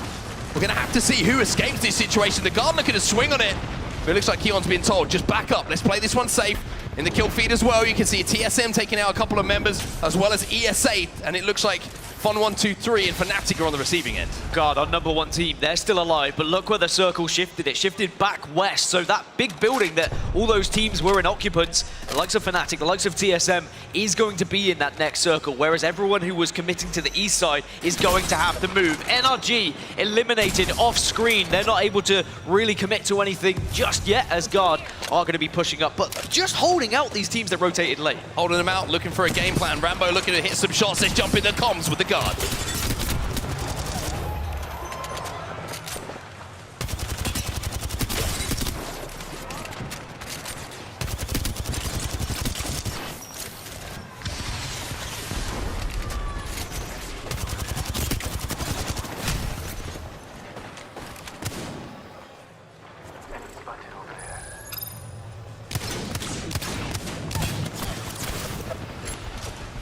All right, well, it's a little bit more silent than we thought it would be because, we didn't quite get the listening we were hoping for there, but we'll jump back in as the guards start to do so much damage. And you can see it's just influencing this fight, pinching E6 and Dark Zero together. From 1, 2, 3 will fall as well. And all of a sudden, after that slow burn, the action started to pick up here. Dark Zero eliminating an E6 and K-Swinny. Picking up some loot on their way. And it's only going to pick up even more now as this next circle closes, because there's 5 teams who are still not within this next one. Anyone who wasn't in Cascade Falls in the first, 45 seconds are now having to make a desperate attempt, a desperate, risky skyward dive, and you pray and you hope that no one's going to notice you, but boy, you've got to expect some action when you land. Might be a couple of mid-air collisions as well. You saw just multiple skyward dives coming in at the same time. Neazor's just hoping that nobody looks at him on the Ferris wheel, or the water wheel. It's certainly not a fun place to be. Polvorex still alive. Look at that kill feed as well. North Epsilon lost a couple of players. Kishira is going to go down for Ascend, but Luminosity, I don't know how they've done it. They've managed to momentarily stabilize here. Got to be watching every angle. North Epsilon, they get eliminated in 15, so down to 14 squads in this tiny circle. There is such little room to play. So if you are not watching behind you, in front of you, left, right, you will be shot by someone. You've got to make sure you stay healthy, stay as a 3, make sure you are covering for each other, putting down suppressing fire whilst your teammates heal, so that when you get into that late game, you can be at your very healthiest. I really want to see this scan come in here from Neazor in around 10 seconds time, because boy, there's going to be some outlines on his screen on the Bloodhound. But for now, look at that kill feed. So many players falling, but teams not being eliminated. That's the important thing to note here. K-Swinny, you can see with that Kraber in his hands as well, he's doing a little bit of work, and now X under pressure. This is the team who had prior position for this zone down. Yeah, they are going to have to move though. Look, the circle has shifted east yet again. Exit down to 2, but might be able to get the res. But look, he's outside of that building. Sykes might be left for dead here. Enter Force 36. They also are the next team to be eliminated, and they're dropping every single time now we move over. We see another team taking out another. Xset still alive. Sykes has got back up as well. Somehow they've managed to get that res away, even with so many teams and players looking to deny lines of sight on each other. Slayers gets the armor swap at E6. What a tough move this is for them. Moist Esports eliminated in that moment as well, but Slayers, he wants to force his way in his zone. Can he do it here for E6? It is fight after fight at the moment. Big shots with the wingman, but is there a third party? No, it looks like E6 should be okay. The guard get eliminated. We're down to 10. SSG were watching over this, but the reset is going to come through. 7 seconds though to get those armors, to get any ammo, and then suddenly you're right back into the fray. They don't have a skyward dive as well, so they're going to have to walk this one in. The smokes are going to be vital for them to just avoid damage. But look at Alliance, King to the castle, stood on top of the water wheel, just looking down, and everybody else, it was a late Valkyrie redeploy. It must have been to get up to this position. And look at this. Mandy's just having a little peek over the horizon and seeing if he can crack some heads. It's such a good spot for Alliance because it's such a tough angle to try and shoot up from when there's this many teams. Your only worry really is maybe a bank ult as 100 Thieves go down in 10th. 9 squads remaining, round 5 is closing, and there isn't really anywhere to play outside of these buildings. Xset have got a corner of their building to play as well, so Xset are the only occupants of their building. TSM have to make their play as well. E6 though, they're riding pretty high after that fight they just won. Let's jump into a listening. I'm in business fucking. I'm coming. I'm in it. I'm not I'm coming back to you. I'm coming back. Amazing. They're dying. I'm gonna. Yeah, res. Hold that. I'm holding it. We are fine. Nice. I'm scanning for you. I'm scanning for you. We're fine. Where is it? Don't do anything yet. We're good. Just chill.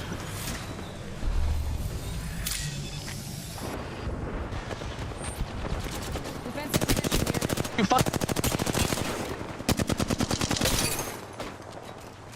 BKB. 45. I have the matchup here. What he needs, you're gonna need to smoke that, okay? You're gonna need to smoke that. Wait. Can I have a shot on that? Okay, do we have nade for it? No, bang all. 50. Well, you can hear from E6, they're all sorts of hyped here. They say they're going to win this game. Let's see if they can do it. 2 shots still left in the Kraber here for Swinny. So much confidence, I love. You can get aggressive, you can int, and then suddenly he flew right back over for the res as well. You've got the Crypto EMP if you need it, and you are going to need it with this many teams in such a close proximity. In the meantime, Polvorex eliminated. TSM went out as well. E6 looking to make their move, but no! It's rocky terrain. It's the death boxes that are causing the problems. The knockdown shield's gonna go down to try and keep K-Swinny alive in all of this madness. Circle's closing. This is where utility is absolutely crucial. Stick it, you've got the gold as well. He's gonna get it. This should work out. E6, they are healthy. There are 2. You may only need a 2 in this final circle. Exo Clan eliminated. We're down to just 5 squads. And 2 bullets with a Kraber. It could do so much, but Peekaboo. Oh, Swinny! No scope with a Kraber. Amphi's gonna go in and try and finish off the damage as well. And E6 live for now. Is Swinny gonna be swapped? Gets the shield swap. Gets the KP. Needs to stay alive. No, melee does it! E6, they go down, but they've done enough. 3 squads remain. And Luminosity, who somehow found a corner to play, is still involved in this final fight as well. But Swinny, my word, what a play that was. Exit, gone, and maybe now the door is open for Alliance, the European powerhouse, to come in and clean up. It's not so easy though. Smokes are down, and they get it, Alliance! From top of the wheel, get it done! Get on your chair! Mandy popping off! Some of the best Apex Legends you will ever see in game number 5. And the team who are on top of the pile are from right here in Europe. It's Alliance. Alliance pushed themselves up into 5th. E6 pushed themselves up into 4th. Massive games for 2 of our EMEA teams. Play into the home crowd, popping off when they needed to. A game that was such a slow burner, but boy, was it a fast ending. Oh, I love it. I absolutely love it. And I love the fact we caught just an insane run from K-Swinny as well for E6. Anyone who was in front of him just got annihilated. But speaking of annihilation, the final moments, Alliance, they come out on top. And I tell you what, they've got a little bit of a clutch factor about them, this Alliance team. Such a power play to take on top of the wheel, by the way, especially that late on, because no one is going to have the time to look at you or even get the angle to look at you. And then it was just about biding your time and waiting for your moment. Absolutely insane. Absolutely brilliant from pretty much every single team in our lobby to give us that game of Apex Legends. And the great news is, Dan, we've still got one more game to go, my friend. But before we get there and we take you back into the dropship, it's time to send it over to the desk to break it all down. Onset and Gaskin, I don't know how y'all didn't even lose your minds even more than you did. I mean, it was insane what we just saw. The crowd lost their minds. Copperbox, are we entertained? What a game number 5. K-Swinny playing out of his absolute mind with the melee to clutch up the KP onto, I believe it was ESA, but in the end, Alliance comes out on top. Rain Day, talking about what we just saw right there. Oh, man, and you just felt for Element 6 having that run that says we are here in this tournament, letting people know what they mean, and that is business. However, with the Baiwan Blade finish, I just had to say, that was one of the coldest melees we've ever seen, and it ended up being actually that Alliance was waiting patiently, and another opportunity for them to say, hey, we are here too. I think right now our top 10, John, is representative of who I think is going to go on for the rest of the day and sit in finals. And it's the best thing ever as an Apex fan, especially as a caster and a guest analyst here. It is a game 6 where you had the 14th place team Alliance burst into the top 10 on the bubble. Some of the favorites here, obviously Mandy from TSM substituting for Alliance. They're going to be on the fringe. So many other teams as well. But I'd love to break down that late game a little bit further. I don't know if we'll have the final circle replay. But Monsoon, talk about the kind of macro element there. What happened? Oh man, what a beautiful end game of Apex Legends we just witnessed. I think that was the most populated end game of the series so far. Absolutely insane. And when we talk about the best of the best here, I think some of these players prefer to be in the chaos, you know? And that's where it illuminates the mechanical skill and the micro of these players. We see Swinny hitting it. Now, he has Amphi in the back, but Swinny is taking charge here. Phonyhead going down his flatline, trying to secure the kills. Maybe an armor swap as Amphi falls. He knows there's a team shooting him from above, but he gets the armor swap, and it will be the Crypto Sword to take out ESA for that top 4. They have a lot of KP, but Alliance was immediately ready. And look at his reaction as soon as he dies right there. He knows he just popped off, and really at this point, you're right, Alliance was ready. They're on high ground. They have all ready Evo shields. They're They're in a 3 versus 2. They take their numbers and they clean things up. But really, it was Kay Swinney making the play of the tournament right there. The blind fire with the Kraber into the punch to finish. That's as dramatic as it gets. I know it's pro players. You guys have some mixed feedback on the Kraber, or maybe just feedback on the Kraber. But look at this reaction from Mandy after Alliance pops off. Playing in the crowd here. The crowd goes wild for Mandy Glitter. I was hoping, we talked about that a little bit, we were hoping they got that reaction out of Mandy's team standing up with all of that hype.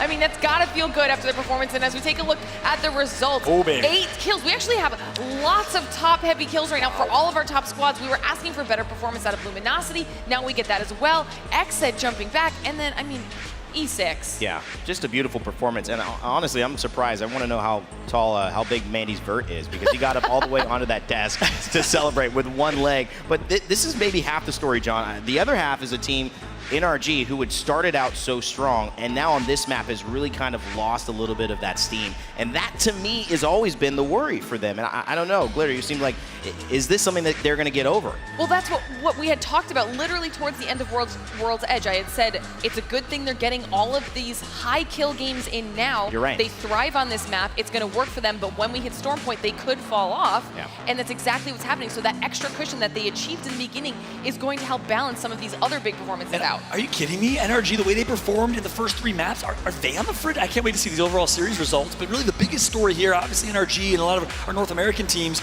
but ultimately, in my eyes, Europe. A lot of discussion around the European teams. Let's see where they currently fall. It's our series results. The guard on top, NRG right behind them, so they have a decent cushion. But this is pretty close in points distribution, all the way to Moist in 15th with 23. And in the top 10, we have Alliance, we have Element 6, and Ascend holding it down for EMEA because we had so much controversy and criticism of that region. Obviously, our heart goes out to Aurora, Fire Beavers, the teams that could not be here, but EMEA is showing up in this final. Yeah, I mean, for some of these teams, all it takes is one solid game as we see Xed and Alliance getting these 16-plus point games, slingshotting themselves up. It was really impressive, to be honest. You know, you get punished really easily, really quickly in those intense situations with a lot of teams. So it's really awesome to see them shine in the last game. That's right. Now, an opportunity to qualify 3 of the, I think, 4 or 5. I can't remember how many EMEA teams are total in this lobby, but not a few. They're all in the top 10 right now. Glitter, quite the storyline here, and storybook ending going into game number 6. How do you think it's all going to unfold here? You know, I think it's going to be a close one. We saw just how close the scores were at the top, just a couple points here and there separating a lot of those teams, and it stays pretty close all the way down.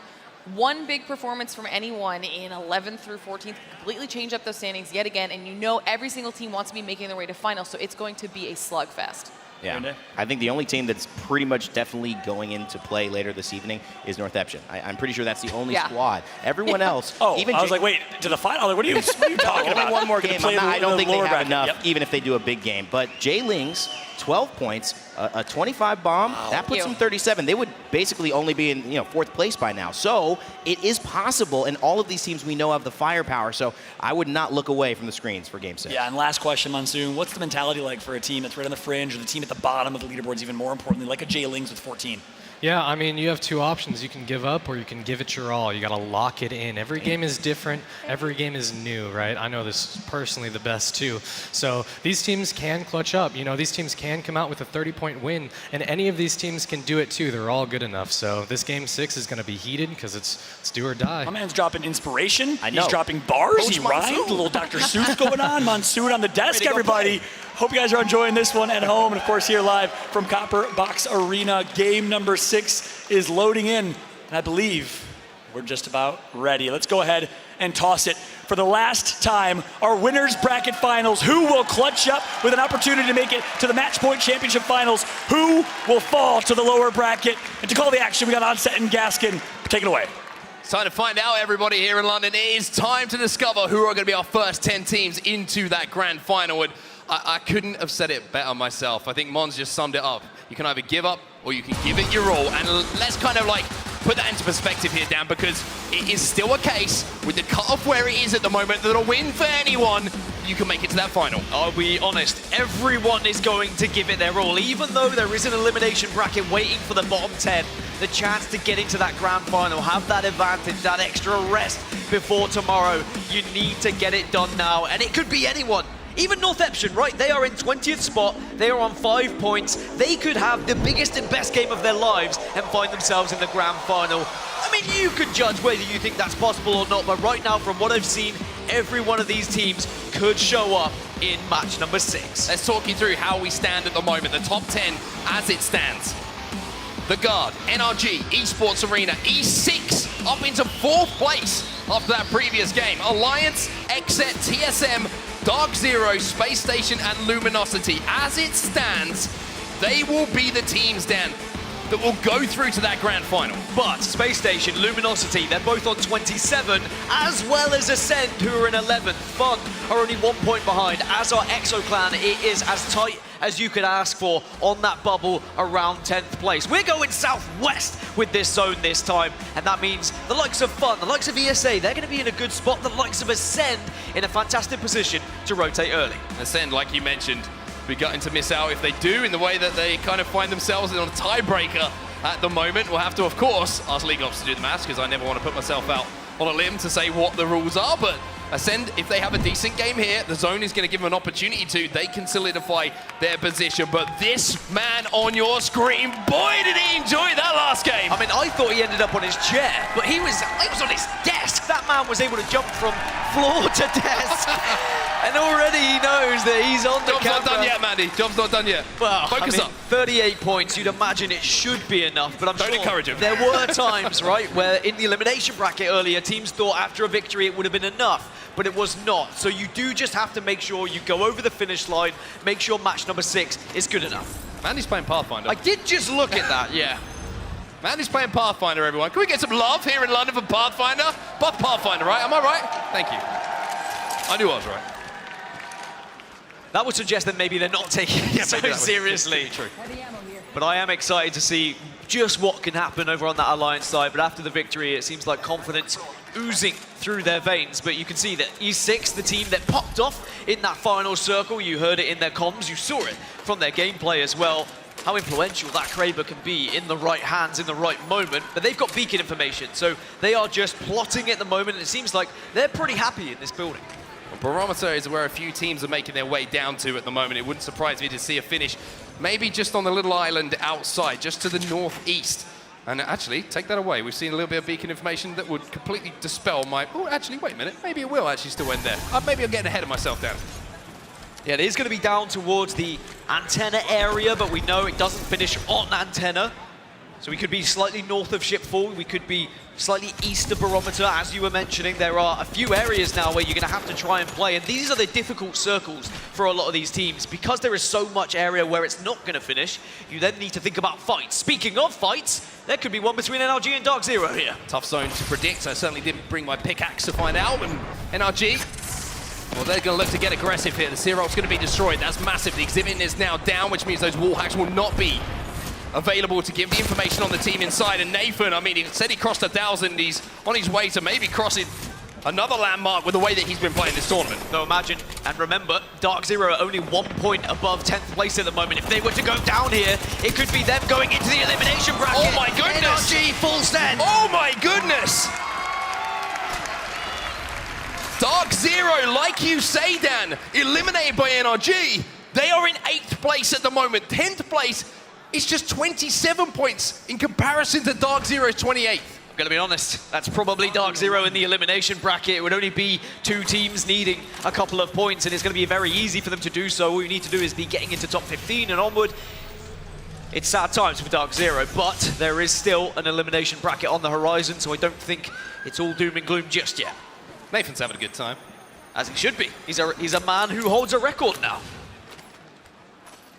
NRG then, winning that team fight early on is going to be good for the vibes and certainly good for their position as they move now to the top of the leaderboard here in this winners bracket. They're on 44 points, joint with the Guard. We'll keep you updated on how those standings are going to progress and move as we move our way through this final game here on Storm Point. But you can see on the map overhead where everybody is at the moment. Northern teams take a little bit longer to loot here. TSM, one of those teams over at Checkpoint at the moment, hitting that beacon, making sure they get a little bit extra info. And you can see on the northwest side, NRG and J-Links may collide on their rotation. And in fact, NRG might be purposely going that way to try and catch a few teams, because NRG are in such a good position right now. They are in a spot where they can just ruin everyone else's game. They can maybe eliminate some of the competition a little bit earlier. And in comparison, J-Links need to win this fight. It's as simple as that. They're down in 19th place, 12 points. Still very possible for them to qualify with a win here in this game, number 6. But with NRG on the hunt and with Nathan shooting as well as he has been, this is going to be a tough fight for them to take. NRG have nothing to lose in this fight whatsoever, so it means they can play it very aggressively if they choose to. J-Links on the back foot. Nathan doing so much damage, though. You can see in the kill feed as well. The guard are getting involved, and for J-Links, this is bad news. However, a little shield crack's going to come in, but down to just 2 players, you would expect NRG to take advantage here. But we've seen Zayn do some disgusting things so far this tournament. It is not all doom and gloom just yet. J-Links have to reposition. Got to use what you've got available to you as well. Flatline and Vault for Zayn. Can manage to maybe take some high ground here if he chooses to, but it could be the decision made just to get out of dodge here. J-Links may choose just to try and escape. We saw the 1v3 yesterday against Passion, but a 1v3 versus NRG, much tougher to do. A little bit of MK movement there, a little bit more difficult to hit those players than the ones that are standing still.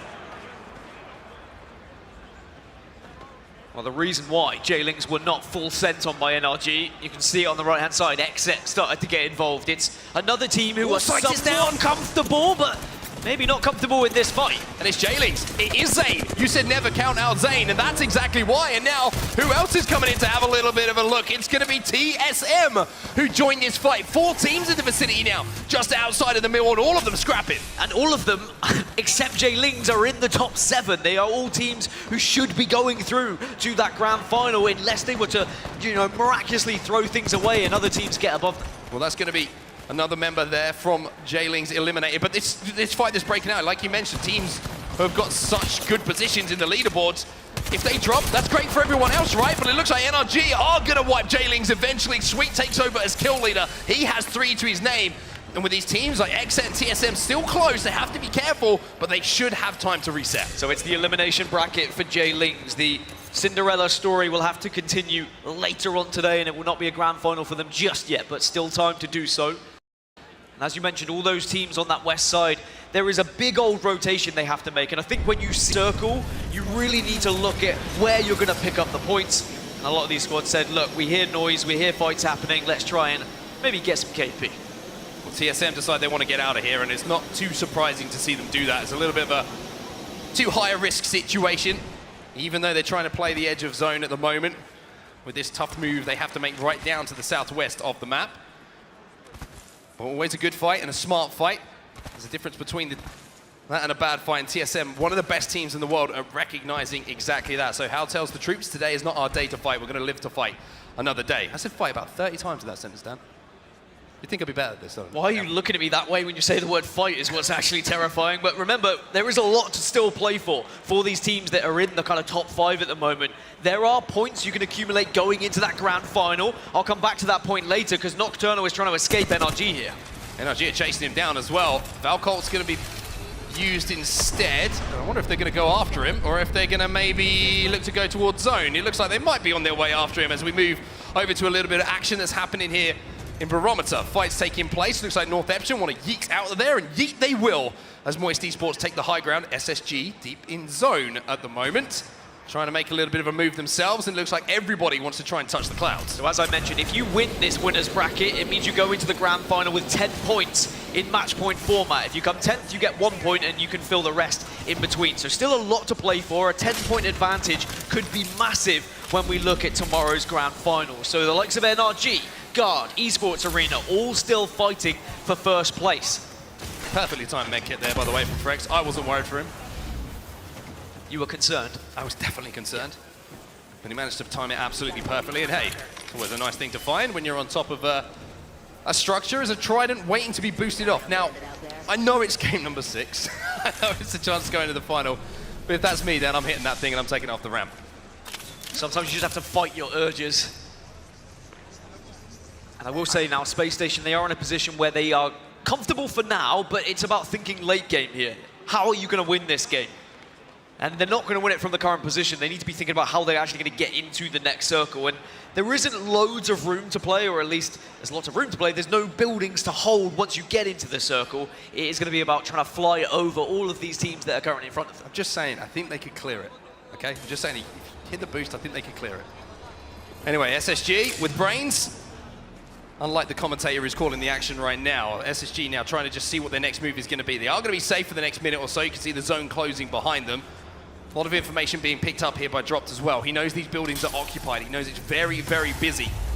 As he gets a little bit of an indication of where these teams are, maybe what shielding they're going to have. As we move our attention back over towards Barometer, Esports Arena and TSM starting to rub shoulders. Yeah, I don't think it's going to be quite the same as the previous game. We're not going to have 15 squads left in our late game circle. Instead, I think after round 3, that's when we're going to start to see a lot of teams drop out, and it's because naturally the circle is going to force these fights. TSM and ESA may fight here, may have to fight here, depending on their rotation. It's just whether either team gets aggressive, and maybe enough damage could cause the aggression. Yeah, really tough rotate here for TSM as well, and now ESA having got the damage done, they send in the black hole, and so much damage being done to Verholz. ESA had the high ground, TSM were forced to try and rotate, and that's not going to happen too easily. ESA, oh, it's getting a little bit messy for everyone right now. Somehow TSM haven't gone down yet. Surely TSM don't come on top of this fight, right? Oh, ESA had everything. He missed a couple of jumps, and it's allowed TSM to get back into things. Now the shield's there, and Esports Arena, maybe they could be on the back foot. We have to wonder, you're making a little bit of a mess of this.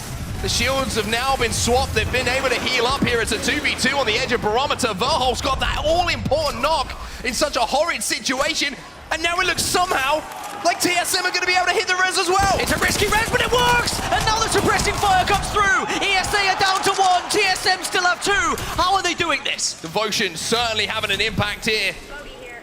And I tell you what, maybe Reps is feeling a little bit devious, turning this horrible situation for TSM into an advantageous one. Phonyhead looking to cancel the heals, maybe looking to cancel the res as well. The Arcstar's going to go down. He goes in with the L-Star, takes so much damage, there's an Arcstar on the floor as well, and TSM will not die! TSM had no right to win that fight, no right. ESA should have won it hands down, and they know it. They missed their drop down onto the bridge. They did not get the free shots when they were available. TSM will live on. But is there more trouble? Oh. More trouble is on the horizon. Reps, the Devo, does enough to hold off the push. Northeption, they're eliminated as well, and it's NRG. We've seen Hal versus Sweet in the content, but are we going to see it on the battlefield? Sweet will come out on top, and Nathan is smiling. And let me tell you, that isn't a touch of the knees, that's bullets in the death box. I mean, NRG are going to be in the grand final. TSM are most likely going to be in the grand final. This is not the end of the battle of NRG versus TSM, but certainly NRG get a little advantage. Well, it could be a huge advantage in the grand final. At the moment, they would have 10 points in that grand final. Massive, massive play coming in from NRG, just waiting for their opportunity to pounce. TSM did so well to win that situation against ESA, but just didn't have the time to reset. NRG just so quick to pounce on that third-party opportunity and take them down when they did not have those heals popped. So NRG will be the kings of Barometer for now, but Exet, even though they lost 2 players, Dan, Nocturnal's still kind of fishing about. Yeah, there's a few rats that are roaming around at the moment, just trying to scrape their way into this next circle and get a placement point or 2. Remember, 15 squads remaining, so everyone has been able to get 1 placement point. If you get it to the top 10, suddenly it becomes 2. I think you all know that by now, but Space Station, they're in a good spot. The circle is going to be moving down south, so I think SSG will be okay. They have moved away from Shipfall. They've been able to find an area to hold, and it is just going to be alongside this fence. But there is 4 teams in front of them, make it 5 in this building. As Space Station find a place to play, NRG and the Guard are about to engage on the edge of zone. Nocturnal hears this and he decides he's not going to have any of it as the last solo player alive for Exet. So this is a straight isolated 3v3 about to break out between NRG. Such a tough rotate up this hill. Let's see how NRG are going to play this. Let's hear the comms now coming from the mouth of Sweet. I can see on top of them. I'm swinging left. Yes, get it down now. We're killing right side running. What's it piston? What's it dead? Nice, I'm swinging bottom left. There could be another team. I'm getting above them, I'm getting above them.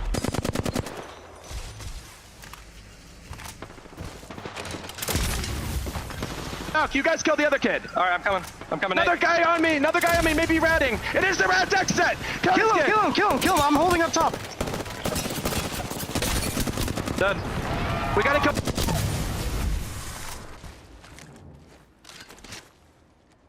I got him. Come back to me.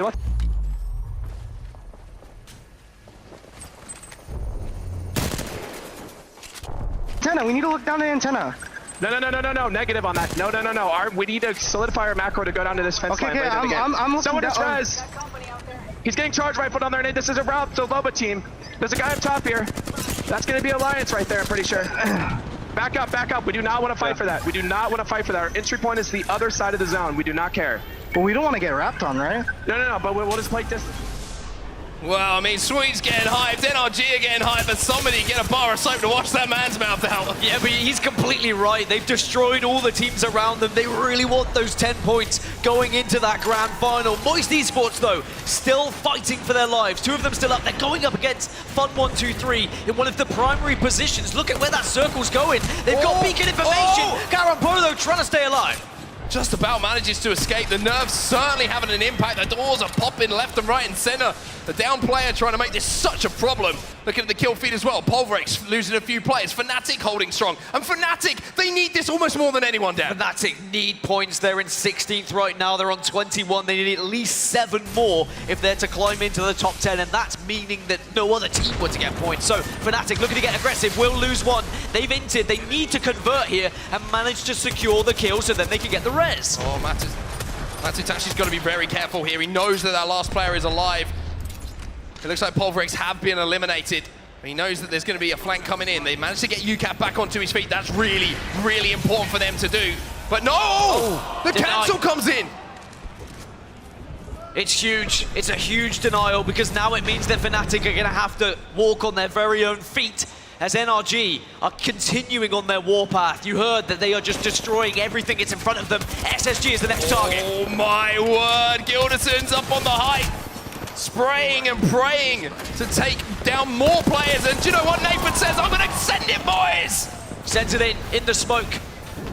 But NRG, they're still pretty healthy here. They're just worried about other teams wrapping around, but they've just got to stay alive, make sure they can just get into a position. This is what they've done. If Gilderson gets a shield butt off, NRG are good.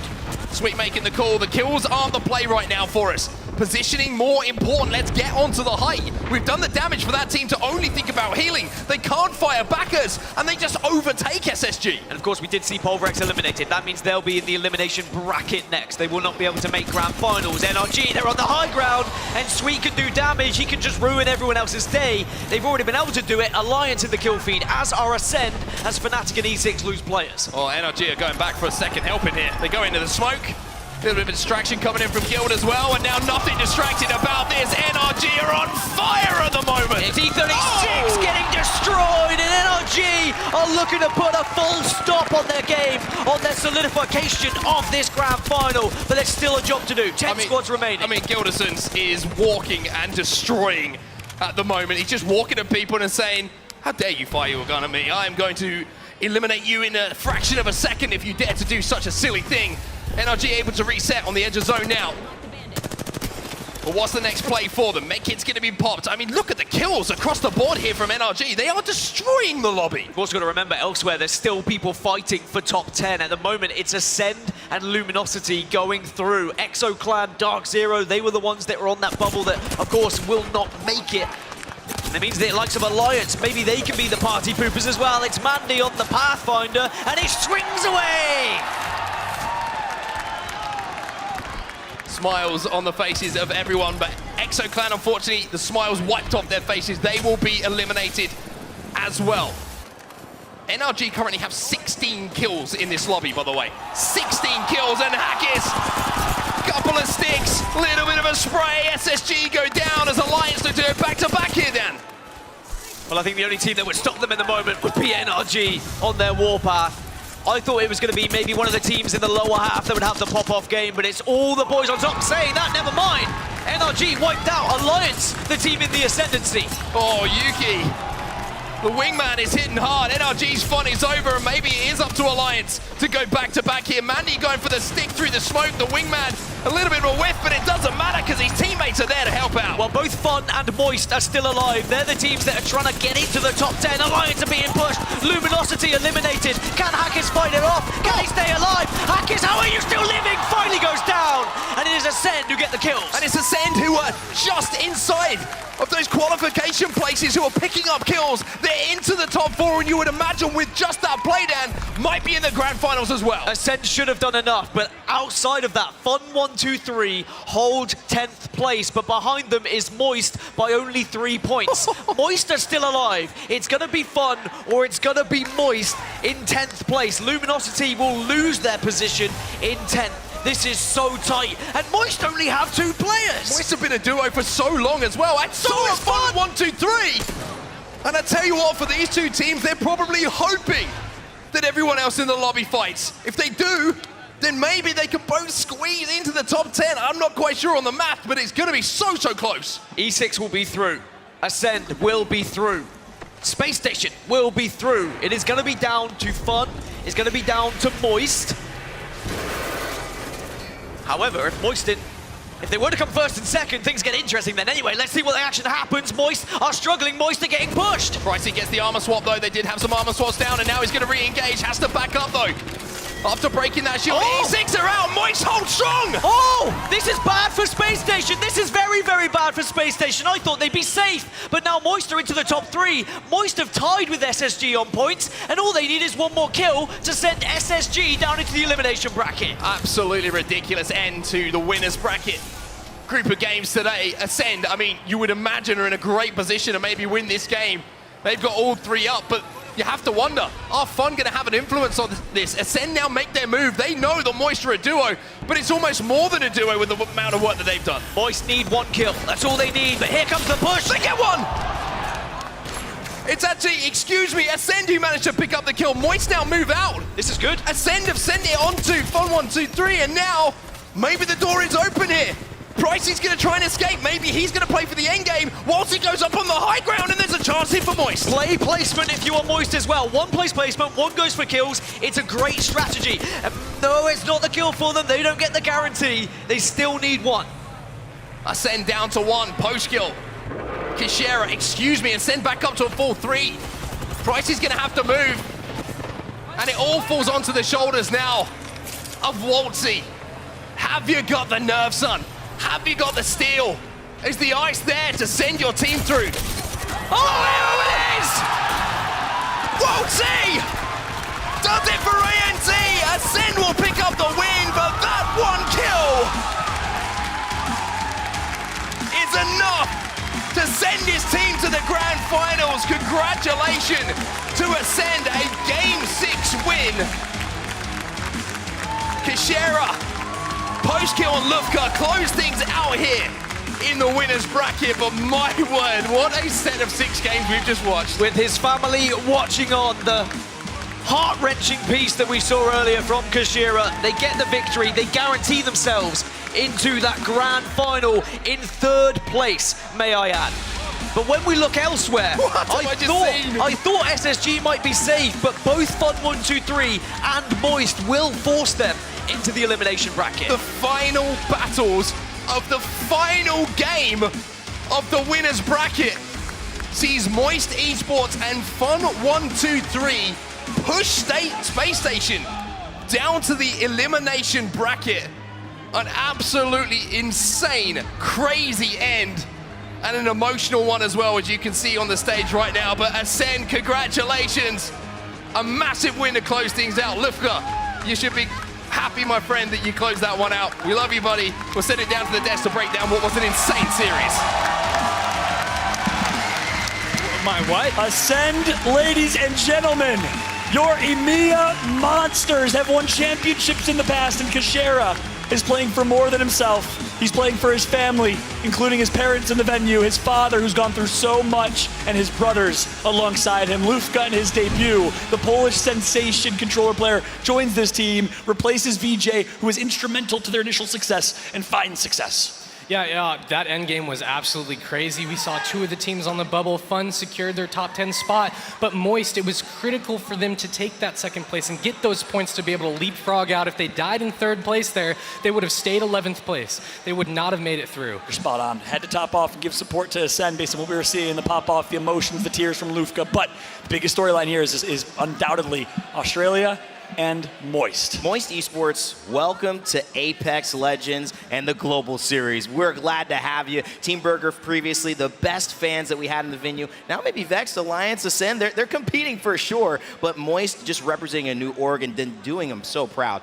How much better is it to sleep knowing that you're in winners because you just got 1 kill in this game and didn't have to go through 6 other games to try to get back there. They handled their business. That was clutch. Yeah, the most important thing about that, well, we haven't been talking about it nearly enough, is match point format and what that does based on your placement. You start with a lead. You start with an advantage, an opportunity to take home part of that $1 million prize pool, the lion's share of it in the top placement. But this game, in the early and mid-game glitter, was all NRG. I mean, once again, maybe it's because they heard me say something, I don't know, said they might be a little bit weaker on Storm Point. They slayed out in this match, only further solidifying their spot towards the top of that leaderboard. So by the time we got towards the end, we didn't even have to be concerned about NRG. I mean, I'm completely sold on NRG. I think they have what it takes this tournament to win, and I want to see them do it. First championship ever for Sweet and NRG. You think they can do it? Talk about the rest of what we saw here. We know they can do it. We know they can do it. I mean, we saw them have 12+ kills going into top 10 scenario there. It's unfortunate that they got knocked out soon after their 12th kill. But, I mean, dominating performance for them. They've really clutched up when they needed to, and like I said before, every game matters, and they prove it. That's right. And talk about Gildersons in this late game here. I think we're going to see it in just a moment. Fnatic in 16th. They got taken out soon after, so will not make it through. But then Space Station Gaming in this fight against NRG dictated who will make it to the finals tomorrow. And guess what? SSG eliminated by NRG. They are in 11th behind Moist. Gildersons was a freak of nature in this fight. Turns, finds a second, immediately turns, finds 2 more. Insane performance with the Gold R301 in the Vault. Incredible. I mean, he is on point today. Those shots were amazing, the way that they handled the chaos, the way that they juggled the teams. They did end up getting taken out, but overall just beautiful. Same with Alliance here, cleaning up the team, holding the angle. Yeah, Alliance falls in 5th place with 5 or 6 eliminations, so that will certainly secure their spot with their big game that they had just a few games ago. Here's this late game though. Glitter, break it down. Yeah, I mean, and no surprise that we saw Fun here, as this is their drop, so they were kind of set when it comes to this location, but they were instrumental in determining what happened with Moist and their situation, because it is Fun that goes out in 3rd, giving the point that Moist needed to keep them in the running. And this has to feel so good when you secure the clutch like this, Ray. What a moment from Waltzy, and I love the decision to split up him and Pricey on both sides. Waltzy that way escapes attention, and so Ascend think that they've dealt with the player. They don't know where the other one is, and it allows them to drop in, surprise Fun. What a beautiful strategy there at the end of the game. That's right, and in the end, vamos Portugal. And Boa Noites, we have exactly quite the performance. If my accent was terrible there, I'm sorry, I tried my best. Ascend in 1st place, 21 points for them. What will that do in the overall series standings, though? We'll find out in a bit. Moist in 2nd, and we did confirm, I believe, in the in-game APIs, which is great, by the way, that's all in-game. Updated. Real-time updates, and Yep. yeah, it's amazing. Yep. I'm sure it helps you as a player as well, but we did confirm they got 10th place over Space Station, I believe, who falls to 11th. But our other storylines here, Fun 1-2-3, former AD Raccoon, they qualify as well. They did. They were 9th place going into that, so they couldn't drop out of top 10. But like I said, it was crucial for Moist going into that end game in a 2v2v2 that Waltzy wins that 1v1 on the balcony to put him forward. Massive. Let's take a look at page number 2. The teams that maybe did not make it. Now, one of them's Pulverex. They were close. 13th or 12th. They needed a big game. They didn't get it. J-Lings as well. Dark Zero, the biggest question mark. Did they have enough points from their 1-game win to make it through? I didn't see the standings myself. Northeption, a disappointing showing. But hey, it is time for our series results. Let's set up who will make it to the grand finals, match point finals tomorrow to compete for top 20 and an opportunity at $1 million. And it is Fun 1-2-3 in 10th, Moist takes 9th, TSM in 8th, Space Station, Luminosity fall to the losers bracket or the lower bracket, Rain Day. Exo Clan Dark Zero will have to fight for a chance to three-peat alongside some very good teams. some of our top competitors, nonetheless, that are now falling down into that elimination bracket. I would not want to have to be battling for my life when it comes to the next series of games. I mean, 100 Thieves, Jailings, Fnatic, EXO. They played so well in group stages, and they were heavy favorites, at least most of them, coming into this competition. Yeah, I mean, we know that they're good, and unfortunately didn't go their way today, but the privilege of being in a winner bracket means that you get another shot, so it's not the end. If I were them, I'd forget about this set and only look forward to tomorrow. That's right, and you've been there before, right? At the end of the day, you can have a good day, but that's what's so brilliant about this format. I've never seen a BR, you played BRs in the past, right? Oh, yeah. With a double elimination bracket plus pool play format, which now means it's not over yet for 100 Thieves. Dark Zero still has the opportunity to become the next dynasty, confirmed, cemented in their legacy. Wow, oh wow. Are we not set for a great lower bracket final and grand final tomorrow? But first things first, we gotta walk through one of my favorite segments and opportunities to talk through some important items and weapons and things in general that impact the game. It's time for WD Black, What's in Your Pack? And I'd love for you, Monsoon, to walk us through it here a little bit, because guess what item it is? Basically, in this segment, we have a chance to talk through some important items that make an impact. I'm sure you watched the LGS show. You've seen this at the top. One of my favorite parts. Thank you, WD Black, for making it possible. Walk us through the RE45. You're a mouse and keyboard player, not a controller. Your thoughts on the RE45 and its impact in competitive Apex? Oh my god, it is intimidating to fight against. You feel powerful holding it. The disruptor rounds, there's not a lot of recoil, so it's really easy to use for both controller and M&K. Overall, if you're facing it, you hear that sound, you are scared, but it's important to stay confident and know that no matter what, the players you're playing against are human, but the RE45 definitely gives that edge. The RE45 is robotic, even though the players are human in a lot of ways, with how accurate it truly is and how much it melts. And right now you saw Legion really dominate with it. Yeah, one of the things that pistols also give you is that movement speed. When you're ADSing, you don't have that penalty. And so having such a powerful weapon offensively, but then you don't have to have the defensive penalty that a flatline might give you or an R31 might give you, makes it that much more effective. Add those disruptor rounds as you were talking about, Mod. It's a beast. Absolutely. Yeah. And I remember the days where I'd pass by an RE45, even sometimes in the crate, and laughed. I'm good, and laughed. Yeah, exactly.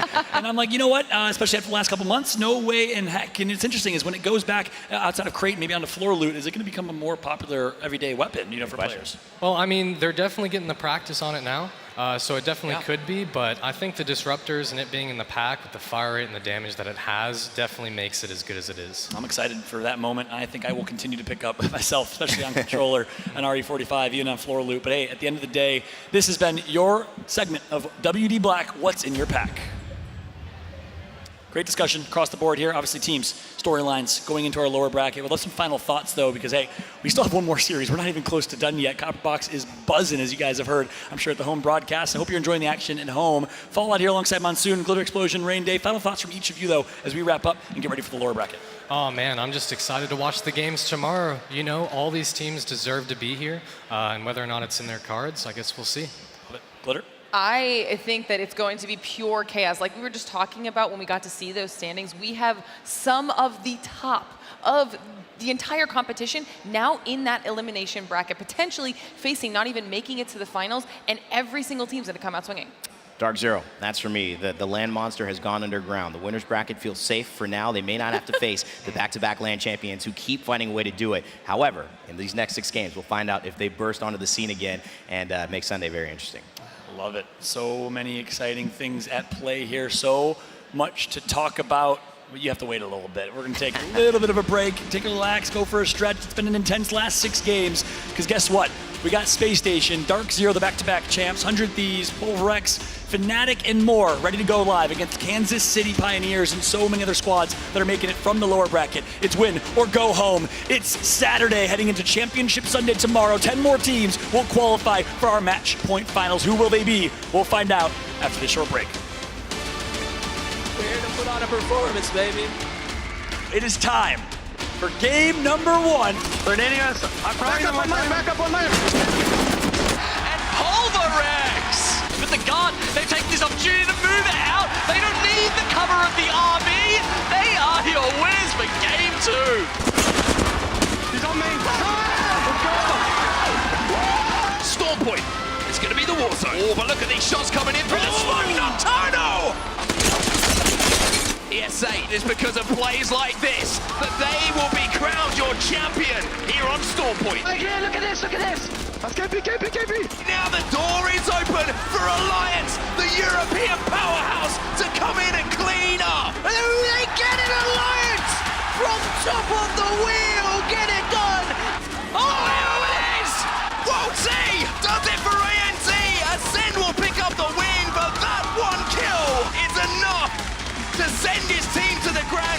Algs, congratulations to ascend a Game 6 win.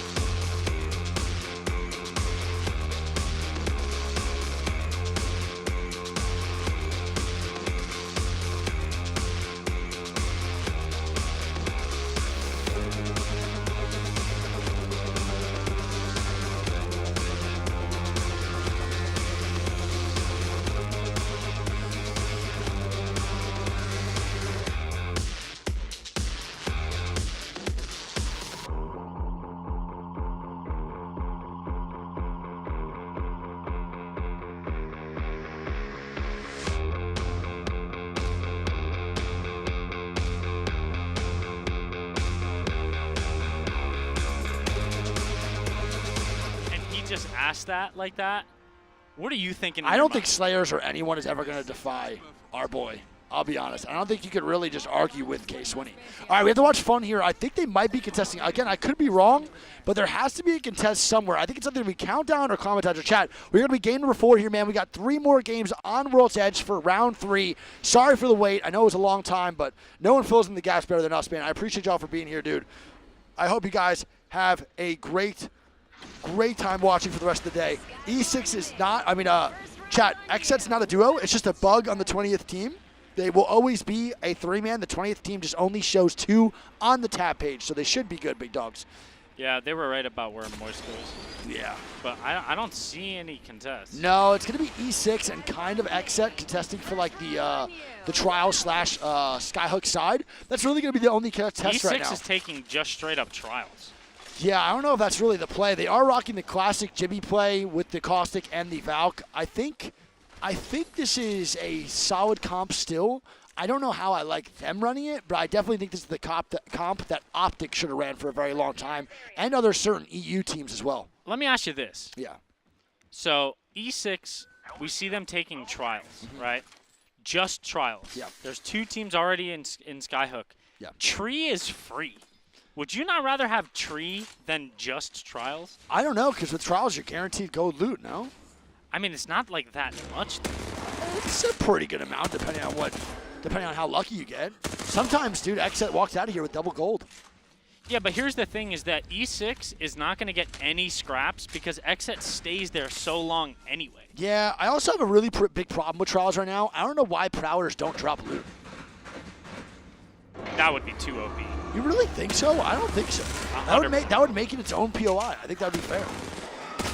Yeah, and there's XSET who literally gets half of Skyhook and all of trials. Yeah, but don't you think that the teams that go Dome would just go trials then instead? No. I think so, 100%. I think it would make it a way more viable POI. It'd actually be you just literally are arguing that you can't only go trials. So that would fix the situation where you can only go trials now. I don't like that. All right, well, we're going to have an overlook zone here on the map. We're going to have a very good rotate for J-Lings. We have a great rotate for Moist as they start to walk in. They're going to play the compound area, and I actually like this rotate a lot from them. A very fast walk over to Dorito. I think this is the right call, Greek. Yeah, I mean, Moist is taking shots over here at LNW, and Pulverex is right in behind them. If I had to guess, though, I think this goes all the way to the back. All the way to the back? Of Overlook. I think okay. It pulls all the way back. I mean, it could for sure, without a doubt. I think it's going to pull to that spot up here. Maybe.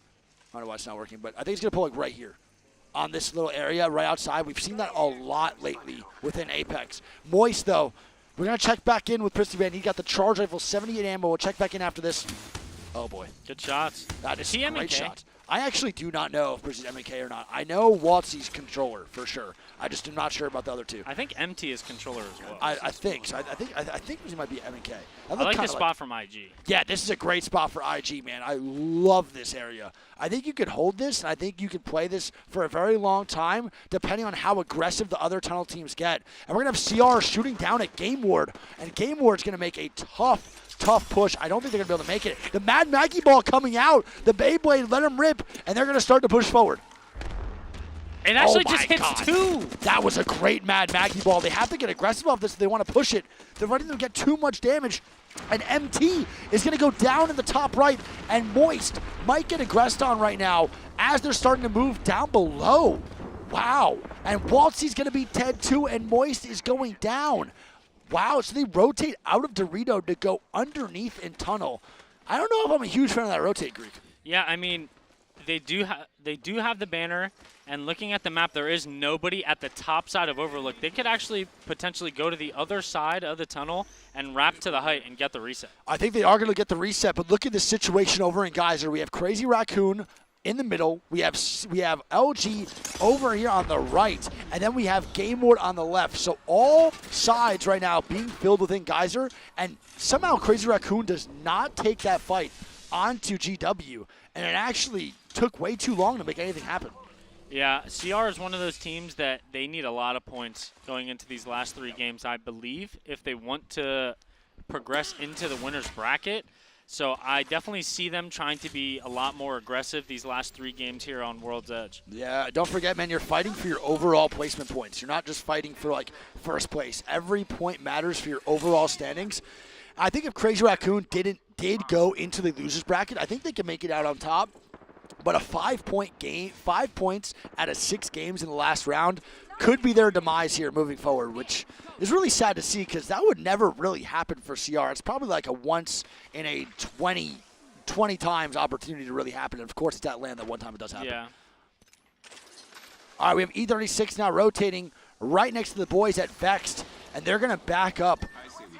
Vexed is also another team, speaking of points, that needs a lot. Vexed needs to make some big-time plays in order to make them advance into the winner's bracket. They are struggling badly just finding any KP. They're struggling to get any placement, and they're one of the teams I think that I'm most surprised with in a bad way for this tournament so far. LG, here, if you want to switch to my screen.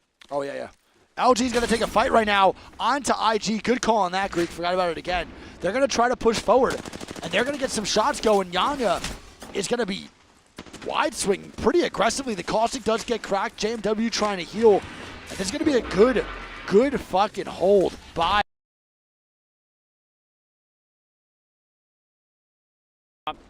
checking his back to make sure that they can take this fight. And they're doing a lot of damage there. And Grace is actually going to get the first knock onto Jaguares. Oh, no. And Luminosity dies not only from IG, but to Jay Lings as well from the back. And that is the Overlook team that was getting very aggressive. They're now going to retreat, but they get their KP, Greek, and then they just walk back to Overlook, and they got 2 of that, man. That's huge. That's actually really, really big for IG now because on top of the 2 armor swaps that they already had, they now get 3 more. Dude, and what's going on with LG? They can't win a 3v3, Greek. They have not really been at all winning their ones. Yeah, I mean, traditionally LG is...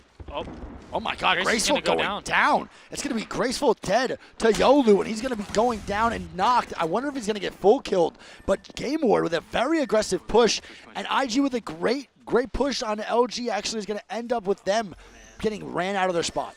Yeah, I mean, IG just got ran up on there. No idea that Game Ward was even coming up there, and traditionally that's the easier side to hold. Oh yeah, I agree too. I think pushing in to that spot is actually harder than holding it. I think holding where IG is at is pretty easy, but Graceful just gets caught off guard. That's the second time we've seen him do that, Greek. 2 times. I don't know if they were looting or something, but they did not have someone watching the back zip. Yeah, we just got walked up on. We can't have the Seer players doing that either, man. Seer's got to be on their toes at all times. You know that's how it goes. If you don't, you get caught off guard, then your whole team's getting caught off guard because you are literally the human wall hack when you're playing that character. We now have IBG maybe looking over at Xset 2. We have a lot of teams now, chat, rotating in on this way. We have 2 of the APAC South teams, DZ on front and the boys Moist down below. And this is going to be fun to watch. They do get the res, though. Moist will be chilling underneath on the full 3-man. Yeah, if you look at the zone, I think it's definitely pulling all the way back to J-League. Yeah, and we have CR. Here we go, baby. Maggie ball on the door. Yeah, the Maggie ball comes out and actually hits. Oh, no, he's not going to be able to get angles. Great Watson fences from Horizon inside. And this is a scary team to watch, Siege, man. This could be really, really bad for Horizon. CR doing a good job just being patient. The Cyril is down. Whisper taking a lot of damage here. That's a great drill. That oh my is God. a really good drill. Almost doing 50 damage to the drill to 2 players. They will back up, get the reset. They might wait for the Seer ulti to go away, Greek, and then they try to push again. Yeah, I mean, that diner is pretty hard to hold. If they get one guy on the window angle, it just completely cuts the building in half. Yeah, and one thing I want to say is look how fast the Mad Maggie ball comes back. It's at 50% already.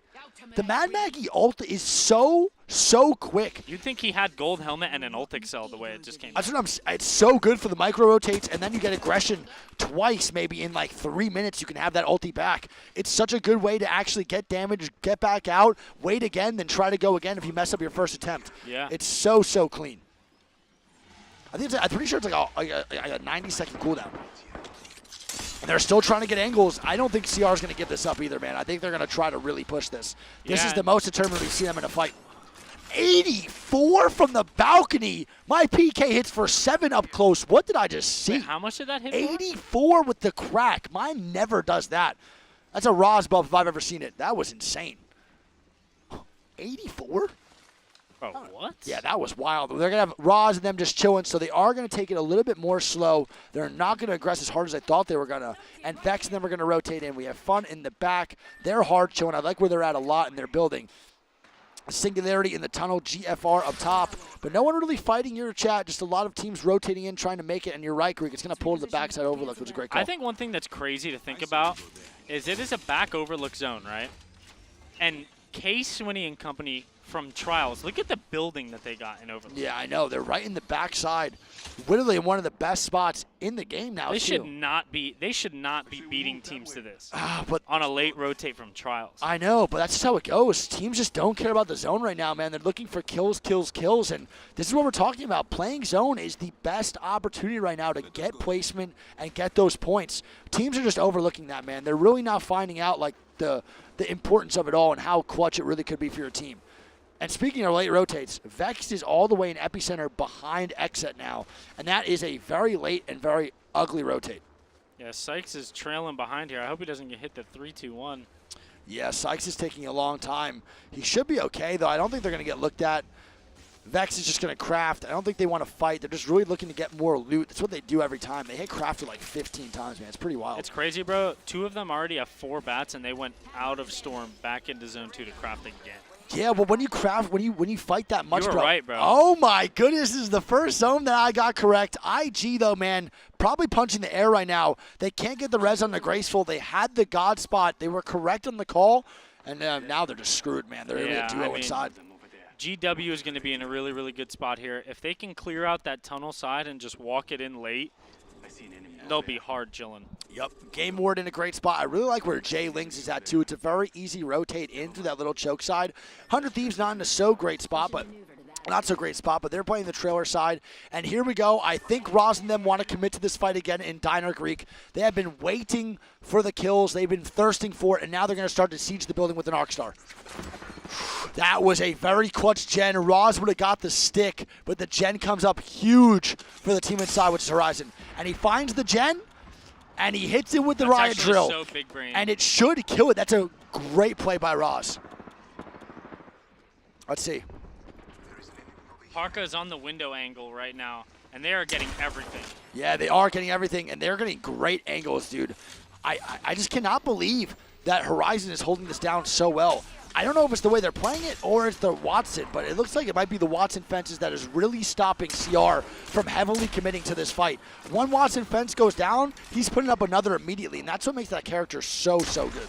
Yeah, I mean, they have really good angles right now, but they have given up the entire top floor, and here comes the Maggie ball from Roz. It gets ate by the Gen, and they put another one downstairs, so the Gen eats the ball, and they have another one already set up, and we're going to have Whisper going down, Jay Savage going down, Parker's going to try to heal. Oh my god, and Horizon doing a phenomenal job to hold off Crazy Raccoon there and turn that fight around. Yeah, but look at this. They're going to get third-partied by Godfire, I believe, coming in. But how did they lose that, Greek? That is a bad loss for the boys over at Crazy Raccoon. Is there an echo? No. Good. Okay. Chilling.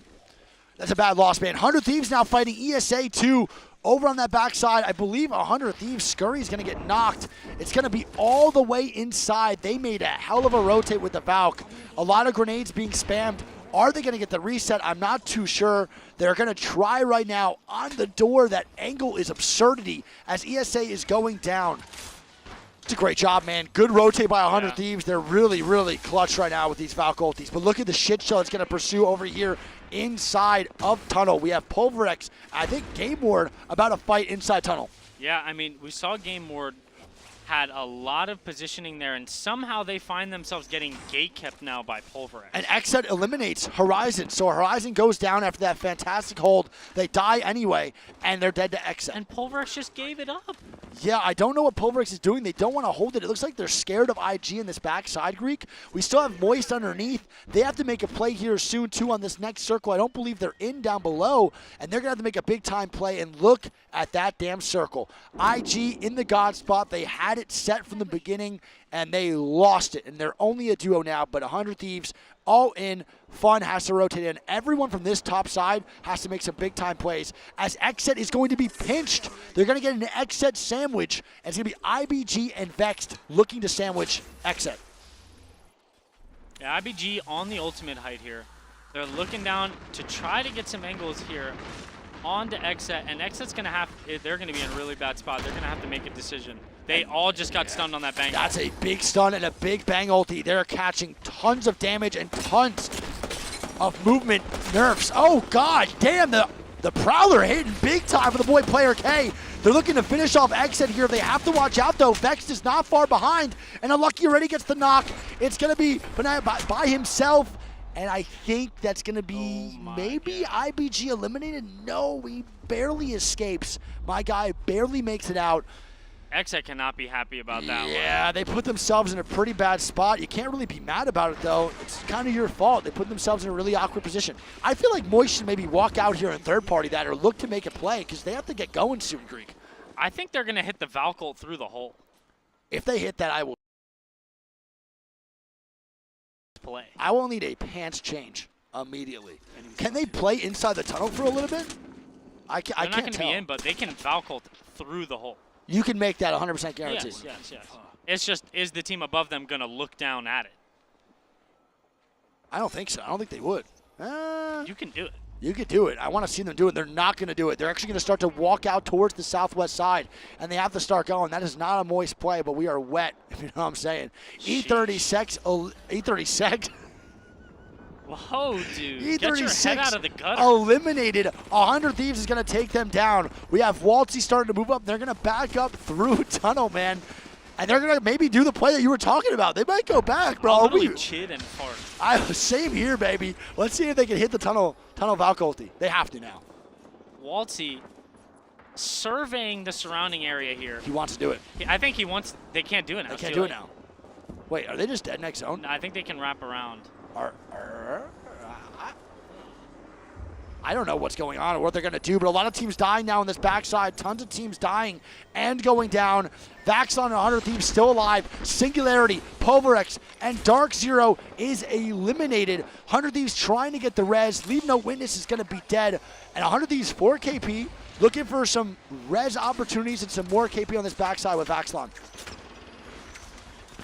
I think Vaxon might have just actually hurt himself. No, he's going to be good. 100 Thieves does get the res. They get the reset. It's going to be Moist still underneath with Vexed and Unlucky alive up top. The two roller boys alive with their IGL dead down below. IG now getting knocked. E6 is going to look for the blood onto the duo. Look at his spot from JMW. Yeah, what a hell of a spot from Jay, man. He's looking sturdy up there. I've never seen that before, to be honest. That's a great spot. It's not push either. No, but I really like where E6 is, dude. They're taking the choke, and they have the Gibby, and they have... I said Gibby, goddamn. They might be able to wrap through here and pinch Jay-Z. I would, for sure. Jay Lynx is in a pretty awkward spot. They don't have a lot of room to work with. If I'm E6, man, I'm seeing this wants opportunity. it, bro. You know he wants it. Yeah, but look at this. They have no heals, Greek. K20 has no batteries, no shields, that's nothing. The whole team has no loot. Has Moist made a play yet? What is going on? No, they're still there. I think Moist dies here, Greek. 100 Thieves getting some knocks. Jay Lynx is going to go down here, and E6 is going to push this. They are now hard committing. Jay Lynx is eliminated. E6 coming in for the wipe, and this is a huge wipe. They're now clearing a whole side of the map for themselves, and Moist just goes down. They died to Storm. Moist just died to Storm. Hey, Charlie, I'm glad I didn't show you that one, man. Moist dying to Storm. Storm catching 3 free KP as E6 is looking to catch much more. And they find the rat from IG, and that's going to be JMW going down there. Top 5 scenario here. What the Where did that hell? guy just come I flying have no in from? idea. Why do you have the jetpack kicked up too? Fun going to be hell? eliminated. IG eliminated as well. And there's going to be a lot of teams still rotating in from that front side. 100 Thieves, E6. 100 Thieves has to make some big time plays to make this work. Scurry with the Ari in hand here, looking to third party this on edge. Slapping. My man trying to play the obstacles with the Luba, and 100 Thieves gets decimated. And we're going to have Psycop with the Kraber. Game Ward, can they do it? He goes for the heat check right there, baby. R9 gold Go coming in there out. and no-scope him. I want to see the no-scope coming out from the Krabby Patty formula. Is he going to do it? A bubble coming out from E6, man. They are one man down, though. E6 is a 2v3. As a duo from Just Trials, they get a second. Yeah, and that's a great game, man. E6 getting second place. Game Ward getting first.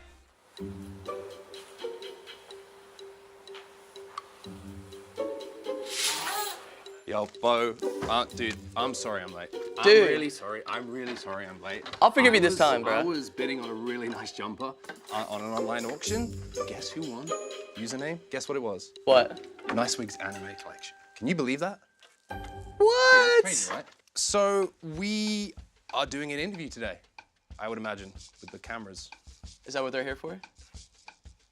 Yes. You are a controller player.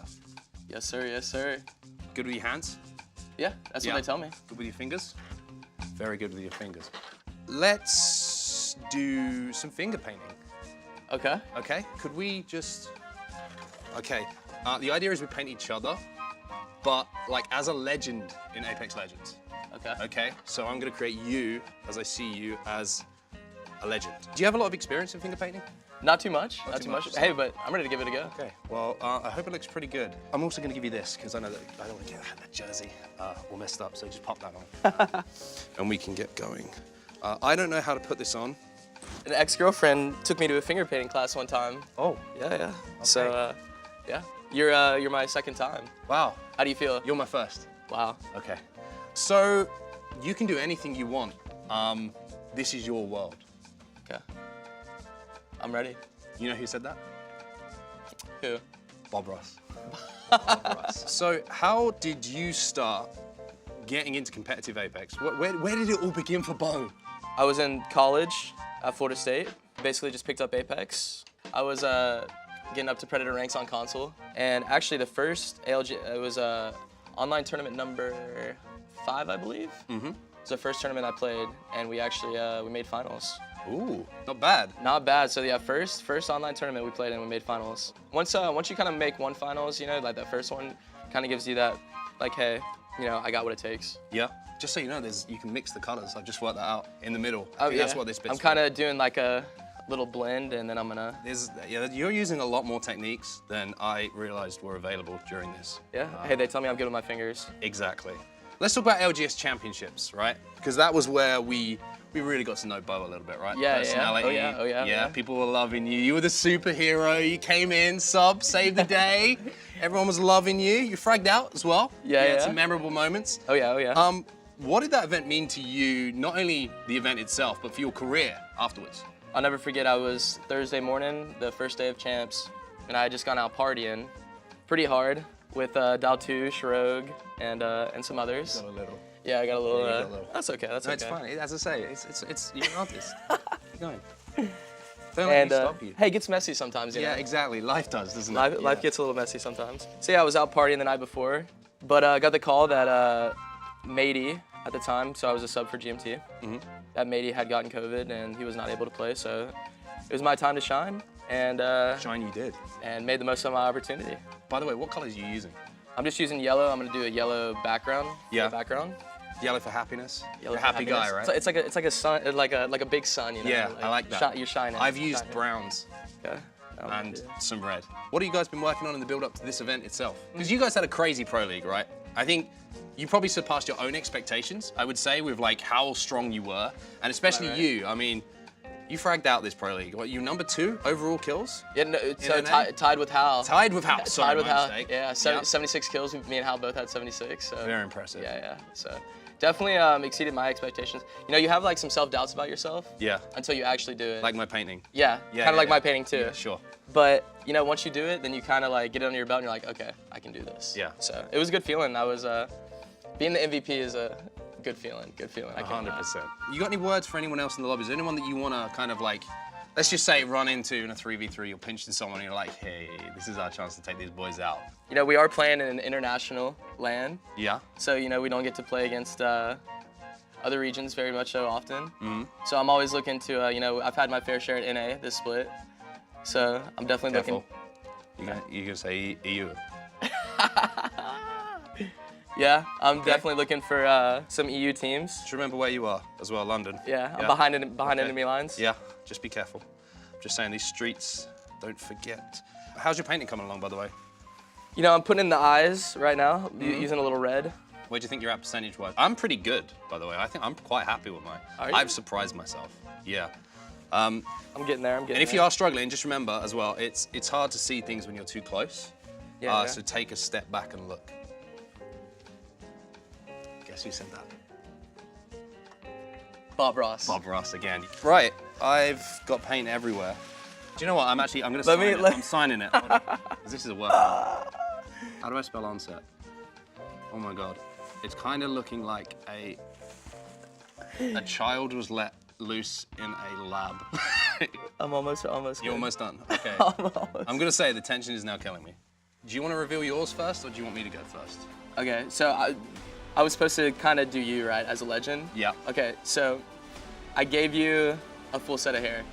Wow, my guy. Because I'm like that. Because I'm like that. I'm like that. You know.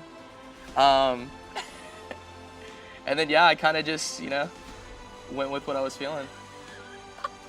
Come on, 10. Are you ready? Yeah, I'm ready.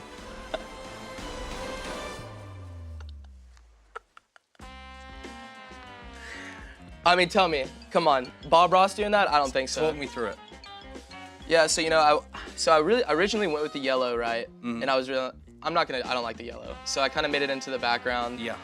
And then I was like, I kind of got to add some hair because you got to. And then I went a little bloodhound, I was like red eyes. Okay. I was thinking like, you got like thermal vision. Yeah. You're about to lock in, you're about to hunt somebody down. This screams scarecrow to me. Yeah. And I don't know what my abilities would be as a scarecrow. Like, Yeah. am I the bait? Is that what you're saying? Like, I go out, make some noise, everyone gets attracted to me, and then you just come in and fry? Yeah, it's like I'm throwing the dogs out. Yeah. And you're bringing the bait back. There it is. Yeah. There it is. Exactly. Okay, I'll show you mine. So I gave you hair as well. Did you? Yeah, I gave you hair. What? Wow. Hey, look at this. So my idea behind this is that like, you have like a kind of like a Goku-like power. You know what I mean? Like so a Super Saiyan. Ultimate, Like yeah, a Super Saiyan kind of thing going on. Your ultimate, you'd like go, Yeah. I don't know what you do. Exactly that. Yeah. See? Great thinking. The hair goes out. Yeah. And then you get a surfboard. Perfect. That's for with the rotations. waves? That's for rotations. Yeah. Quick rotation. Exactly. What do you think? Out of 10? Dude, 11 out of 10. 11 out of 10. 11 out of 10. Let's 11 go. out of 10. Okay, I feel like this was fun. Yeah. I almost feel like it was necessary in some ways as well. I found out a lot about myself. Yeah, I'm glad we've got into the inside of what makes Rambo Rambo, right? Yeah. Oh yeah. Best of luck with this event, my friend. Appreciate it. I hope you guys frag out. Yes, sir. And Yes, sir. best of luck. Thank you, sir. Thank you, sir. Do this again soon. Yeah, absolutely. Anytime.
This is where the great separate themselves from the rest.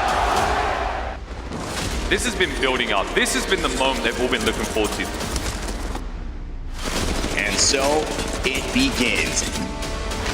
We have our Apex champions. This is amazing for boys. Look at us. This puts so much on the line for a lot of these squads that need to perform. On the fast. It is go big or go home. What's a crack? I'm down. This is absolute carnage. Oh! They need that type of performance. I cannot believe what they have just done. Are you kidding me? Oh my God. Can we get another goal? Oh! Everybody has been waiting for this moment. This is what I was built for.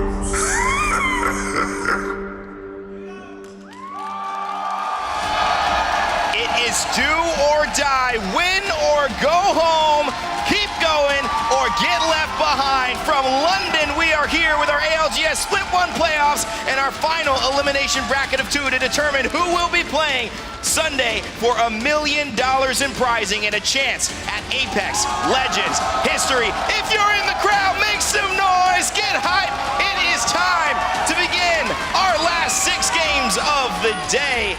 And I've got the best fans in the venue, the best team behind us and working the show, and the best analyst desk in the world. And of course, we've got none other than the special guest here, Eric Rona, sniped down for those who know him best that way. We've said his name more times than one. Eric, great to see you, brother. Hey, man. So good that you stopped by, and wish you the best. It's great to have you on the desk. Honestly, you know, I'd obviously rather be up there, but this is a close first. I'm happy to be here. Showed up today. I got swarmed by a bunch of awesome people in the crowd, and would love to get out there and say hello to a bunch of people who are looking forward to seeing me here. There will be time for that. We had to steal Eric so he could help us out on the desk. We're going to have a little bit of a POV for at least the start and maybe for this game. But Mark, how's it feel, man? This is do or die. It's do or die. Also feel like I've been thrown under the bus, being put alongside one of the most handsome men in esports. Now you have to look at this. I'm sorry, everybody, but it is do or die. This is the elimination bracket, and this is the last chance, right, to keep your tournament going. The teams have fought to get to this position, and they're not going to want to let anything go. Falling down from that opportunity they had just a few moments ago in the previous group to get to the final and not quite make it, I'm worried about how those teams are going to perform. I think the pressure really does step up there. Emotions might get the better of you, so it's a big final 6 games of the day. What a moment it is, Genome. All the way, of course, our APAC South representative from Australia, but it's moments like this that make it all worth it. It absolutely is. There's so much left to go. We've had 2 great series so far, but I mean, there's 10 teams that have already played through 1 series today, and now they're going to have to go up against those who just dropped down from the winners bracket. And you know those guys have got the egos. You know they're going to be looking at those other 10 teams and be like, come on, man, we can take you. And it's going to be really tough for them to deal with the disrespect that I think is going to come from those top 10 teams, honestly. Oh my goodness, it is only getting better. That is what esports is all about. That's what the ALGS is all about. And I am so excited because you know what, as a competitor myself, I know that Sunday, it's quiet, it's lonely. Not here in the copper box, but in terms of who's left and who has to, of course, watch from the sidelines. That's what we're determining this moment here. All right, I want to talk a little bit about these teams and the situation. Eric, I'm going to give you time, Mark, and of course, Genome, to talk about specific teams. But Eric, you know, this situation is not easy for a pro to be in. Talk to me about the mentality and kind of the things you're seeing here today. Yeah, I mean, we have 10 teams that came from the losers bracket that are obviously all hyped up. They've been waiting to play. They just got to watch that, calm their nerves a little bit. And then we have 10 teams that just, you know, got knocked down a little bit. So it's an interesting dynamic going from the hype versus, you know, being a little disappointed with how they did. It's going to be interesting to see how some of these teams bounce back. You know, you have a team like Dark Zero who have won the last 2 LAN, shooting themselves in the losers bracket. So this is going to really put them to the test, and it's just going to be awesome to see kind of how exciting these games are about to be. All right, I want to get your thoughts a little bit later, too, on what you're expecting to happen here. But, Mark, let's talk to you. Who do you have your eyes on? SSG. I think it goes on the dynamic that Eric was talking about, right? We were halfway through the series, maybe 4 games into the series, and I was like, hey, we haven't talked about SSG. They're kind of doing their thing. They're in the top 10. Sometimes we don't give them the spotlight, but they're still always in the finals lobby, right? All of a sudden, some crazy things happen in Game 6. SSG are probably watching and going, how has this happened? Like 1 kill, separating the difference, 1 placement, that's separating the difference between them having a bit be rested up right now, thinking about tomorrow.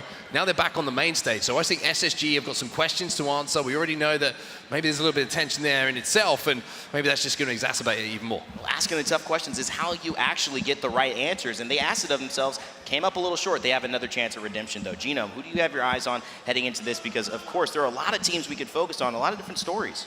Yeah, there are. I want to have a look at Dark Zero. Snipe was just touching on them before. I mean, they had a win. It was something like a 25-point game in that winner's bracket. That really speaks to the quality of this team. We shouldn't have to tell you about them. They've got 2 trophies in the bank, but they do still find themselves here in the elimination bracket. And look, talking about how they look at those other teams, how they view themselves.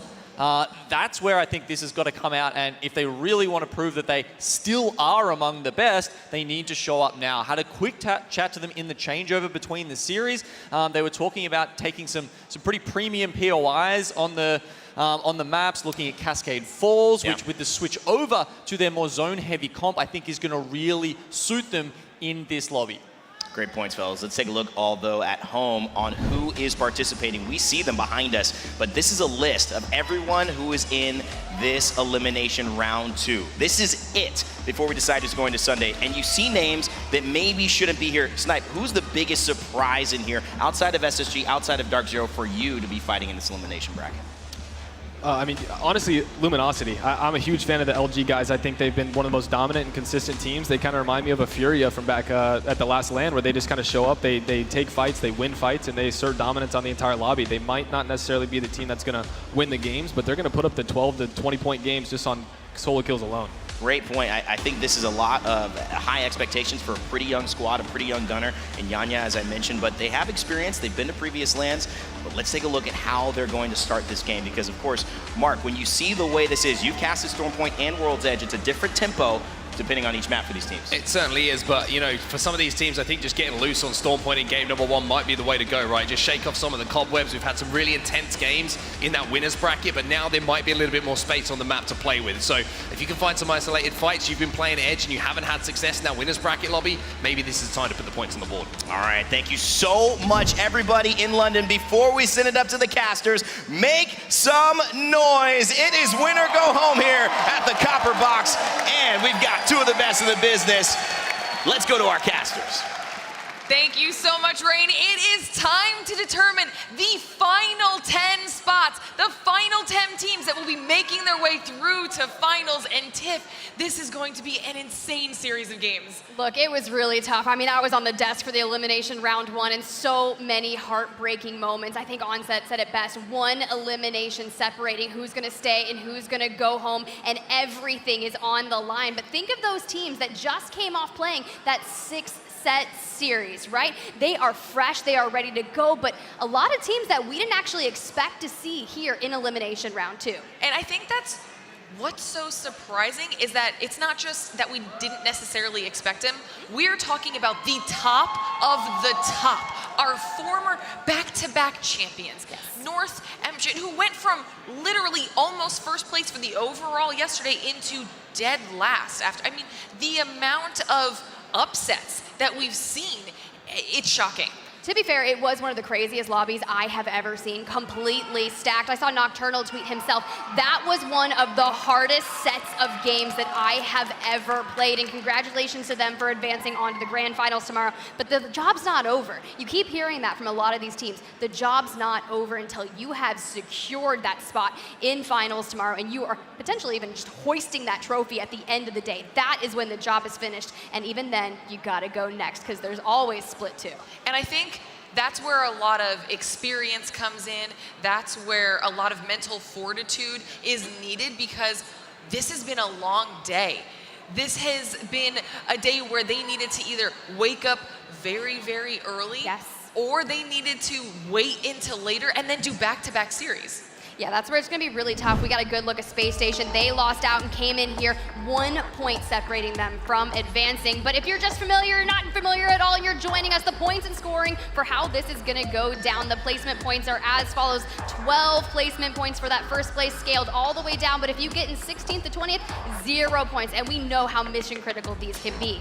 Not only that, but obviously they're going to be getting 1 point per kill. And we were actually talking about this before this series started. Some teams, specifically like we just saw with NRG, decided that that was what they wanted to focus on. They absolutely slayed out. And we even saw the game where they had 16 kills and only 1 placement point. And the amount of aggression that they had secured them their spot into the finals. Now it's possible, especially on Stormpoint, that some of these teams try to do that. I mean, let's go ahead and talk about it, right? You got Pulverex. They came out swinging. They won map 1 of the winners round, but then they had 4 games where they found themselves with 0 eliminations. The consistency wasn't there, and now they have found themselves. And not only that, it's the same thing that happened to Dark Zero. We saw them have that standout performance in that map 3 on World's Edge. We had that intense listen-in where they walked us through from that tower rotation to the finish, and it was impeccable. But even that, hey, Nasty on your screen, we see the hype.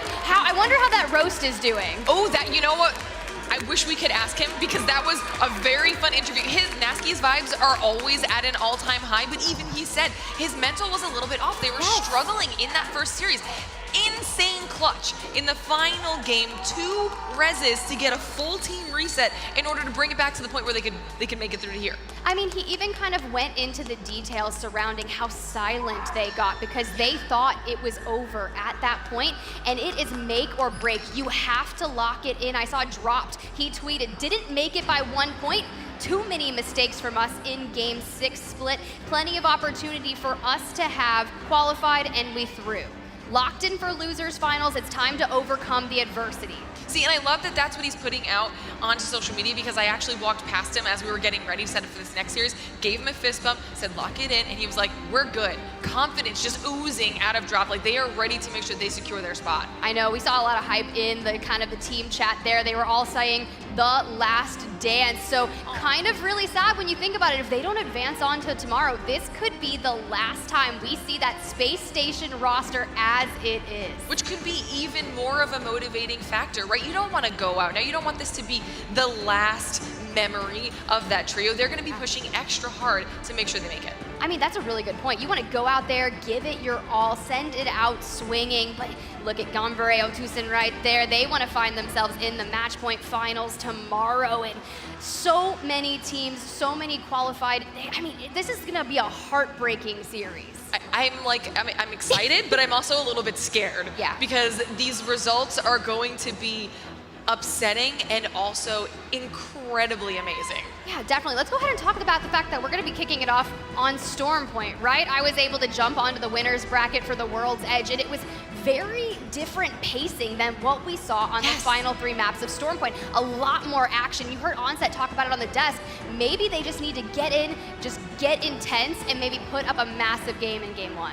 Which does happen sometimes. And if you are the team that is successful in making that aggressive push, what it does for your momentum and your mental, especially when you are in the last portion of an elimination bracket, is huge. It cannot be understated how important it is to keep your spirits high after the type of day that they've had. I mean, it's definitely been a long day. They had 18 games total throughout the day, and some of these players playing at least 12, and then they'll have to go home, rest up if they qualified for tomorrow, and they get up and ready to lay it all on the line. Passion is oozing. FC Destroy on your screen, a little bit of kick action. We saw Staleezy, man. He was just feeling themselves, and I hope that they find some success. I mean, there truly are too many storylines to talk about in this elimination bracket. I mean, you've still got 100 Thieves. We have IG. We have LG. There are Zane. Yeah, that's what I'm saying. J-Links, we need to talk about J-Links.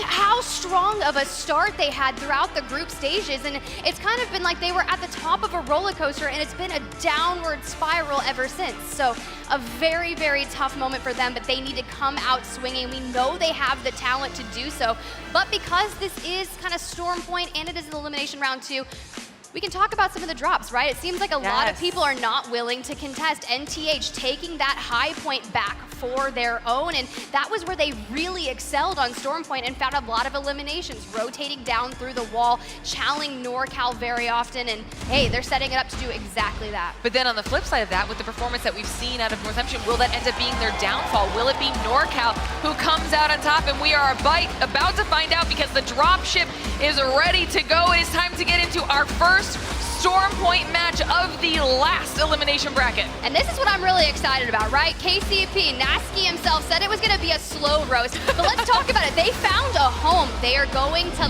Lightning Rod, which I don't know if you guys know this or not, but that's Furia's home, and I think Panders is actually going to be taking over the reins and doing a little bit of IGLing himself. So when you're doing that, let's see how the rotation throws down. You can see Sir Del is already making his way over to that IMC armory. And I love that you point out that they can be potentially going like the Furia way with the leadership of Panders, because the aggression actually works out well for KCP. They do historically get a lot of their points from kills. So this might end up working for them when you combine it with Storm Point, when you combine it with their IGL. It might be the perfect storm. Let's go ahead and look at this kick in an early engagement with NTH. Taida already down, Salizi down, so a 2v2 situation. Maybe NTH decided they didn't want to go to high point. They're challenging the wall. I did not see that one coming. This could be make or break for the start of NTH's game. Kick, though, taking some serious casualties here as NTH takes out Van now down to just Kings. Kick need to decide how they want to handle this. It's going to be a little bit of an advantage for North Eption here. I hope they can bring this one home. I mean, look, it's already a 2v1 situation. Razy is going to get tagged up, forced to kind of reposition, but they just need to play this slow and passionate. They know exactly where that player is. They could try to do a bait with the res. You've got Satuki with the triple take, kind of guarding, watching the back, but look, it's just a swing. They've reset some as well. No, that's actually Fnatic walking in for a third party immediately. And this is the early game chaos we were anticipating. Some of these teams want to make sure they get the points on the board immediately in North Eption after a really, really rough time already. First team eliminated as Fnatic tries to continue their tear. Now pushing their way through Kick, and Kick is the second squad down. Look, we knew Fnatic had said we will win today. They got 4th at Champs in Rally. They do not want to go out in the elimination bracket. They actually landed downed Beast and Northpad, and decided to rotate all the way up to the wall immediately after that. That was a brilliant timed rotation. And that is a very purposely aggressive play. I mean, the second they see that there might be some action in the kill feed, we did note that NTH earlier in the week was landing over at wall. They gave it up, I think, when TSM was over there, and they kind of got comfortable. The fact that they went back there and wanted to go for those points ended up being a massive downfall. Oh, as we look at the map overview, we're going to get a center Storm Point zone. You can see Dark Zero over there at Cascade Falls, 100 Thieves already making their rotation. The fact that we're already saying 100 Thieves in the elimination round 2, so many big organizations that are looking to seal themselves a ticket to the match point finals tomorrow. And J-Lings, they land the mill, and look at the congestion that's happening as they begin to rotate. Even IG Internationals over there. I don't think that this calm is going to be lasting very long. It is definitely most before the storm. However, that western edge of this zone is going to give a little bit of real estate. We can see Team Singularity down there. We need to talk about South America a little bit. The first elimination bracket did go well for the majority of that region. That is true. We saw a lot of South American action, but we just needed them to keep up the momentum. 4 out of 5 of the teams there had already found some success, and now you can see Team Singularity is really looking to set up on the outskirts of the zone. They probably have that information. You can see that they know exactly where that next ring is, so they're poising themselves where the 2 circles meet, which is not a bad strategy if you want to play edge. But KCP still taking their time over at Lightning Rod. They had a beacon there, so they're going to have that rotational information. But the question is, how are they going to approach that? But J-Lings on the God spot has a team in their sights. The real question is, what J-Lings are we going to get? Are we going to get the 1v3 clutch factor J-Lings? Or are we going to get the slower play not doing as many aggressive pushes as we've seen today, Jaylings, because they don't have the time to sit back and be passive anymore. This is the moment to really make it happen. Speaking of making it happen, Dark Zero, I cannot imagine a world where they don't make it to finals. Yeah, that's going to be the worst way for our reigning champs to kind of go out, but you know that they know what it takes to lock it in when it matters the most. The pressure is on the line, and that could actually help them, make them thrive. You think about it, they went to Crypto on World's Edge, changed their composition. We were talking with Genome about it, but they've moved back to their original composition. So maybe going back to something a little more familiar, and they can just full send it. Enter Force 36 on your screen, looking pretty kitted out, purple shield, 2 blues, out in Jurassic, just vibing. We did see potentially a little bit of action on behalf of IG as well, a little bit of pokes going back and forth, but nothing coming of it yet, as a lot of these teams are just trying to rotate into a safer area right now. Enter Force going to be hanging out here in Jurassic, seeing if they can potentially spot anybody else coming through on a rotation and maybe get themselves some free KP. Or just farm those prowlers. I gotta wasn't sure farm. if they'd gotten them already, honestly. Nah, it's a great way to level up your shield, get some interesting loot. I mean, lasering them. There's nothing else to do here. Might as well just get the free loot and get those Evos up. Oh, look, we can kind of see thinking about the next zone, right? We saw it very, very center, and a lot of those teams have been kind of making their way over towards the southwestern area of Cascade, so a lot of congestion there, so we're prioritizing the rotation, which is really nice, because I feel like if you can reign consistent, maybe get a couple top 5 finishes throughout, maybe not go out with such a bang, hit that win, and then maybe have some lackluster games, you really can't do anything with that. Okay, all right, we were just talking about him. Now we're checking in with SSG. We'll have to see if the confidence that Dropped has is going to be paying off here, as they too look pretty kitted up and not having to worry about too much right now. This might be one of the slowest starts we have actually had to a Stormpoint match so far. It's true. I mean, look, they're just biding their time. They need to kind of figure out how this lobby is going to work, right? Map number 1 is a great time to get a lot of information and see how these teams are going to play, because you don't know if you're walking up on a team that is putting their heart on the line, that they're going to just into anything and just send it, or if they're going to actually make good, calculated engagements. And Space Station now landing uncontested at Launchpad, which is kind of nice, right? Yeah. This is that where they were having a lot of contention, even with Vexed, who unfortunately went home earlier, but Space Station was taking the upper hand in a lot of that, so they know these rotations, they know the choke points to look for, and they're just watching their back to make sure no one's rotating this way late.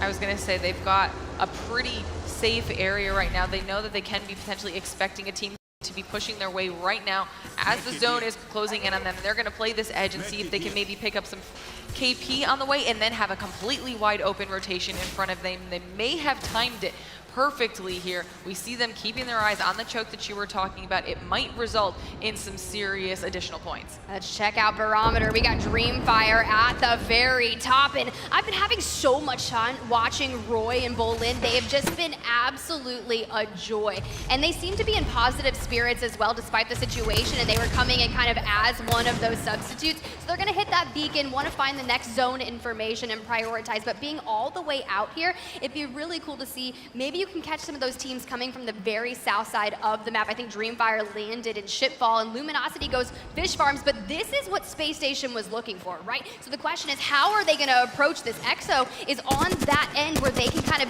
gatekeep Space Station. And you had seen that EXO had taken a little bit of damage from SSG, and they're kind of chasing them down here right now, but making sure that they're at least keeping them at a distance. I think that was the one team SSG was waiting for, getting the information, even if they don't want to push that fight, to at least know the safe way that they can make their rotation away from that area now. Smart play, that they decide to back off, they don't want to push it, and now you can see EXO making sure that they're not going to continue to be inted, they can get themselves a reset as well.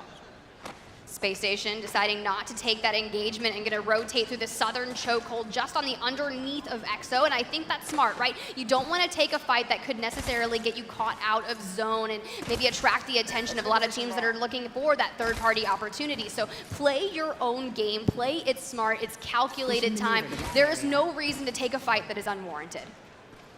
Let us go there. You know, I was wondering what the plan was going to be, because some of these teams that maybe had a slower start in either of their brackets, I wasn't sure if they were going to use game number 1 as an opportunity to hype themselves up and really kind of get the KP going. It looks like everyone is really wanting to make their way to finals. No mistakes will be made, not taking any crazy risks. I mean, how crazy is it? You think about Fnatic right here. They're ones in first place because they're the only ones that have actually taken a fight thus far to make that rotation over to the wall, hearing what was going on with NTH. But hey, this is who we were wanting. Nasky, KCP going over to checkpoint. They want to get into an early engagement on their rotation. All right, they're starting to do some poke back and forth here. KCP looking the way of Fnatic, knowing that they could potentially be either getting some points here or putting themselves in a little bit of danger. Bangalore here to zone off the area. They need to decide when or how or if they even want to make this push, and it looks like they might be moving it. I really love what they're doing, right? They throw out the Rolling Thunder. They're using that as their cover to push in, but Surdell going to go down immediately. This is not a fight that you want to make sure that you're taking, because Fnatic is also going to double down with their Bangalore ultimate as well, and Fnatic not taking any damage, and they are getting the cheeky window shots, and just like that, KCP was annihilated. The split angles that Fnatic just took there, I mean, KCP was just huddled up by the door. Fnatic didn't even have to do that much. Straight through the window, able to melt them down so quickly. And instantly, game number 1 for KCP is just done. I mean, look. Fnatic is looking phenomenal from what we have seen thus far. It's their timing, it's their micro, it's that how they're approaching these fights and utilizing everyone to the best of their abilities, whether it's surrounding your prey in a sense. At that point, there was nothing that KCP could have done differently to make that fight turn around. It was over when it started. What's even crazier too is if you consider the drops of everybody, Fnatic went at everyone on the top, the northern half of the map. They went for NTH, they went for Kick, they went for KCP. Those are all the people that are in their like linear area of Stormpoint, now wiped out. Look, if the trend's going to continue that way, NorCal Esports is going to be a little nervous because they land Thunderwatch with Space Station on your screen, kind of guarding the pineapple. This is a good building to hold, right? You're talking about making sure that you're holding that edge, clearing your back. And as I think about it, EXO, they've still been lurking around Space Station, and now Space Station gets the chance to try to gatekeep them, focus of attention going out, so they're getting information regarding the shields of the players and just using that passive to figure out where those players are. You know, SSG had rotated away from EXO, not wanting to take the fight then. EXO now back in the sights of SSG. Are these two destined to finally take this fight? I mean, they don't have to commit to it, right? There is still that rotational ability to go around the rock and go a little more north if you just want to prolong and like avoiding SSG. I mean, it's very fair. You can see they dodged the focus of attention, so Space Station getting denied that knowledge. I think that's going to be smart. But as we think about where this zone is going, Glitter, you can see in the mini-map, it is primarily water, and we were always talking about how much you love these zones. Yes. We are getting an all-out open ending, and with the meta shift changing, not a lot of these teams are going to have the ability to anchor down a full open area, but 100 Thieves taken to the sky. Listen, they saw where the zone was shifting to, and they are trying to get in there early and grab whatever real estate they can. There are already teams that have acquired their spots, so 100 Thieves don't want to miss up any leftover valuable real estate. They do find a safe corner back here. Don't take as much damage as I thought they would have. They'll be able to get a reset, but there are so many squads around and above them. Yeah, but here's the deal. If EXO can use their seer to the best, hit that focus of attention, realize how low 100 Thieves is, they could fully send that. But so far, they are raining on that high ground, because you got to think Space Station is just a literal crevice behind them that could easily push behind and make a move. You've got to hold your back secure. EXO setting up shop here on this high ground. Ooh. I feel like this looks so familiar. You know exactly what I'm thinking of. Back to like Sweden and oh. I am so nervous. You know what? There's probably about to be a lot of action that is about to kick off here. Before it goes insane, let's actually jump on board with 100 Thieves and see what their game plan is. Listen. The Seer's all the way back here, and one split up over here.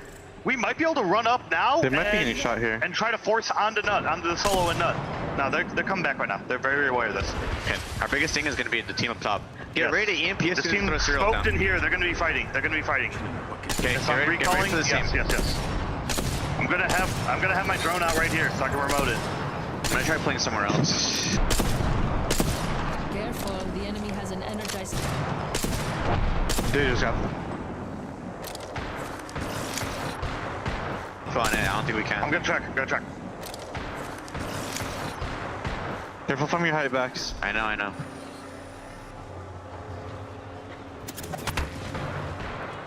Team flying towards nut.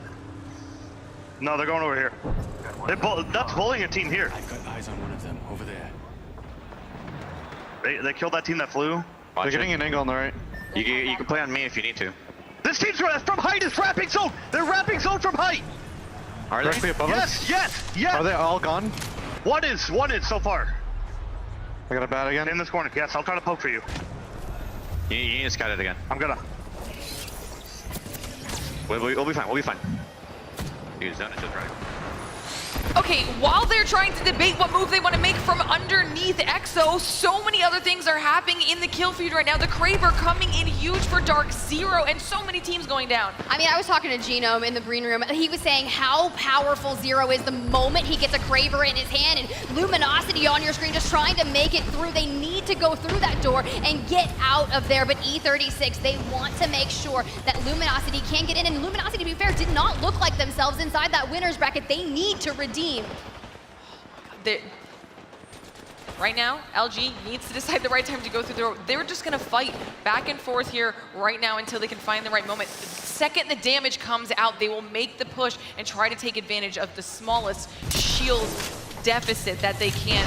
Enter Force, though, trying to take an opportunity to get some cells off before they know that this fight will inevitably happen, because the longer they sit here and make all this noise, there's a third party bound to push in, and as I say that, Dreamfire wants to get in on the action and Enterforce lose a player. Well, you know how aggressive Bolin and Roy can be, and they want a piece of this action, so now Enterforce 36 losing out on a member, and they are forced to play their life. Yun and Aimbot are just rotating into that next zone, trying to utilize this rock for cover, and this is where things are about to get chaotic, because you have to realize Dark Zero is in the center of that north area of the next zone, and they want to make sure that they utilize that Kraber to the fullest potential. But check out 100 Thieves right now. Fnatic and everyone just getting sandwiched.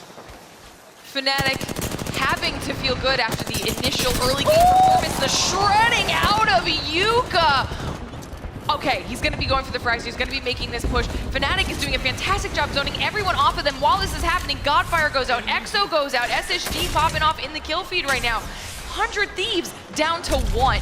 Scurry is going to have to clutch this moment, prolong the life on the Loba, so has a little bit of movement. Can he get the res off on me while everyone is focusing on everything else? FNC, they have taken to the sky, spamming those skydive emotes, looking for a safe place to hold in the next zone, but it is just going to be chaotic. Utilizing this tree, you can see there's a team just to the north of them. Thermite's going out. He does have the Rolling Thunder available, but he's going to swing it, and Bolin going down. Fnatic looking very strong here, finally losing one, still trying to push on Dreamfire, whose shields have barely been hit here. Fnatic trying to survive. Dreamfire actually backing off, getting a little bit of cover. The smoke being useful for both of these teams, but the Seer could potentially be an issue. And SSG's trying to third party off on the side. J-Lings Esports eliminated. Dark Zero going off with the Kraber, and Tao falling incredibly low. Can Roy clutch this up?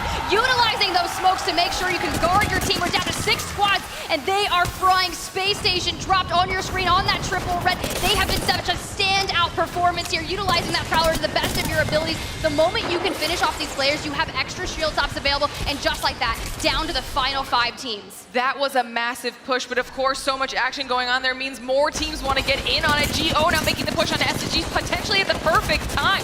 There is nothing SSG can do with the small height advantage that GO has, but they do lose 2.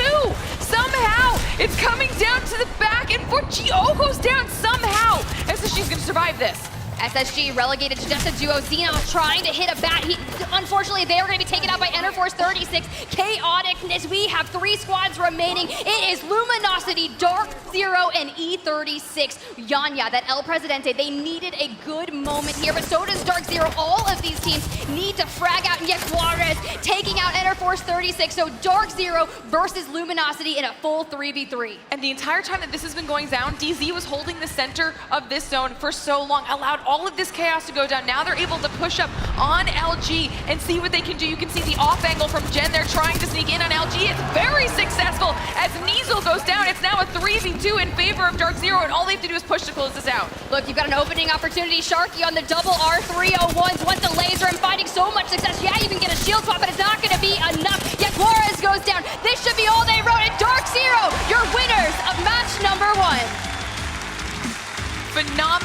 performance there out of Dark Zero. They played the beginning very conservative, right? They wanted to be as smart and safe as possible, got into the zone and held that island for so long. They did not give it up, but they also didn't make a lot of noise. So everybody else was focused on what was going on around them. Yeah, look, they are just locked in. I mean, this has got to be such a tough environment to be in, right? You're back-to-back LAN champions, throwing it down, but opening it up with a game win. But like we saw in winner's bracket, just because you win once doesn't mean it's going to be enough. You have to keep it consistent. And my other question is, like we said, they didn't do a lot of aggression. They were smart, they got into the zone early, but they only ended up, I think, with maybe 5 KP or something like that. Not that that's bad. This is great for the mental, especially starting off with a dub, but we're gonna need to see just a little bit more. Hey, you know what? I'm ready to see it, but let's send it down to the desk. Hey, Rain Day, I'm curious to hear your thoughts on that. Tiff Glitter, thank you so much for the cast. No longer dark over Dark Zero. The light has been shown on Sharky, Zero, and Jin Burton on what they can do when they're given a top 3 situation. Reminded me a lot of kind of how they ended up winning the championship as well. 3 teams, Optic, TSM fight each other, Dark Zero clean up. And again, Snipe, it's kind of funny because the 3 teams, all 3 of you talked about, specifically Luminosity, were in that top 3 going against Dark Zero. What were your thoughts on that takeaways? Yeah, I mean, this is just kind of exactly what we talked about, where LG is just a team that's going to pick up a lot of kills, and they're going to place well. They might not always win the game, but they put themselves in a really good position to kind of secure a top 10, and they get another 1 or 2 more of those, and it's kind of a guaranteed in your finals. Yeah, and that is really important for a team that they haven't had momentum this entire weekend. So that is a big moment. And Mark, obviously, SSG still there as well. They seem to be so consistent in getting points early. Yeah, very good at getting points early, as you say. I think it's an interesting game number 1 as well, because you've got to remember a lot of the teams that are in our top 5, 6, 7 seem to be the teams that have just come off the back of playing this morning. So they're going to be feeling maybe a little bit more warm, maybe a little bit more comfortable on that main stage. For some of the other teams who've had to wait for that chance, maybe game 2, 3, they're going to start to grow into this series. But Gino, I mean, obviously the tail ended, and we know who the main hero was. It was Dark Zero finishing off with the win. Yeah, so we were talking before about them getting the Cascade Falls drop in this lobby, and we were saying, oh yeah, that might work well with, the crypto. You can see, though, we also talked about the disrespect, and that's why I think they're bringing out that Bangalore Seer composition, because they want to run over other team. That doesn't mean they're not going to find themselves in God spot. Clear rotations there, that's why they only got the couple of kills at the end, but it does give them that extra fighting capability that they want over these teams. Snipe, you're here. Talk to me about this fight. Yeah, so I mean, we have just a straight up 3v3. This kind of reminds you of almost like an arena map a little bit, where you just have to use a bunch of the terrain. They cleared out all the teams on their sides. They moved in. There's a big open field here, and we just saw DZ take a lot of good space on the map. LG focused a lot on these armor swaps. They didn't have much of the rocks in the terrain as DZ did, and DZ just kind of moved up as a well-oiled unit and just cleared them out 1 by 1. Amazing stuff from Dark Zero. That will get the fans very excited. Papa Jin Burton will be exclaiming his support in the stands as well. Snipe, I know we have had you here for 2 games. It's going to be the last one, but just a little moment. Thank you so much for being here. Eric Rona, Snipe Down, ALGS crowd in London. Make some noise for Snipe Down. Join us on the desk. Mark, Gino, and Rain Day. We'll be right back. It's game 2 coming up in our elimination bracket 2.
WD Black, the official storage partner of the Apex Legends Global Series.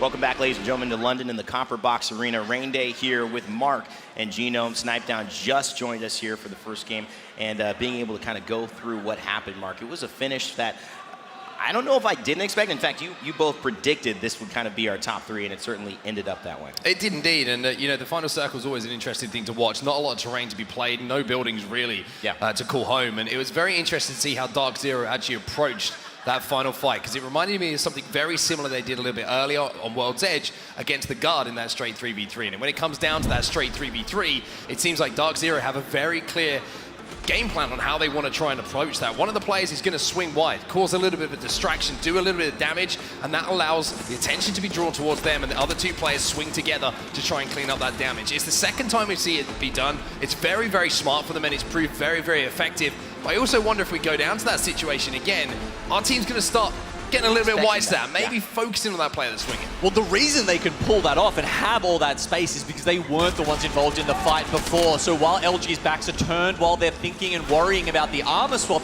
that's when Dark Zero gets that opportunity to start spreading and cast the net. It's a very interesting situation, not just that you guys picked the three teams that would be in the final zone, but all three of these teams, like everyone in the elimination bracket, have something to prove, but there's a little bit extra, I think, for Dark Zero. Could be back-to-back-to-back, a lot to go. React to that emotion Jen Burton is showcasing. Is it frustration, Genome? What does it look like to you? It's very different, isn't it? It's not celebration. They just won a game. And if you were looking at Jen and Zero's faces there, you wouldn't think that. And part of this is because of the expectations they have of themselves. These guys know they have it in them to be the best. And yet here they are finding themselves in the elimination bracket. So it's a good start. But as we saw last series, one win isn't enough to necessarily get yourself over the line. They've got more work to do. I mean, Mark, isn't that a little bit of their story, though? Everyone counts them out, and then they show up. I mean, I think Dan and I have said this from the outset of this tournament, right? Dark Zero have had a very tough path, and a path that really should be appreciated and respect shown to it. You know, leaving home to go and play in North America. Big questions asked. Are they going to be good enough? Are they going to be able to do it consistently week after week? Almost failed at that last hurdle, but they skipped over the finish line to make it here to London. Now that they're here, we're always saying, if Dark Zero get to that finals lobby, they will be one of the favorites, because match point is where Dark Zero start to come to life. That's where they've won 2 back-to-back events, and they're events you can't take away from Dark Zero. One of the most winning teams in all of Apex because of that. So Dark Zero, if they make it to that finals lobby, and that's a great start, they are dangerous still. I think you have to consider that the rest of this lobby, especially the 10 waiting in the winners, do not want Dark Zero in there. Because they know, despite how frustrated Dark Zero are with themselves, saying, we should have been there. We were this close to being there if we would have done things better. I'm sure there's a little bit of remnants, echoes, so to speak, of why they're even in this situation to begin with, because I feel like they missed out on an opportunity in the first game. But that is what this is all about. It's competition, Genome. Why does Dark Zero somehow find a way? Have you been able to quantify it, qualify it in something that's like, why do they somehow have this ability to do it when everyone believes that they can't? Because they are some of the best players in the world. Because when you look at every single role and every single player on that team, you can count them among the elite in Apex Legends. Zero is one of those rare players that can not only make the best calls in the world, but he also frags out doing it. Jen Burton, the controller player who will run into any fight fearless and put everyone else on their backs. That guy right there, we believe in him. And Sharky, of course, the utility player, you can put him on, Gibraltar, and he's amazing. He's trying to make the transition here to some other legends this season. It's been a while since he's had to do it. But he's showing up, and he's never, ever can count those guys out. I wonder if Jen wanted to hear what we were saying about him, if we were talking about him at all. He took the headset off, Zero notably, and Sharky still have it on. Jen, we are wishing you luck. We're wishing everybody luck here, but you got to perform. Mark, I think looking at this lobby too, I did see that there was no showcase of J-Lings as well, a team that we came in thinking Zane, first day, making these moments, making these plays. How are you feeling about EMEA's representation here? Do you think there's a chance that they kind of shoot up? It's been obviously LG, SSG, Dark Zero so far. Yeah, I think for EMEA, the teams that are in this lobby, there's obviously some questions to be answered. Nobody's really stood up, and the one that stands out a little bit as an outlier in that is IG. Because IG have been previous championship winners in the EMEA region. They've been quiet. And it was a concern of mine coming into this event what their loot pool was going to be like leaving some of their central POIs. I think when you're going up against some of the best fighting teams in the world, if you're leaving, you know, they were looting the Ridge, you know, kind of no-name POIs of World Edge. They're not dropping in the hottest spots where you're going to leave. Even if you're trying to play for zone, even if you're trying to play for center zone, with everybody else looting up so heavy on Edge now, even if you get to that top 5, top 6, top 7, the fights are going to be so tough to take. And if you fall out without any KP, it's not a good game for you. You're not going to put the points you need to progress in these brackets. Great points here all along. Let's take a look at the overall results. We know that Dark Zero won, and we do know that they will continue to be in a position of the driver's seat. We'll get you those stats up in our screen in just a moment, but I think you're completely right. IG International, we forget when we talk about Dark Zero winning LAN, JMW won with them. I mean, he was Dark Zero for a second. Now he's IG International, Graceful with the leadership, Noises as well with the actual IGL. Some people actually think Graceful is the IGL. Noises really taking command of that squad. So this is a team that has a lot of potential. I am surprised to see them here as well. Yeah, look, and just to jump back to what you were talking there about, you know, J-Links and how they were doing, I think you can see a little bit of an echo in how North Eption is doing as well this time, because they are both those edge teams who are really looking to farm a lot of KP around the outskirts of the map, and we've seen them both stumble when they come up against these really high-class, elite fragging teams. And if you look at who's already made it through to that final bracket, it's the teams who, you know, they want to play zone. And I think if you're a mediocre zone team, honestly, it is easier to get into that final day than if you're a mediocre fragging team. Because even some of the most elite fragging teams are struggling to get there as well. Gentlemen, when we come back, we're definitely going to talk a little bit more shop about the legend choices because we're seeing different compositions from these regions as well. I want to pick your brains about Crypto, about the Bangalore Seer Val compositions that we're seeing, and Watson, whether she's here to stay or whether she will not play a big part of it. But right now, all our fans who have been waiting patiently in the copper box, all those watching at home, we appreciate your patience. We are ready. Let's hop into game 2. We'll talk about results later, but let's send it back up to the casters. Tiff and Glitter. Thank you so much, Rain Day. Listen, the dropship is already ready to go. Game number 2 of our final elimination bracket is already underway. And my big question, Tiff, is will we see that 50-50 again? I mean, I hope so. I saw a lot of chatter in the player chat about it. It seemed like everyone was calling out the wall because there was so much action, and you can see it right now. Saleezy going under fire. Looks like he was able to find an armor swap, but this is the moment where you know that Fnatic is going to want to third-party this immediately, and you can see that NTH needs to play this more safely. I don't think that either Kick or NTH want a repeat of what we saw in the first game. We can see both of them being a little bit more conservative. It looks like NTH might be actually opting to go away from this area, probably in anticipation of Fnatic also making that move in. Look, they've been super hyper aggressive inside those group stages, but this is where the journey can come to an end. So you have to know when to disengage. We talk about that all the time. If Fnatic is going to rotate immediately over from North Path, then disengage, go find yourself some different loot, especially if you're not happy with what you landed on. You're running that PK Mastiff and you just drop it. We have 1 PK for Satuki. That is not how you're going to be able to survive. Not to mention, after that, Fnatic continued to go on and succeed with that aggression. So for now, they're opting to be a little bit safer.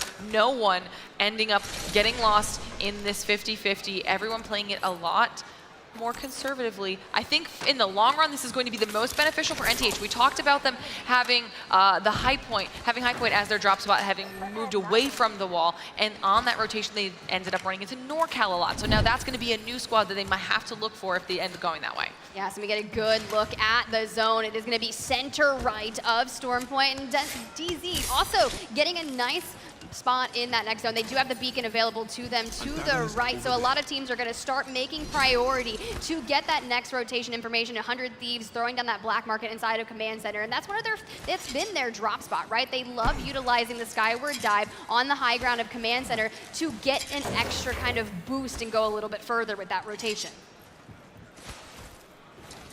As we're looking at the map here, you can see some of these squads already making sure they're claiming some of their places in the center of the zone. DZ probably also going to start making a move there soon. LG wrapping around on the side. A lot of these teams not wanting to have to deal with any unforeseen circumstances. But speaking of that, Enter Force now finding themselves in an engagement here. E36 throwing out the Seer exhibit and taking to the high ground. Eva 8 going ahead and getting some shield cracks down, doubling down with the Havoc. So much damage going out, but everyone taking it as well. Aimbot able to grab the first initial opportunity. That's going to be a knock on to Graceful, but the trade comes in from the IGL. Noise is now in a 2v2 situation. This is mission critical for IG International, who have found themselves in this precarious situation. Mind you, they need to get points on the board if they want to stay in it. E36 still trying to keep their hopes and dreams alive here as they are running through any single available doorway and continuing to take damage, but IG now at the absolute destructive hand of E36. They somehow go down tip. This is going to be insanely bad for IG. Look, let me just tell you, anytime there's a death box in the door and you start kicking and you get completely swung on from behind, that is not what you want to have happen, but so many teams have made their way into Antenna and the outskirts. And Dreamfire, we know how aggressive they can be. They've already pushed in. Bolin grabbing the opening knock onto E36. It is time to fry. They're sitting on triple purple. They're comfortable with the weapons that they have, and now is time to fry. E36 trying to disengage, but getting peppered. And you know, Dreamfire did this last time. They saw an opportunity for a third party and they just went for it instantly. Didn't want to let that opportunity pass them up. They're going to continue this chase a little bit, see if they can not only take out a team, but get some more points on the board for themselves, as we can hear the crowd so in love with Roy.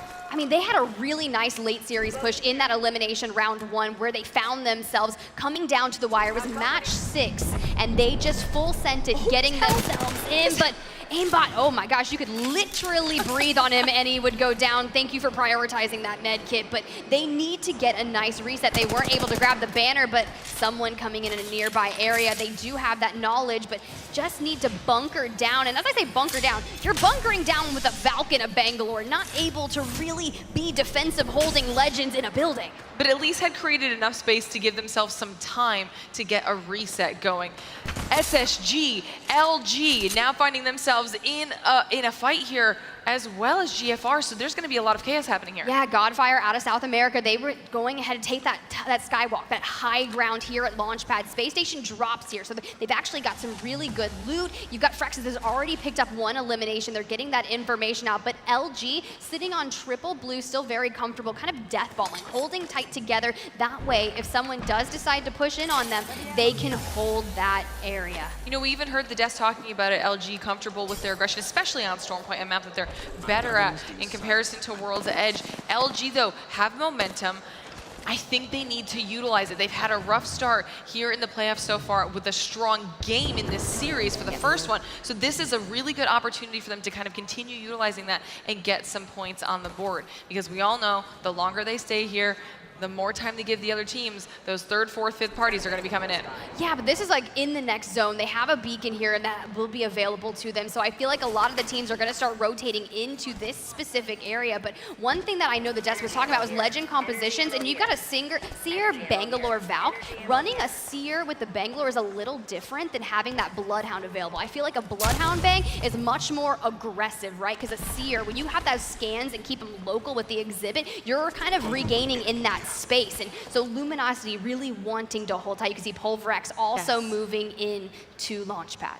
I think that was where the smoke was going, was the direction of Pulverex. LG trying to decide if they're concerned about what could potentially be coming in from their side, trying to make sure they have some vision covered so they can keep themselves alive for a little bit longer. NTH having made a good choice in backing off of that initial engagement, now finding themselves in a solid spot to continue their loot with a little bit of a late rotation into the zone. The question is, will they get caught out on that late rotation by some of the other teams that decided to do the same thing? I mean, this is looking very typical of the NTH that we had seen in the group stages, right? They would just bide their time on the northern side of Stormpoint, but none of the teams that were involved in that early contest in match number 1 have gone out yet. So Kick knows that NTH is going to be rotating, and FNC, they know that they're still going to be from this area. So you have to keep in mind all of the awareness and hyper-aggressive movements. But they are going to take their sweet time, tank as many zone damage as they can. Did you see those stats about the ring damage? They took the most ring damage out of any team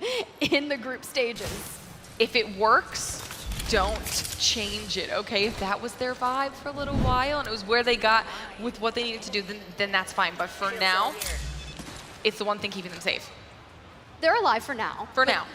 But I mean, we literally have 5 games left for them to find themselves a ticket to the finals tomorrow. But we can get a good look at that zone. It is pulling straight into Launchpad. Dark Zero made their way over there, just nestled on the outskirts of that choke point of Dreamfire. Onyx still in Antenna, but Singularity, South America, still has not made their rotation, and they're utilizing the South. They know their back is clear, and they're going to make their way into Antenna. But look at Jay Lings still coming in. They could potentially run into FNC as well, and Kick just still living their best life, potentially waiting for NTH to make that actual rotation in. I was going to say they might be trying to gatekeep there. Depending on how long it takes, they might decide to just leave it and continue about their way. Not sure if NTH is actually 100% going to be coming through that way, or if they did make the full rotation over past High Point and then down through Thunderwatch. So it's a little bit of a gamble, but for now they've got the time to try and wait it out and see what happens. Meanwhile, you had mentioned J-Lings, we're still watching them. They could potentially be running into some action ahead of them, because for now it seems like Fnatic's decided to wrap away.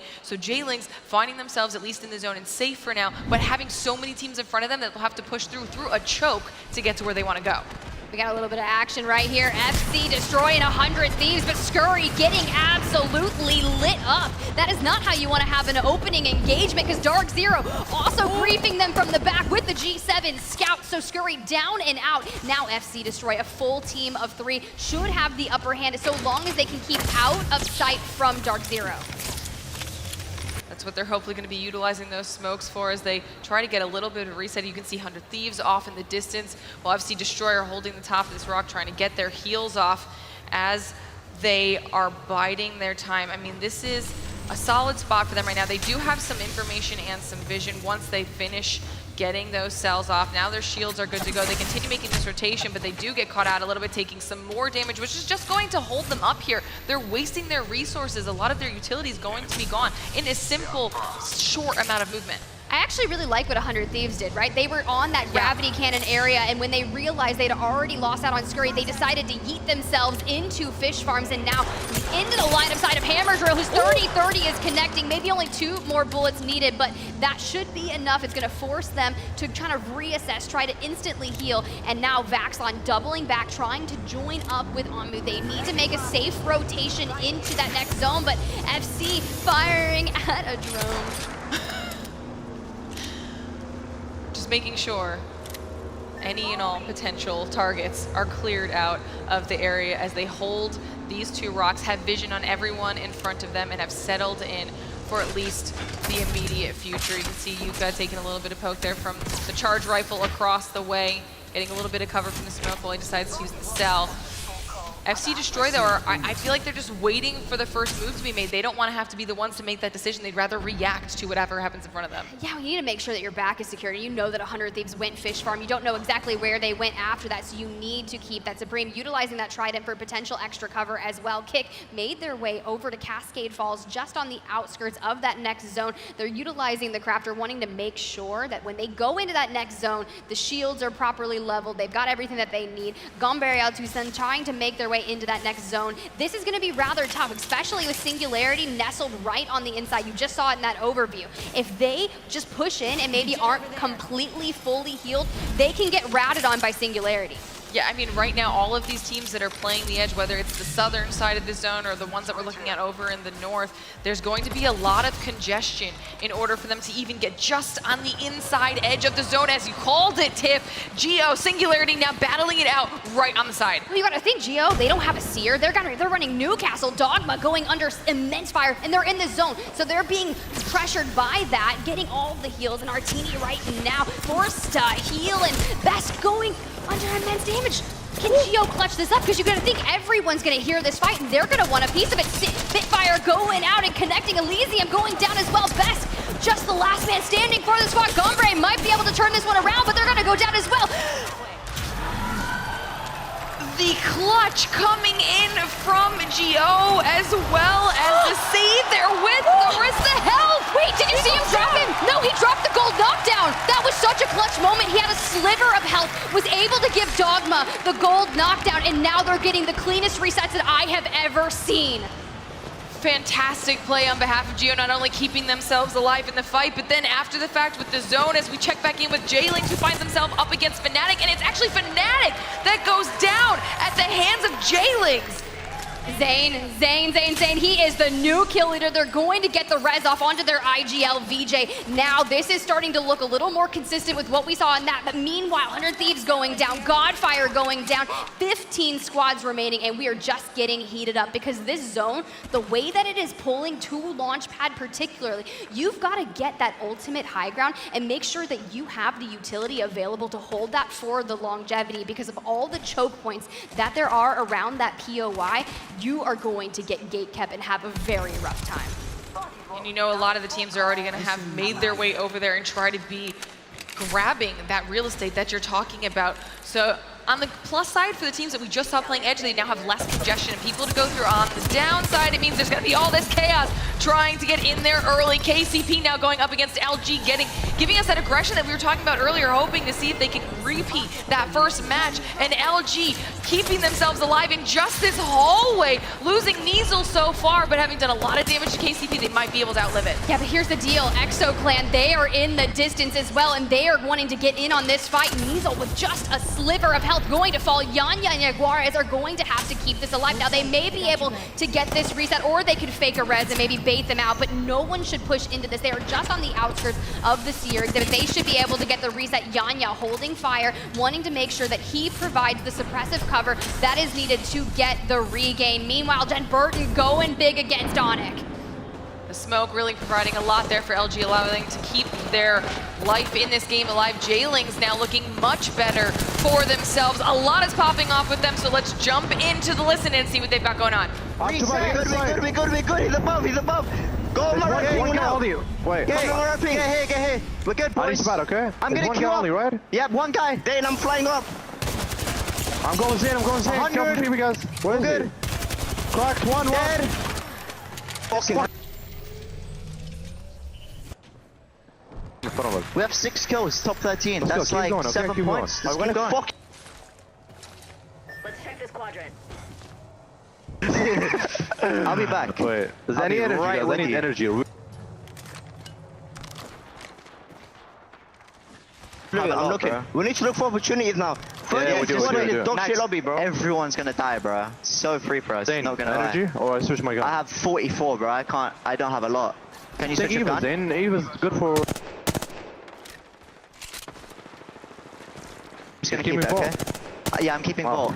Because I have 400 light, I'm fine. I just need it for like a couple fights. Okay, that's fine. Perception that just died. There are people here? They're chilling. I'm on a Dark Zero over here. Listen, guys. Fight. Yo. We shoot right side, we force right side to go all the way there, and we play left. I'm on scan, You see my thing? Yeah, I see it. Yeah. They're gonna end up outcoaching. Listen, one of you watch left, I know watch right side, okay? Okay. I'll watch left. Where do you want to play for? We just play. Fantastic job by J-Links taking out Dreamfire, the team who just consistently wants to third party anything in front of them. They look so much stronger right now as a trio, and we heard those comms, confidence aside. Yeah, definitely confident. They are feeling themselves right now. I mean, it is the point of the game, right? You want to make sure that you kill everyone, so I love that attitude. Keep at it. Dark Zero still whittling away at Onyx off screen, and FC Destroy trying to gain a really solid position in the next zone. Now, meanwhile, we were on board with J-Lings, and a couple teams already went out. Gombre Otusim being one of them. Currently 14 points of the game, and FC Destroy throwing out the Rolling Thunder, doubling down with the Bangalore smoke, trying to maybe dissuade and elude some attention that way so they can make a movement elsewhere. And I was wondering what was going on with some of these other teams. Well, we now have NorCal and EXO potentially finding themselves in a little bit of a back and forth here on that northeastern edge of this zone. Just those two up there, so this could just be a fair fight that they don't have to worry about too many third parties, but we did see off in the distance DZ and SSG in the kill feed as well, as NorCal is trying to fend off the onslaught right now, down to 2. Looking pretty good as they take out Killapause, trying to chase down with the PK right now. NorCal looking very, very calm. This is not what you want if you're Killabos. You were the initial kill leader of the group stages, but you've got NorCal taking ultimate high ground, getting the best angles possible. And just like that, Exo Clan is eliminated. You can see the circle on that upper left hand of your screen, and that is absolutely disgusting. We are getting so many open area zones, and the chaos ensues. Space Station, knowing they needed to lock it in, Xenow is going to drop, but they will clean up FC Destroy, but the fight's not over. That was massive out of SSG, dropping down, clearing out so many of the people in front of them. Absolutely melting people with the vault. Frex is just tearing it up for SSG right now. They know where the other teams are below them. Now, they did a lot of damage. They do lose Xenial, so they're going to back off here and try to get a little bit of a reset, make sure they get that battery off and keep themselves safe for now. I mean, meanwhile, Dark Zero decimated J-Ling, so they're having an absolute amazing game, getting a good point of all of the eliminations. But LG has found themselves in the center of Pulverex, Space Station, and E36. So we're going to have a lot of poke fight, but unfortunately, LG, they're on the low ground. They have been where they were from the start, so they can actually rotate out, peek out, and maybe come behind Pulverex and get some nice KP. You can see that's exactly what's going to happen. Yanya, which wants to peek up. Now Pulverex, they have their full attention on LG.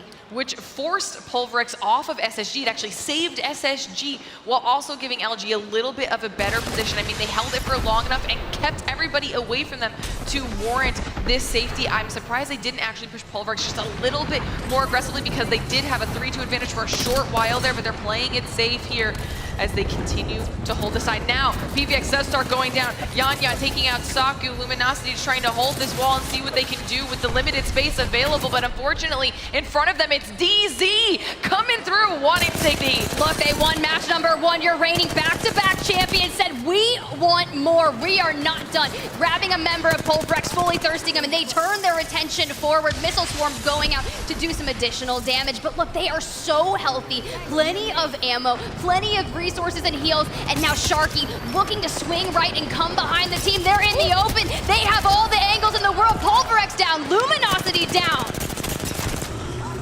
DZ have a fantastic position too when you look at where everybody else is. It looks like potentially SSG taking on the remaining people of NorCal. You've got Kick across the way, losing a player on behalf of DZ. Things are about to kick off here in the final zone. Let's listen into Dark Zero and what their thoughts are. He's low on the grip. Dead. Nice, dead. Beautiful. I'm gonna get Lima. Ulti cell. Popping back. Ulti cell. One of you. Need. I'm 92. I'm 92. They wiped. 3 squads. It's a duo in the far team. I need like at 120. Go for the stack. Okay, yeah. We're gonna need... One closes. I beamed the door. Oh, you can see him on me. He's flat, 30 flash. He's batting. The Valk dead. The other guy's low. He popped the bat. He's low cover, I think. You need to bang on. We're gonna need to cross go. You need to spike their front. You need... Go to now, Sharky. I'm in Sharky. They have Gen. Yeah, we have to get the right side on Sharky. Yeah.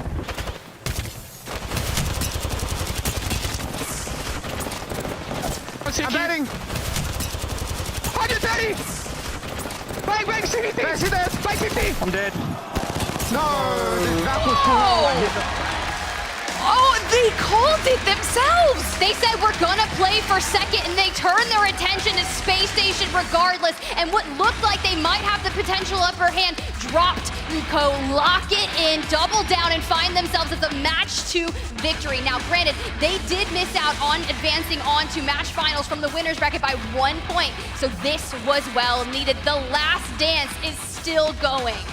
You know, we had said the drop sounded confident. That was exactly what they looked as well in their handling of this entire performance. The fact that DZ was prepared to play for second, they thought that was going to go. They still had a phenomenal push across the water up to SSG and got some serious KP on the board. So talk about putting themselves in a good spot after just 2 games. I mean, you said it best, right? NRG already advanced onto the winners finals. They won that, got some advanced starting points, but they had those moments where they had to realize we're playing for KP. We need to get our points on the board, and that's exactly what Dark Zero did.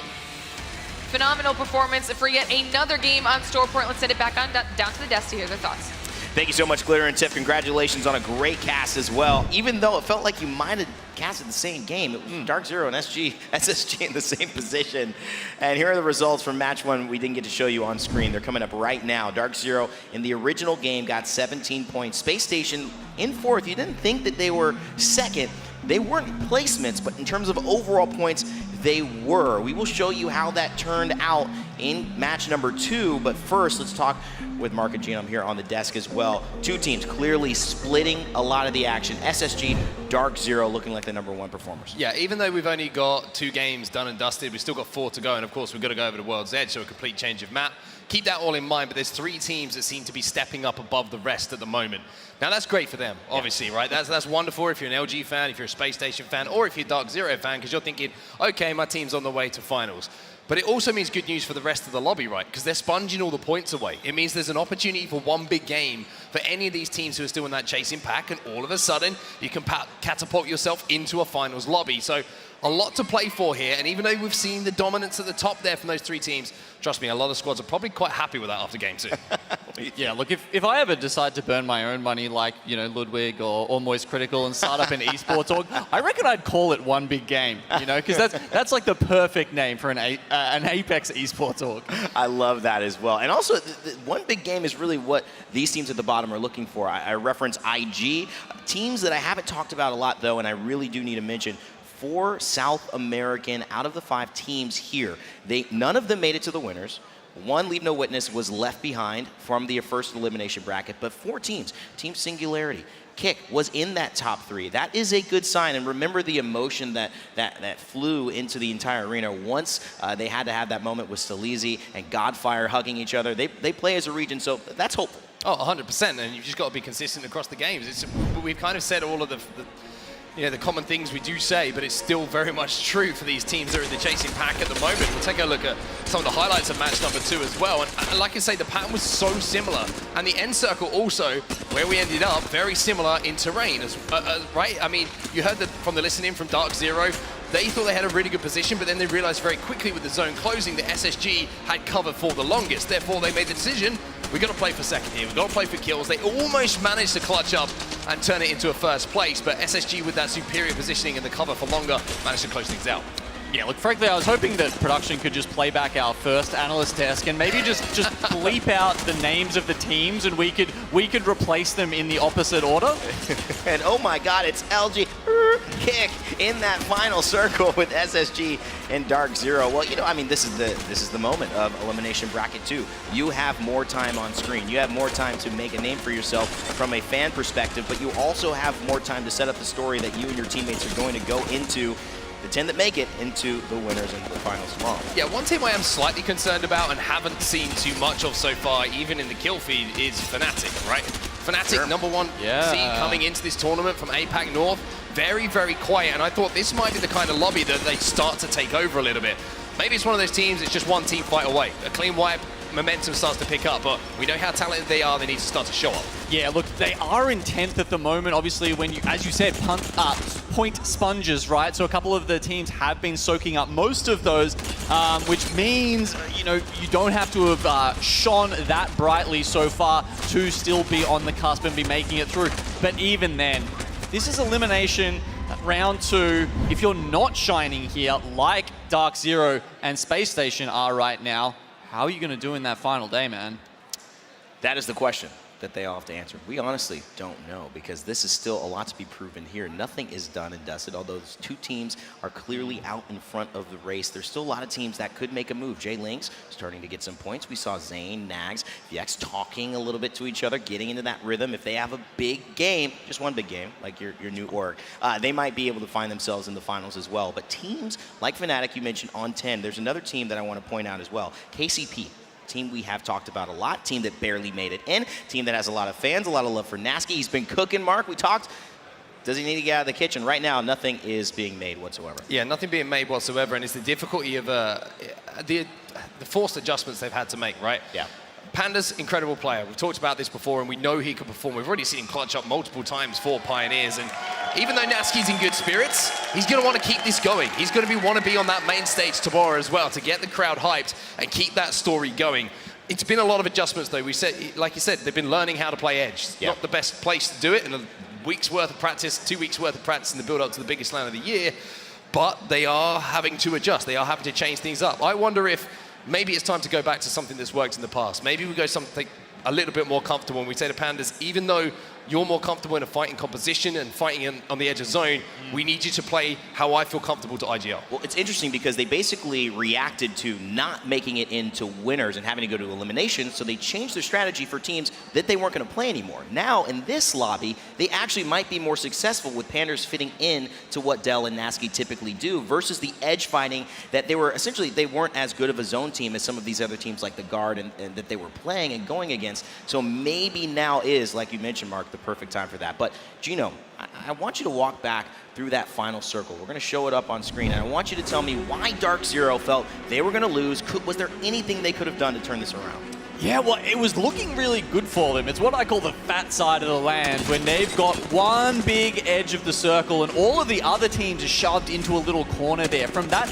you know, we were talking about casting the net last game, right? And it looks like they had a chance to do this here. I mean, you know, full red armors. The other team, again, was the one taking the fight.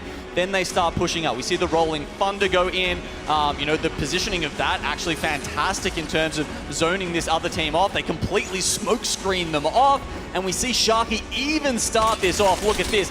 Couple of ult ticks of damage there and a big stream coming through from the vault, but then it all starts to go wrong. The trade's not going through. We can't see the other player's perspective here, and I do have to wonder if maybe they didn't have the digital threats. Usually you're going to prioritize putting that on the Bangalore because they're the one who can direct the smokes and know where it's going to go. But as soon as they entered that smoke, that's where Space Stations did seem to get the upper hand. I think, too, when you look at it, that 168, I think 1 or 2 more bullets, maybe a big headshot, that downs that player on SSG, and that's really the difference. It gives you a chance for one player to reset as well, pop a battery, because that 2v2 is going to take long enough for that player to re-engage. But the difficulty is, yes, Dark Zero did everything they could in that position, but the fact is, if you take damage and you're fighting up against someone, they can peek you if you're thinking about healing. They can look over it. It's such a smaller hitbox to try and deal with if you're looking up rather than down. It's sometimes just a simple geometry factor that starts to play into things. Heading into their bottom 10 as well. You've been seeing the top 10 on your screen, and then will overall get you those series results. Again, Team Singularity, IG International, Fnatic, Mark said, where are they? A lot of expectations not being met right now. 100 Thieves in a very similar position, and North Eption, a team that we had highlighted in the beginning of the group stages, Thursday and Friday, truly disappeared. And I would love to see something different. I know a lot of their fans as well. APAC North has had such a good performance. Can they put it together in the next 4 games? Space Station Gaming, Dark Zero combining for 80 points of the top 2. When you look at the rest of the lobby, 3 through 10, it's basically the same amount of points that they've gathered. And so what you mentioned, Mark, is exactly what's happening. They're sponging up all the points, opportunities around. I think for everyone else in the lobby that isn't Space Station, Dark Zero, and Luminosity, they're saying, hey, can we play some Apex Legends? Because at the moment, they haven't really got any points at all. That means that, I'm going to use the horrible phrase again, it is all to play for. 4 games remaining, 1 here on Storm Point. Okay, now both of them are above 35 points, roughly being the cutoff for where these teams are going to move on from there. Having heard some of the players discussing, several teams actually, after the second series we had today, they were talking about who could potentially be contesting them tomorrow. Now, 4 games, that's an opportunity for Dark Zero and Space Station potentially to look at other teams that they don't want in the next lobby. Oh, villain arc indeed. We'll see if that ends up happening, but the game is underway. No need to wait. We'll see what happens, and let's head up to our casters to call the action. It's Tiff and Glitter. I really like the way Evil Genome thinks at this point. I like where that thought train was headed. I do love a good villain arc. I watch a lot of anime, and those are some of my favorite moments when you send those actions. So DZ wanting to throw down, be a little mastermind behind it, maybe a little Todoroki from My Hero Academia action here. I want to see that in the lobby. But this is it. This is the final match on Storm Point, and you're right, with that point sponging, this means that any of those teams that are outside the top 10, they just need to get at least this many double digits. Fnatic is rounding out the top 10 with 9 points. Yeah, and what's crazy is that it's all because of the play style. We were wondering if people were going to do SSG, even if they're not getting those first place finishes, or if they are, either games, they are finishing with double-digit kills every time. The same thing we talked about NRG doing already. It's the aggression. It's paying off right now. And since no one else is doing it but SSG and DZ, massive. Look at this. DZ heading over towards the mill where J-Lings is. They are landing over on them. Genome said we want to start thinking about the contest, but they are ready to look straight towards the mill, and NTH pulling a little further up to the high point. So that's great. They're not even landing directly on to kick themselves, and FNC hasn't even tried to go look in the wall because they haven't heard anything yet. Last opportunity here on Storm Point. 3 of 6 matches of this series has just begun, and SSG are current leaders of this series. Checking in with them, but you called it. DZ wanted this 50-50. They want to get some more points on the board. Take out J-Lings early. I mean, look, they're sitting in 6th place coming into map number 3. If they go down now, they're not going to be able to get any of those points, and if someone has a pop-off game, that's unfortunate. But Dark Zero, you know, if you land in the middle of the mill, they have all those bins that have the nice shields. You can grab good loot, so they have triple blue, but J-Lings double blue and a white, and VJ, they're going to be the ones that take the damage initially.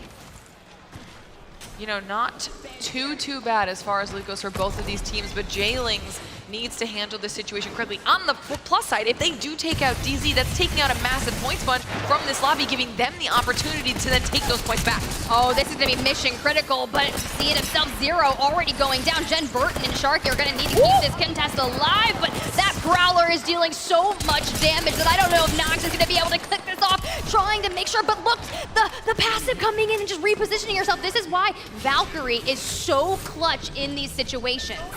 A huge opportunity for Nags to escape, but Nags still gave the time to his opponent to also do the same and get a little bit of a reset. Now it's time to play the knockdown shield, and he makes a quick rotation around, and DZ are taken out by J-Lings. A massive clutch from Nags. Look, if you know how well they've been performing in this lobby, it's got to give you that extra boost of confidence, and now that point sponge is not in the lobby. You've already got yourself some KP, so you sitting in 5th place currently, you're solidifying that spot further. Hey, a little bit of BM. We do live a nice little rivalry.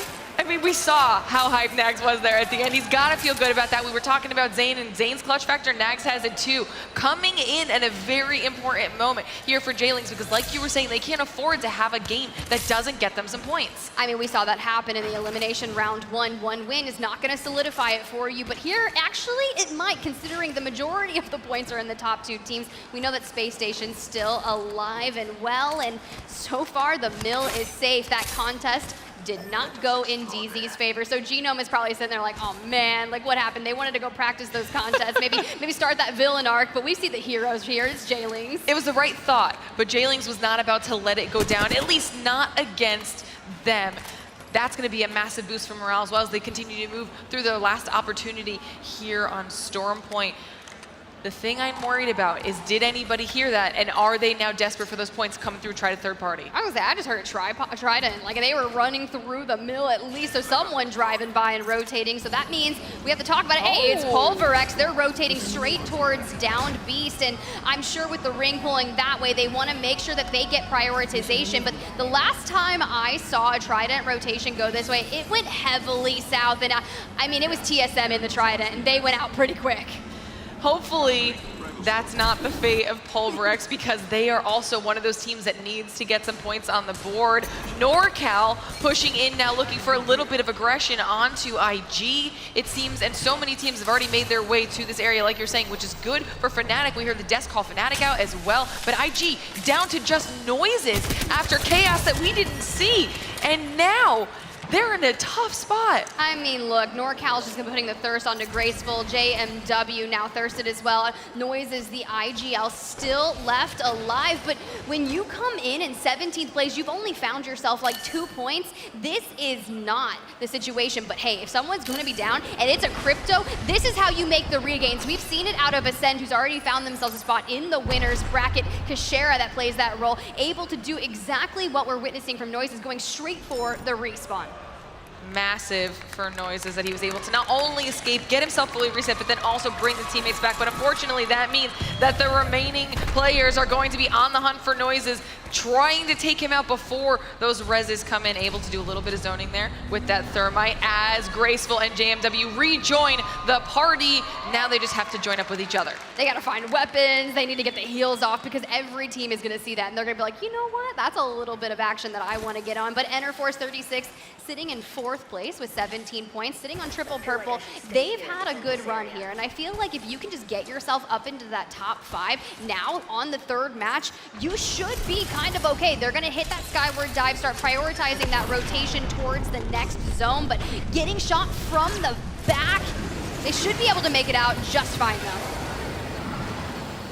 Getting themselves a little bit of breathing room and space as well as they continue on with this rotation. Gonna need to pop a few cells here, get their shields back up where they want them to be. But as soon as they escape, there shouldn't be anyone else around them. Back up, in, down, B's. I mean, this is where all the action is gonna be popping up. NorCal looking like they wanna go on a tear here today, taking down Singularity, and they just have the height angles on everyone below them. I mean, they can just keep dishing out this damage. I know, this is gonna be really tough, but Singularity found Noises, and just like that, NorCal finishes off IG International. They weren't able to get any KP from that, and now are still stuck with only 2 points, but NorCal doing everything right here. All right, well, NorCal has looked like they are on a tear in this matchup. I want to hear what's going through their comms to see what's keeping them at this level. O cara me deletou, viado. Pô, acho que dá pra... É 3 embaixo, tá? Dá pra tentar... Não. Tá puxando. Fica de boa. Tá entrando. É 2. É só 2. 60 Valk. A gente ganha essa. É sem ninguém embaixo, tá?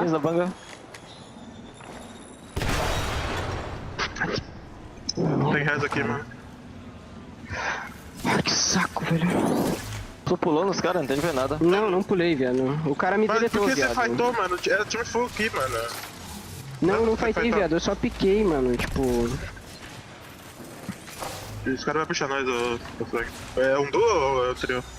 Mano, só falou que é duo. Eu acho que é duo, viado. Eu vi só a gente pode fightar eles, ó. Quer tentar? A gente pode pular aqui de surpresa. Vamos. Botei a vaca no tiro. Quebrado, ó. Dá um. Vou subir. Tá no bed. Sobe.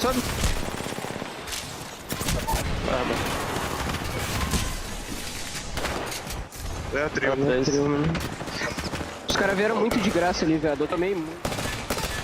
They tried to go for that engagement, but it was Onyx that comes in and clears them out. At the same time, we lose a few other teams in the kill feed. Everything is popping off. I thought that they might have had it when they were able to get so much damage onto that Valve, but it didn't play out in their favor. I mean, Onyx really needs this, right? Coming out of APAC South, they want to get to the match point finals tomorrow, and they really want to clean out that building, but Pulverex out in front of the down beast, engaging with Dreamfire, and Jailing's wanting to get a piece of this as well, but it's Zane last standing. We know we've seen this before. Zane does have the ability to clutch up in 1v3 scenarios, able to grab the res onto Nags and immediately starts throwing down, and just like that, Pulverex is eliminated. Zane is a menace. There was a short fraction of a second where I thought that lone Pulverex player was coming out to interrupt that res. Got a little bit concerned for Jailings, but Zane instantly snaps up, not only gets the Pulverex player, but then cleans up some more damage as well, and saves the entire squad, allowing VJ to have some time to get a reset. I mean, if you think about it, right? We know that Zane is new to the competitive Apex scene.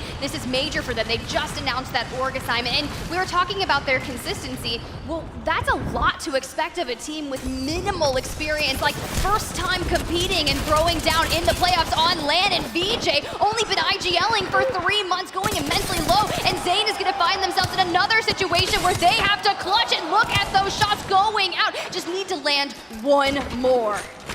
The wingman is looking deadly in the hands of Zane right now with barely any health as he tries to clutch it up, but he goes down at the hands of Dreamfire, who have been trying to push for aggression the last 3 games they find in here. Look, I am telling you, Dreamfire is that. They've just had a slow burn, but NTH, we have been asking, Where are they, right? So strong, just losing out to TSM in the group stages by 1 point, but it doesn't matter here. In the bracket stages, they have not been able to find any success, and they're going up against SSG. We're talking about point sponges. Well, there's another one. And this is the time to make the move. They cannot play passive or wait much longer. First step, take out SSG. Second step, continue on a kill rampage because they're gonna fall so far behind that it won't matter if they have one good performance, which you keep highlighting. One good win or one good game is not enough at this point. Ooh, Space Station going under fire. KCP in a situation where they're gonna need a little bit of help too as well. I'm curious, is that roast cooking nasty? We need to know. This is the time it needs to be done because you are going up against another team that wants to find themselves in a match point final. And honestly, I can't imagine a world where we don't get nasty in the finals. That just does not feel right to me. And you can see just how focused they are right now as they try to handle this back and forth. This is going to be a chaotic fight. Let's jump in and listen in. Angle has red. Hold the left guy. Oh, where is he? I don't know. Cannon 6. He's still in zone. They're still in zone. Just let them cook. I'm batting. Swing through smoke. Kill this guy. Kill this guy. Put it on. He's so weak. Oh, let's crack zero. Let's crack zero. Feel one. Left. Knocked in smoke. Nice. Play shield if you need that. One more. Last. Last. One. That's it. Nice. Reset.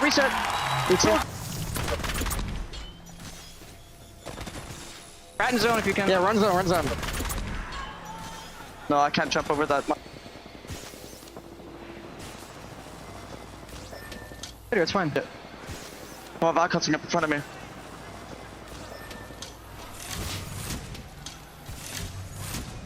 I mean, look, that's got to be the pressure. You could see it on his face right there. He is feeling the stress of this situation. This is mission critical, right? You're sitting in 15th place with 5 points, and you finally have taken out Luminosity, who was sitting in 3rd with 22. So that is mission critical. You've gotten one of the top leaders out of the lobby, but you need to go back, secure the banners, and did the right thing, right? Go into ring, get out of dodge, force that team to eventually back off. You've got a clean reset. We saw he's just like, oh, bro, this is too much, but the pressure is really starting to get to a lot of these players, and honestly, I don't blame him. This is tough. And the one thing that I noticed was that his teammates in that moment really grounded him, helped him make the right call, like you said, to back off, get those heals, and just give it a few seconds to maybe get back on those banners. Now, EXO was kind of babysitting them for a little bit. You can see they're still trying to keep an eye on the banners to see if Nasky does decide to return for them, but in the end, backing off here just a little bit, playing a little bit safer because they are not sure what's going to happen on the other side of that building. Look, he just popped an ult Excel, so he does have Beast of the Hunt available to them. He can speed in,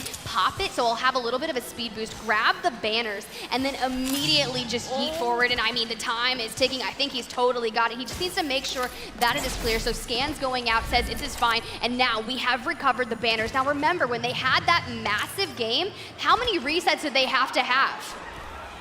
He let Pander's time out. I was watching the timer countdown of the banner, at least able to get one, give them a little bit of an opportunity to decide how they want to handle that reset, but this is a huge blow to KCP. I mean, one is better than none, and EXO Clan making their way to the edge of zone right here, getting peppered from afar. So many charge rifle Charlies in the lobby, but whatever is going to get you into match point finals, it doesn't have to be flashy, you just have to get there. And this is the action we were talking about. This is why EXO Clan decided to no longer babysit those banners, needed to back off, not only get themselves into a safer position inside of the zone, but then worry about all of the action that is about to kick off here. They're on the edge of the next circle, so they found themselves a little bit of real estate behind these rocks, trying to figure out where exactly the rest of the squads are around them so they can choose which ones they want to focus next. I mean, I feel like this is a lobby that EXO Clan, especially Killipo, should be really excelling in, right? The top kill leader of the group stages at one point, and now just need to carry that momentum kind of forward. But look who's made their way over here, Space Station as well. So if we can get a good isolated 3v3 here, it would be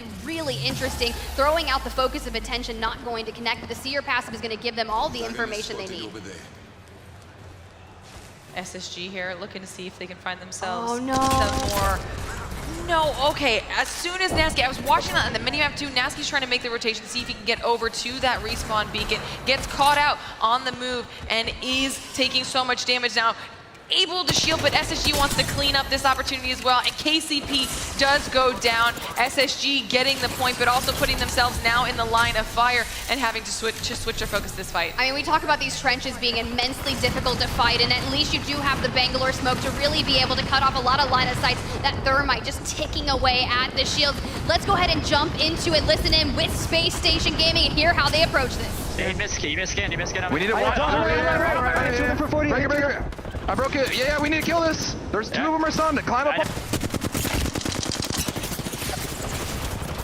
Crack. Nice. I'm looking. Bangalore. Hit 70. I'm walking up. Careful. I'm reloading. Kill this. Yeah. I'm getting shot from the back. Okay, heal up. Yeah, I can cancel res. I can cancel.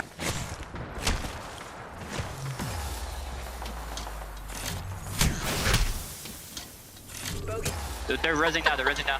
You're so healthy, bro. Dropped, super healthy. I'm dead. No, you're healthy, bro. You've got this. They're gonna res now. Space Station dropped last alive, and it was gonna be North Eption, the one wrapping behind them. And that's the worst feeling, right? You think your back is secure, and if it's not, and you're not constantly checking it or utilizing that seer passive to make sure that you are clear, you will get 3-2-1 exactly like they called. It is definitely an unfortunate situation for SSG. Luckily, they not only put themselves in a good spot, but like we said, Drop's still alive.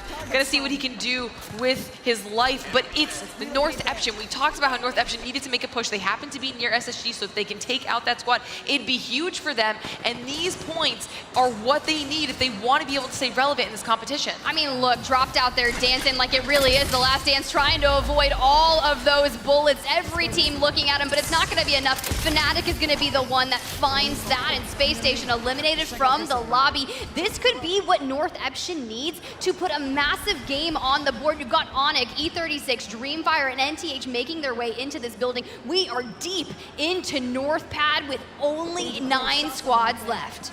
We're going to be playing a game of levels here too, as everybody's occupying at least one layer of this end zone right now. So it's going to be a lot of patience for these teams as they try to wait it out. But now we see some insane gunfire coming out of Dreamfire. They have just completely turned the tides for NTH, knocking them out. Look, that was exactly what Dreamfire is known for. They are a slow burn, and they have that RE45 digi threat. When you hear those disruptor rounds, it is an absolute nightmare. So they are gonna hold tight here and make sure that they can prioritize. As you can hear the crowd in the background, we wanna see it. Let's go Bolin, let's go Roy. We need Dreamfire on top. They're doing a really good job right now holding their own down in these trenches. The smoke's providing a little bit of cover, but they take some shots from behind, use the arc star to try and zone them out as they're able to pop these batteries here and hopefully keep themselves alive. Meanwhile, E36 going down in the kill feed at the hands of EXO, who is above Dreamfire. They decide to go up and make the push. Oh, I love this. Tao is going to take that ultimate accelerant so they can have that for the next fight. EXO clan eliminated, 6 squads remaining as we push further and further into North Pad. We're going to move all the way to the north. But with only 6 squads remaining, you've got to make sure that you pay attention to the timer. They have 25 seconds and they need to move. They have been doing a fantastic job holding their ground. The smoke come out, Tao is down. They now have to fight with 2. Onyx taking out Tao, so now it's Onyx that Dreamfire is going to have to be fighting, and now the disadvantage of being in the trenches is apparent for Dreamfire, but they are doing a fantastic job zoning them.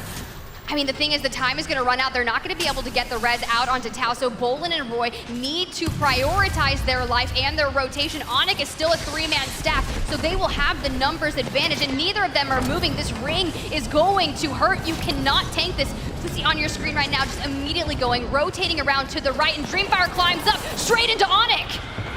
This is massive for Onyx. Bolin somehow still alive in the smoke, escapes with his life, but then gets caught out by 100 Thieves on the other side, but still.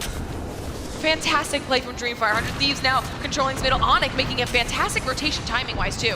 100 Thieves, they need this, right? When you think of that match final tomorrow, could you imagine an org so big as 100 Thieves not making it in? They are dead center right now, comprised of Fnatic, Kick, Onyx on the right side, and Onyx full sending onto 100 Thieves. Kick going down to the kill people. Onyx is absolutely shredding, but 100 Thieves returning the fire just the same. 1 left, it's down to Onmu. Is he able to close it out? 100 Thieves and Onyx go down because now Fnatic is here for the third party. 3. Well, guess who that last team is? It's going to be Gombre all Tucson. They have rotated. They've been holding zone. This is everything they wanted. Juzna needing to make this happen alongside Juhi, but they have the gold knockdown shield on the Newcastle. The reset is going to be inevitable, but Juzna just needs to hold tight and whittle down Fnatic to the best of their ability. Melzera, last inning, and Gombre! They are your winners of match number 3. Now, we talked about how if any of those teams down there at the bottom just hit double digits, they'd be in a safer spot heading into World's Edge. There's still 3 more matches to be played, but at least closing out Stormpoint with that win, Gombre has to feel fantastic. Flexing on him. Can we get some hype in the crowd for Gombre? That is amazing coming out of APAC North. We need to make sure that this is what is going to be settled for them. A big game, but we always need some consistency as well. But that has got to feel so incredibly good. I feel like you can see the relief on their faces. I'm excited to see what World's Edge has in store, so let's kick it back down to the desk. All right, Gombre, Tucson, Dogma, Junghee, and Juzna showing up big over their APAC North competitors, Fnatic. And you know what? Sometimes you got to take it over the teams that you also want to qualify, representing the strength of your region. Hey, if we're going to go, one's going to go. Gombre says it's going to be us. Beautiful start for their journey here after 3, but also a great way to end that one, Mark. A great way to end that one, for sure. And good to see Fnatic picking up some KP and starting to find a little bit of form. But we also have someone with a crystal ball on the desk here, Rain Day. I think we have to kind of ask Mr. Genome what he knew that we didn't, especially what happened with Dark Zero at the start of that game. Yeah, look, they went for it, didn't they? It was Mill.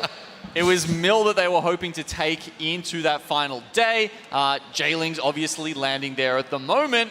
They went for it. They went for the contest. They are trying to limit the amount of points that Jailings can get, because if they can knock them into the bottom 10 and thus out of the tournament, that is a big benefit to Dark Zero's chances. They're tired of it, guys. Do you know how many contests they've had already? I mean, they're done with it. Alliance and Flora were the perfect example. Watching that was just painful for Alliance and for Flora, because they won several times, but there's absolutely no way any of them in that situation would go on to win match point tomorrow, because that is just impossible to really succeed on, Mark. You have to have those zones land, and it's something we don't talk about too much for the public. They kind of just think these teams drop and they exist, they loot and they start fighting then, but this is a real big part of kind of staking your ground as a competitor. Yeah, I think it's smart, to be honest, from Dark Zero. You want to have the best chance of winning a tournament. It doesn't really matter who else is in the tournament, whatever their fefeelings, and they get hurt, good for them. But I will say, Jailings, good on you. Managed to hold it off, managed to wipe them. Sure. And let me say, a little bit of extra ammo, certainly went into the death boxes at the end of it, but there is method to this. Like you say, Gino, Dark Zero want to play from Mill tomorrow. If they get to that grand final, which with the points they've accrued so far, you would expect them to do so. It's forward thinking, it's a little bit risky, and it's certainly frustrating for Jailings. But at the end of this game, I think it was always going to be Gio who managed to take it home, just from the position they had deep at the back of Northpad for so long. They had that priority position, but I was very impressed with Fnatic in that end game as well, really taking it to the other teams in the area. Yeah, and I guess one of the other things to think about why this hasn't happened so much just yet, and I think it is because teams are worried about annoying other teams. They are worried about kind of becoming that villain and getting some of that animosity back upon themselves in future scrims, in future disputes over POIs. But I can tell you, I don't think Dark Zero are too worried about that at all. They are happy to take up that position in the Apex Legends ecosystem. Yeah, I mean, you think about it, right?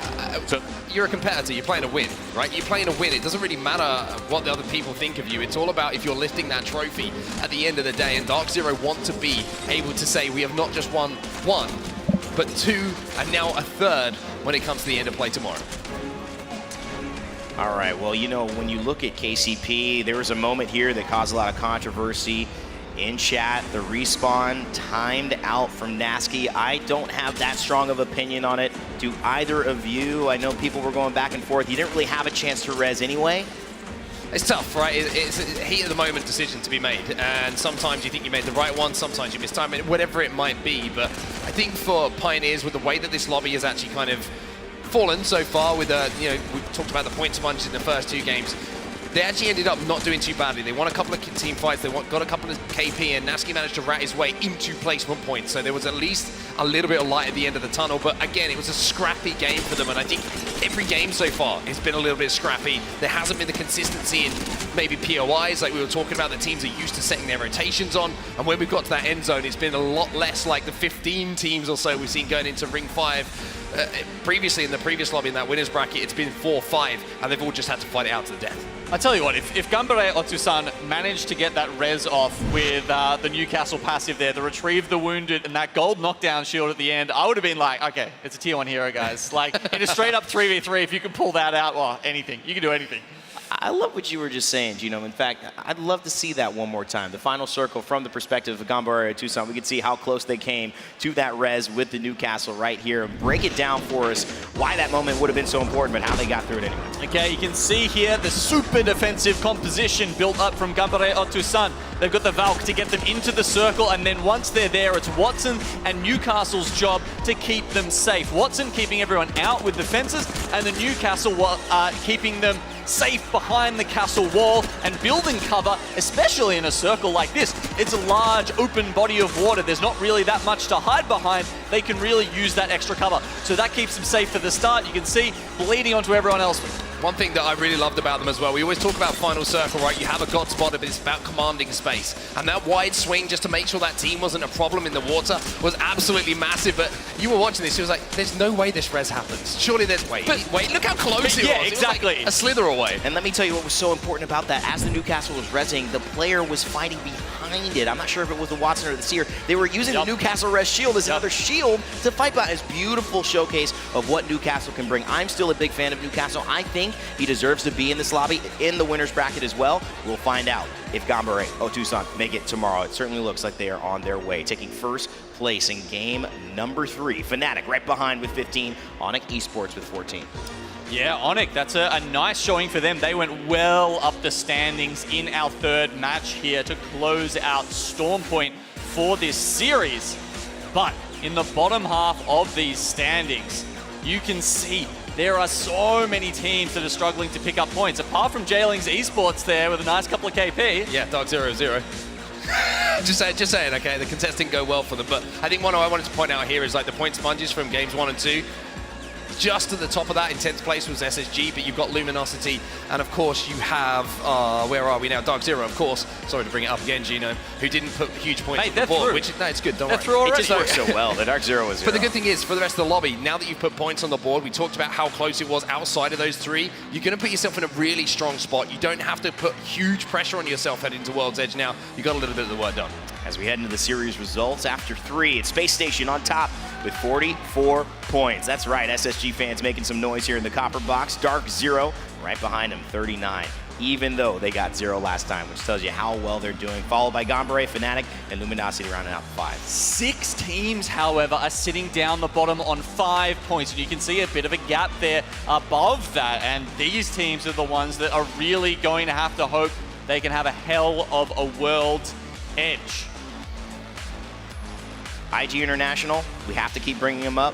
KCP, we have to keep talking about them. Pulverex as well, a fan favorite. I'd love to mention them in all of our South American teams. Godfire also in that backside, as well as Northeption from APAC North. I like that this is still so close. We have one game that can ultimately, on Stormpoint now with a total switch up, might get some momentum for everybody, put you into the top 10.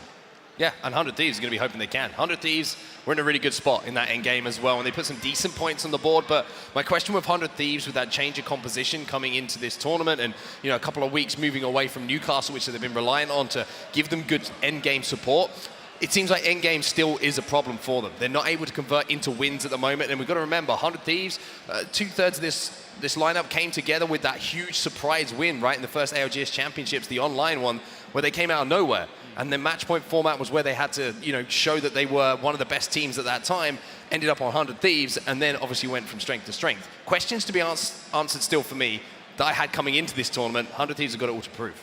I'm so happy when you break things down so eloquently, so easily for me to segue, because it's also somebody's very happy birthday. Not either of ours. It's Apex's happy birthday very soon. On February 4th, 2019, Respawn Entertainment dropped Apex Legends and forever changed the Battle Royale landscape. Since then, Apex has grown to be the premier battle royale experience on the planet. Featuring a roster of legends as diverse as the global community the game has inspired, February 4th will mark the 4th anniversary of this tremendous brand. As a team at Respawn prepares to launch the next season of Apex Legends, time flies when you're having fun, the entire Apex Legends team wants to thank anyone and everyone that has played a part in our success. We couldn't have done it without you. Copper Box Arena, make some noise for the love of Play Apex, what it's meant in your life. If you're here, that means you're a fan. That means this game hasn't had an impact on you as well. And also some fun news, be sure to tune in to the Apex Legends channels tomorrow, February 6th, to get your first details on what to expect when the new season drops on Tuesday, February 14th. And I think it's gonna be a good one. I'm gonna leave it at that, but I think it's going to be a good one. All right, ladies and gentlemen, we've done 3 on World's Edge, Stormpoint, excuse me. It's time to switch over to World's Edge. Will this mean the difference for teams like IG, Fnatic, Dark Zero, 100 Thieves? We'll find out in London after this.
Herman Miller Gaming is the official chair partner of the Apex Legends Global Series. Welcome back, everybody, to the halfway point of our last competition before Match Point Finals tomorrow. Fallout joined alongside Vicky Kitty as we get ready to close out the night for you here in London. 3 more games will determine who will win. 100 Thieves needed to clutch up. They did, but the hometown heroes, Invictus Gaming, last mostly British squad, in dead last. It's so crazy to see how close these games have been, how high octane action we've been seeing from the very beginning, because you know these teams are giving it their all. The top 10 teams moving on to the final bracket just tomorrow, the final lobby that we're gonna have here in LAN. Insane. You can't believe what we have in front of us here. We have 4 North American teams that dropped down. We have 2 from APAC South, the team that everyone thought would perform, IBG, not here. Instead, it's Onyx, the Boogie Boarders, alongside the EXO squad. EXO looking to go massive. It might be actually a third in Dreamfire as well, who's competing today. But one big key story we have to talk about. You might see Frex on screen right now. Frex, the controller player, IGL for this team. That's an ice pack in his hand. A lot of people joked around Nocturnal having his Jordan game and Friday. No, he said he barely felt these symptoms. Instead, Frex is going through something severe right now with an ice pack on his head while he's playing. You wonder how that's affecting him. Yeah, he's not feeling too well here. He's just trying to do his best. And even while he's not feeling too well, they're still out here leading the way with 44 points in first place overall. This is their performance on Stormpoint. Now we're going to be able to move on to World's Edge. Can they keep that consistency alive? Yeah, that's a big question. We'll keep a close eye on Space Station Gaming. Speaking of a Jordan-type performance, the last dance for this squad already announced. Frex got interviewed by Esports GG today. Really interesting perspective. As you know, our teammate has already made the decision to leave our team. That's dropped, playing with Optic Gaming. This is it for Space Station. This is it for these core 3. A lot of internal issues he spoke to, but hey, those internal issues are out the window right now. They're playing for $1 million, one last dance, one last opportunity for this squad. Hey, it's about being professional here. At the end of the day, you are competing for a prize pool. You're competing to stay alive as we take a look at the overall leaderboards. Yeah, that's right. Dark Zero EXO, a big dynasty opportunity there for them to cement their legacy. We've talked about that a lot. But then, of course, you have the likes of IG, KCP, and Nia, not necessarily having the best series so far. They have to go huge, and they gotta do it right now for the European and UK crowd. Copper Box Arena, make some noise as we get ready for game number 4. Let's get started, Fallout. Game 4 on World's Edge, our first game that we're gonna have on World's Edge for this final elimination lobby. It's gonna be absolutely insane, especially after the action we already saw in Storm Point. That's right, there was a ton of chatter, including the Observer, by the way, whoever that was, shout out to you, in terms of who's dropping where so we can catch early game fights. But according to Sven Apex, Singularity, EXO, both gonna be dropping staging. No NRG, who by the way dominated their lobby earlier. NRG played out of their minds. It looks like it's just gonna be EXO, so Singularity will give up staging in this contest. Instead, Singularity, well, I'm gonna try to find out where they're dropping. You see them? We're frantically looking on the screen right now. We'll keep a close eye on it if we can possibly find them. But down here, there they are. Down Dome. to the That's dome side. L tier loot, unfortunately for them. Not the best loot going dropping a dome. Man, even standing on this apple box, I gotta lean forward to see where they're standing because I can't see them, unfortunately. But we get to see them now. They also have a beacon there, and seeing where the circle is going to be pulling. You know, we got to talk about World's Edge earlier on today, Fallout. We had the very first elimination bracket start off round 1. We had a very similar circle to this, pulling all the way to the southwest. That's right. KCP dropping Thermal Station. Again, they've wanted and opted to play Edge. They like to drop up in Skyhook, but this time here, dropping in Thermal. So a lot of changes in team styles here. Obviously, KCP's been doing it all weekend, playing an Edge style with Panders, as opposed to their early rotate zone style. But you gotta respect these teams that are able to adapt on the fly.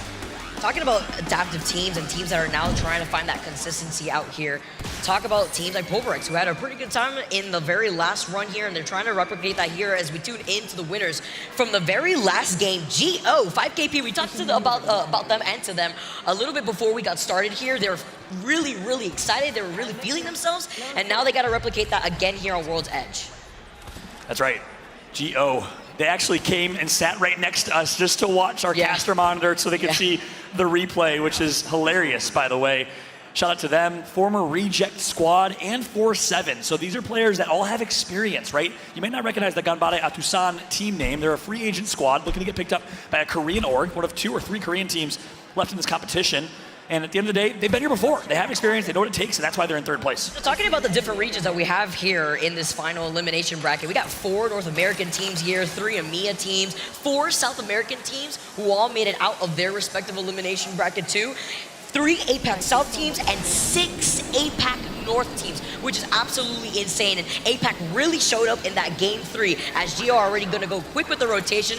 They're one of the squads that are running the Loba, Crypto, and Valkyrie. A little change up from the Newcastle play that we saw. Yeah, that's right. That Newcastle play was nuts. That late game, I know our team broke it down so well, but the Newcastle res coming through was huge for them on Storm Point, but you typically see Newcastle more often on Storm Point. The Loba switch up here is interesting though, because we haven't seen a whole lot of Loba in the APAC North region, especially on World's Edge. It's been a lot of Bangalore. You know what's interesting too, when we got to talk to the coach from 100 Thieves 6 out here, we're talking about this comp specifically. We've seen them try to run the replication of this comp here too. Very aggressive in trying to use the Crypto at a more aggressive stance and the more passive stance that we've usually seen with some of the Watson Crypto squads. Speaking of which, as IG, you highlighted them before, they need to perform. This is a team that is in dead last with only 2 points to their name after 3 games. That's right. I mean, maybe this will be foreshadowing. Maybe this is the moment where we said Fallout, you officially cast or curse the hometown team. But IG typically performs on World's Edge, a very strong World's Edge team throughout Pro League. And they, of course, with Crypto and lots of experience from Noises and Graceful as co-IGLs. Noises is the macro IGL, and Graceful is the micro IGL, which means in micro moments, in small individual fight moments, Graceful will actually take over, but Noises is so good at macro in positioning, and you see it right here. Can we talk also about their quick rotation, exiting out of the northern side of Lava Siphon to immediately rotate on the edge of where they've already scanned the next circle? Other teams are going to meet them there or are going to try to get ahead of the curve as Godfire are going to take the skies with Skyward Dive. They're rocking full blue Evos, so they're able to exit out of Lava Siphon with some pretty good loot right on top of the Replicator, and with the passive of the Valkyrie, they're also going to be able to pick up some squads within the vicinity that we've seen earlier. Godfire, another team that has to drop elsewhere. You're used to dropping Fragment East. They stopped in Geyser this time around. We're keeping a close eye on them. And if you remember this team, if you've been a fan of LGS for about a year now, you remember this squad in Sweden. It was this exact night, this exact moment, Saturday night, where Godfire did the unthinkable. We were casting those last 3 games, and a Cinderella story performance on World's Edge in this location, by the way, in Sri, where Nelas and Bin clutched up and got themselves a win, which helped them qualify. And backstage, you saw them absolutely bawling their eyes out with emotion and passion. That's what Brazil does. And bon dia to every single Brazilian or even Portuguese-speaking viewer out here. We know you're rooting here for Godfire and Singularity. Now looking on the other side, looking at one of our squads, Onyx Esports here, sitting at number 9th, looking to replicate, finding that success. And I mean, you talk about success, look at their Evo shields. They have 2 purples, they're profiting with the gold Evo as well. We got a fight going on, and IG are starting at a health disadvantage. You still have full white Evos. That's right. Oh my deleted. God, notices just got Don't blink, melted. you'll miss it. You blinked your eye, exactly. Here comes the push. It's Redemption, needing to have a big game. They've been playing really, really slow so far, and IG is out. Invictus Gaming is out. They have 2 more games, 2 more opportunities to make it to Sunday. Unfortunately, Fallout, we've already said bye to 10 teams earlier in the first round of the elimination bracket. We have to say bye, obviously, to another 10, and IG right now are not looking hot. KCP, another team that has to perform in a fight themselves. They've already used the Bangalore smokes inside of this building to create some space. They're going to back off after utilizing the Seer ult to get some information. It's Dreamfire that's sharing some of that space with them inside of this building.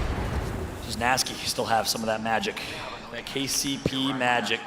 He's been talking about cooking. I know we keep saying it, but you know what? They need some Kansas City barbecue right now. They need some Oklahoma Joes or Kansas City Joes if they want to perform. As we're watching Nasky, Surdell, and Panders the substitute from Furia in a do-or-die game 4 through 6. Ooh, trying to take a little off angle real quick. Off of the side, on the stairs. Ooh, nice toss with the Arc Star though through the window. KCP forced to relocate, but into the line of sight of Ziki, who's on the doorway. EXO looking to claim already 2 members of KCP. Not looking great with 18 squads left. They will be going down in 18th in this lobby. Can you believe it? The 2 EMEA teams are now in shambles in the overall point standings with 2 more games, but hey, it's not over yet for KCP. They still have 1 more alive. 2 teams eliminated right now in case you missed it. We're NorCal and IG. KCP down to 1. Meanwhile, EXO in 9th place. They've been turning things around. They were the team that surprised everybody in group stage that they're performing here. Let's not forget that Dreamfire originally pushed KCP out of their respective building. Now EXO getting pressured out. The Crypto EMP is going to go unleashed. They're going to try to restabilize as Dexter's going to pop this shield bat. But they also have the loot box of the 2 members of the KCP players that they took down to loot from just in case they need to go for a reset. They find the Straggler hiding behind the knockdown shield, but into the line of sight of Dreamfire at the same time. That's right. Dreamfire's their best friend. Dell gets the PK shot through the stairs. Stays alive, but for now, he's hiding behind a gray knockdown shield. You ever thought your entire tournament life potentially could come down to a gray knockdown shield? You know he's there, he's done. KCP is out. Dreamfire's like, give us some of that. We know that you wanted it, EXO, but we're not going to give it to you here. Dark Zero also in a fight here on the high ground of Lava Siphon. They get the knock. And this is massive here. We'll tell you why in a second, because we got to call the action. Dark Zero going to take out J-Ling Zane, the hero from yesterday with the 1v3 clutches on ice. Gets taken out. So does Nags, his British controller duo, and VJ, the Iraqi and the only Middle East player in this competition, eliminated. That's huge. They are trying to grief J-Lings because J-Lings drops Mill and Dark Zero wants Mill tomorrow in the finals. Dark Zero feels like they've done enough to qualify and they are now playing for the final preparation. Target and J-Lings out here too. I mean, they were sitting in 6th place before we started this game overall with 22 points to their name, and Dark Zero, after finishing that fight, are going to be able to restabilize quickly before the third party comes in. It's going to be NTH looking to make an appearance right here. Sharky's going to try to poke at him through the doorway. The grenade's going to blow those up. Yeah, but slow your roll, NTH. We got a pretty healthy DZ squad, slightly better Evo shields right now. And, you know, they got Jen Burton on their team. Oh my God, that was a nice headshot, actually. Was that on purpose?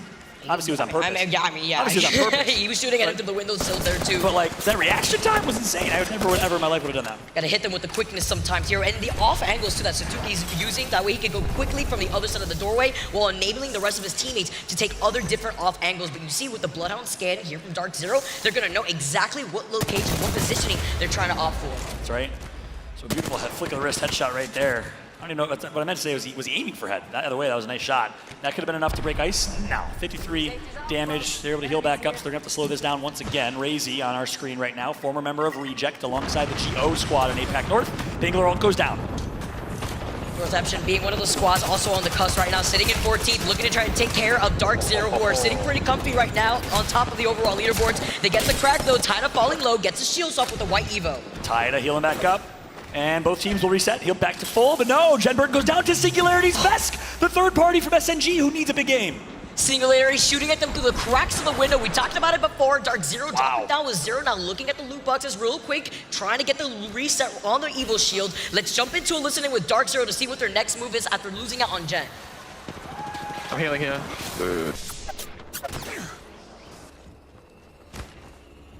And then they just shot me.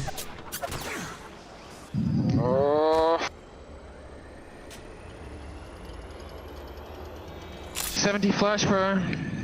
So Bangles crack horizon like 70. What do you have? Close ranges, no makeuts. Take it, Matty. Yeah.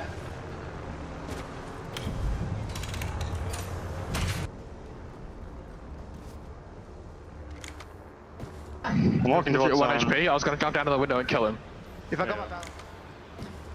Yeah, frustrated Dark Zero right there, and in particular, a frustrated leader. You know, we keep making Jordan and 90s Bulls references, but just like Jordan, Zero's hard on his teammate. Did not want him to go down right there to the third party. He said, I called that. Why'd you get knocked?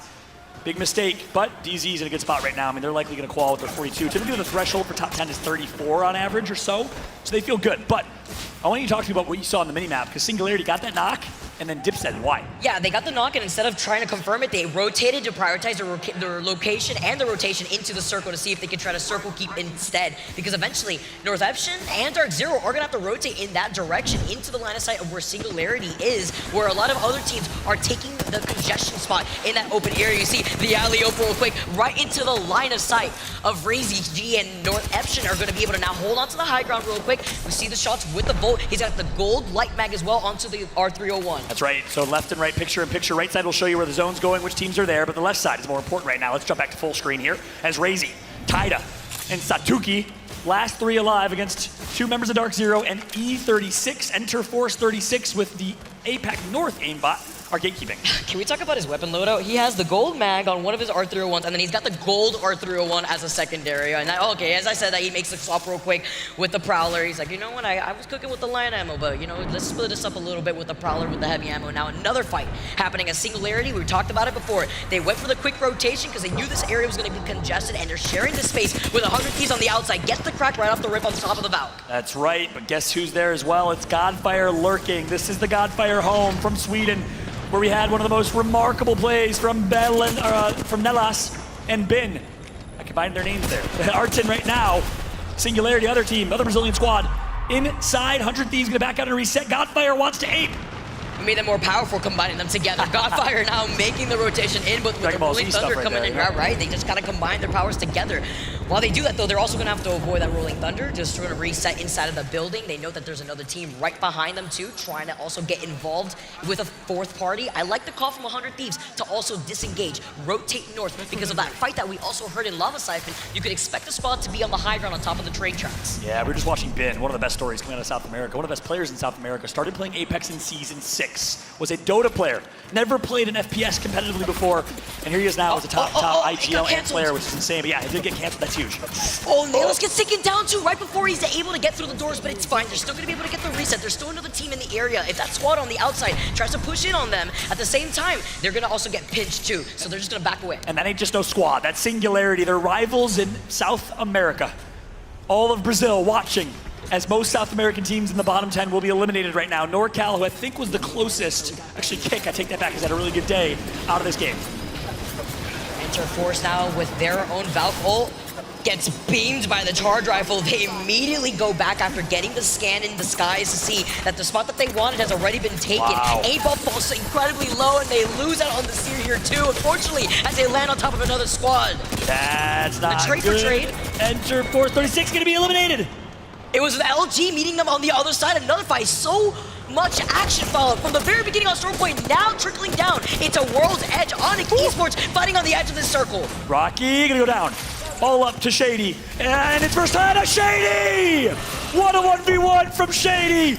Brand new to the ALGS land stage, and he shows up. And he's the real Shady out here too, coming in clutch, gonna get the res on top of it, he's gonna get the reset. But this is the moment where I remind you that you called him Shoddy yesterday, you're right, which is the most preposterous pronunciation of the name I've ever heard in my life. Listen, insert the it was T-Pain really song. quick, and I think I combined his name with another player that we saw earlier, you know, I'm just gonna say that. All right, okay. You can't read.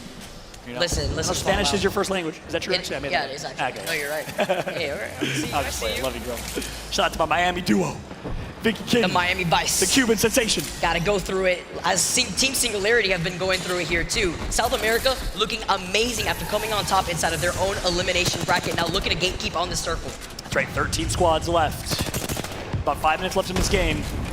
A couple more rings, here comes the push. Elysium, the absolute freak of nature player on this squad. He's so talented. You saw with the RE45 earlier, best controller player in South America. This is why. Mastiff out, and the great R301 shots, but no, his teammate's gonna go down, 1v1, and he gets it. 2v1 with his teammate below. Best, the support player. Artit goes down, the IGL, and Singularity working their way up. Onyx is out. And building up here too, look at this. Heard the pop-offs going on, as we are going to be able to see and hear the players when they are expressive, but with the kill leader title going in favor for Team Singularity, they need this pop-off game. They went from 14th real quick to 13th right now, and they are racking up the KP before they need to rotate from the south side of that next circle. That's right. They were basically irrelevant on Storm Point. I think 5, 6, maybe 7 points total versus 5, 6, 7 points a game, which is enough to stay very close to contention. I was talking to Yuki earlier, and he mentioned that. You know, even though Alliance had a really slow start in the winners bracket final, they felt good because they got 3, 4, 5 points per game. He said that's enough. All we need is one pop-up game after that. They got it. So can this be the pop-off game for Singularity? Because guess what? Their peers, Godfire eliminated, NorCal eliminated, Kick Esports still alive.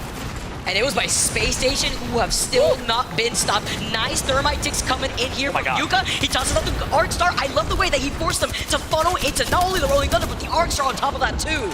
They clean up this squad just as quickly. It was Yuka that takes care of FC Destroy. Right, APAC North inter-region action here. Yuka from Fnatic, not to be confused with Yuka Predator from FCD. Also in this lobby, in 4th place right now is Fnatic. And not done yet. Oh, the Volt gonna miss some shots there, but overall, a good start. Made a quick swap up, and now he's going to be able to take onto the high ground. Misses a lot of those shots, though, firing that Volt, having to drop down from the low ground, use these smoke grenades to see if they can maybe get a shield swap with one of those death boxes. That's right. 100 Thieves eliminated, by the way, so 10 squads. Make it 9 left. F-Chan with the boat check bow. Gonna third party. Gonna be able to actually pull that trigger there too. The grenade getting yeeted, taking down Zenile. It's another knock here too as Team Singularity playing off the edge, playing off the pillboxes, gets the massive shot, finish off 1, finish off 2, and there's another shot coming in from right behind him. Look how fast he got the shield swap on controller, by the way. Elysium is playing so well right now, not missing a shot. He's on fire. GO eliminated your winners from the last game. Besk put in work. Space Station eliminated. You're number 1 in the overall lobby right now. Not available. Kick also get taken out. It's Luminosity that are also lighting up the feed right now. Singularity is going insane. Copper Box Arena, make some noise for Singularity. They need your energy, and this is the game right now where they feel like they're going to perform. 4 squads left, but Pulverex is also in it. Are juggling through bow checks out here. I know we currently see them making some swaps and some weapon loadouts on top of these death boxes, but now they're holding onto the high ground, the slight high ground. That's going to allow them to overlook the action going down in thermal for the squads to have to rotate out. And look at the Pulverex line with the fence. They are painting this entire area on the low ground to prevent the squads to actually rotate freely here without them putting themselves in the line of sight of the likes of Luminosity, EXO. You see F-Chan taking a different off angle while Saku's holding onto the high ground. That's right, 4 squads left. We got Brazil, Mexico, we have Thailand, and we have, I believe, Japan. Yes, that's right, it's Pulverex. A multinational affair here to close out game number 4. Singularity's best support player in South America, and I would go far enough after watching him play this weekend to say top 5 support player in this tournament so far. It's absolutely huge. Let's jump into a quick listen in with Team Singularity with 4 squads left as they pop off. Olha esse time aí, com bucha, deixa. Dá cara desse time. Tô marcando eles. Na porta, tem nade na porta, Não tenho. Pera, cara, não? Não, 15 segundos, eles estão ali. Eu tô de digital, guys. Esquerda. Cuidado, esquerda, esses caras não podem ir. Olha vocês dois à direita, eu vou olhar a esquerda, tá? 14 segundos. Eu vou dar Conseguirei. Cara, aí tem que matar. Eu vou dar scan, mas não precisa. Nem scanei ele. Nem muito boa. Vai, foda-se, vai. All in. Tudo. Vai. Vai. Voltando. Tô fightando, vai, me clica. Vai que eles estão fightando. Só vai com o início, eles estão fightando. Vai. Olha a minha vida. Singularity's gonna take out a full squad, gets the reset, Pulverex is out! They need to heal back to full, but look who it is. It's Elysium trying to make plays while Artin heals back up. He has to hold them off though. The Seer ult's gonna come through, and yes, they did say owie as a call out for hurt. That's insane. And Besk is incredibly low, and so is Artini. They're going into this fight, no but way. Exo on the same page, and also playing up the low ground. Singularity versus Exo!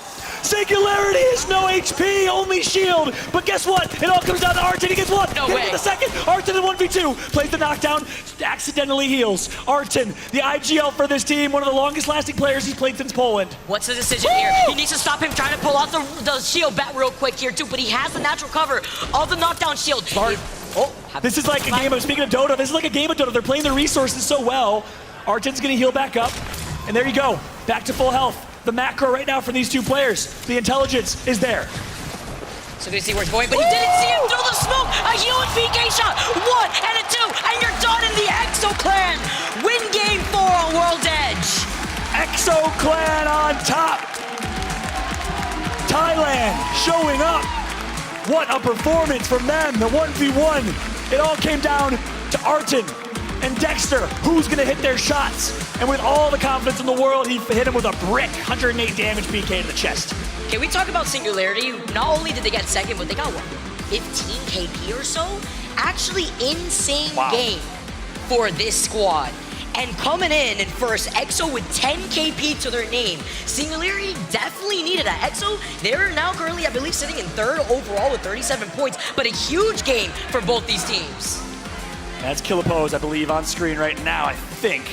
He used to hit the Killapose, if you remember back in the day. He had a little 1-2 Killapose. Big shout out to him and the entire Exo clan. Exodus showing up big time here. Look, we gotta break it all down. Let's go ahead and throw it back to Rain Day at the desk. South America versus APAC South. Killapose, Ziki, and Dexter. Now, let me say, you might have seen what he did and wanted to root for him, but you had to acknowledge, just like the show, it was a little bit criminal. Hitting 108 with a PK just shouldn't be allowed, Mark. I hit 7. How does that work? Illegal maneuvers on the main stage. That's what it was. 108 is just it's a lovely number to see in a 1v1. That's all I'll say. If you fire one bullet, you want it to be 108. And that's one thing I said. I think the most satisfying kill in all of Apex Legends is a Peacekeeper when you chunk someone in that end game, because it's such a risk-reward gun.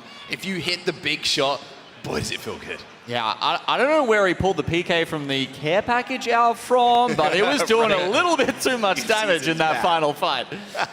Yeah, a few seasons back, reminiscent of that. No, it was just how good he was. And not only that, 2 shots, that's it. After a full heal side of Singularity. But you have to admire both of those teams going back at it. It's rare that you get to see a med kit go off in a 1v1, but that was the patience that both of them were playing. It worked out in their favor, and I think maybe that's what we see from South America, from APAC South.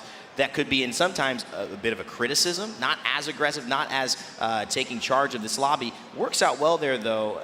But Genome, you seem to be shaking your head there. Yeah, I think it's just the way the fight shook out, really. No one had any chance to sort of get the thirst after they got the knock, so it makes sense that they still had those knockdown shields to play around. You can see both players going for some heals. At one point, they got the bat off, and I think just before he did 45 flesh damage, and you were like, okay, that's fine. You know, I'll trade the 45 for the 100 at least. Yep, obviously, that's a trade that most players are willing to take. Mark, it started out, Northampton getting a couple of kills. People asking behind the scenes, what's going on with them? Pioneers, again, more questions asked for them as we run through the highlights of Game 4. Yeah, 100%, and I think this was a little bit of a slower game than what we saw on Stormpoint, understandably so, right? World's Edge kind of lends itself sometimes to those kind of games, but I will say again, one thing that kind of stood out to me was some of these early fights that broke out, a little bit messy, a little bit scrappy, a few third parties coming in, Dark Zero not having the best of games as well, bits and pieces game for them, so to speak, but Genome knows, I know more than anyone, that the job is pretty much done for them. They're still picking up the points they need to be in that grand finals lobby, but how many 1v1s have we seen, by the way, so far this tournament? Like straight 1v1s, like mano on mano, let's puff your chest out and see who's going to take home the win. It's a wonderful way to end a game, and I don't know, I get the feeling, and I don't want to predict too far in the future, but I think a 1v1 could be what we see the seventh for match point. It almost happened in Poland a few years ago. We were on the edge of our seats with Hal, and he missed a couple of PK shots that would have saved the difference. Yeah, look, I hope he does, but you were saying it's getting messy. It's only going to get messier on set. And that's because these players get more and more desperate. The teams get more and more desperate as we ramp towards the end of the series because they have less chances left. And you need a performance like Oxygen, like we saw, where they've got to come out and grab 15 kills in the last game to even have a chance to make it through to tomorrow. And one team that does benefit a little bit, as we saw on the last game on Stormpoint, and we've just seen here on World's Edge as well, I think is Fnatic. Fnatic have been playing Edge, they've been looking for fights, and when everyone is getting a little bit desperate, that means a few teams are overextending. It means maybe they're taking a little bit of a different rotation because they hear a bit of gunfire, they're thinking points instead of finding a place to play in zone. Fnatic thrive on that chaos. They will take 3v3 fights, they will try and capitalize on any opportunities that fall in front of them if teams aren't being able to clean the fights up quickly. But speaking of cleaning the fight up quickly, I mean, it's a 1v1, 2 pumps. Good night. You might just have joined the Edge. Well, Fnatic, teams like that, they were born in it. You can see it right here. Celebrations from EXO Clan, getting the crowd hype as well. Oh, and I just felt like a sigh of relief, too. That's what it looked like, his hands on the desk, just saying, man, okay, we can breathe. And certainly they can. 22 points added to the total, 10 kills as well. A very strong start. But number one will go overall in points to Team Singularity, South America, keeping their hopes alive of representing in the match point finals tomorrow. Yeah, 23 points. I mean, Gino, what you were saying, the cutoff was 32, I think we saw in the winners bracket, in and around there. It gives you a good idea of how big a game that is, right? Just to put that in reflection, 23 points, 14 kills for Team Singularity. You would imagine a game like that should put them pretty darn close to making that grand finals lobby. Kick hanging in there as well. Not too many points this game, but they're around, I believe, 20 or so overall in this lobby. Let's go to the back half of it. Dark Zero get 4, North Eption, maybe a little bit of a wake-up. 2 games more. They're going to have to do more than 4 kills and 5 points total. NorCal Esports, another representative from South America, not there. IG International, Pioneers, J-Lings Esports, pretty much where we've seen them most of this day. Not looking good. 2 games to go. After 4, Space Station still in the lead. Dark Zero, EXO Clan, Ganbare O Tucson after a great win. Luminosity as well after a couple of early top 3s. Fnatic playing pretty consistently. Mark and Singularity, Dreamfire, J-Lings, and Onyx rounding it out. Onyx level on points, excuse me, with End of Force 36 as well. Tied up on 20, Kick just behind them on 18. 16 for Pulverex and 100 Thieves. Still flattering to deceive a little bit in this lobby at the moment. 15 points for them, but still within striking range. Just 5 points from qualification if they can overturn that 20 points that we see from Onyx Esports at the moment. It still is doable for every team in this lobby where that cutoff is right now, even IG International. But it's going to take a huge monumental effort from them now with just 2 games left. You said it. 2 games left. That's right. 2 games before we end up going over to our very final day of the tournament. It is match point finals coming up on Sunday. And we need to figure out who is punching their tickets. 2 games left to go. We're going to kick things off when we come back from break here in London at the Copper Box Arena. We'll see you in just a moment. Don't go anywhere.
WD Black is the official storage partner of the Apex Legends Global Series.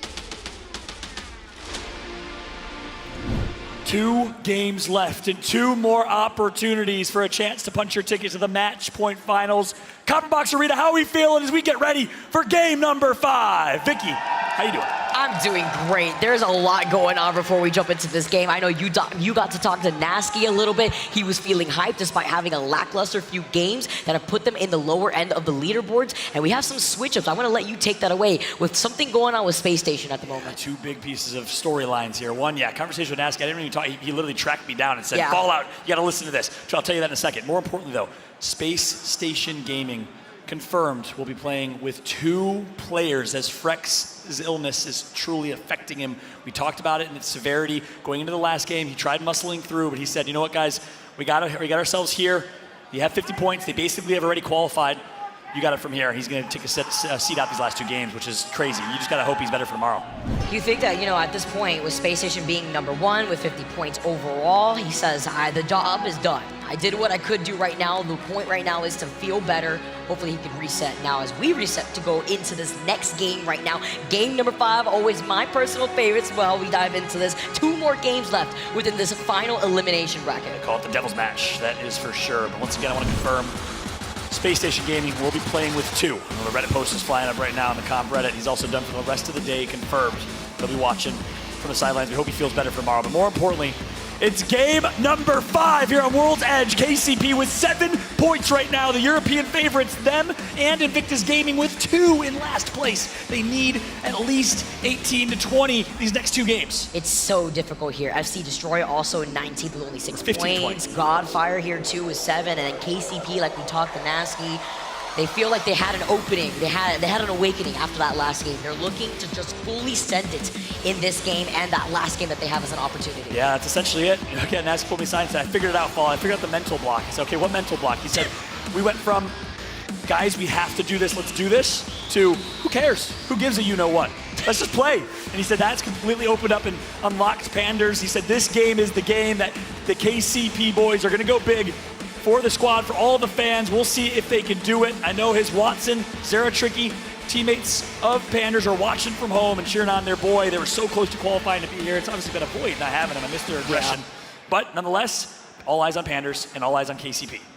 Let them cook. And Thermal Station, they got the beacon too, so they're going to be able to have that information going into that next circle, noting that there is also a beacon where EXO is, the winners of game number 4. So holding that choke point between Thermal Station into that geyser area is going to be key. That's right, where NRG normally drops. NRG, by the way, an insane performance in Winners Bracket Finals. But more important, and I think the analysis right now, I mentioned some folks that we miss here this weekend, and we were talking about some European teams. I think it's really important to just give a shout out, a special shout out to Aurora Gaming, Fire Beavers, Strafey, everyone else impacted by their inability to be here this weekend. Our heart goes out to them. It'd be a much different story for the EMEA region in terms of the regional points distribution, which is super important because you get more or less invited slots based on performance if they were here. But with that said, as it currently stands, I think, don't quote me on this, Europe would not lose any invited slots. North America would gain 1, and South America would lose 1. And again, that's based on the regional performance of teams to earn more or less invited slots to our next lands. That's a really important macro storyline we haven't really talked about too much. Yeah, it's not just the money on the line here. It's that spot here too that they want to be able to participate. 1, maybe 2 max. I think it's a really hard. It's hard to get more than 1. The weight is pretty strong. It's difficult here. We're seeing that we are also pulling all the way to the north, looking at this circle. Expect Lava Fisher to get contested out here, as well as Countdown. So many teams already in the vicinity as we look at Fnatic sitting in number 6 overall right now. This is a team that was cooking in that first game there, as Dark Zero did take that first game, but they were looking fantastic now. As we tune into Dark Zero, they're already rocking the 2 purple Evos, looking great. They're actually in the geyser area where the beacon that we were talking about is. So now currently playing on the outside of the geyser, they're going to be able to try to see if they can fully send it onto IG, the team that is currently sitting on last. That's right. And Dark Zero are just dropping on people at this point. They're just trying to grief games. They feel like they've already qualified. Like, who's next? They literally said in chat, who's next? DZ is griefing this lobby right now, which is hilarious, by the way. Right now, they're dropping, I think are they trying to target IG? I wonder. I don't think so, but that's really interesting. There were the griefers for J-Lings there too. We saw it earlier in the last game. Graceful trying to take onto the high ground. He's put down the Gen. He gets targeted by the Seer Tactical here too. Macrodrone's going to be able to find him. They're just going to call it off here as IG is just going to be able to back away in time after restabilizing, setting up the fence lines inside of the building. Yep. Looking at 100 Thieves, though, this is the area that we know that is going to get contested soon because this is where the circle is going to be pooling. And 100 Thieves, another team that has to perform, sitting at 14th with 15 points here in Game 5, while Space Station shares some of that space in Lava Fisher playing right underneath them. They're playing this as a duo, as you can see right now. Playing this as a duo, taking things slow. 100 Thieves still rocking the Loba, and with the Loba Black Market inside of the building, they don't really have to go anywhere. And they have a beacon right there too, so they're just going to constantly scan that with the crypto drone. That's right. You saw that team of 2 in SSG as well, and I just want to highlight, want to make sure there's no negativity in the chat right now. I'm not saying there is, but I compared Frexus to Jordan and his flu game, the last dance, etc. Jokes aside, or comparisons aside, it's different, right? He doesn't have to play because no placement points matter here. If you get 10th, if you get 1st, there's no difference. You make it to tomorrow. The match point format awards points to the top 10 seeds going into the final, which are the teams that came from winner's bracket. So NRG will start with 10 points tomorrow, huge advantage, but they've done that before, and they've never placed top 3. We'll see how NRG will perform tomorrow. Excited for that one, but for now, we got to find out who's going to be playing against NRG and so many others in that winner's bracket final tomorrow. Absolutely insane gauntlet run that so many of these teams have done. So much playing here too. E6 has been playing unbelievable. Yeah. Beautiful here as JC are just going to be able to rotate around. They're going to be able to take on top of the high ground here, on top of the bridge, to overlook the teams that they're trying to gatekeep. They're playing on the outside of the circle while still holding on to the high ground. They have a skyward dive in case they want to rotate away, but it's about that mobility with their composition that they've been prioritizing, trying to call out any squads that are trying to go for longer rotates into this next circle. That's right. Yeah, J-Lings Esports recently picked up by this roster, former VZN squad, who sprung into greatness, it seemed like, the last couple weeks of Pro League. Played so well since picking up this full squad of 3. But right now, they're on the fringe. They're one of our many fringe teams. And speaking of fringe teams, so everyone's aware of what's at stake and who to keep an eye on. In 6th through 11th place, ranging from 29 down to 20 points, are Fnatic, Dreamfire, Singularity, J-Lings, Onyx, and Enterforce 36 in 11th. 12th to 16th, from 18 to 10 points is Kick, Pulverex, 100 Thieves, NorCal Esports, and NTH. Really needing desperate games here are KCP, Godfire, Fascination, Color Destroy with 7, and IG with 2. I love how you highlight that because we talked about how fast these games have been feeling in-game, especially on Stormpoint. Now, yeah, look at this one. It's 20 squads still up and alive. Yeah, some damage has been traded off here. You can see it with J-Lings just putting in a little bit of poke pressure. Maybe a bullet or 2 landing out here as J-Lings are just trying to look for a rotation, as LG are also making their own rotation. Passing Thermal Station, trying to see if they can take onto the high ground on top of that little house that's going to overlook Countdown here. That's right. Keep an eye on LG. Looks like the Bang will go down, but they'll find themselves some cover. They'll be just fine on this rotate. And Yanya on screen right now. KCP in front of them. Nearby, this could be interesting here between KCP and LG, and they're running into Dark Zero as well. And I want to quickly clarify that point on Dark Zero, just so they don't get any hate. They're not intentionally inting or griefing to be jerks or for no reason. They're trying to eliminate teams from this lobby that might contest with them tomorrow. It's strategic, and at the end of the day, that's what makes Apex interesting. It's different than most esports as Battle Royale. That's just the name of the game.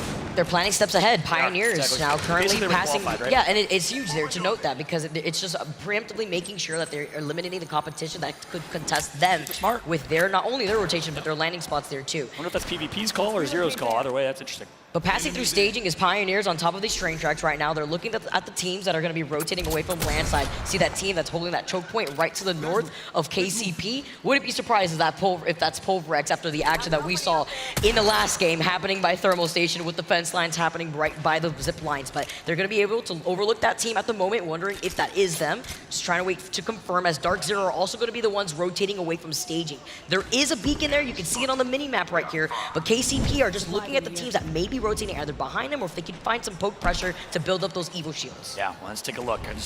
Quick call for the overhead map. Oh my goodness. Stacked like pancakes in the next zone. Look at how many teams have already rotated. And guess what? We still have 20 squads left. We've seen an ultra aggressive meta this weekend. That's the most important kind of meta storyline is right now the meta is aggressive team comps, edge fighting, nonstop, more than any we've ever seen. If you're a fan of entertaining in-your-face Apex nonstop action, this is the current meta. But right now, with how much is at stake, 20 squads left. We have not seen this all weekend. This is like Pathfinder, Watson, Wraith, 3 years ago all over again. This is crazy. Look how many teams are in Lava Fissure, sharing buildings, sharing some of that space on the low and high ground. We've seen these circles before. Sometimes when it comes to these Lava Fissure circles, it pulls more so towards the train tracks on the west side. 100 Thieves holding onto that building in case if they need to exit that building, they can contest teams that are going to approach from the north side. Looking at Onyx, Space Station playing off the low ground as a duo. So many other teams. Meanwhile, teams still playing on the outside as the moving UAV just moves in, has a seer ult real quick. The EM key is going to go unleashed as Yanya finds the 2 knocks, taking out Kick. He takes care of all of Kick, getting the follow from Nizel. LG looking to stay up on top as they are sitting in 4th place overall. LG, El Presidente, Yanya with a performance there. That's a 3K for him. 500 damage to his name. The GOAT of Mexico.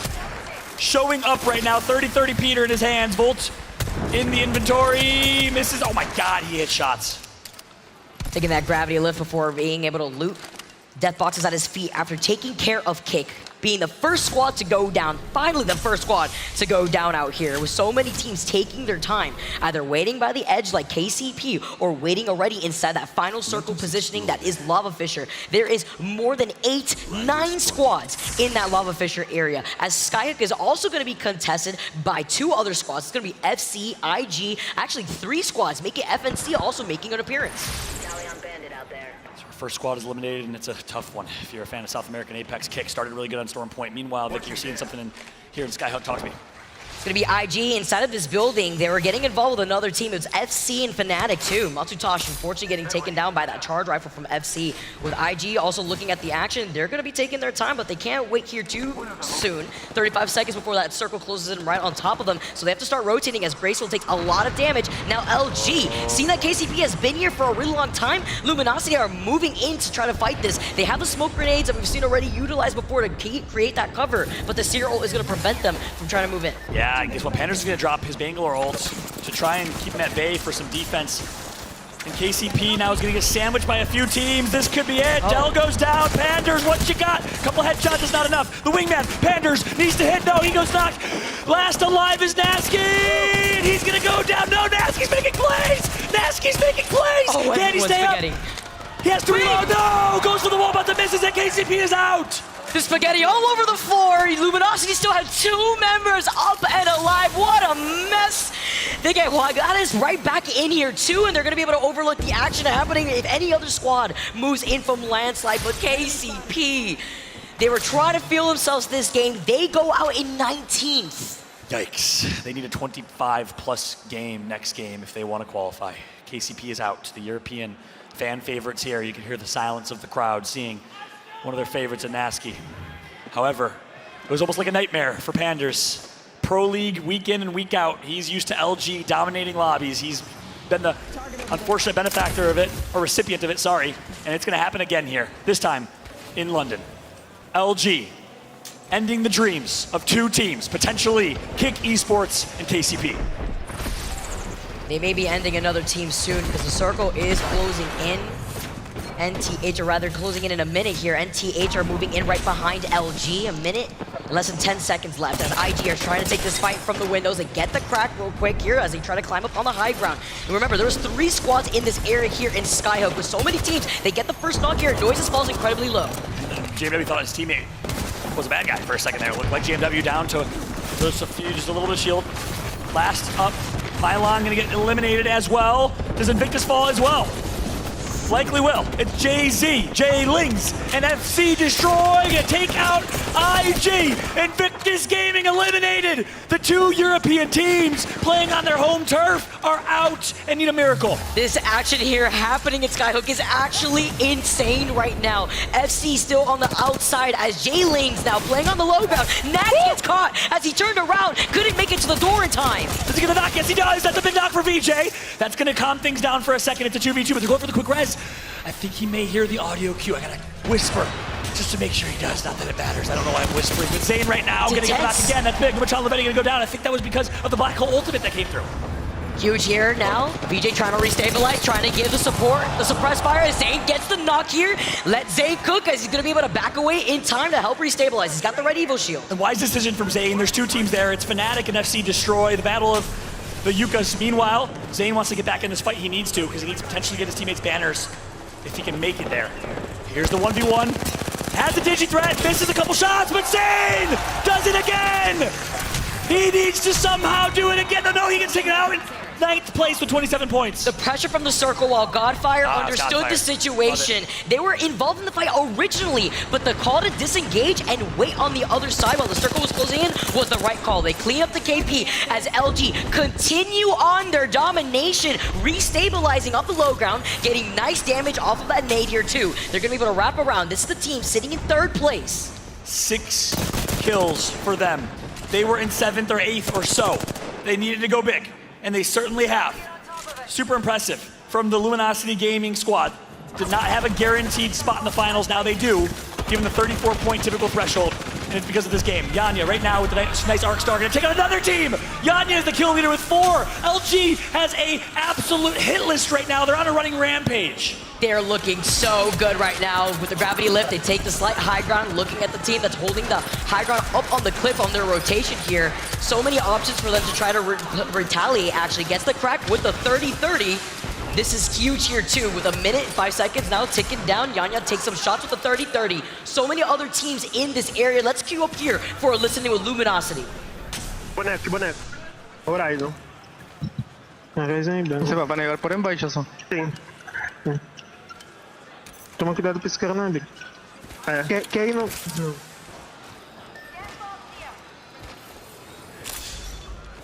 Me pongo un acelerador para mi ulti. Date. Ok. ¿Quieres jugar arriba? Ahí donde está Gante. Aquí tengo un equipo, Yo no puedo subir, Casi rompo la Watson, bro, y rompí al Gesto. Tengo mucho ángulo aquí de estos vatos. Ya estoy viendo. 84. Muerta. Rompe el gen cuando pueda. Me echo un Fénix. Rompí el gen. 28. Tiro Nate.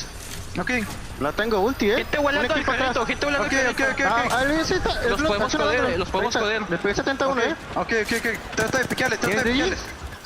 Sí. Agua, tiro ulti. Podemos correr. Hay uno roto dentro. La Vanguard está un tiro. La bajaron a la Vanguard dentro, Puedo piquear sin Ok. Estunea uno. Hay dos tirados, Dos tirados. Rompí la ulti de No, solamente hay uno.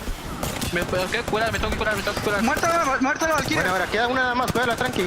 No lo veo. Hay gente más en la casa, Matelo. Bueno, me he hecho una batería. Estoy jugando abajo, Sí, dale. Ok. Me gustaría Ahorita vamos a lootear. Sí. Me echo una bat. Voy a lootear a este vato, No te creas. Vuelvo a subir de nuevo. Hay gente ahí. Están arriba de mí, Ya están todos ahí. Ok. ¿Están en el carrito o qué onda? Sí. ¿Cuánto está de LG now find themselves in another fight after taking a Dreamfire. This time is against EXO. Vicky, what a listen in, and what a series from LG. Absolutely huge. They were saying they're right on top of us right there too, as EXO are going to be able to get involved in this fight as we take a look at where the circle is going to be pulling right on the edge of where Luminosity is, right where Pulverite had predicted originally before. They get the knock, they get the finish. 100 Thieves in a lot of trouble. They are ending dreams. They are the nightmare, because guess what? 100 Thieves needs to perform right now. They're in 14th, and guess who's stopping them? It's LG again. They're ending the parade of every single team right now that needs to perform and is on the fringe. You get KP, everybody gets KP. EXO is in trouble. 100 Thieves is in trouble. Scurry literally running away right now as EXO is going to try to take at least some space where the building is right in front of Luminosity. Yeah, Scurry's the last alive. They had kind of, I think it was a desperation Valcolt. I didn't see it on my mini-map necessarily, but 100 Thieves thought they could get a nice low ground, and LG said, no, this is our low ground. This is also our high ground. We are dominating this lobby right now. Goodbye. And Pulverex is painting this lobby, this entire map, with these Watson fences Kinda we like saw Rambo earlier. Yeah, literally. Right? He's trying to paint, basically trying to paint himself. Yeah. They're trying to replicate that painting here too. Yeah, they're trying Looks to just like unlock, Rambo, actually. Unlock the legend that Onset drew, which looks like a very scary legend, by the way. But no, jokes aside, back to LG. They're going to take out Killapose, break down this door, bust in like the SWAT team. There you go, Zicky. There you go, EXO. The next team on the LG hit list, Vicky, they have 15 kills, about to break a world record on land. This is crazy. They take care of EXO. They were getting pressured off of a distance. I wonder if that was Dark Zero, who also made their quick rotation after taking some shots. They see that fight was over. Scurry also still hiding off the low ground. They're a little separated because Vaxon's still alive. Oh, interesting. You look at the score on the right side of your screen. 100 Thieves and Singularity down to teams of 2 and 1. I can't do math here, respectively. Which means 100 Thieves has 2, Singularity has 1. They're going to be ratting. I don't know where that last Singularity member is. It's Artin. keep a close eye on him. He does not have zone right now, but back on board with Enter Force 36 in 11th place, all 3 members alive. Under Thieves get taken out of the lobby. 8 squads left as Zero is also finding Godfire. All of Godfire are out of here. And Yanya also helped contribute to that, picking up some extra KP for LG. E36 though, in also a lot of trouble with the circle closing in right behind him. It's Onyx Esports on the high ground on top of the roof. You like boogie boarding? You know what? Yes, I haven't done that. It's a good time. The boogie boarders are showing up right now. Onyx. Team of 3, Rocky and Shady, all huddling up. Wolf packing as good as they can, trying to be as small as possible as they heal back up. But look who it is. Jen Burton, the Nightmare of Australia, pushing right through. I think he's a solo, I don't know, but Enter Force 36 is out. 5 squads remain, jumping on board with F-Chan, Flatline and PK, RE45 for Shunmi. Everybody dropping like flies with 3 squads left. LG is still alive and frying. Pulverex have not moved from the spot. They moved a little bit slightly over to the side, still setting up the fence line. But with the gravity lift on the horizon, Luminosity, we talked about it, the mobility as they take the high ground. Trying to set a world record once again. 18 kills right now. This is insane. Look at the damage, the car from Jaguares, the new pickup on this team. Jaguars looking so good and showing why he was picked up. Still only 1 member left of Onyx as LG are playing off the back end of this little tunnel here, this little pipe. As they're gonna wrap around, they get the knock. Pulverex losing out on 1. Look at the duo. Jaguares got that knock. Look at the teamwork in the duo of Yanya and Jaguars. They're playing this team of 2 so well, while Nizel is playing support and anchor and holding down God spot position. Onyx got everybody up into the skies right now. I saw them off the low ground here as they're gonna be able to restabilize. They're gonna be able to get right back on, but Luminosity see them in their sights. They're gonna be able to just wait for them. Did they just take the horizon lift to get closer and shoot them in the air and then drop on their face? Yes, they did. Luminosity. We'll 21 kills. 21 kills, setting a world record, and they're going to push Pulverex and do the same thing to them. Turn around, LG with a huge game. Game number 5 to put them in first place. Over 20 kills for this team on top of the dub. Viva Mexico! Huge plays made from the Mexican powerhouse team. The only Mexican squad represented in the world stage. In the North American Pro League, there is 1. There used to be 2. It was Legacy MX. Jaguares was on that team. He got snatched up, and now this team seems so incredibly unbeatable right now, at least in that game. Can we talk about the chaos that happened on the little edge of that cliff there, too, after all the teams had to exit out of that building that was on the high ground, and the call from LG to disengage real quick so that way they can restabilize, focus to wrap around Pulverex, take care of Pulverex so that way they don't get pinched instead. Unbelievable. I am fairly certain that was a world record for a LAN performance of any team. 20 plus kills. I think it was 23 or 24 total. What a showing from Jaguares right there, playing as a team of 2 with Yanya, Presidente. We say it all the time, Hal might be the CEO, but guess what? There's a new president taking over, and it's Yanya. The young, absolute fragger. He does it week in and week out in North American Pro League. If you don't watch it, you better start watching. Split 2 Pro Leagues around the corner, and he's going to continue putting on a show. It was actually insane to see him and Nizul actually pop off out here. I mean, LG on a different level. This is a team that we're so used to seeing stay consistent and talk about an insane game to make a statement. Los Reyes de Mexico, Luminosity on top. But hey, that's enough of us. We got game 6 around the corner. Let's go ahead and throw it down to Rain Day on Set and Genome to break it all down. 23 kills, 8, and 7. Certainly, if not a record, one of the most impressive team performances in any given game we have seen online or especially at LAN. That's Luminosity Gaming. When Eric Rona sniped down stood next to all of us here, he said, this is the team I was surprised to be in this elimination bracket too. Mark, now we found out why. What do you want me to say? Like, literally, what do you want me to say? They just killed everything. 23 kills. Anyone who ran into LG during that game did not have a good game. 23 kills, 10 points for first. I mean, that is just astonishing. Absolutely astonishing. And it wasn't even like there was a standout there. It was split up 8, 8, and 7 between the 3 members. I mean, look, they are playing Bangalore, Horizon, Valk, okay? So certainly lending itself towards that kind of carnage that they were wreaking in this lobby. Keep charging up that black hole, suck the enemy teams into it, and just wipe them in a flash. I believe in that championship where Dark Zero actually won. This might have been playoffs, excuse me, but it was LG and it was Optic and it was Dark Zero. And LG in a position over the waterfall actually was ready. They were there to try and contest Dark Zero, ended up not having ammo. That story ended up haunting them as they then needed to find their route back to the playoffs, back through a difficult split one where TSM, the Guard, and a lot of other teams took kind of the commanding center of attention. Right now, though, in this elimination bracket, and especially with round 2 winners potentially tomorrow and Sunday, Mark, I feel like maybe they're coming into their own. Maybe they're saying this is the only moment we're going to get for a long time. We better make the most of it. I agree with you. And coming into this tournament, I had my notes written out, and I said that in my personal opinion, I think the most improved team in the world throughout this season has been Luminosity. They've been playing in the NA Pro League. They've learned so much, and they've been so consistent in their points as well. I mean, if you go back and look week after week, it's not like they had one bomb week. It was always there or thereabouts, and always in the question for taking home first place in one of those weeks. So to find that kind of consistency, I mean, one good comparison, right? Dark Zero. Dark Zero went over to North American Pro League, couldn't quite find that consistency. That shows how strong they are. And even though they're a great team, even though they're a brilliant team, that performance is an outstanding one, and that is going to send fear not just through this lobby, but maybe even into that finals lobby as well.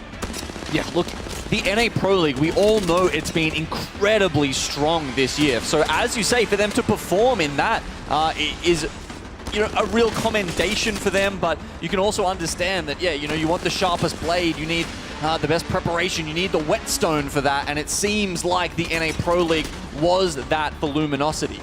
Certainly true. Showing off their talents.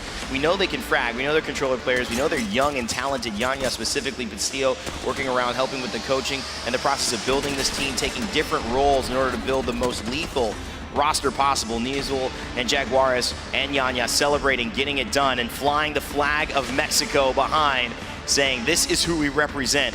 It's not South America, it's North America, but Mexico in its way has its own passionate fandom that truly is represented, I think, with the hopes of Luminosity Gaming. So we'll continue to see if this will work out for them. It certainly looks like they'll have a chance at tomorrow. This win with 35 points is going to put them somewhere pretty special in these overall standings. Hey guys, what do you call that?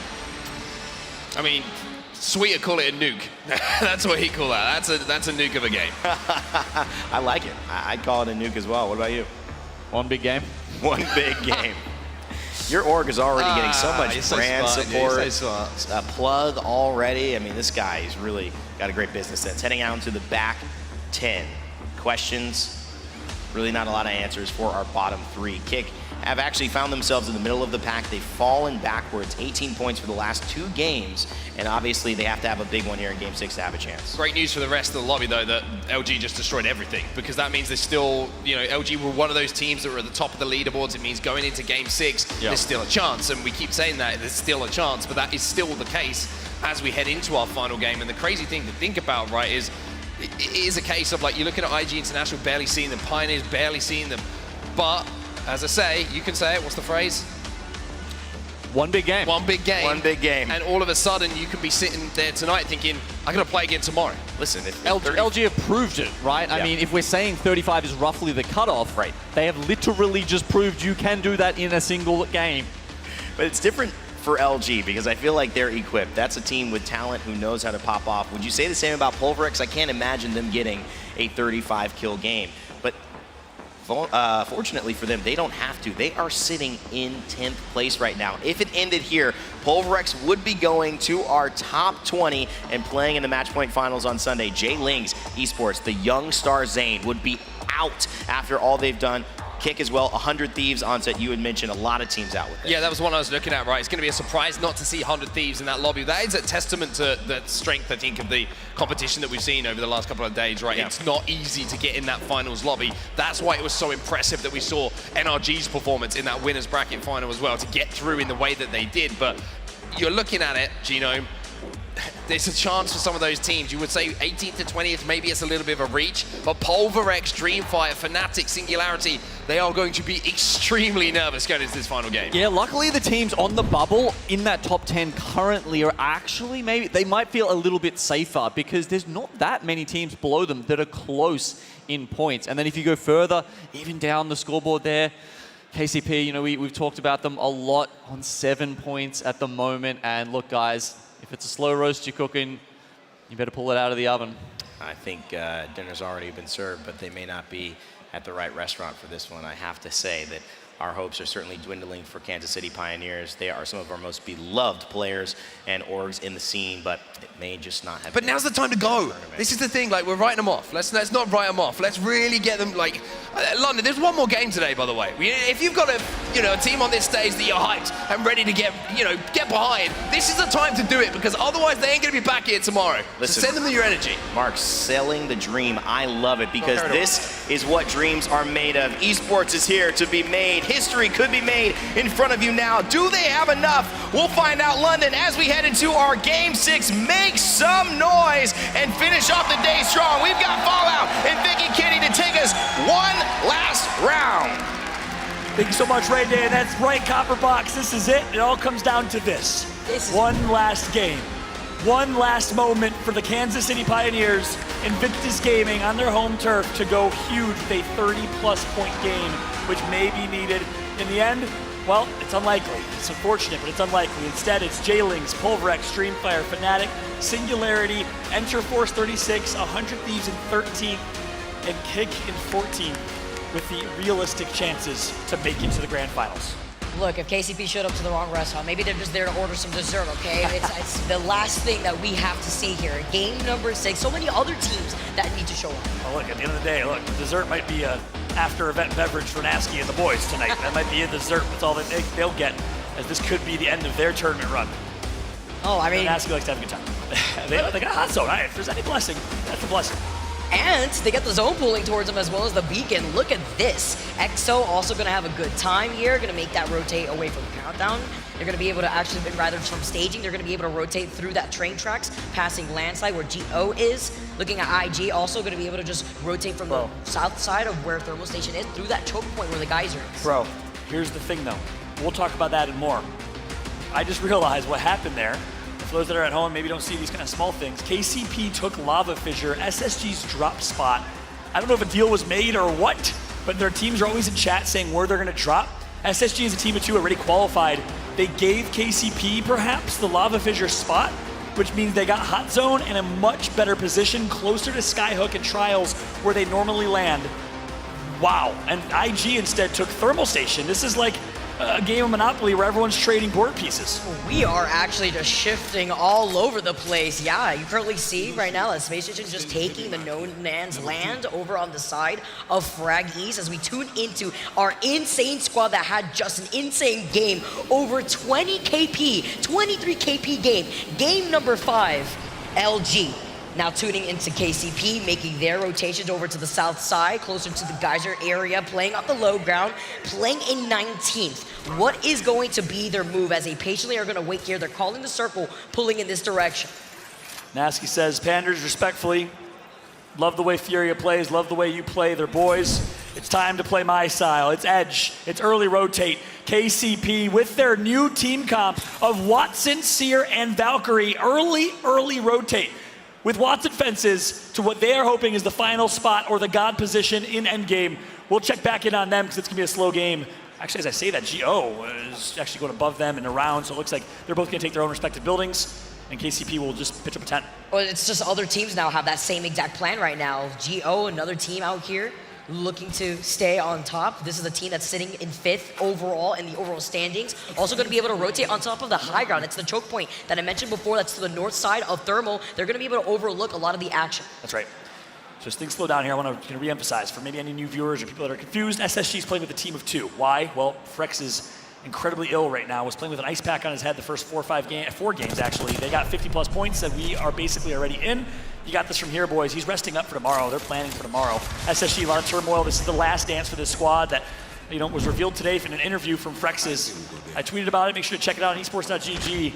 That Frex's and the team acknowledge they don't get along internally. A lot of internal issues. Dropped is going to another team. Obviously, he's been scrimming with Optic Gaming. So this is truly the last dance for Space Station. And right now, it's a team of 2. It's it's Pippin, and it's Rodman, if you will, to keep this analogy going for the last dance squad.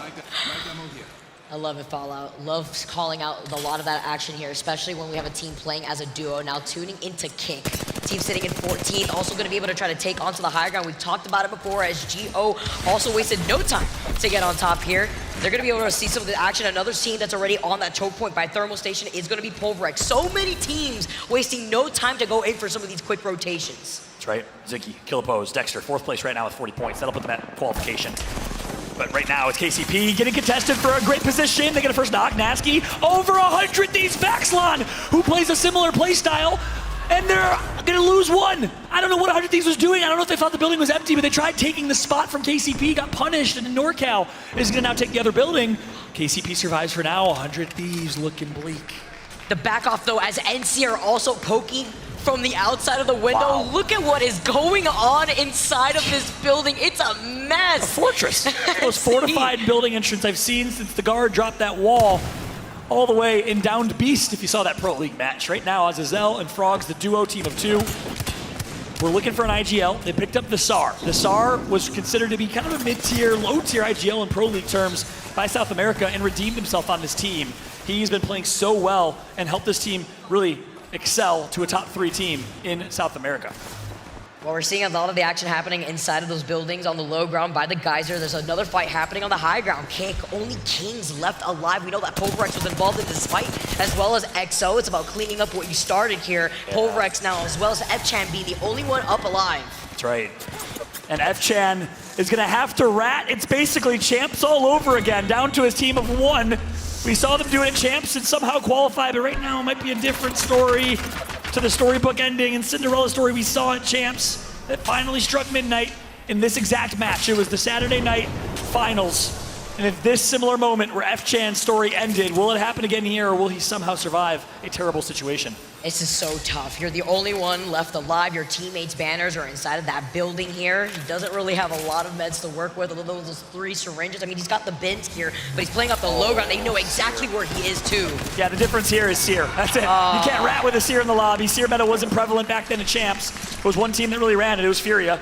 And then everyone else decided, yeah, it actually works really, really well. And then this ultra-aggressive meta started, and then Bangalore started being played, and Bloodhound, and it's actually, I'm a fan, I'm not gonna lie. What was so unfortunate, Pulverex is one of those teams that prioritize that final circle positioning, trying to get on top of the high ground, and they rotated super early, and this is a squad that was sitting on the border. They were sitting in 10th in the overall leaderboards. That's right, and that's official. Pulverex eliminated and out of contention. They were in 10th, and they're certainly gonna fall.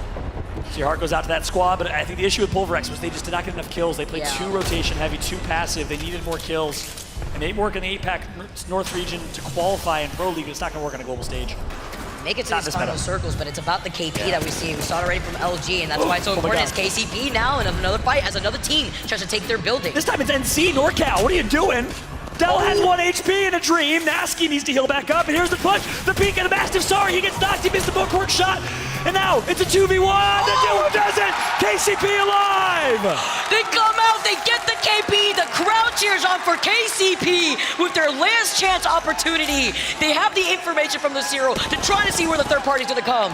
And EXO can't third party because they're down to 1 or 2. 100 Thieves can't either. It's just Anmu and Scurry, the original duo from the championship winning below 20 squad 2 years ago at LGS Championships 2021. I don't think they got the res. I don't think they got the banner. So as it stands, Enter Force 36 going to enter the fray here. That's them right there that just Valk ulted in. We got E36, GO, EXO, KCP, 100 Thieves, all in zone. Look at the map here. If we could show the map on screen, that'd be super important. I'd love to show the map and then jump into a listening with KCP because this map info is crucial for y'all to see at home. Take a look at the top left of your screen. Those teams I just listed are all stacked in next zone already. Let's jump into a listening though and see how KCP is going to play it. Back full. Careful, there's a low ball, don't drop loot. Okay, fine. Low ball is in the graveyard, I think. I think that's a duo, that must be the duo. Wait, try and hit a scan on him maybe. Alright, look how many triangles you have. Triangles? You can tell on Seer how many people it is with triangles. Oh no, it's way too far away. It's 80 I thought you were meters. talking about next house. No. Oh. No, it's 3 triangles in the other house. Next house. I watched them vocal thing. Clear bang. Trying to nade us. Come on, boys. Good, all we got. All we got. Yeah, everything. Crack bang. 100. Nice.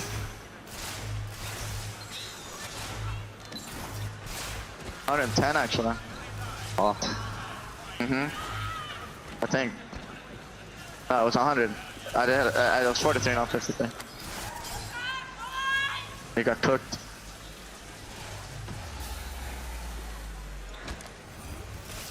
European and UK Apex community, give it up for KCP. They need your energy. Can they do the unthinkable? A godlike performance. This is the equivalent of a 50-bomb triple-double to continue using basketball turrets. As I see Paige out there in the crowd cheering on her favorite squad. But the thing is, KCP can't do it by camping, Vicky. I mean, they need a 28-point game, 25. If I remember correctly, they only had 7 coming into this, so they need at least 25. I don't know if they're going to get it by camping and getting 8 or 9 kills and a win. Yeah, I was going to say, Follow. They're playing extremely patiently. They're playing very safe. IG also can't afford that, looking at the fact that they still only have 2 points after 5 games, looking to get engaged in this fight as the Black Hole gets unleashed. The gravity lift for that squad to get out. That's right. And I guess here's one thing to note. The difference is what Onset said, which is so true. Luminosity ate all the points. They farmed all the points for basically one entire game. They almost killed a third of the lobby. So that does lower the overall threshold to qualify to around 31, maybe 32. This is all guesstimates right now, but either way, it's a big, big game needed for the Kansas City Pioneers and even more so for IG. I think at this point, it might be over for them. Such a really good point here, too. And with squads that like to take their time to rotate, who mostly play edge, I'm wondering LG probably being on the high ground, as IG are going to get onto the top of the high ground, too, to try to contest them one by one, though. Look at this. It's looking like the Tower of Terror as they get on top of the high ground, on top of these gravity lifts. Look to your side as Graceful gets taken down. And that's it. IG falls. A somber moment here. And a round of applause, respectful round of applause from the crowd here for the British squad. The Beatles of Apex, if you will, as I've called them from time to time, with Graceful, of course, coming from Scandinavia. Respect given to Invictus Gaming. So much love for that org. Supporting Apex for so long, supporting this team who's so talented. Just couldn't get it going here this weekend. Unfortunate, but we have to say goodbye to 10 teams no matter what fallout. It's unfortunate, but so many other talented teams right now looking to secure their place in the top 10. LG still claiming heads out here. Teams taking their time, looking at Dark Zero on the other side. NTH, Fnatic, on that slight little high ground that overlooks the train tracked area too. GO has not moved from their spot past the choke point as well from Thermal Station. Nobody has contested them. They have the black market, so they got a bunch of loot to work with as J-Lings are going to be able to start rotating away.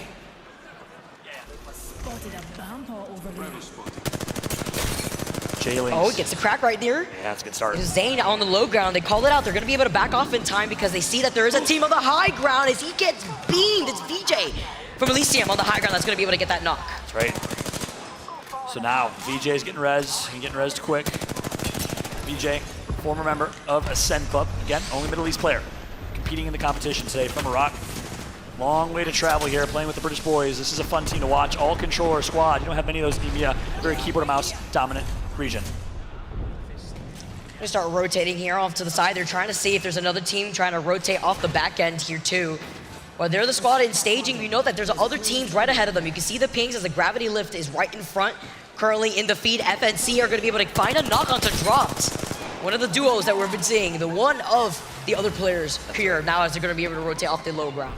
Vicky, you're like way younger than me. You probably won't really answer this question, so I'm gonna ask the chat. Chat, I need your help here. Who's a band that kind of replaced the Beatles, you know, in the 70s or whatever that was? I'm not that old either, but it might be J-Lings replacing IG as the best team in the UK. Let's go ahead and jump into a listen-in with One Direction. I don't know. VJ, Zane, Nags, take it away. They're from here, in my opinion. Where? On here? All the way back here. But we're not gonna go anywhere. Like, we cannot reach anywhere. The range, right? Yeah, that's the problem. Do it on me, do it on me. No, but we want to go this way next. That's the problem. Yeah, but we have to get it off or we're dead, bro. That's the point. Wait, can we? I'm trying to check, like, we can do it from me. I mean, yeah, I guess we just have to do it from Nags, we do it from Nags. I'm coming.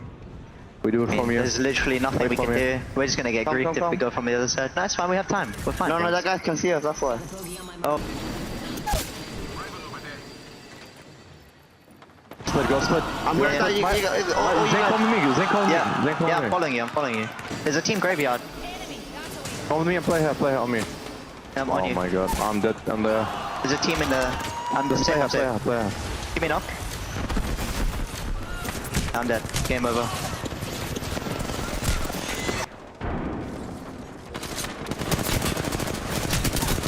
Someone who saves them, and after all, or a Wonder Fall. That's going to be maybe Oasis. I don't know. They're going to fall, though. J-Ling's out. J-Ling's won't qualify. So heartbreaking for this squad. And just like that, Godfire goes out as well. Dark Zero is farming right now with 59 points. Fallout, there's been so much action in the last few seconds. 11 squads left. Dark Zero losing out on Gen. They're forced to drop down as Onyx also get involved in this fight. So many teams finding the opportunity to rotate from the south, leaving around the side from Lava Fisher, going through the train tracks. It's Dark Zero, Onyx. I know Fnatic is probably on the other side. We saw him taking some shots from the high ground, exiting out from the north side of staging originally. That's right. Quick check on Dark Zero. But hey, I'd love to focus on the teams on Fringe, right? DZ's already qualified. Onyx, though, 6th place right now with 36 points. They're looking good. They picked up a few KP. That's all they needed. So the Aussies, the new squad from down under, might be joining their peers again. That's Waltzy and Moist in the finals tomorrow. APAC South continues to represent. And guess what? I'm going to call Dark Zero a distant cousin, of course, of the APAC South region. They're all Australian, playing in North America right now. They're going to qualify too. So APAC South talent continues to shine on main stage and on land, Vicky. That's been a theme since Sweden. Beautiful here as they're sitting in 6 after cleaning up. Look at the death boxes at their feet. 11 squads left. Well, they're going to be able to take that north side. I know Fnatic is still on top of that rock. Sharky is also still alive, playing off the little low ground here off the side of the bridge. So many teams looking to find the opportunity to actually go into that circle. The teams that are playing Edge, 100 Thieves, KCP still up and alive, E36 neighboring them through those buildings that we saw on the low ground. Dreamfire also taking their time to rotate too. That's right. So right now, Dreamfire in 10th place, or 9th place now with 30. They pass Pulverex and continue to pass Pulverex. We'll keep a close eye at the top of your screen. Look at that ticker, okay? You'll see which teams are in. Right now, Fnatic with 36, alongside Audic. Dreamfire 9th, Enter Force in 12th because the teams that are eliminated are right between them. So keep a close eye at the top of your screen. That ticker is brilliant for information here. KCP needs to do something crazy because they're going to have to rotate from their original spot, right? They early rotated. They predicted the zone end where they were. It did not. So now they got to eat like Pac-Man in this rotate. I call it the Waka Waka, and currently GO. You know what's also very interesting is that they didn't have a beacon, but they've been sitting here since the very beginning as Onyx is going to try to fight them for it. Dreamfire now with the Rolling Thunder moving in. Bolin taking a lot of damage, having to play off the side of the fence line. That's right. Right now, Tau, Dreamfire, Roy, and they're out. Dreamfire's out. We're going to catch them getting eliminated here in 9th place. They will hold their breath now. The team from Taiwan on board with Onyx. Onyx is already likely going to qualify, but that will be the end of their game. No, Rocky stays alive. Look at the nice movement all the way downhill. My favorite feature in Apex Legends, and it just saved his life. We got to switch over to KCP, though. They got to rotate through, and they need kills. 100 Thieves is out. 100 Thieves will not qualify, and it's Dark Zero who stops them. And this is huge here because this building is still inside this next circle. Let's quickly jump into listening to see what's going to happen here. Yeah, if you touch the gem with it. One got cracked, one got cracked! I'm going out. With you. I got you. Nice, finish him. I'm taking roof. Fin. There's another guy over there. Shoot one on the other side. Can we push? I'm trying. Careful height. Bag one. Swing. Dead. He's low. He's 1 HP. Got him. Nice. New team. I'm not resing. I'm getting over. Try and rush. Right now. Yeah, I'm holding. You're good. Yeah, he's swinging me. I'm swinging. I've got you. Hey, how about no more dying today? I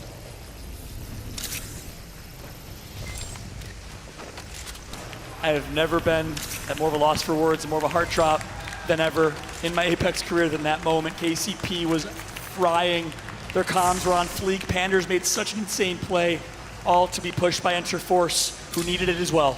KCP is out. The Kansas City Pioneers with the substitute in Panders will not be playing tomorrow. Of course, my heart goes out to Strafey, a longtime teammate, brother of this team, watching from Ukraine as his team falls. The intensity of those comms as we take a look at the rest of the teams left in this final lobby. LG holding the choke point right behind GO that have been holding this cliffside since the very beginning. Rampage in the hands of Dogma. They haven't left here. They see the skyward dive. They're going to be splitting up real quick to see where they're going. You can't see me, and now as you currently see GO on the high ground here to try to contest them. That's right, 2 breaks going to come in. Are they going to play off those breaks and that damage like KCP tried 2 moments ago? No, they don't have to be as desperate. They have God Spot, they have good positioning. I wouldn't say ultimate God Spot though, because the win condition right now, clearly the team in the choke. But GO's going to take out E36, who did enough to qualify. Enter Force 36 will make it to the finals tomorrow. Getting that sniper shot. We got our squads left here. Go, Fnatic, Luminosity, and EXO playing on the edge as Fnatic knows exactly where they are. LG have not moved from the spot. The only thing is Go has known that they've been here, but they haven't found the angle without them giving up that high ground. They have the black market, they have the loot to work with, and Fnatic with the smokes means that they're going to be able to build up that extra cover to get out of the line of sight of the likes of Luminosity and Go. That's right, another multinational finish here. Mexico, Japan from the Fnatic boys. We had Korea just qualify, that's Interforce 36. EXO Clan coming from Thailand. As 3 of our teams remaining here. Fourth one is Ganbare Atusan from Korea. And here we go. Sixth and final game. All teams have already qualified, so this is really just for consolation and for some fun here, but let's see who finishes on top. Oh, the beamage through the windows here. We may see a double win at the same time. We've already seen Go win game number 3. We saw EXO win game number 4. We just saw Luminosity have the game of their lives as EXO are stuck in this building. Dexter is literally one Fnatic forced to funnel inside of this truck to restabilize. That's right. On board now with Yuka F. Shield Bat's going to be popped here. 4 squads left. Zone's going to be closing. Flatline charge rifle in hand. He wants to get rid of that charge rifle if he can. We'll see how he decides to use this here. Maybe close range. See, you can hip fire it here too, but they have to be wary of the 2 squads that are right in front of their face. The smoke grenade to block the line of sight of Luminosity. That's fantastic. They see exactly where they're at. See Yuka aiming down his sights. The EMP rolling around to the side, finding EXO. That's absolutely huge here. Go now getting sucked into the black hole. That's right. EXO swings wide right. Good play and great ultimate. Junghee's just getting forced back in, and now he's going to get taken up by LG. Oh, EXO now going to be able to wrap around the rock. LG moving in to engage and get the quick shield swap. As Hwang Paris is going to be able to be on the other side. That's Nizul that's playing on the south side of the rock. Fnatic taking advantage, wrapping around the back end. Nobody was paying attention to them. They're looking for the opportunity. They're looking to try to third party as LG lose out on Yanya. That's right. EXO takes out one team, and guess what? Fnatic takes out another. It all comes down to this. 3 squads left. Luminosity, Fnatic, and EXO here still in this lobby. Wagaris gets taken down, and EXO are wrapping around to get out of the line of sight. They still have the high ground here from Dexter. He still has the smokes. He's able to move on them, moving on to the other side. Slip and slide as he goes, as Dexter's going to try to wrap around with the Digitai. He knows exactly where they're at, but they're hiding behind the gold knockdown shield. That's right. It all comes down to 2 players for Fnatic. One is knocked. EXO has 3, and LG's Niazul is hiding on top on high ground. See Yuka finding the blast of the charge rifle. You wonder what was going to go down with that charge rifle. He doesn't have a lot of ammo left. 2 squads left, and he finishes it. Fnatic coming out on top. That was beautiful. They waited patiently, and what's even more important, they didn't get involved in the fight. Fnatic waited, and it paid off. They wrapped around to contest EXO, and they had the natural cover of the rocks and the knockdown shields that they played to take that final game. As a team of 2, by the way, maybe 2.5 with the gold knockdown shield, but what made the difference for them was actually their best friend in that situation. Nizel on high ground was able to knock one member of EXO Clan, I believe it was EXO, which opened up the door for a 2v2 for Fnatic, which they then slammed shut. Nice job from Fnatic. That's a confidence boost going into the finals where they're going to have to play against the best of the best. It's TSM. It's Fun 123 from APAC North. It's Moist Esports from APAC South. And I don't know if we'll have any South American teams qualify. I don't think they did, which is tragic for that region. What's absolutely huge talking about that, Dreamfire had tied with E36. Or rather, currently Dreamfire was